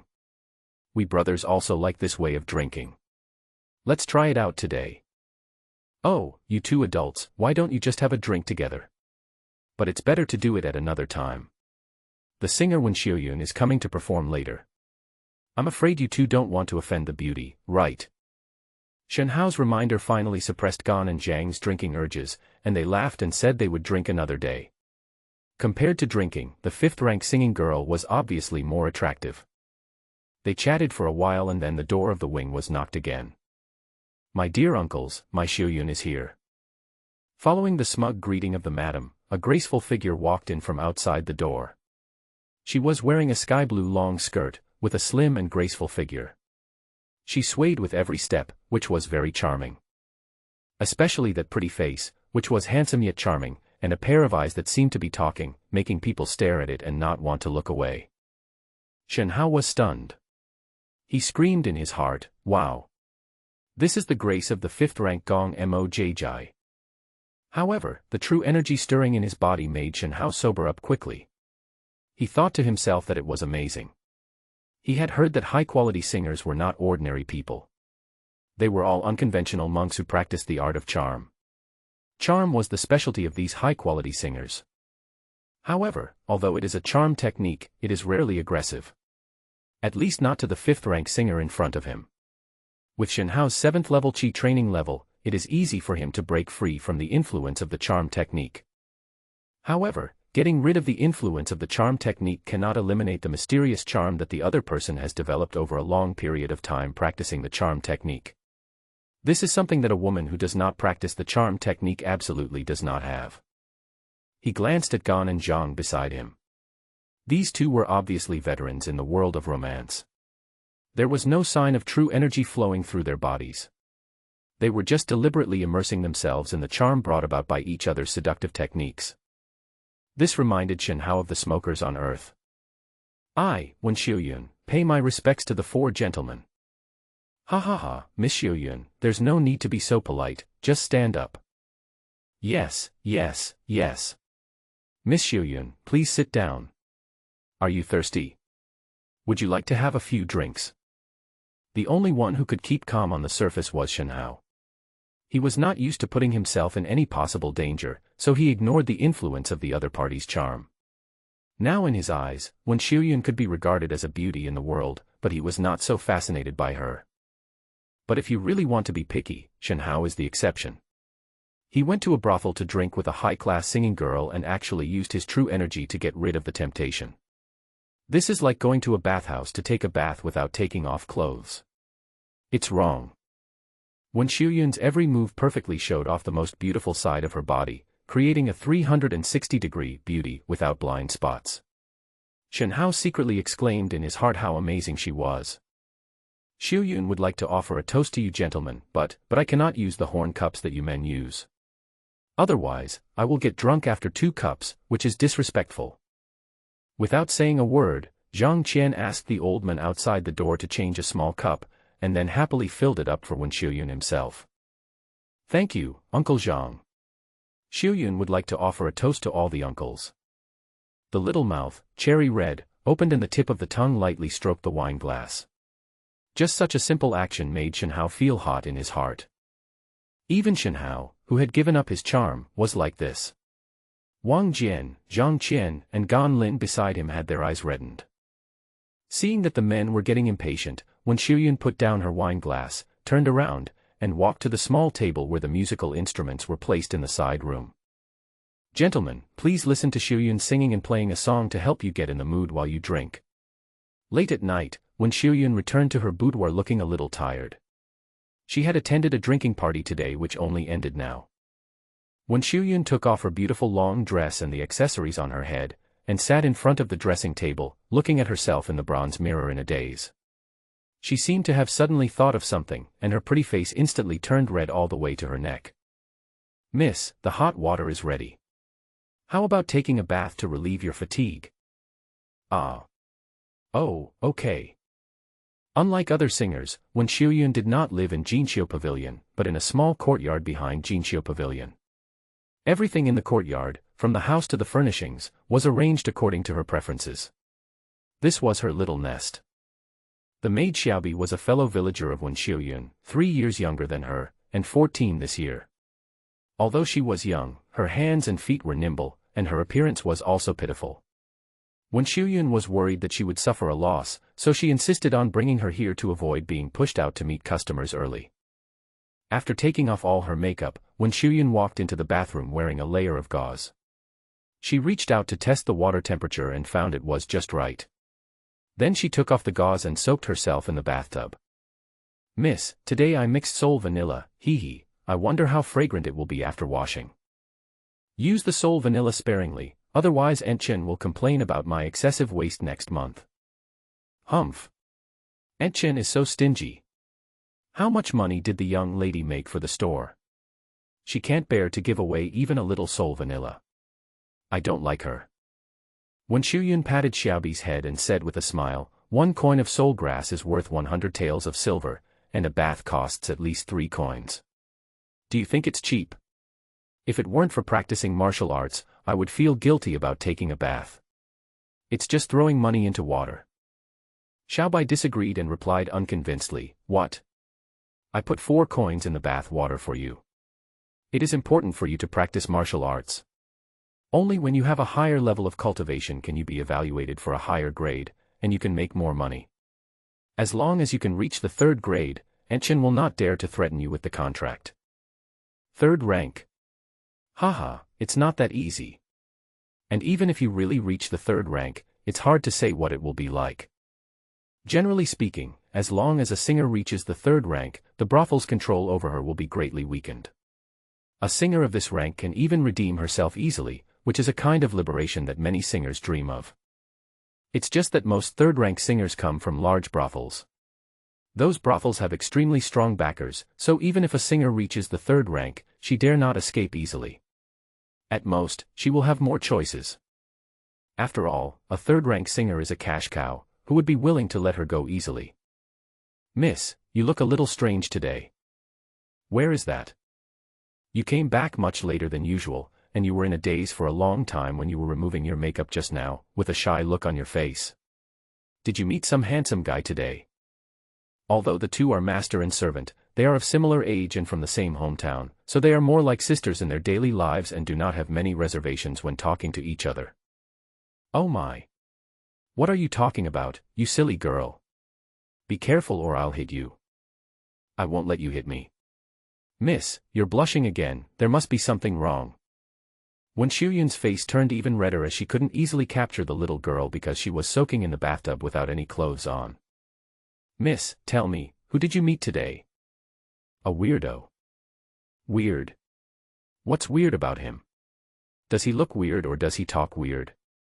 Talking about the men who appeared in front of Wen Shuyun like a revolving lantern has always been a private conversation between the master and the servant. Wen Shuyun has rarely been so hesitant as today. It's the Black Flag Battalion commander of Xianqing Guard, Shen Hao. "Wow. Miss, have you seen Shen Hao? I saw a beheading in the East Market that day, but I was afraid so I didn't go. I heard that the one who supervised the beheading was Mr. Shen. Some people said that he had eyes like copper bells and was 8 feet tall. His arms are thicker than those of ordinary people, and he has a gaping mouth and sharp teeth. Is it true that just one look can make people cry?" Buffed. Nonsense. How can someone look like this? Mr. Shenqi is very young, better looking than most of the young men I have seen, and he has a heroic aura about him, and he speaks very nicely. Oh. Why are you laughing? I won't talk anymore. I'm not laughing. I'm really not laughing. Miss, please tell me quickly. Since Mr. Shen is so good-looking, why is he a weirdo? Humph, he is also a weirdo despite his good looks. As soon as I entered, he summoned up his energy and got rid of the charming charm radiating from me. It was as if he was worried that I would harm him. Wow. There is such a person. Then why is he going to Jinxiu Pavilion? Is he a junior brother? Bah. If you keep imitating Mother Chen, I will really beat you. Hee hee, keep talking, miss. Later, I performed for them. After the first song, everyone else agreed, but he just smiled and said nothing, with a "that's it" expression on his face, which made people very angry. Xiaobai frowned when she heard this and said in dissatisfaction, "It's really damnable. Miss Shen is so good at piano and singing, but that person surnamed Shen doesn't know the difference." I was a little annoyed at the time, so I asked him if he was dissatisfied with my music, but guess what he said? How to say? He said I sang very well, but my singing was a bit poor. Then what song did you sing tonight, miss? Tonight's Farewell, Dream of Hanshan, and Don't Forget. What? These 3 songs are the masterpieces of Meng Qianxuan and everyone. They sound so good. Is Shenhao deaf? Seeing Xiaobai being so excited, Wen Xiuyun also smiled. Of course she knew that Meng Qianxuan and the others were the singers Xiaobai admired the most, so she nodded and said, yeah, I almost got so angry that I scolded him, so I asked him why he doesn't think these 3 classic songs sound good, so what good songs can he tell me? Ahaha, right. Does the guy surnamed Shen have nothing to say now? Xiaobai even imagined Shenhao's deflated appearance in her mind and smiled happily. But when Xiuyun shook his head and said, the blame lies here. He really has a song that is better than the 3 songs, Tonight's Farewell, and it is much better. It is even the best among all the songs I know. One song, no one. Huh. No, miss, I didn't hear what you just said. I said, he really has a song that is better than the 3 songs in Say Goodbye Tonight, and it is the best song I know so far. This is impossible. Huh, you don't believe it. I don't believe it. Okay, I'll play it for you after I finish my bath. Half an hour later, when Xiuyun was wearing a gauze dress, with her hair loose and a rosy face, looking lazy after taking a bath. Then she was seen sitting in front of the piano, her hands gently touching the strings. The melody seems lonely and cold from the beginning, as if a woman is taking a sad walk along the river bank in the cool autumn. Although the scenery is charming, the woman is full of thoughts. As when Xiuyun's singing began, Xiaobi opened her eyes wide in shock at the first line. The fragrance of red lotus fades and the jade mat is cold in autumn. I take off my silk dress and go up the orchid boat alone. Who sent the letter from the clouds? When the geese return, the moon is full in the west building. The flowers fall and the water flows, 1 kind of lovesickness, 2 kinds of idle worries. There is no way to get rid of this feeling. It has just left my eyebrows, but it is still weighing on my heart. When Shenhao woke up in the morning, he felt hungry. He was busy drinking yesterday and didn't eat much of the food on the table. Soy milk and fried dough sticks. The cook, Aunt Zhang, didn't know how to make fried dough sticks, but she did know how to make soy milk.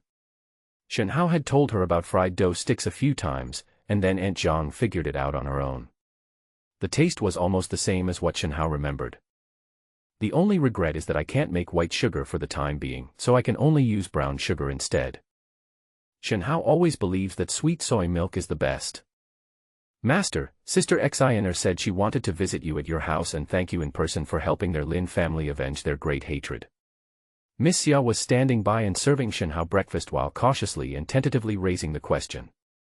Tell her no, we can talk about it later when we have a chance. I'm very busy lately. Oh, okay. But the master had a woman sent on him last night. You're the one who talks the most. Shenhao finally felt full after eating 10 fried dough sticks and 3 bowls of soy milk. He also pinched Miss Xia's pointed ears, and his mood immediately improved.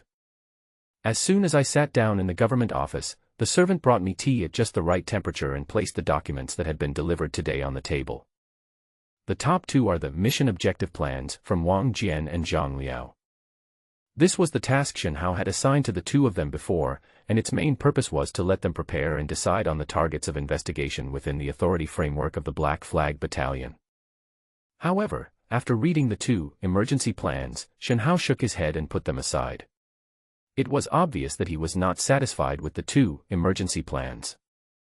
The reason is very simple, because the targets locked on by Wang Jian and Zhang Liao in the plan are all within the Xianqing way of leeching, and they are preparing to follow the same path that Shenhao used to get rid of the Li family. Can we do it this way? In theory, it's fine, but in reality, you can't do this, unless you want to die. The Li family is enough. If there are more, it would be considered as deliberately going against everyone in the Xianqing Guard of Licheng. By then, I'm afraid Tang Qingyuan will not stand on the side of the Black Flag camp. This is why Shenhao made 10 copper cabinets to receive letters of complaint. He hoped that the Black Flag Battalion's vision would not only be limited to the Xianqing Guard. You must know that the Black Flag Battalion's scope of authority also has an external part. In addition to the 2 plans, there is also a thick stack of documents on the table. These are the lists of report letters sorted out and reported by the subordinates. They are summarized every 3 days and given to Shen Hao for personal review. Now it has been a month since the copper cabinet was set up. The news has been guaranteed to be delivered to all the cities in the jurisdiction of Xianqingwei and Liqing. A few days ago, the letter of complaint that Shen Hao had been waiting for finally appeared. The newly emerged letters of denunciation are no longer ornate and elegant. On the contrary, they are basically in a plain and straightforward style. Some even have many typos, the grammar is very rough, and the handwriting can only be considered recognizable. In Shen Hao's eyes, the main purpose of setting up the bronze cabinet is to obtain the real news from the bottom. After picking out the dog-eat-dog reports in the catalogue of the past few days, Shen Hao looked through the rest carefully. If he found anything interesting, he would ask someone to bring the originals for him to check. In the afternoon, Shen Hao called Wang Jian and Zhang Liao over. The plan you submitted is not feasible, and similar cases are not within the scope of our investigation for the time being. In addition, copper cabinets should be set up in all cities within the jurisdiction of the garrison as soon as possible. For cities outside Liqing, place 3. At the same time, the rules must be followed as usual. All people who have submitted letters of complaint should be investigated. If there are not enough people, we can find temporary ones. By the way, Wang Jian, how did you train those homeless people? General, rest assured, with the catch until death, those homeless people are as obedient as rails. They have been trained very hard, and now after more than half a month, they can basically handle the job. Is there anything to say from the Danfang side? The alchemy room heard that you were the one who wanted to use it, so they didn't restrict the use of catch until you die, except that it cannot exceed 10 doses per month. 10 doses. You and Zhang Liao will each take 5 doses. If you encounter someone who is disobedient, just use the medicine directly. But you must remember to hurry up and make no mistakes with the copper cabinet. I want to see a list of organized reports in front of me every 3 days. Do you understand? I understand. Shen Hao nodded, pushed the list of reports on the table in front of the two people, pointed at the few that he had marked in red, and said, "Focus on this type of case." This kind of case.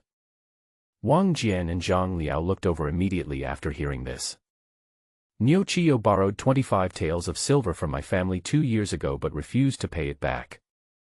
Widow Li has been seducing my men since last year. Please help me, sir. The case was reported to the authorities 3 years ago, but the lost cows have not been found yet, etc. All the cases that were marked in red were down-to-earth cases.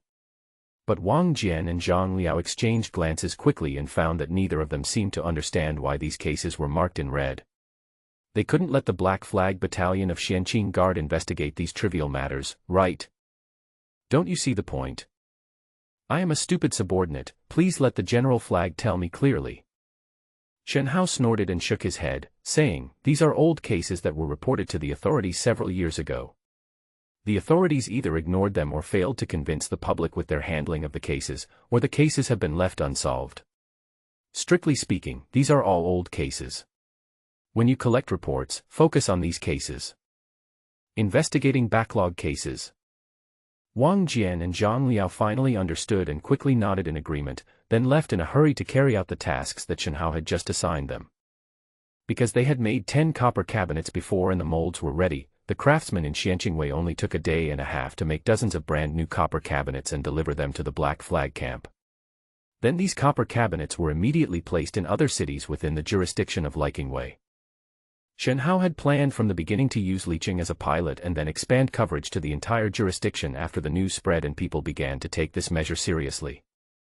As for the effect, it was far better than expected. After preliminary screening, the first batch of letters of complaint numbered over 1,000 when they were presented to Shen Hao.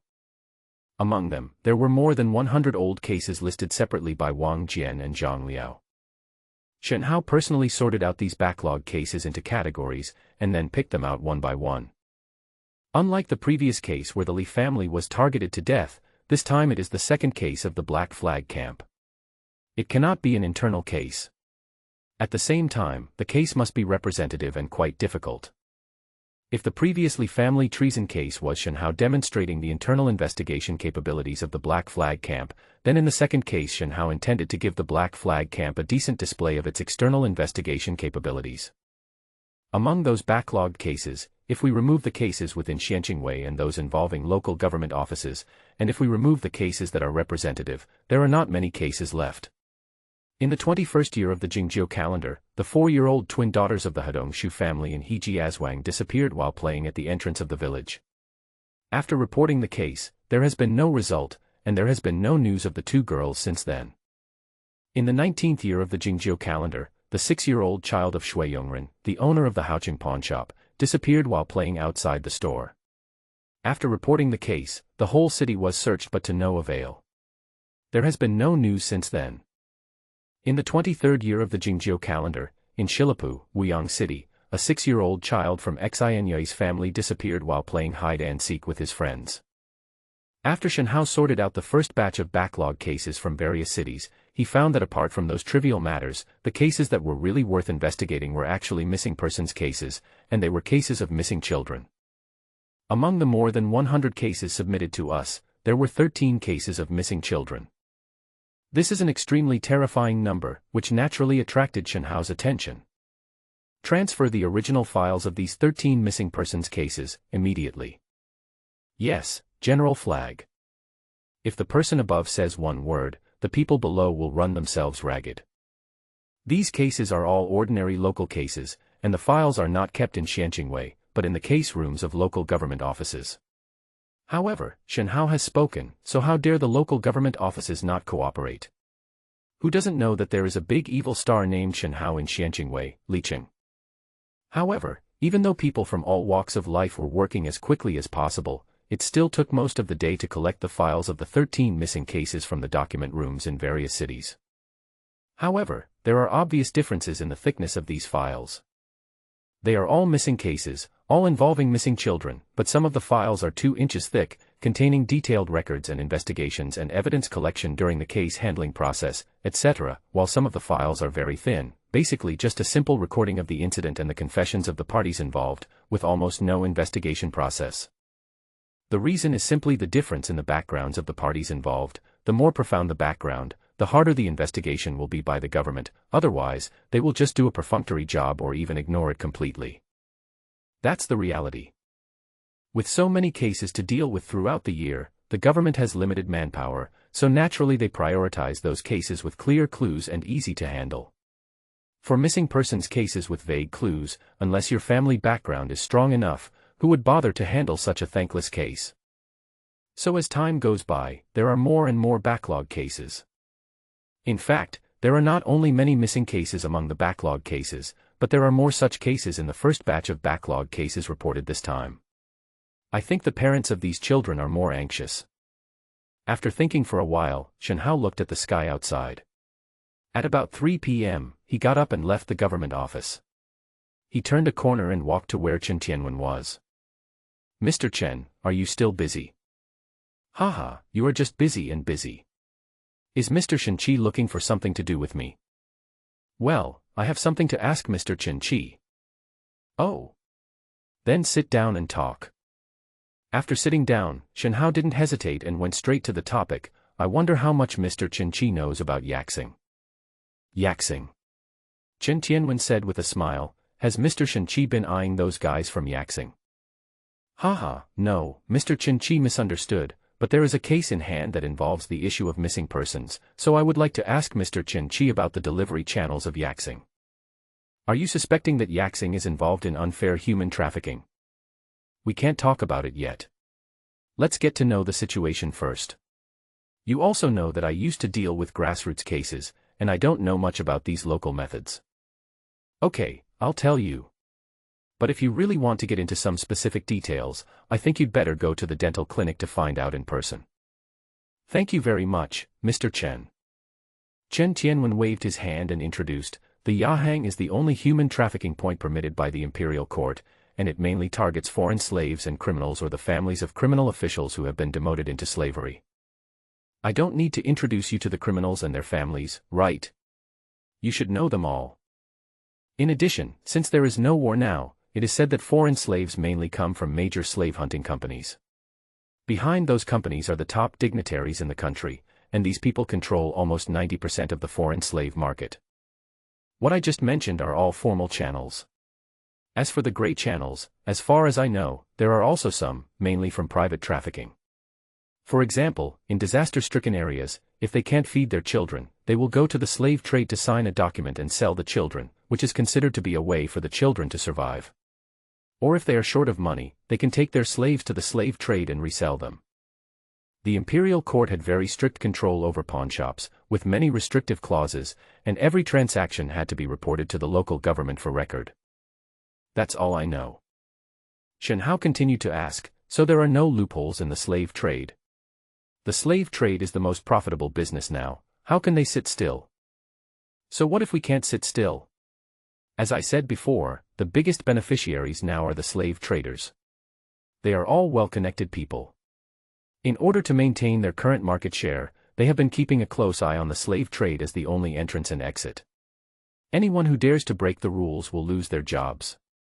Even slave trades dare not provoke the power behind these traders. Shen Hao understood a little bit after hearing this. Although the slave trade was prosperous on the surface, it was actually controlled by the top slave traders and became a tool for a few powerful people to make money. And this tool for making money happened to be built within the framework of rules. If anyone dared to break the rules, these powerful people with vested interests would be in trouble. So the dental clinic is much cleaner than it looks. Although Chen Tianwen was curious about which missing case Shen Hao was investigating, he could not ask more since Shen Hao did not elaborate. However, Chen Tianwen was very proud that Shen Hao would come to him when he encountered trouble, and he was secretly happy that his previous statement had worked. Unlike the others who were jealous of the Black Flag camp, Chen Tianwen saw deeper. He read the determination in the attitude of the superiors towards the Black Flag camp, and felt that this would be a new force that was likely to rise. How could the icing on the cake be better than the current humble acquaintance? In the future, when Shen Hao, a role model in the Black Flag camp, rises rapidly, will he also be able to benefit from it?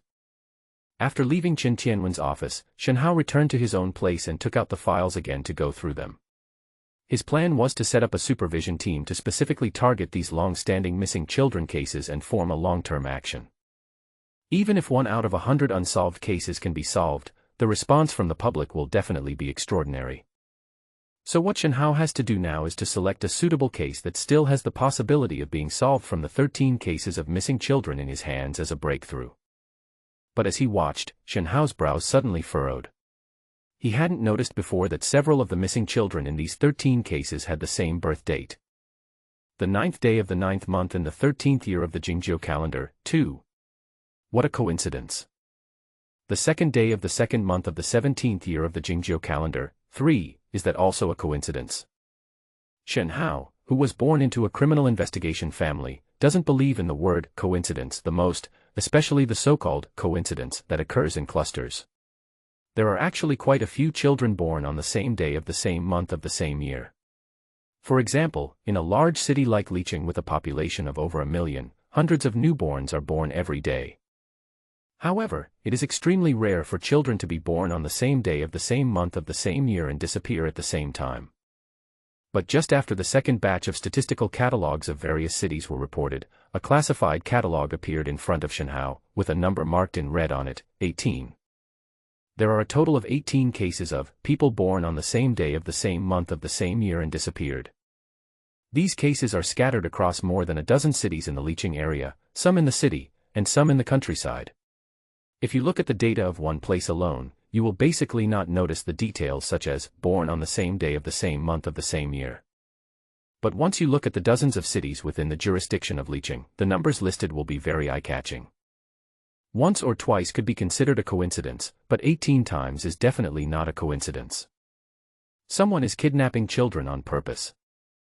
After discovering the clues, the first thing Shen Hao wanted to figure out was the birth times in these coincidences. Why would someone choose children born at these times to kidnap? What special meaning do these times have? The two closest dates are September 9th, the 13th year of the Jingzhou calendar, and February 2nd, the 17th year of the Jingzhou calendar.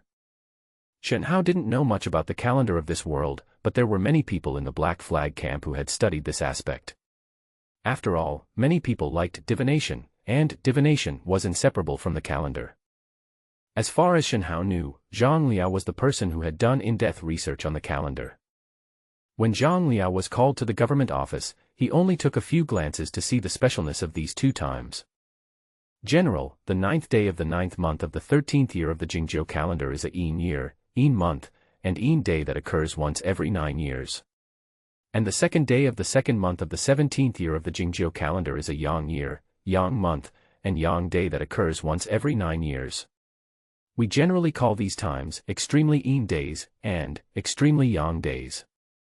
In addition, if you push forward or backward from this time point, you can easily deduce other extremely cloudy days and extremely sunny days.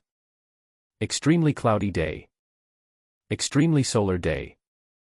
Shen Hao was puzzled and asked, "Is there anything special about people born at these 2 times?" Yes, they are.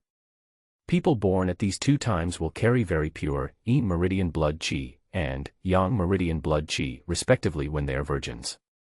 Compared with ordinary people, children with these 2 kinds of blood are easier to practice.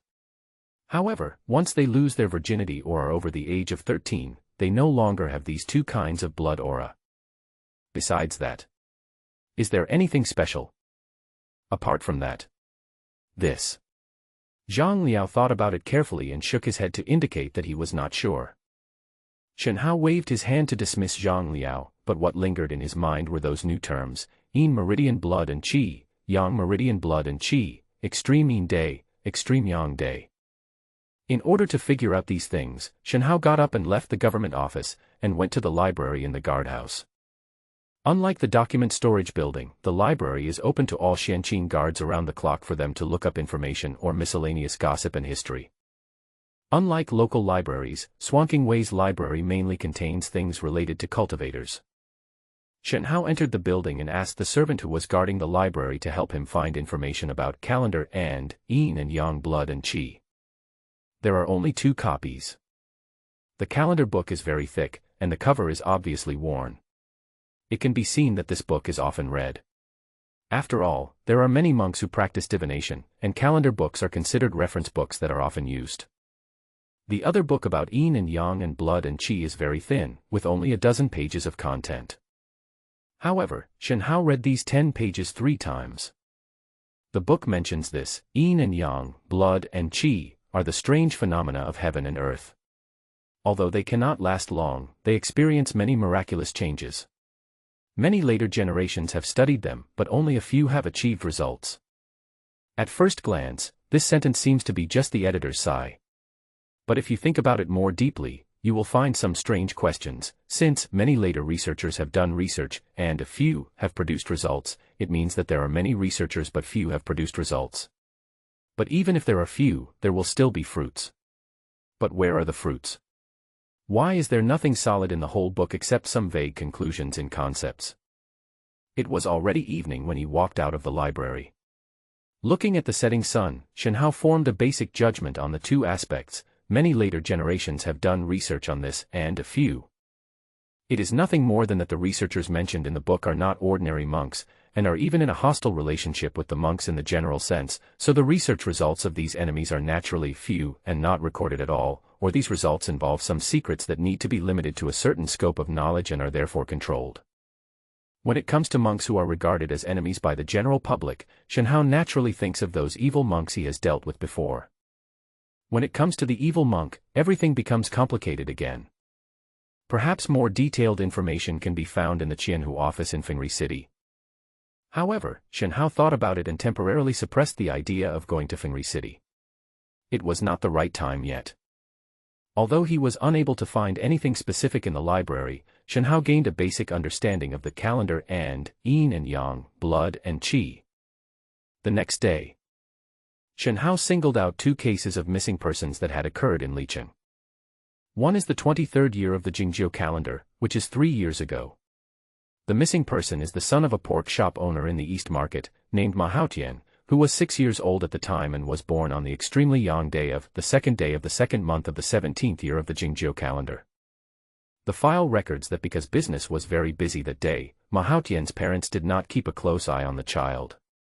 In addition, the child often played outside the store, so they did not take it to heart when they did not see the child for a while, thinking that the child was out playing on the street again. But as business slowed down near noon, the couple realized they had not seen their child for a long time, so they went to look for him, but the child was lost. Every year after that, Mahautian's parents would go to the Yamen to submit their petition, but except for the first time when the Yamen accepted it, they never paid any attention to them afterwards. The conclusion on the file is, there is a serious lack of clues and it is impossible to track down the case, so it will be put on hold for the time being.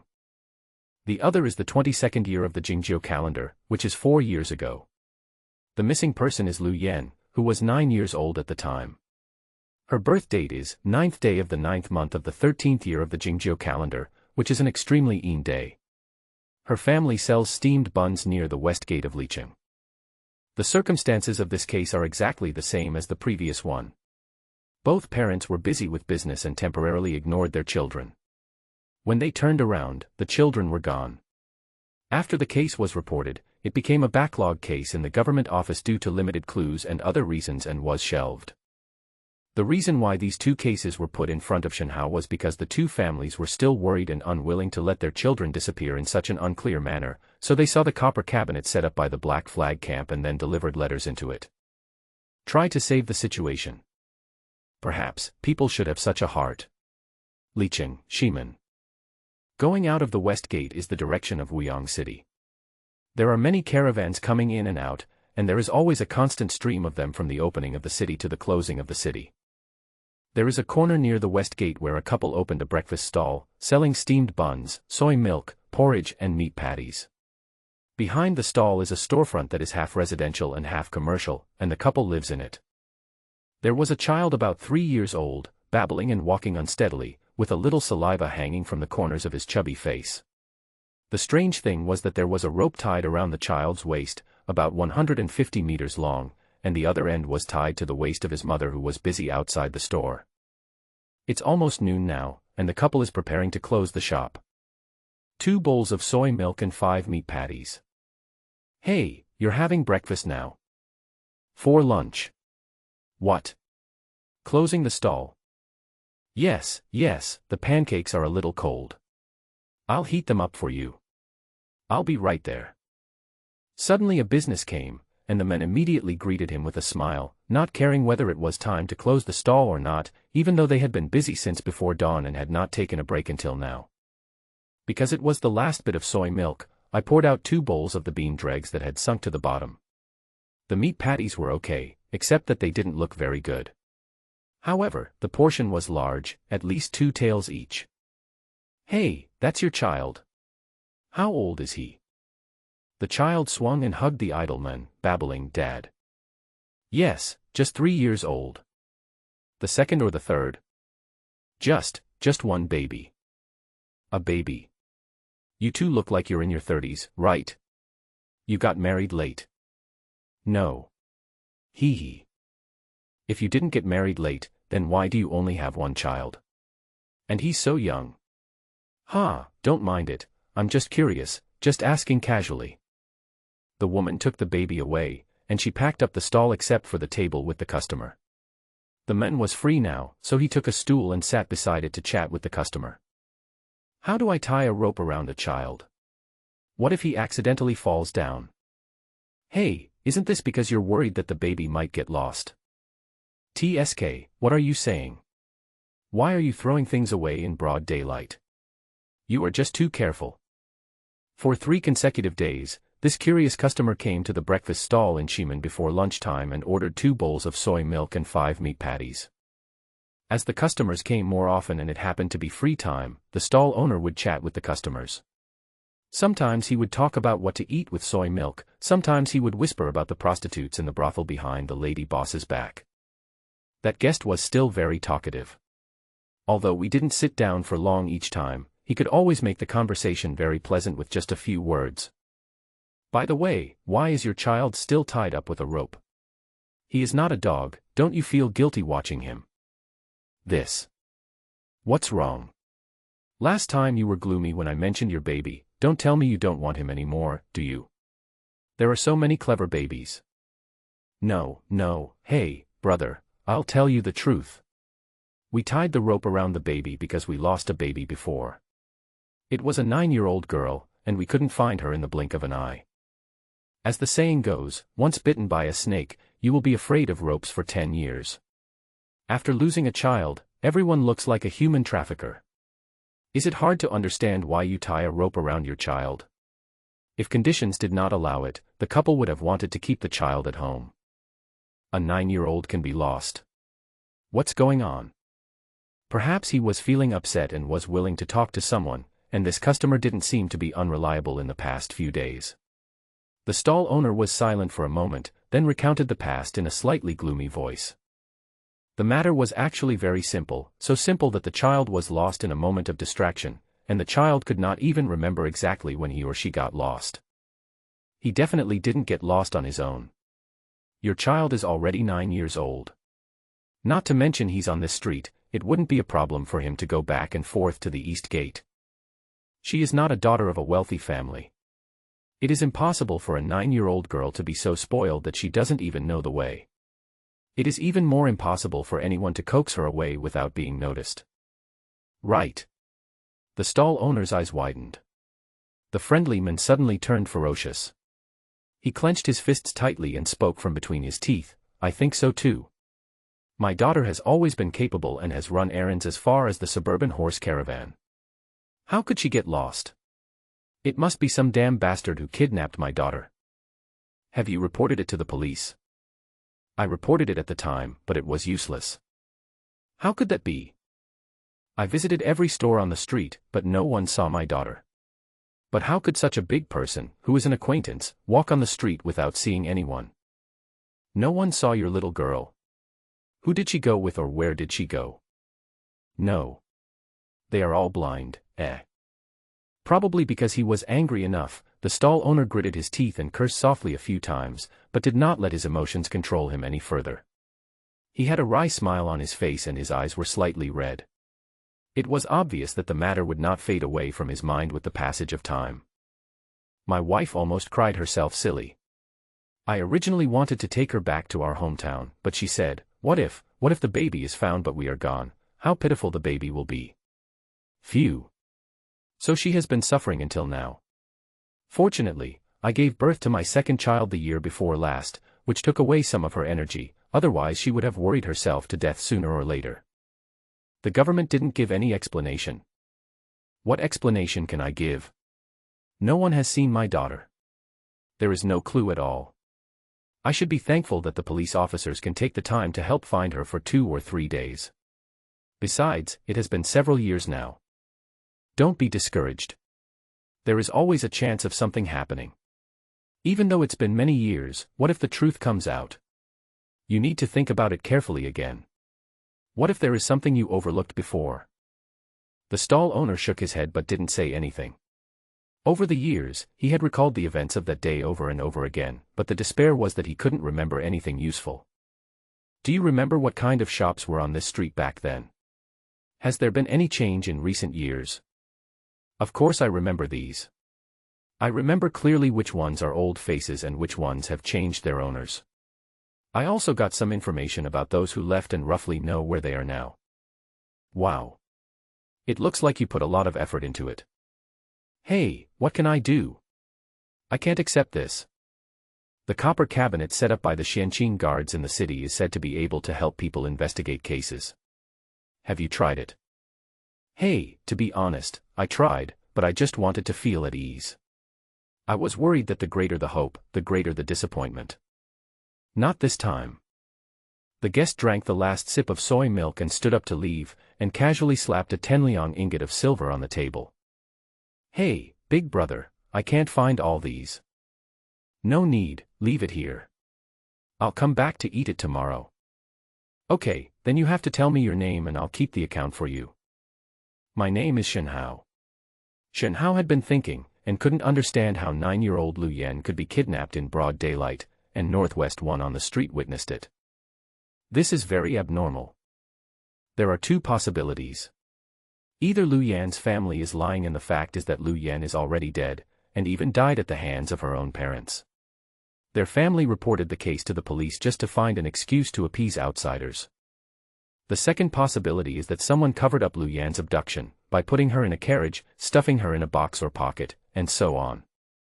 But the case files of Lu Yan at that time contained some transcripts of inquiries, which were all testimonies from merchants and passers-by on the streets near the West Gate.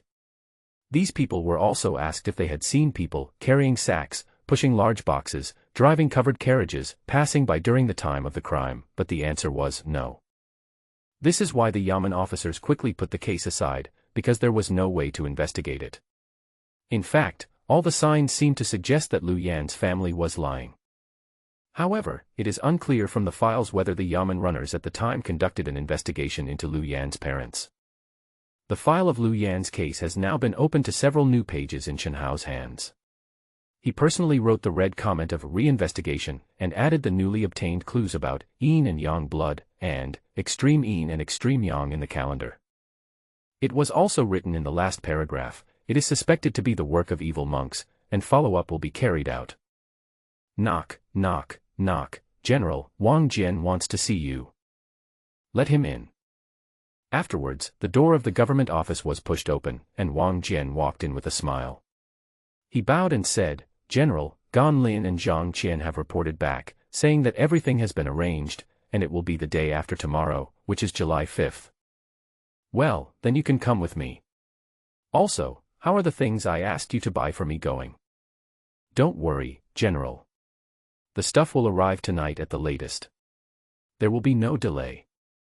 Well, I'll leave the stuff at your house when it arrives. Just remember to take it with you when the time comes. Okay. Take a look at this dossier and tell me what you think after you finish reading it. Shen Hao pushed the case file of Lu Yan in front of Wang Jian. After a stick of incense, Wang Jian closed the file, his eyes suppressing excitement. He saw the last line of the file and smelled a big case. Everyone wants to handle big cases.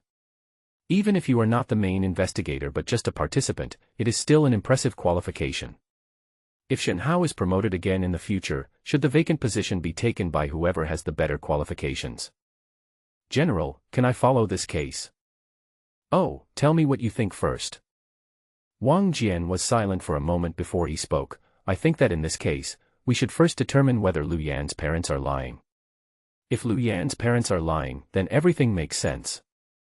If Lu Yan's parents are not lying, then the possibility of involving evil monks that you have judged will be infinitely magnified, and we can continue to dig deeper. Shen Hao nodded. Wang Jian's ideas were never brilliant, but they were very stable and rarely made mistakes. Following Wang Jian's idea was the safest way to investigate. However, Shen Hao shook his head and said, I need to think about this case again. You hand over the matters related to the copper cabinet to Zhang Liao, and withdraw half of the staff to follow up on this case. Wang Jian took another file and opened it, the disappearance case of Ma Haotian.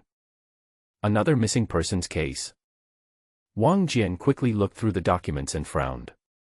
He would not have thought there was anything wrong with these two cases alone, but now he did not think so. General, these two cases are almost identical, and this Ma Haotian was born on a very young day. Do you think these two cases are committed by the same person? Are you planning to merge the cases? There are more than two. Here, these are all.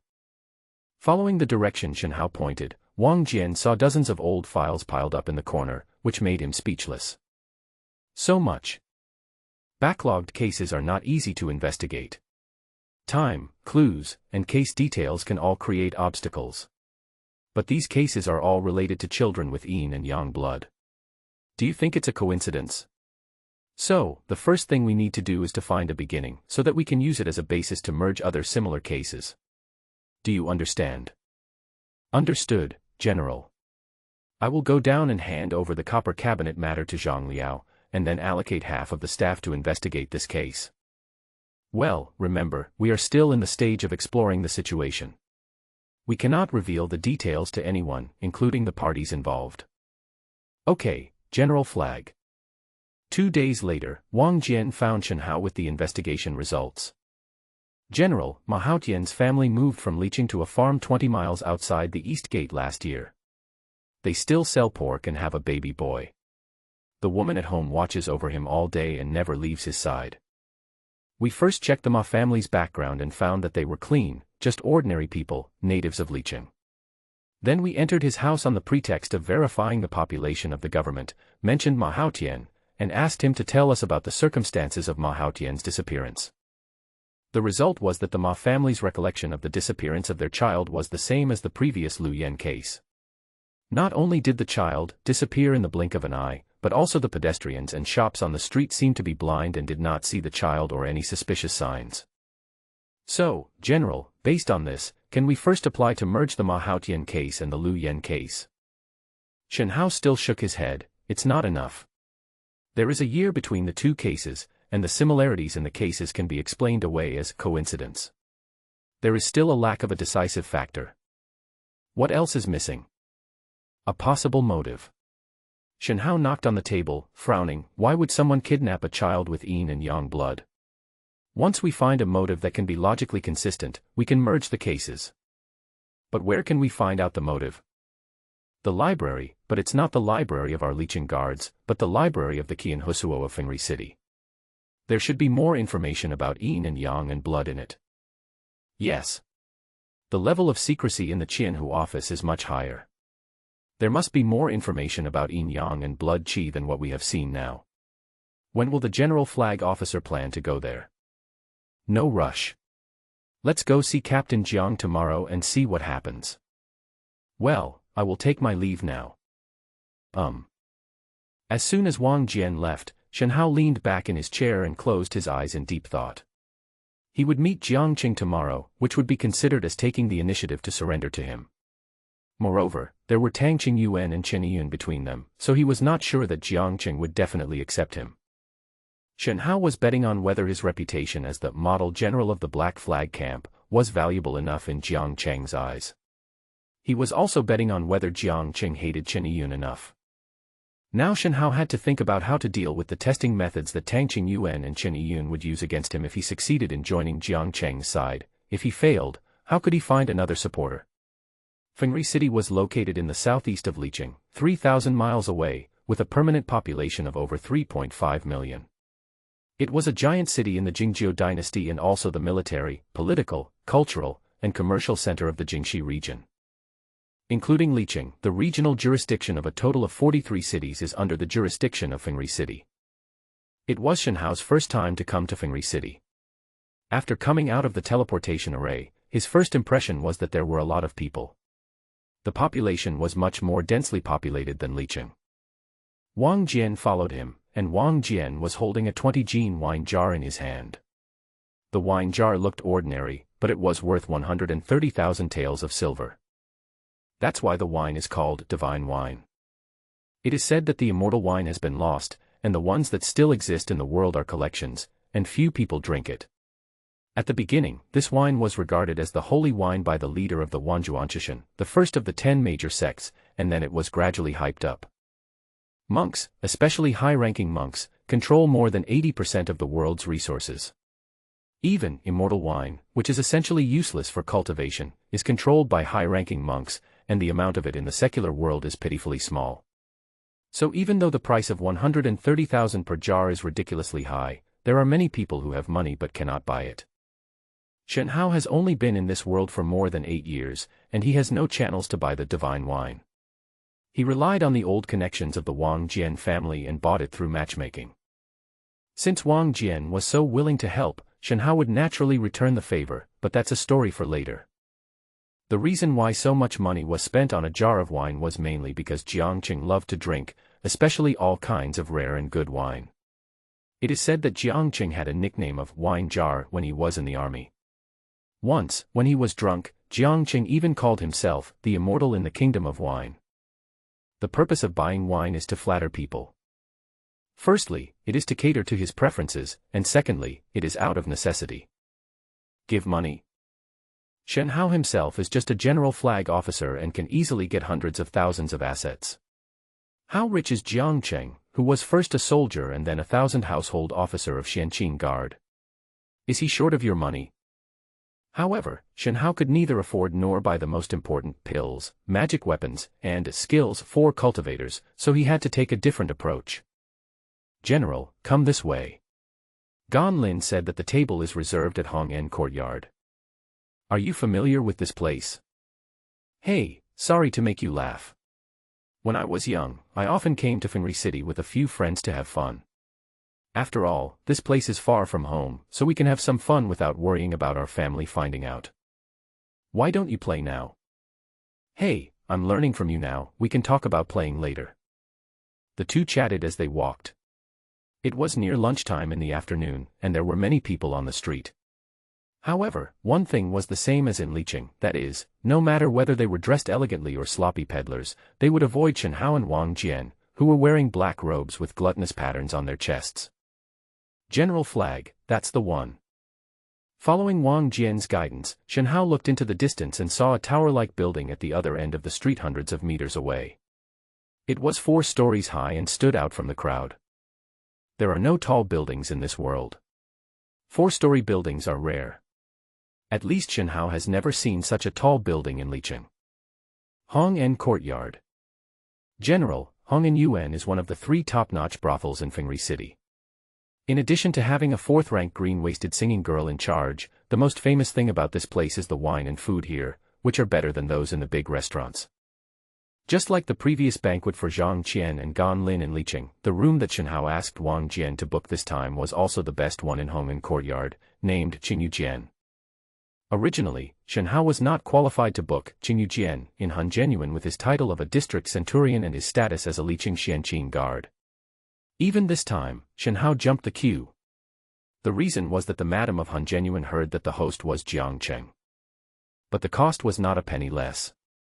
The wing room cost 5,000 taels a night, and including the food and wine and the singing girl's expenses, he slipped away for 10 or 20,000 a night. Chen Hao and Wang Jian arrived first. After waiting for a while, Zhang Qian and Gan Lin arrived. They became familiar with each other and sat in the side room drinking tea and chatting. Half an hour later, Jiang Qingsai finally arrived. Haha, you've been waiting for a long time, haven't you? I was delayed by some official business. The first thing Jiang Qing said when he came in was to explain with a smile why he came so late. Regardless of whether it was an excuse or not, this attitude was rare. At least Chen Hao had never seen it in Tang Qingyuan. Haha, what are you talking about, brother Jiang? Why can't you wait for 2 cups of tea? That's right, as long as you can come, it doesn't matter how long I wait. Hey, Lao Gan, Lao Zhang, you guys, sit down and let them serve the food first. I'm hungry. Jiang Qing greeted Gan and Zhang and sat directly at the head seat of the dining table. He came up and said to Chen Hao at the same time, Mr. Shen Qi, please sit down too. Today we are discussing personal relations, so don't be so formal. We called for food to be served here, and the food was quickly served with water flowing outside the door. Jiang Qing seemed to be really hungry. He dug 3 bowls of rice in a row before raising his head. Zhang Qian and Gan Lin were equally depressed. Chen Hao was a little confused.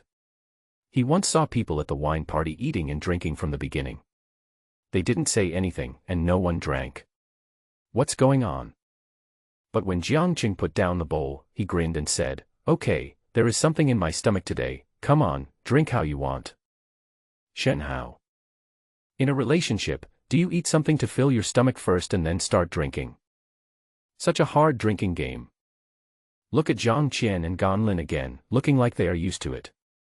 Only then did Chen Hao realize that this was probably another way of drinking in the military. Brother Jiang may not know that Mr. Shen is also a good drinker. He and I had a drink last time in Liqing. Mr. Shen's face didn't turn red even after a jar of wine. Yes, and General Shen Qi brought a jar of good wine over today. Lao Zhang and I didn't recognize what the wine was, and General Shen Qi refused to say anything. Can you tell Zhang what kind of wine it is? Shen Hao took advantage of the situation and asked Wang Jian to twist out the altar of fairy wine. Bang! As soon as the wine jar was placed on the table, Jiang Cheng's expression suddenly changed. He leaned forward and with a move of his hand, an invisible force held the wine jar firmly and floated it to his side. In front of the cloud pattern on this jar, and the seal on this seal. Mr. Shen, don't tell me this is fairy brew. Shen Hao nodded and said with a smile, Master Jiang has good eyesight, this wine is exactly the brew of the gods. What a magical brew. These 3 words have extraordinary magic power for people who like wine. Jiang Cheng's throat even began to throb unconsciously, as if he was swallowing saliva. Even Zhang Qian and Gan Lin were frightened. They didn't expect that Shen Hao could actually get such an extremely rare and high-quality wine as Shenxian Brewing. I heard that this kind of wine has been sold on the market for hundreds of thousands of dollars. Gee, this Mr. Shen Qi is really wealthy. Ha ha ha. Okay. Okay. Okay. I didn't expect to be able to taste this kind of fine wine after 6 years. It's rare, rare. Mr. Shen, you really mean it. Jiangqing doesn't have 20 kilograms of good wine. Instead of taking it home and savoring it yourself, I generously opened the clay on the spot and shared it with everyone present. In Jiangqing's words, good wine requires more people to drink it to make it lively and enjoyable. So everyone including Shen Hao benefited from it. Shen Hao would never spend such money on a jar of good wine that costs 130,000 yuan if it wasn't for a gift. First, each person poured a dime of water, which was half a pound. The rich aroma of wine instantly filled the entire room, and even the singing girls sitting beside him swallowed subconsciously. They were not worthy of drinking the wine brewed by gods. This wine. It was also the first time for Shen Hao to drink the divine wine. Even before he took a sip, just the smell of the wine gave him a familiar feeling. This thing smells a bit like Lao Baigan. Shen Hao, who was used to treating the wine in this world as beer to quench his thirst, was also full of curiosity at this time. He waited for Jiangqing to raise his glass and say, "Cheers," and then he took the wine and drank it in one gulp. This really tastes like Lao Baigan mixed with water. Shen Hao drank half a pound of liquor in one gulp, smacking his lips, and felt that this liquor really had a familiar taste, except that Lao Baigan was around 50 or 60 degrees, while this liquor was at most 35 or 36 degrees. But compared to other liquors he had drunk in this world, this was indeed the best he had ever tasted. Zhang Qian and Gan Lin were drinking so much that their faces were red. One glass of wine was half a pound. Their eyeballs were red. They breathed out the alcohol at the same time and shouted with their mouths grinning, "Good wine." Jiangqing acted like a veteran drunkard, holding his breath for half an incense stick. It was thanks to his high level of cultivation that he would have suffocated to death otherwise. He waited for the alcohol to circulate in his body for several times before he felt comfortable and rolled his eyes. Only Wang Jian's face turned red and then quickly white, his throat moved repeatedly and he almost vomited. He was used to drinking beer, but now he drank half a caddy of 35 to 6 degree liquor in one gulp. He was considered to have excellent endurance for not vomiting on the spot. "Ha ha ha, Wang Jian, you don't have a good drinking capacity, so forget it if you can't drink. Just rest for a while and let them wipe your face and calm down." Gan Lin smiled and signaled to Wang Jian that there was no need to force himself. I don't know if he really cares or if he regrets drinking.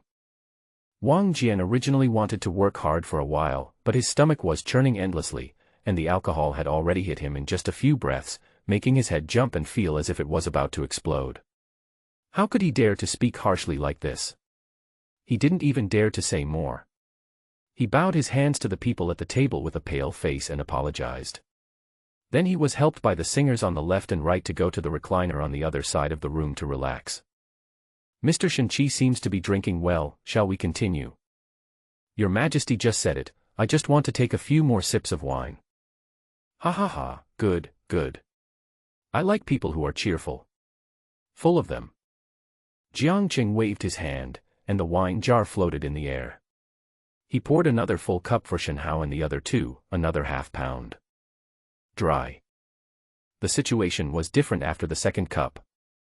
Even Zhang Qian and Gan Lin, who prided themselves on their ability to drink, had vague looks at this moment. They kept stuffing big fish and meat into their mouths, obviously trying to suppress the churning in their stomachs. This is not the usual 80 or 9 degree alcohol. Although 35 or 36 degrees is not considered high, it is not something that most people can do to drink a pound in 2 sips. Shen Hao was still the same. He even missed it because he hadn't had wine that didn't taste like water for a long time. He smacked his lips, feeling a little unsatisfied. Jiangqing also remained calm, but the look in his eyes when he looked at Shen Hao seemed to brighten a little. Come again.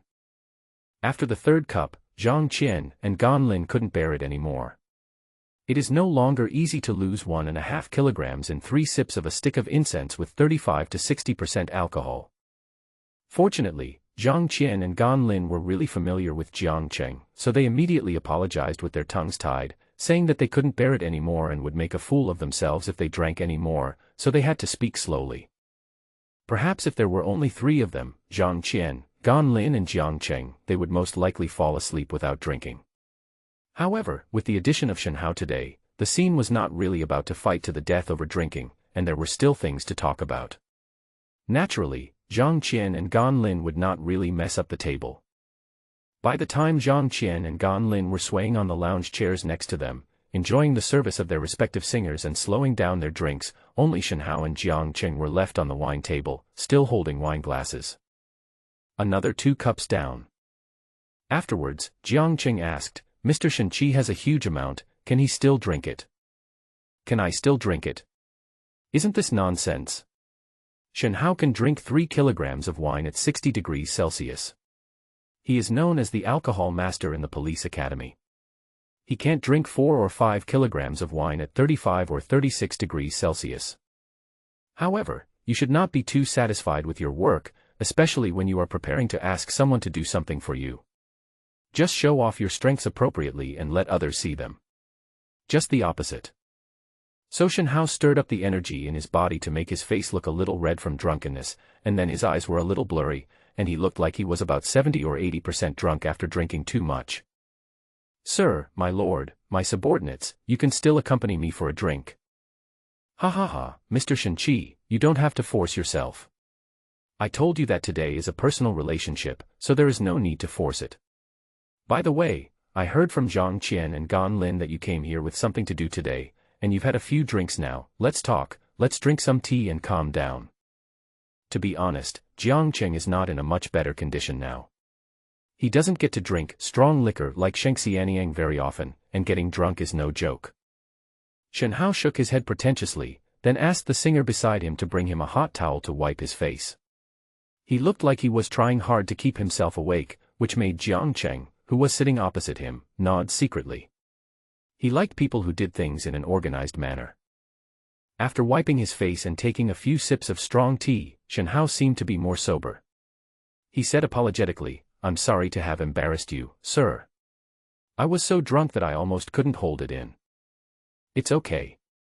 This wine is very strong and different from ordinary wine. It's normal that you can't hold back on drinking it for the first time. Thank you for your understanding, sir. After a pause, Shen Hao tentatively said, I have been feeling very confused recently. I heard that you have a unique view on cultivating the mind. I wonder if I can often sit under you and listen to your teachings. This is equivalent to speaking in plain words. Shen Hao stared at Jiangqing closely. He was actually unsure whether he could rely on this big tree. Jiangqing put down the teacup in his hand and smiled at Shen Hao. Tang Qingyuan, the captain of the Liqing Guard, is also quite good at cultivation. Your other superior, Chen Yiyun, is also quite knowledgeable in the way of cultivating the mind. Why did you go to such a long way to come to me?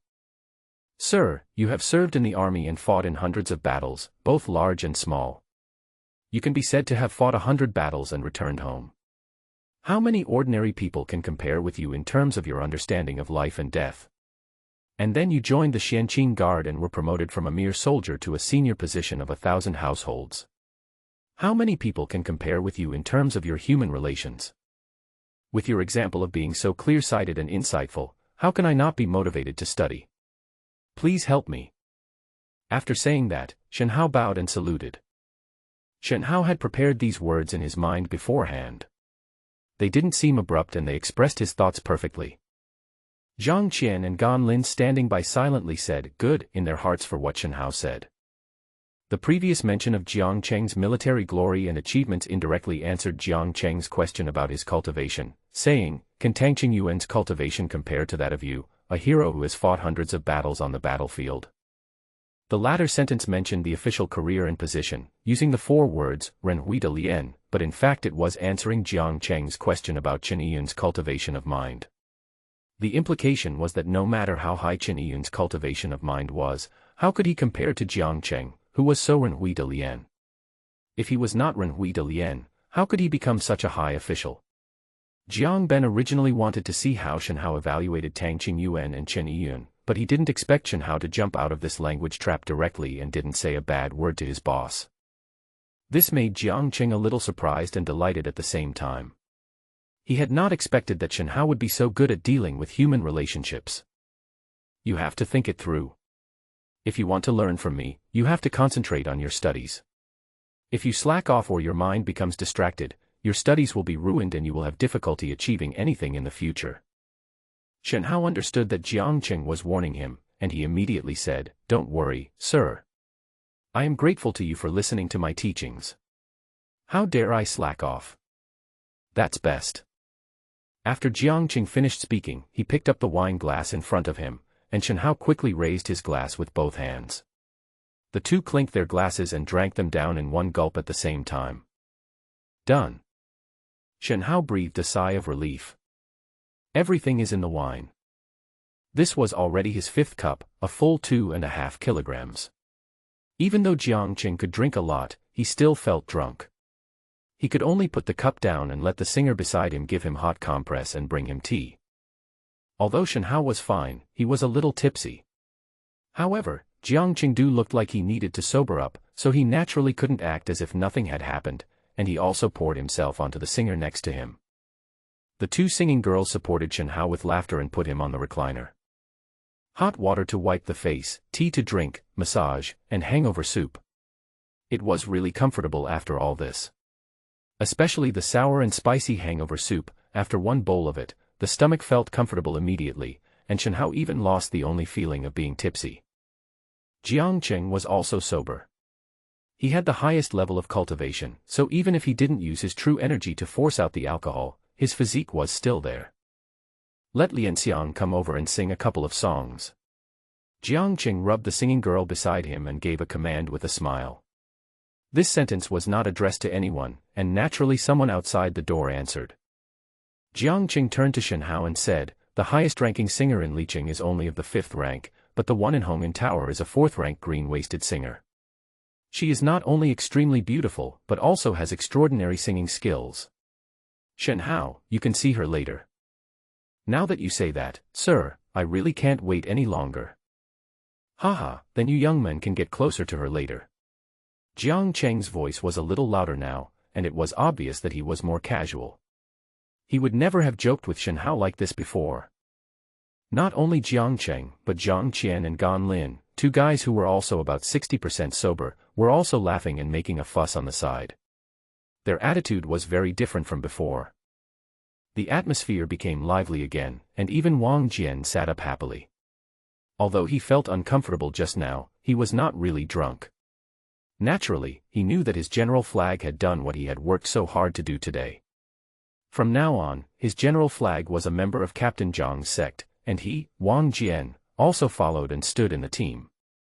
It was thanks to Shen Hao that he came here today, otherwise this matter would not be counted on him. After a while, the door of the wing was pushed open from the outside, and a fragrant breeze blew in. The graceful figure instantly caught the eyes of all the people in the wing, and the enchanting breath filled the entire room and penetrated into her body. If Wen Xiuyun, whom Shen Hao had met in Jinxiu Pavilion before, was tempting, then the Lian Xiang in front of him was seductive. What made Shen Hao even more fascinated was the aura of the other person. The aura that surged out after being stimulated by the charm technique actually made people feel comfortable all over and excited. Shen Hao thought to himself that this kind of woman with this kind of aura might be no less than a strong aphrodisiac for a man. This is a woman who can drain you dry. Don't mess with me. Shen Hao quickly closed his eyes to calm his mind and stimulated his internal qi to get rid of the effects of the charm that affected his senses. When he opened his eyes again, he found that Jiang Qing did the same and chose not to indulge in this charm. "Shen Hao, how can a young man like you live as celibately as an older person like me? Why don't you know how to be romantic and abandon this soft and fragrant technique when a beautiful woman is in front of you? Don't you know that this will reduce a lot of enjoyment?" "My lord, I am just not used to my perception being affected." I am sorry to have embarrassed you. Haha, I understand. I've read your resume. I think it must be the shadow left by the evil spirit, right? I'm sorry to have made you laugh, sir. It's okay. Jiang Qing nodded with a smile. He was able to keep his composure in the face of such a charming woman. Whether it was out of habit or not, it was enough to make him look at her with higher regard. Although Jiang Qing didn't mind, the charming green-waisted singing girl was not happy. She pouted and leaned on Jiang Qing, saying coquettishly, Lord Jiang, it's fine if you bully me, but why do you bring others to bully me? My charm is to make you happy, not to hurt you, why do you throw it away? It's too bullying. Shen Hao opened his eyes at the side. It was the first time he saw a woman's coquettishness so naturally and seductively. Even though he had already abandoned the seductive spell she was giving off, he still couldn't take his eyes off her seductiveness. Haha, Lian Xiang, don't talk nonsense. I can't enjoy your charming skills. Shen Hao, I guess it's a habit developed during killing. I don't like my perception to be confused. I'm not bullying you. It was obvious from their words that the two of them were very familiar with each other, but Jiang Qing did not need the much more seductive Lian Xiang like he did with the singer next to him before, and the hug was gentle and gentle. Shen Hao saw it in his eyes and remembered it in his heart, secretly guessing that there was something special about this green-waisted singer. Jiang Qing was actually a little helpless. Surprisingly, Lian Xiang stood up from Jiang Qing after hearing Jiang Qing introduce Shen Hao's name, looked at Shen Hao up and down with gleaming eyebrows, and asked with a smile, could this be Shen Hao from the Black Flag camp in Liqing? General Flag. Eh? Miss Lian Xiang, have you ever heard of Shen's name? Not only Shen Hao was surprised, but none of the men present expected that the green-waisted singer could tell Shen Hao's origins. Yes, Mr. Shen Qi's literary talent is unparalleled. He made Sister Xiuyun dizzy with his song, One Cut of Plum Blossoms. The little girl is naturally thunderous. One cut plum. Xiuyun. Shen Hao understood that this Lian Xiang singer should have heard his name from Wen Xiuyun. They were both singers, and it was normal for them to have personal contact. Oh, Miss Lian Xiang is so complimentary. Shen's game work is not considered literary talent at all. He, Mr. Shen Qi is so humble. The young girl can play and sing the lyrics to One Cut Plum Blossom, so it is obviously very good. I think it is better than everyone else's lyrics in Meng Qianxuan. Who is Meng Qianxuan? Shen Hao might not know, but Jiang Qing and others who often visited Fengyue knew about it, and they were even more shocked by Lian Xiang's words. Oh! What Lian Xiang said is true. Shen Hao's literary talent is so amazing. Jiang Qing was the only person present who had never heard of a cut plum. He didn't think Shen Hao looked like a scholar at all. What is a cultured person? They are people who are well-read and have a scholarly air from the inside out. People like Jiang Qing, who are well-informed, have already formed their own set of criteria for judging scholars. In his eyes, scholars have their own aura. But if you say that Shen Hao is a scholar, and a scholar with great literary talent, Jiang Qing really doesn't believe it. Even if Lian Xiang sang the lyrics of the song One Cut Plum, Jiang Qing still didn't believe it. What if it was copied from somewhere? It's not impossible. This is not a prejudice in Jiang Qing's mind, but a cognitive habit. He is used to believing that seeing is believing and hearing is false. But some things in this world may not be true even if you see them with your own eyes. Mr. Shen Qi, you gave a poem to Sister Xiuyun when we first met. You are no worse than Sister Xiuyun, so you also gave me a poem. With a sweet voice, she pulled Shen Hao's arm and leaned half of her body on Shen Hao. If this was normal, any woman who dared to flirt with him would have given them a taste of it, but not today. Just now, Jiang Qing was restrained by the Lian Xiang singer, and Shen Hao couldn't help it. That's right, Shen Hao, if you have any, just give her a poem. You won't lose anything. Jiang Qing also wanted to see if Shen Hao was really talented in literature, and also gave a few words. Is that good? Feeling the heat and charm coming from Lian Xiang's body, Shen Hao swallowed subconsciously, shouting loudly in his heart, and nodded quickly and said, since the adults have said it's not a loss, there is no problem. I don't know what Miss Lian Xiang has to say. Idea. Is this still possible? Mr. Shen Qi is planning to write now. Lian Xiang's eyebrows lit up. She had actually previously doubted whether One Cut Plum was really written by Shen Hao. After all, Shen Hao did not seem to have anything to do with cultural people.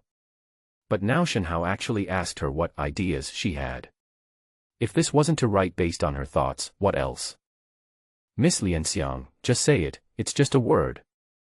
Shen Hao is full of confidence. Thousands of years of Chinese poetry are stored there. What kind of situation can't he cope with? Moreover, Jiang Qingdu spoke. He had just entered the family now, so he had to give him this face. Hee, then I'll say it. Please. Well. I really like the charm of One Cut Plum that you gave to Sister Xiuyun. Why don't you, Mr. Shen, please give me a poem with that charm? Similar to One Cut Plum.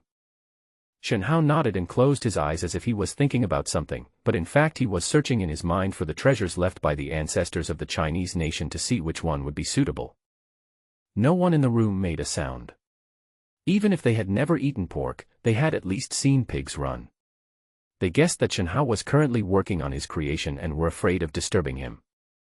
After a cup of tea, Shen Hao picked out a song that he was quite satisfied with. He opened his eyes, gathered his emotions, and began to sing. I live at the head of Baijiang River, and you live at the tail of Baijiang River. I miss you every day but I can't see you, let's drink the water of Baijiang River together. When will this water stop flowing, when will this hatred end? I only wish your heart is like mine. I will never let you down. The first time Shen Hao read it, the second time he sang it directly with the tune.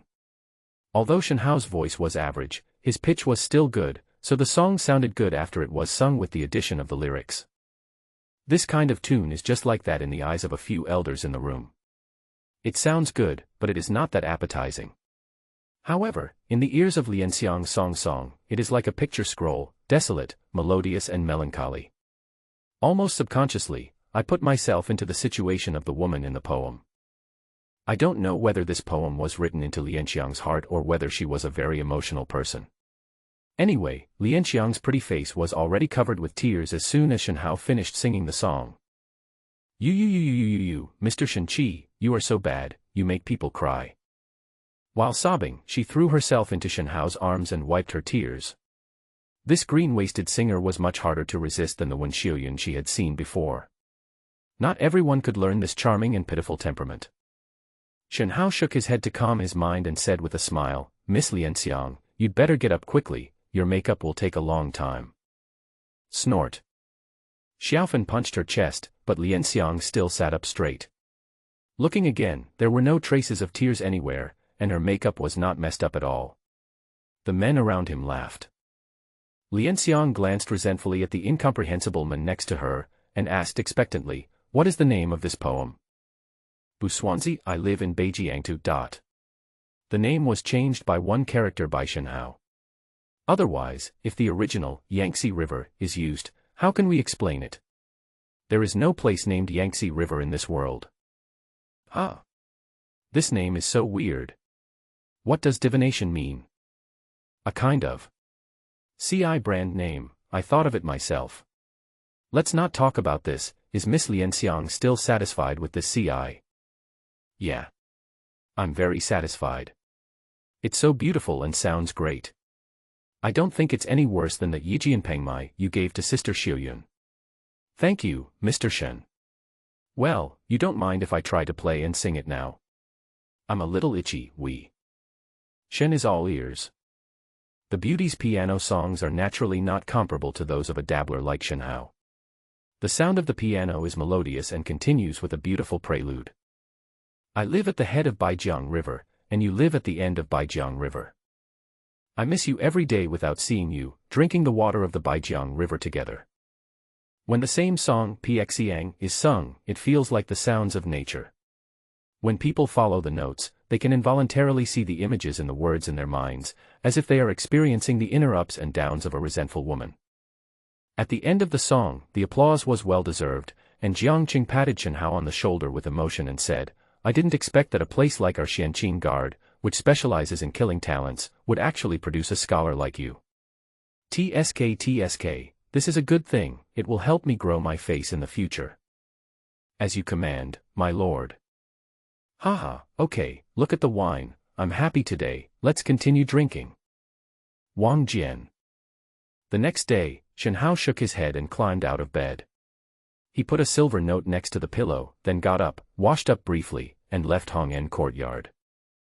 As soon as I arrived at the door, I unexpectedly saw Wang Jian squatting on the side of the road, gnawing on a roasted sweet potato with a miserable look on his face. Any more? Give me one. General. You're up so early. Here, there's another one, hot. Are you feeling better? My head still hurts. How come the wine brewed by the gods is so intoxicating? I almost vomited to death last night. Luckily I bought some roasted sweet potatoes, otherwise I would have felt sick all day. Well, roasted sweet potatoes are indeed good for nourishing the stomach after drinking. Let's go to Qianhu Suo. We still have some important things to do today. Okay, General Flag. The two of them gnawed on the roasted sweet potatoes in their hands as they walked. When they reached the door of Qianhu House, they just finished eating and wiped off the residue on their hands. They showed their badges and walked through the door and headed straight for Qianhu official Jiang Cheng's apartment. As soon as Chen Yiyun arrived at the public house in the morning, he was told by Qin Za outside that Jiang Qianhu was looking for him and asked him to come over immediately. But when they arrived at Jiang Cheng's place, they unexpectedly saw Shen Hao. My subordinates have met Mr. Qianhu. Chen Yiyun bowed his hands to Jiang Cheng, turned to Shen Hao who was standing in the public room with a smile and said, I didn't expect Mr. Shen Qi to be here. Shen Hao also smiled and greeted Chen Yiyun, pretending not to see the gloom in the other person's eyes. Chen Baihu, take a seat. The main reason I asked you to come is to listen to Mr. Shen Qi's report. He has recently made new moves in Licheng. Oh. Mr. Shen Qi is very capable. Since Mr. Qianhu has said so, I would like to hear what Mr. Shen Qi has up his sleeves. Chen Yiyun sat on the chair, his smile unabated, but his eyes were cold. He understood that today's event was not about listening to a report, but that Jiang Cheng was setting the stage for him. In other words, today's game is actually Jiang Cheng conveying a message to him, Shen Hao is my disciple. Thoughts were racing in his mind, but Chen Yiyun did not ignore Shen Hao's report. Instead, he listened very carefully. At the same time, he also sighed at the general flag officer who passed him over and joined Jiang Cheng's sect. This is a person with real abilities. He actually came up with the idea of using a copper cabinet to collect intelligence from the people, and it also allowed those local people with their own evil intentions to come out on their own. He could even gain a lot of fame among the people as long as he implemented a few cases in the future. TSK, 3 birds with 1 stone. No, more than that. Once the copper cabinets begin to be widely popularized, it will also have an impact on the original intelligence network of Xianqingwei. Even as long as someone takes the lead, the Black Flag camp can quickly build its own independent intelligence system with this as a clue. It's incredible. It's a pity that he was assigned to someone else's team, otherwise he would definitely be a good chess piece. Shen Hao's report quickly formed a brilliant operational template in Chen Yiyun's mind. He could completely copy Li Qing's measures to the other 3 Black Flag battalions of the 100 households. He believed that as long as the people below were not fools, they would be able to achieve results.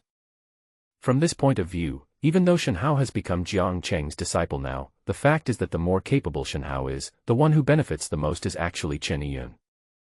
Okay. General Shen Qi's whimsical ideas are indeed extraordinary. No wonder Lord Qianhu values you so much. Chen Yiyun praised him calmly. He didn't like this Shen Hao, but it didn't hinder him. Take advantage of its value. Thank you for the compliment, Mr. Chen. I will definitely keep up the good work. Your idea is very novel and your thinking is very correct. It is indeed not suitable for the Black Flag camp to keep its eyes on the inside all the time. Go out and solve a beautiful case. When the time comes, I will ask you for credit together with Mr. Qianhu. Hearing this, Shen Hao once again cupped his hands and thanked him. Seeing Chen Yiyun's attitude, he felt at ease. It was obvious that Chen Yiyun would not turn against him because he joined Jiang Cheng's team. After the report, the 3 chatted for a few more words, and Shen Hao took the opportunity to ask Chen Yiyun for access to Qianhu Institute's confidential information. This requires Chen Yun to nod and write an approval note. You can also go to Jiangqing directly, but it is not necessary. In front of Jiangqing, Chen Yun did not block Shen Hao's request. After all, it would be good for him if Shen Hao handled the case well. As for the factional struggles, it was too early to talk about it now.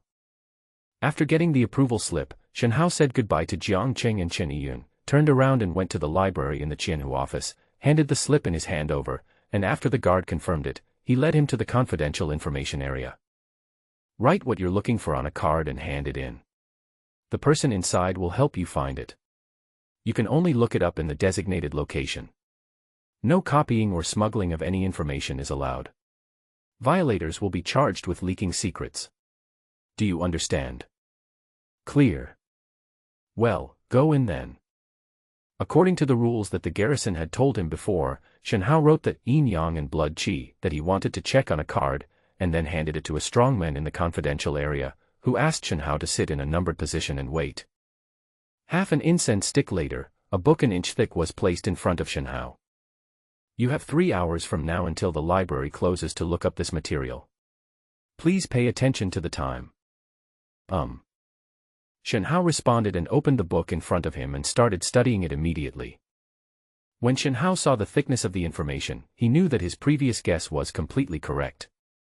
Compared with the library in the Liqing Guard Station, the Qianhu Station contained more and deeper confidential information. Yin-yang and blood are the phenomena of heaven and earth. Those who benefit from them can practice with great convenience, but only at the age of 13. There are many evil people who study yin-yang and blood.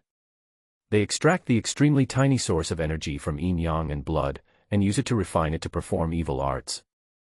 Large sections of it are purely theoretical stuff. Shen Hao is not a person who specializes in studying magic, so he finds it very difficult to read these materials and can only find some conclusive things from them. But that's enough. Just as Shen Hao had guessed at the beginning, the evil cultivators had indeed done a lot of research on yin and yang, blood and qi. Their evil magic could extract trace amounts of original qi from it.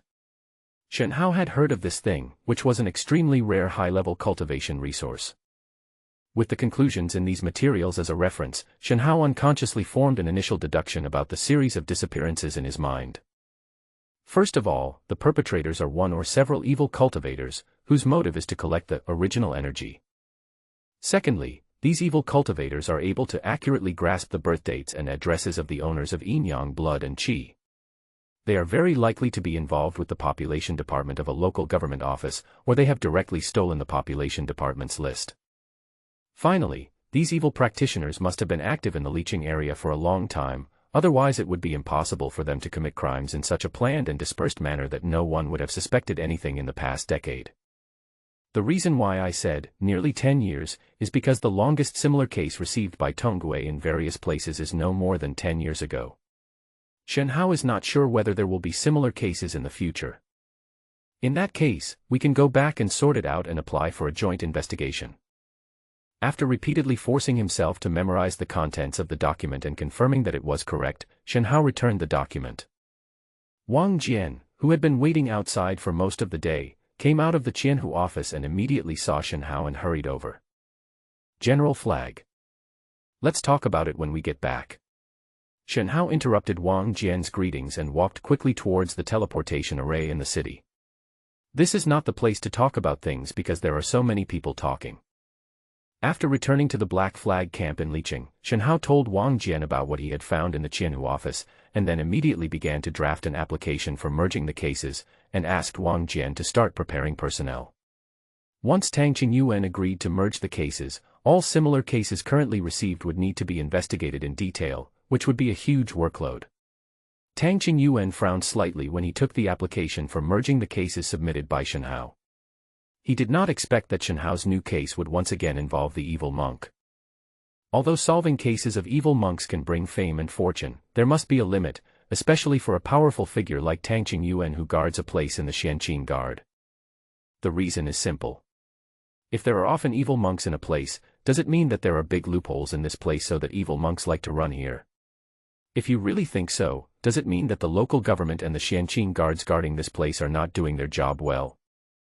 How confident are you that this was done by evil cultivators?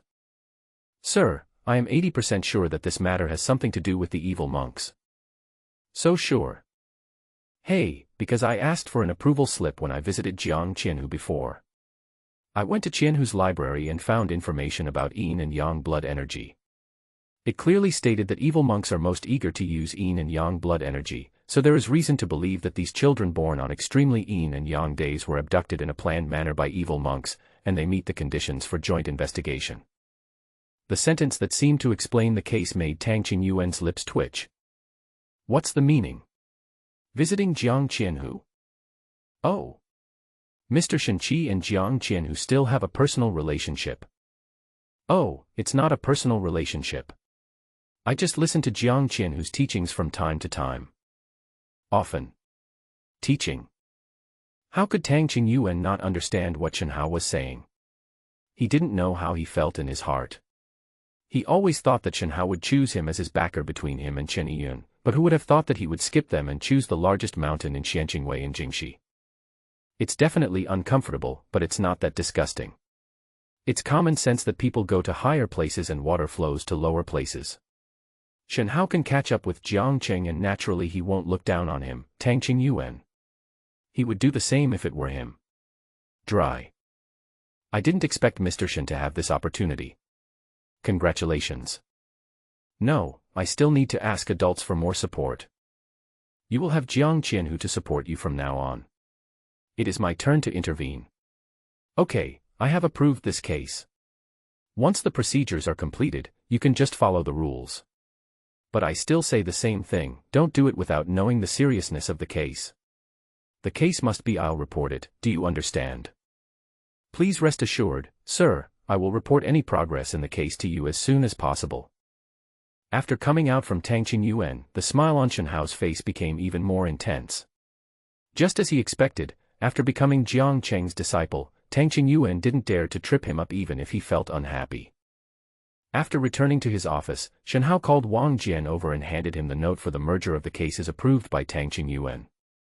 From now on, more than 10 missing cases, led by the Lu Yan case and the Ma Haotian case, have been officially approved for joint investigation. Wang Jian, you will immediately start arranging for all these cases to be investigated. No matter the parties involved or the witnesses mentioned in the old files, no one can be let off. All of them should be handled as new cases. Also, go to the armory and apply for 4 more thunder protection talismans. I have discussed this with Captain Tang before. Be careful. This time our opponent is likely to be another evil monk and there may be more than one. I will be careful, General Flag, don't worry. Because he had prepared in advance, Wang Jian quickly assigned people to handle the cases one by one. He personally led the team, with 3 people in each case, and planned to first find out the current situation of the parties involved, and then conduct targeted investigations based on the actual situation. All this was done secretly in accordance with Shenhao's principle of not making it public. Even within the Xianqing Guard, only a few people knew that the Black Flag Battalion had started investigating a specific case again. A few days later, Wang Jian came to Shenhao with a summary of the investigation. General, there are currently 18 missing persons cases that have been merged, involving 7 cities in the Liqing area. After preliminary investigation, we found the following common points. First, all the missing children in the cases were lost during the day and near their homes. Second, all possible witnesses in all the cases strangely did not see anything at the scene of the missing children, as if they were blind. Third, we checked the local government's registration files of unidentified bodies within 3 years after each case occurred and found no information about the bodies of these missing children. The details of all these conclusions are above, and you can take a closer look. In addition, according to your instructions, we have secretly conducted a round-the-clock follow-up investigation on the people in the population departments of the 7 cities, and we have also sent people to follow up on those who have been transferred. That's the situation right now. Are there enough people? Just barely enough. Don't force yourself. You can borrow some of Zhang Liao's staff to use here. Don't be too independent. This case is so big that the credit is enough for everyone in the Black Flag Battalion to share.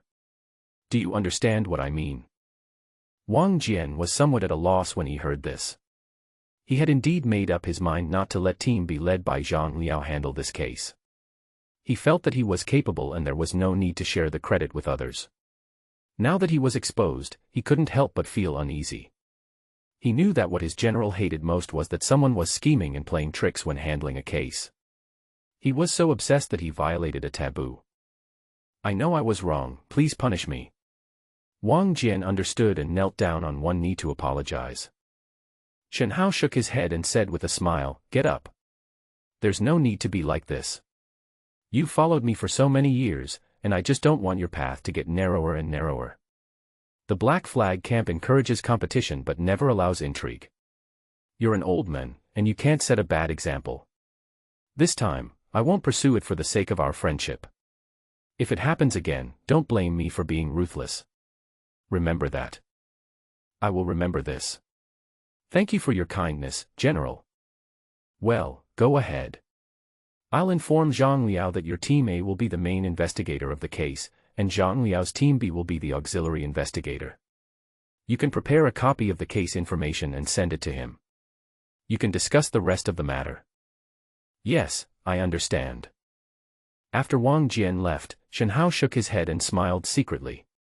Now that the team has grown and there are more people, his heart has become complicated. Even Wang Jian, who was originally a little dull, has begun to have his own little thoughts. The world is unpredictable and people's minds change. Pulling his thoughts back to the investigation summary on the table, Shen Hao opened it and began to read it carefully until noon. The preliminary investigation results were similar to the case records in the previous files, with not much to speculate on. The biggest gap in the case was that the witnesses who should have seen everything were collectively blind. What kind of sleight of hand is needed to kidnap someone on the street without attracting anyone's attention? Chen Tianwen smiled and took a sip of the wine in front of him, and said with a smile, "Tell me, Mr. Shen Qi wouldn't be so kind as to treat me to a drink if you have nothing to do. What's the matter?" As soon as he got off work today, Chen Tianwen received an invitation from Shen Hao, saying that he would be invited to his home for a drink. After drinking for 3 rounds, Chen Tianwen got straight to the point. He was also curious about why Shen Hao came to see him today. Shen Hao drank the wine in front of him in one sip, pointed to the sweet and sour pork on the table and said, "This is a newly developed dish by my chef. It is sweet and sour and delicious. You should try it more." "Well, it's delicious, hurry up and tell me what's going on, otherwise my worries will delay my enjoyment of the food. There's nothing else to do." "Well, I followed your suggestion and went to find Jiang Qianhu, and now I'm Jiang Qianhu's disciple." "Really?" Chen Tianwen subconsciously put down his wine glass and leaned forward. He had just helped with the analysis before, but he didn't expect that Shen Hao could actually do it. "Well, but today I'm looking for you mainly for another matter." "You say? You said before that you were an ascetic monk before you joined Xianqingwei, so you should be very familiar with various magic techniques, right?" "Hey, I didn't expect you still remember. Back then, a person had to rely on himself for everything. He had to know some techniques and magic tools, otherwise he couldn't practice at all." "Why?" "I came across a case and wanted to ask if it was possible to kidnap a normal child without anyone noticing on a busy street." Chen Tianwen was stunned at first, then he became interested. After thinking for a while, he said, "Kidnap a child in the street in front of everyone. This is difficult to do. Because there are many eyes and mouths, and children are generally more wary of strangers. They will cry and attract attention at the slightest movement. If you want to kidnap someone without attracting attention, you should be asking about sleight of hand. Sleight of hand is generally divided into 2 categories. One is to cover up the target object so that people around can't detect abnormalities. The other is to cover up the senses of people around so that they consciously ignore the existence of the target object. The former method of concealing the target object is the most common, but it is basically impossible to succeed if it is performed on a lively child on the street. At least at the beginning of the spell, it will be disrupted by many uncertain factors and fail, and it is impossible to be foolproof. The latter method of obscuring the senses of the crowd is theoretically possible, but it is impossible under the conditions you provided. Because there are too many people on the street, the casting range is moving, and the target is also moving and changing. The more people there are, the greater the difficulty, so it is impossible. Shen Hao didn't expect this kind of answer. He frowned and said, "Is it really impossible?" "Of course it's not completely impossible. In my experience, if you want to use magic to control the people on the street or kidnap a child invisibly on the street, you need to be at least at the 3rd level of the Yuandan realm to do it. But if you really have this kind of cultivation, why would you go through so much trouble to kidnap someone? So I think if you really want to achieve what you said, kidnap someone in public, the more reliable way is to use the preset magic tools, which is relatively easy to do. Magic weapon. Yes. Well, how should I put it? It's just like the chasing evil disc on you, except that the internal formations are set differently. You can put in some formations similar to the soul-bending formation or the eye smash formation, and then after activating it, it can make people around you unnoticeable to a certain extent. Because it is preset, the casting process is extremely short and extremely stable, and you can also cast high-level spells at a very low level. However, this kind of magic weapon is rare and must be strictly controlled. You can pay attention to this aspect and perhaps you will find something. How can such magical instruments be obtained? Forget about the normal channels. The court controls this kind of thing more strictly than the broken law arrow. The gray channels are private sales. There are many such channels. You should have come across them. You mean the black market? Yes, there should be news there. Shen Hao raised his glass and toasted Chen Tianwen, thinking to himself that he had made the right decision by inviting Chen Tianwen. The case, which had been a blank before, finally saw some light. Even if it was only a tiny ray of light, it could be slowly torn apart along the path of light, and there would always be a day when the clouds would be cleared and the moon would be seen. Chen Tianwen's alcohol tolerance was average, only slightly better than that of drunkard Wang Jian. After drinking half a jar of wine, he waved his hand and said he couldn't drink any more. He ate 2 bowls of rice with the sweet and sour pork on the table, said he was full, and left. As far as drinking is concerned, Shen Hao admires the cultivators in this world very much. He has never seen anyone cheat by forcing out the alcohol by relying on true qi. No one would cheat even if they vomited after drinking. The next day, Shen Hao asked someone to invite a man named Feilong to the Black Flag camp's base and received him in an independent interrogation room. This man called Feilong is a bald guy with a face full of flesh. No need for introduction, you can tell just by looking at his face that he is not a good person. Shen Hao had dealt with this flying dragon several times before when he was a small flag officer. He was not familiar but not unfamiliar. He knew that he was involved in the black market and had some abilities in the black market. The pale Feilong breathed a sigh of relief after seeing Shen Hao walking in. "Mr. Shenqi, it's you. It scared me to death. I asked you, why would your black flag camp embarrass a little shrimp like me? Hey, if you have any orders, just tell me, I will go through fire and water without hesitation." Eh? When did you change your name? Shen Hao smiled and sat on the chair opposite Feilong. Hey, who dares to call me a dragon in front of you? Flying insects are very good. The tall and thick man felt chills all over just sitting in the torture chamber. He was grabbed out of bed early in the morning. He didn't say anything or ask questions. He wasn't even given a rope, but he was still scared to death. I have no choice but to ask you to come over. After all, the place where you live is crowded and it is inconvenient for me to go there. Do you have any objection? No objection. If you need anything, Commander-in-Chief, just call me. Even if I go up a mountain of knives and into a sea of fire, I will never even raise an eyebrow. These words were shocking, but Shen Hao knew that he couldn't take them seriously. The guy in front of him was a standard villain. He dared to say anything but would never take it seriously. He might turn his back on this flying dragon who seemed to be so loyal. They would scold him for not being a thing. Are you familiar with the business of magic weapons? I mean in the black market. Hey, Mr. Shen, what do you mean? Just now he was repaying Bo Yuntian's favor, but in the next sentence he pretended to be stupid. Think clearly before you speak. Don't you, Feilong, know what this place is? It depends on you whether you can walk out completely. Shen Hao leaned back on his chair, wanting to see if this true villain was dare to be tough in Xian Qingwei's torture chamber. Ouch. Mr. Shen, look at what you said. My brain is slow to react. Don't be angry. I know you are talking about the smuggled magic weapons on the black market, but don't worry, don't touch that kind of thing. Stop. Shen Hao raised his hand and interrupted, Have you ever heard of magic weapons such as mazes and blindfolds? The old Jing dynasty had extremely strict management of magic weapons, and private sales and purchases were prohibited. It's a serious crime, but some people still take risks because the profits from smuggling magic weapons are so high. Some people can fly away for the rest of their lives as long as they make a fortune.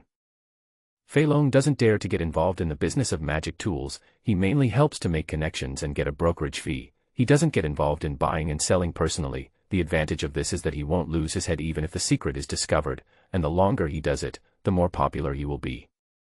The disadvantage is that it is easy to be targeted by local government offices and Xianqingwei. A few years ago, Fei Long was almost imprisoned for a case involving banned materials, but he was finally able to escape by being a secret agent for Xianqingwei. The person in charge of investigating the case at that time was Shen Hao, and that's how they met. Later, Shen Hao used the internal intelligence provided by Fei Long to catch many people in the black market, and Fei Long gradually became famous in the black market because Xianqingwei turned a blind eye. But not long ago, Fei Long heard that Shen Hao had been promoted and became the general flag of the newly established Black Flag Battalion. Then there was the shocking killing show in the East Market, where more than 200 heads were loaded into bamboo baskets. He was having seen it with my own eyes. I only became more and more afraid of Mr. Shen Qi. Now when asked about the magic weapon, Fei Long didn't dare to respond. Mr. Shen, the black market is in a slump now. There are almost no large-scale transactions, and most of the sporadic ones cannot be brought to the market. They are all trivial things. Although there are magic weapons, they are all burying gadgets. My Tai thing. Please make it clear. Hey, it's a magic weapon that uses illusion to create a beautiful woman, and then in the magic, a toad eats swan meat. The jargon is called Bai Mei plate. This thing is now the best-selling magic weapon. What a beautiful dish. Did this thing just appear recently? Yes. About a year ago. Actually, there were some before, but they were made very crudely, not very practical and with few features. They are totally incomparable to the new products now. What about going further ahead? In addition to this kind of cheap magic weapon, are there any other magic weapons for sale, such as mazes and sleight of hand? This. You are putting me in a difficult position. There must be a transaction, but it was not handled by me. I never touch this kind of thing. Is there any way to find out? Well. The risk is very high, but Fei Long really doesn't dare to refuse. Shen Hao waved his hand, and a strongman behind him immediately took out a silver note worth 500 taels from his arms and placed it on the table. 500 taels, this is the down payment. If you bring me the information you found, I will pay you another 1,000 taels. Do you want to do it? Fei Long felt that the two naked men in the torture room were already looking him up and down, and a cold sweat broke out on his back. If he didn't agree, he was sure that his end would be extremely miserable. Yes, Mr. Shen, don't worry, I will do my best. Okay, you keep the banknote yourself. I won't let you have lunch if you have something else to do. Someone will take you out of the back door later. Remember, 3 days. You only have 3 days. I will take a look then. To what I want. Okay. Fei Long stooped out of the back door of Xianqingwei with a pale face and trotted all the way to a deserted alley before sitting down on the ground and breathing heavily. Compared to his big and strong body, Fei Long is just a small person in his heart. He is afraid of death and cautious. He is walking on thin ice when wandering between black, white and gray. Just now, he saw a cold look in Shen Hao's eyes in the interrogation room. It was as if he was looking at a bug. He was the bug in the eyes of others. Fortunately, I got out alive. Just checking the transactions of magic tools in the black market in the past years. This is also a deadly task. Run. Fei Long shook his head and rejected this idea. He was really thinking too much if he wanted to run away in front of Xianqingwei. Now the only thing he could do was to grit his teeth and obey, and help Shen Hao investigate those magic weapon transactions. If it succeeded, he might be able to continue to live freely. If not, he would die anyway. Why? After sitting on the ground for a stick of incense, Fei Long got up and patted his cheeks to cheer himself up. When he walked on the street again, he turned into the tall, strong, fierce-looking, big brother Fei Long. The black market may sound mysterious, but in the eyes of people like Shen Hao, it is just that. Looking for clues about magic weapons on the black market was only one aspect. However, Shen Hao had no idea whether he could get any results. General, this is the secret report sent back by Wang Xiaoqi. His strong man handed over a copper bar with Wang Jian's signature and seal on it. He used the badge to open the copper strip, and after unfolding it, there was a report on the progress of the secret investigation of the population department personnel in each city. This thing was confidential, and Wang Jian was unable to deliver it in person, but he also used the confidential information transmission channel in Xianqingwei. Investigating officials in the Yamen without informing the local Yamen is a matter that can be known to the public but must not be made public, otherwise there will be a big disturbance. However, Shen Hao had obtained permission from the Xianqing Guard for this matter. Both Tang Qingyuan and Chen Yiyun did not care about the Black Flag Battalion's investigation into the local population department. They have always been accustomed to not taking local government offices seriously. Even if there are some violations, isn't it enough to just keep the other party informed? Clear background. Nothing unusual for now. Shen Hao nodded secretly after reading these words. He was also secretly relieved that there was no problem with the people from the local population departments. It seems that those evil cultivators must have sneaked into the population department to look through the population list. This makes it difficult to check. It was almost noon, and Shen Hao thought about it and decided not to go to the canteen of Xianqingwei to eat. Instead, he changed into casual clothes and went to the breakfast stall on the west gate. The time was stuck just right. When Shen Hao got there, the young couple was closing down half of the stall. "Hey! Brother Shen is here. I haven't seen you for a few days. I remember the extra money you gave me last time.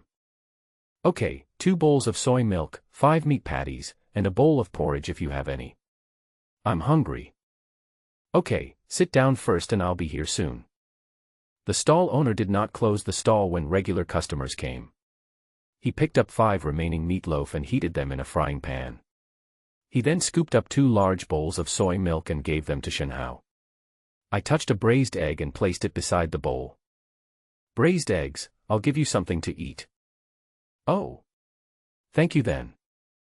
Shen Hao took a bite of meat pie, a bite of soy milk, another bite of braised eggs and a bite of porridge.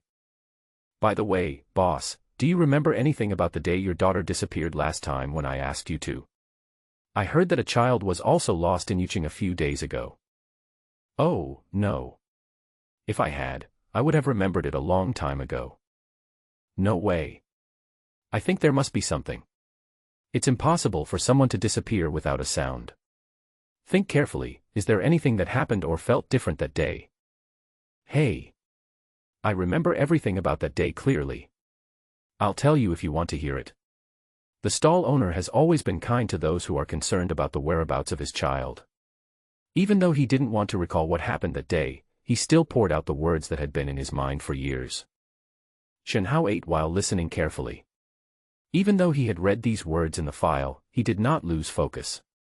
What if there was something that was missed in the file? Then I smelled a nice fragrance. I thought it was a girl coming to the stall, but I didn't see her. Then I realized that the girl who was helping to collect the bowls at the stall was gone. "Wait a minute, you just said you smelled a fragrance." "Wait a minute, you just said you smelled a fragrance." "Yes, I thought it was the smell of a sachet brought by one of the girls who came for breakfast, but when I looked up, I saw that my little girl was gone." "So that means the scent appeared at about the same time as your baby disappeared?" Should be. Have you told the officials in the government about these things? I mean the fragrance." "I told you, what's wrong?" The stall owner looked confused. It was just a scent. If it hadn't been almost the same time as when he discovered that the child was missing, he wouldn't have remembered it at all. Shen Hao sighed. From the expression of the stall owner, he understood that this guy probably told the government officials and the officials didn't take it seriously, so there was no record of this fresh fragrance in the file. You, forget it, I don't blame you, just keep talking." Shen Hao shook his head and did not explain. He asked the stall owner to tell him everything about the day again to make sure that nothing was missing. "Brother Shen, what do you do?" The stall owner also felt that this customer was unusual. He was too concerned about the disappearance of his daughter, and secretly guessed that he was someone from the Yamen. Me. You'll know later. Okay, let's go. Just put it on the meal bill. Oh, then walk slowly. Watching Shenhao leave, the stall owner felt that Shenhao looked more and more familiar, as if he had seen him somewhere else before, but he could not remember where. After returning to the government office, Shenhao sent an expedited order to both Wang Jian and Zhang Liao. Check with all the parties involved in the case to see if they smelled a fragrance around the time their children were missing. Do it quickly. The order was quickly passed through the intelligence channels of Xianqingwei to Wang Jian and Zhang Liao, who were handling cases outside. The two quickly began to verify the requirements according to the order, and then hurriedly summarized and reported the information they had obtained.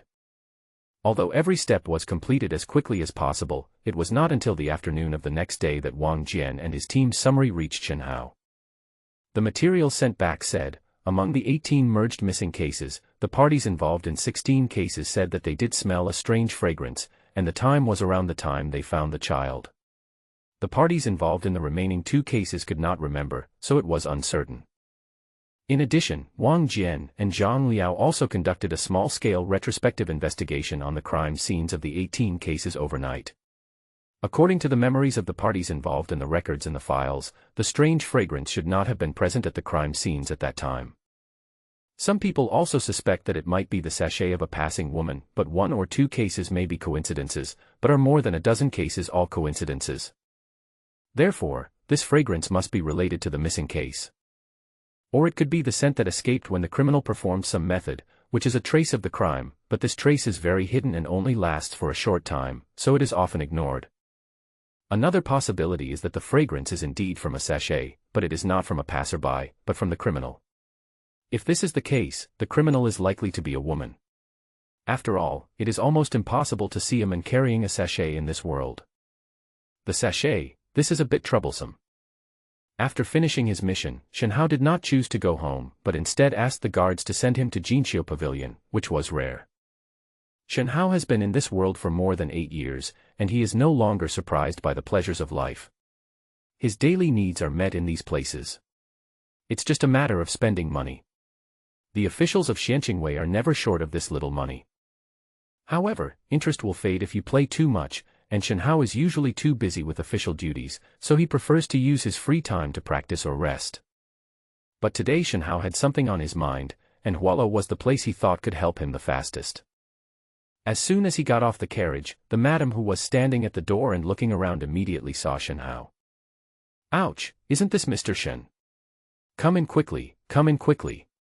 At the same time, he turned around and shouted to Little Turtle behind him, Mr. Shen is here. Go and clear out the Tianzihe wing. Even Jinqiu Pavilion would not dare to offend someone like Shenhao, who was like a poisonous snake in Li City, let alone let Shenhao sit in the hall. After sitting down, Shenhao smiled and said, I have something to do today and I want to see Miss Wen Xiuyun. I wonder if Miss Wen has time. Mr. Shen, you are here.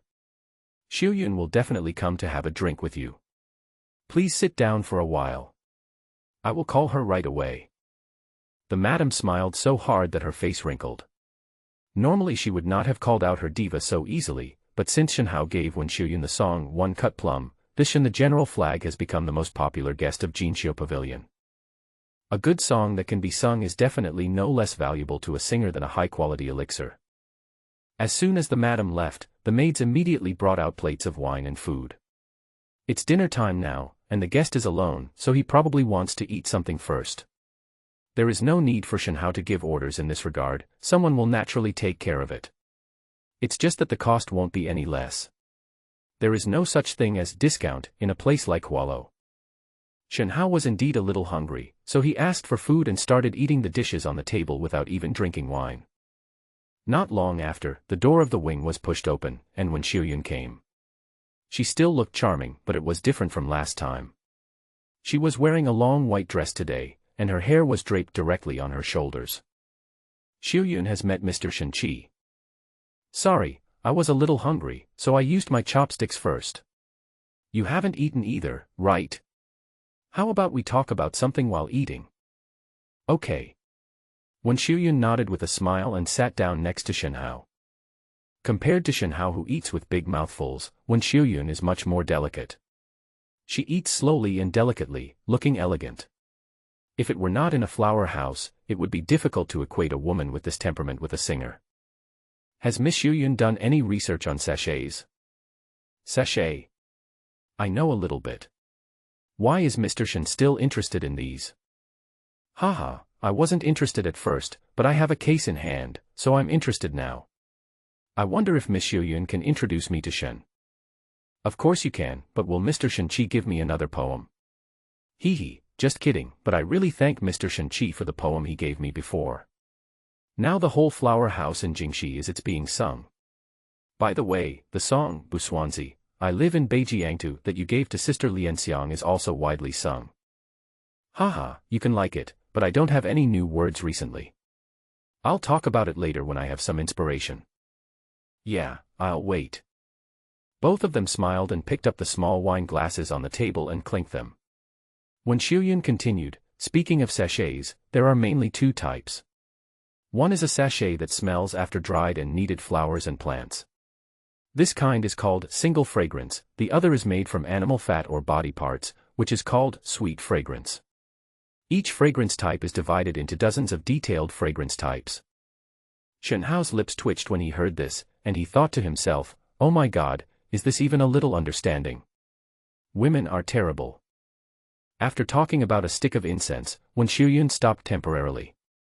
Shenhao quickly interjected, is there a sachet that can emit fresh fragrance and cover half of the street? It can emit both fragrance. The fragrance can cover half the street. Wen Xiuyun was stunned by the question, and her charming big eyes blinked. Is there such a sachet? Hee hee, Mr. Shen-Chi's question is wrong. What's wrong? Fragrance means light usually comes from single fragrance sachets. There are many types of plant-based sachets, but light means it will not spread too far. It's fine indoors, but on the street, come on, if you want people within 10 feet of you to smell it, it's already a high-quality sachet. If you want the fragrance to cover half the street, I'm afraid you'll need a big incense burner. At the end of the story, Wen Xiuyun couldn't help but cover her mouth and laugh. She felt that Mr. Shen-Chi, who was heroic and a little evil in front of her, turned out to have such a fun side. His knowledge of sachets was simply a joke. A layman. Shenhao touched his nose and didn't think there was anything funny about his questions. Instead, he paused and continued to ask, what about the sweet sachet mentioned before? Can it be done? In Shenhao's opinion, not everyone can distinguish the fragrance types clearly. It still doesn't work. Because whether it is single fragrance or sweet fragrance, there is only a small fragrance capsule. The farther you want to spread out, the stronger the fragrance of the capsule itself must be. According to the general flag, to put it bluntly, there is no sachet that can cover half the street. If there were, it would be so fragrant that it would be pungent and even stinky. Hearing this, Shenhao understood and secretly thought that he had taken it for granted before. However, Shenhao was still ready to give it another try, so he said, thank you, Miss Xiuyun, for helping Shen clear up his doubts. However, Shen still has a grudging request. I hope Miss Xiuyun can help. Mr. Shen-Chi is so polite. Please tell me, little girl, is there anything I can do to help you again? Can Miss Xiuyun please write me a list of sachets with a fresh scent? I would like to buy some and have them try it myself. Why bother buying them? I have all kinds of sachets here. I'll ask my maid to pack some for you. It will definitely be enough for you. Without waiting for Shenhao to refuse, Wen Xiuyun had already called the maid in and gave her instructions, so Shenhao didn't even have time to say anything polite. After the meal, the matter was finished, and Wen Xiuyun even offered to sing 2 songs for Shenhao. This kind of monotonous entertainment is a rare enjoyment in this world, not to mention facing a superb beauty. But the waste of money is really not small. When they came out of Jinxiu Pavilion, a maid brought a 1-foot square box, which was half a foot thick. She said that this was something Wen Xiuyun had asked to give to Shenhao, and that the sachet should be inside. While sitting in the carriage, Shenhao opened the box. It was actually layered inside, and each layer had many well-sealed small grids. There were 30 grids on each layer, for a total of 4 layers. Shenhao opened one of the compartments and immediately smelled a very soothing fragrance. There was also a small note inside stating what kind of sachet was sealed in that compartment. This thing is pretty good. At noon the next day, Shenhao brought the box and once again found the breakfast stall owner, Lu Yan's father, who was packing up his stall. Come, smell it and see if this scent is the same as the one you smelled when your baby disappeared. Shenhao ordered soy milk and meat patties as usual, and asked Lu Yan's father to sit next to him and open the dishes one by one to smell them. This is not it. This isn't it either. This seems a little, no, not right. Lu Yan's father smelled very carefully. He had already guessed that the identity of the guest named Shen was probably unusual, and he was trying to help him. So very cooperative. Shenhao remained silent and looked at the other person's expression carefully. Unfortunately, after sniffing through a large box of sachets one by one, I could not find the smell at the time of the crime. The only thing that made Lu Yan's father stay for a moment longer was one kind of sachet, but in the end he shook his head after confirming it again and again. According to what Wen Xiuyun said before, the 120 kinds of fragrance sachets in this box are already the most complete on the market, and some of them are even treasures collected by Wen Xiuyun. If these are not, then basically it can be ruled out that the fragrance these people smelled at the time of the incident did not come from the sachet. Well, Brother Shen, are you from the Yamen, right? Lu Yan's father asked tentatively. No. What's wrong? Are you helping me investigate my baby's disappearance? Yes, don't worry, I won't let you down this time, I will get to the bottom of it. Okay, let's go. Shenhao responded with a smile, then picked up the box and left. As soon as Shenhao left, the shop owner's wife followed him out and stood behind her man. Boss, that man is from the government, right? He said no. Lu Yan's father didn't turn around, his expression looked a little stunned. Why would you worry about our daughter's affairs if you're not from the government? Hey, what's wrong with you, boss? He is not from the government office, but he is able to investigate our daughter's case. Moreover, he came right after I put the letter in the copper cabinet. Do you think it could be Xian, the master of Xianqingwei? Ah. No, really. But Lu Yan's father jumped up as he spoke, and stammered with a look of horror, I remember where I was, I saw him. Who is it? Look how scared you are. I went to the East Market to watch the beheading not long ago. It was him who oversaw the execution. He was the chief flag officer of the Black Flag Battalion. As soon as I returned to the government office, the guard outside the door said that Fei Long had arrived. It was still the Black Flag Battalion's base, and it was still the eerie interrogation room with the brazier burning in it. Although it was his second time here, Fei Long still couldn't help but feel a chill down his spine. He even kept his head down while sitting on the chair, not daring to look at the two shirtless men around him. I kept encouraging myself in my heart, Fei Long, don't be afraid, what kind of situation have you not seen? Be tough. He is a giant in his heart, but his body is very honest. Any normal person would be scared when entering Xian Qingwei's interrogation room. The door was pushed open and Shenhao walked in. He sat opposite Fei Long and said with a smile, Fei Long, how is the investigation going? Mr. Shen, don't worry when I do this. But I'm really exhausted this time. I traveled to 9 cities in 3 days. It cost more than 500 taels just to hire someone to go to Hualo. Want to add more money? Easy to talk to. Shenhao signaled, and the guard behind him took out 2 silver notes with a denomination of 1,000 taels and placed them in front of Fei Long. 2,000 taels of silver notes was not a small amount. Fei Long subconsciously licked his lips. Veins popped up on his palms. He wanted to take it but resisted and did not dare to move. Hee, Mr. Shen is just right. This time I went to find some friends who were messing around in the black market in Jingxi. I didn't mention you. I made an excuse, saying that I took over a group of people who wanted to purchase in large quantities. And customers who want to touch blind magic instruments and sellers who want to touch this area.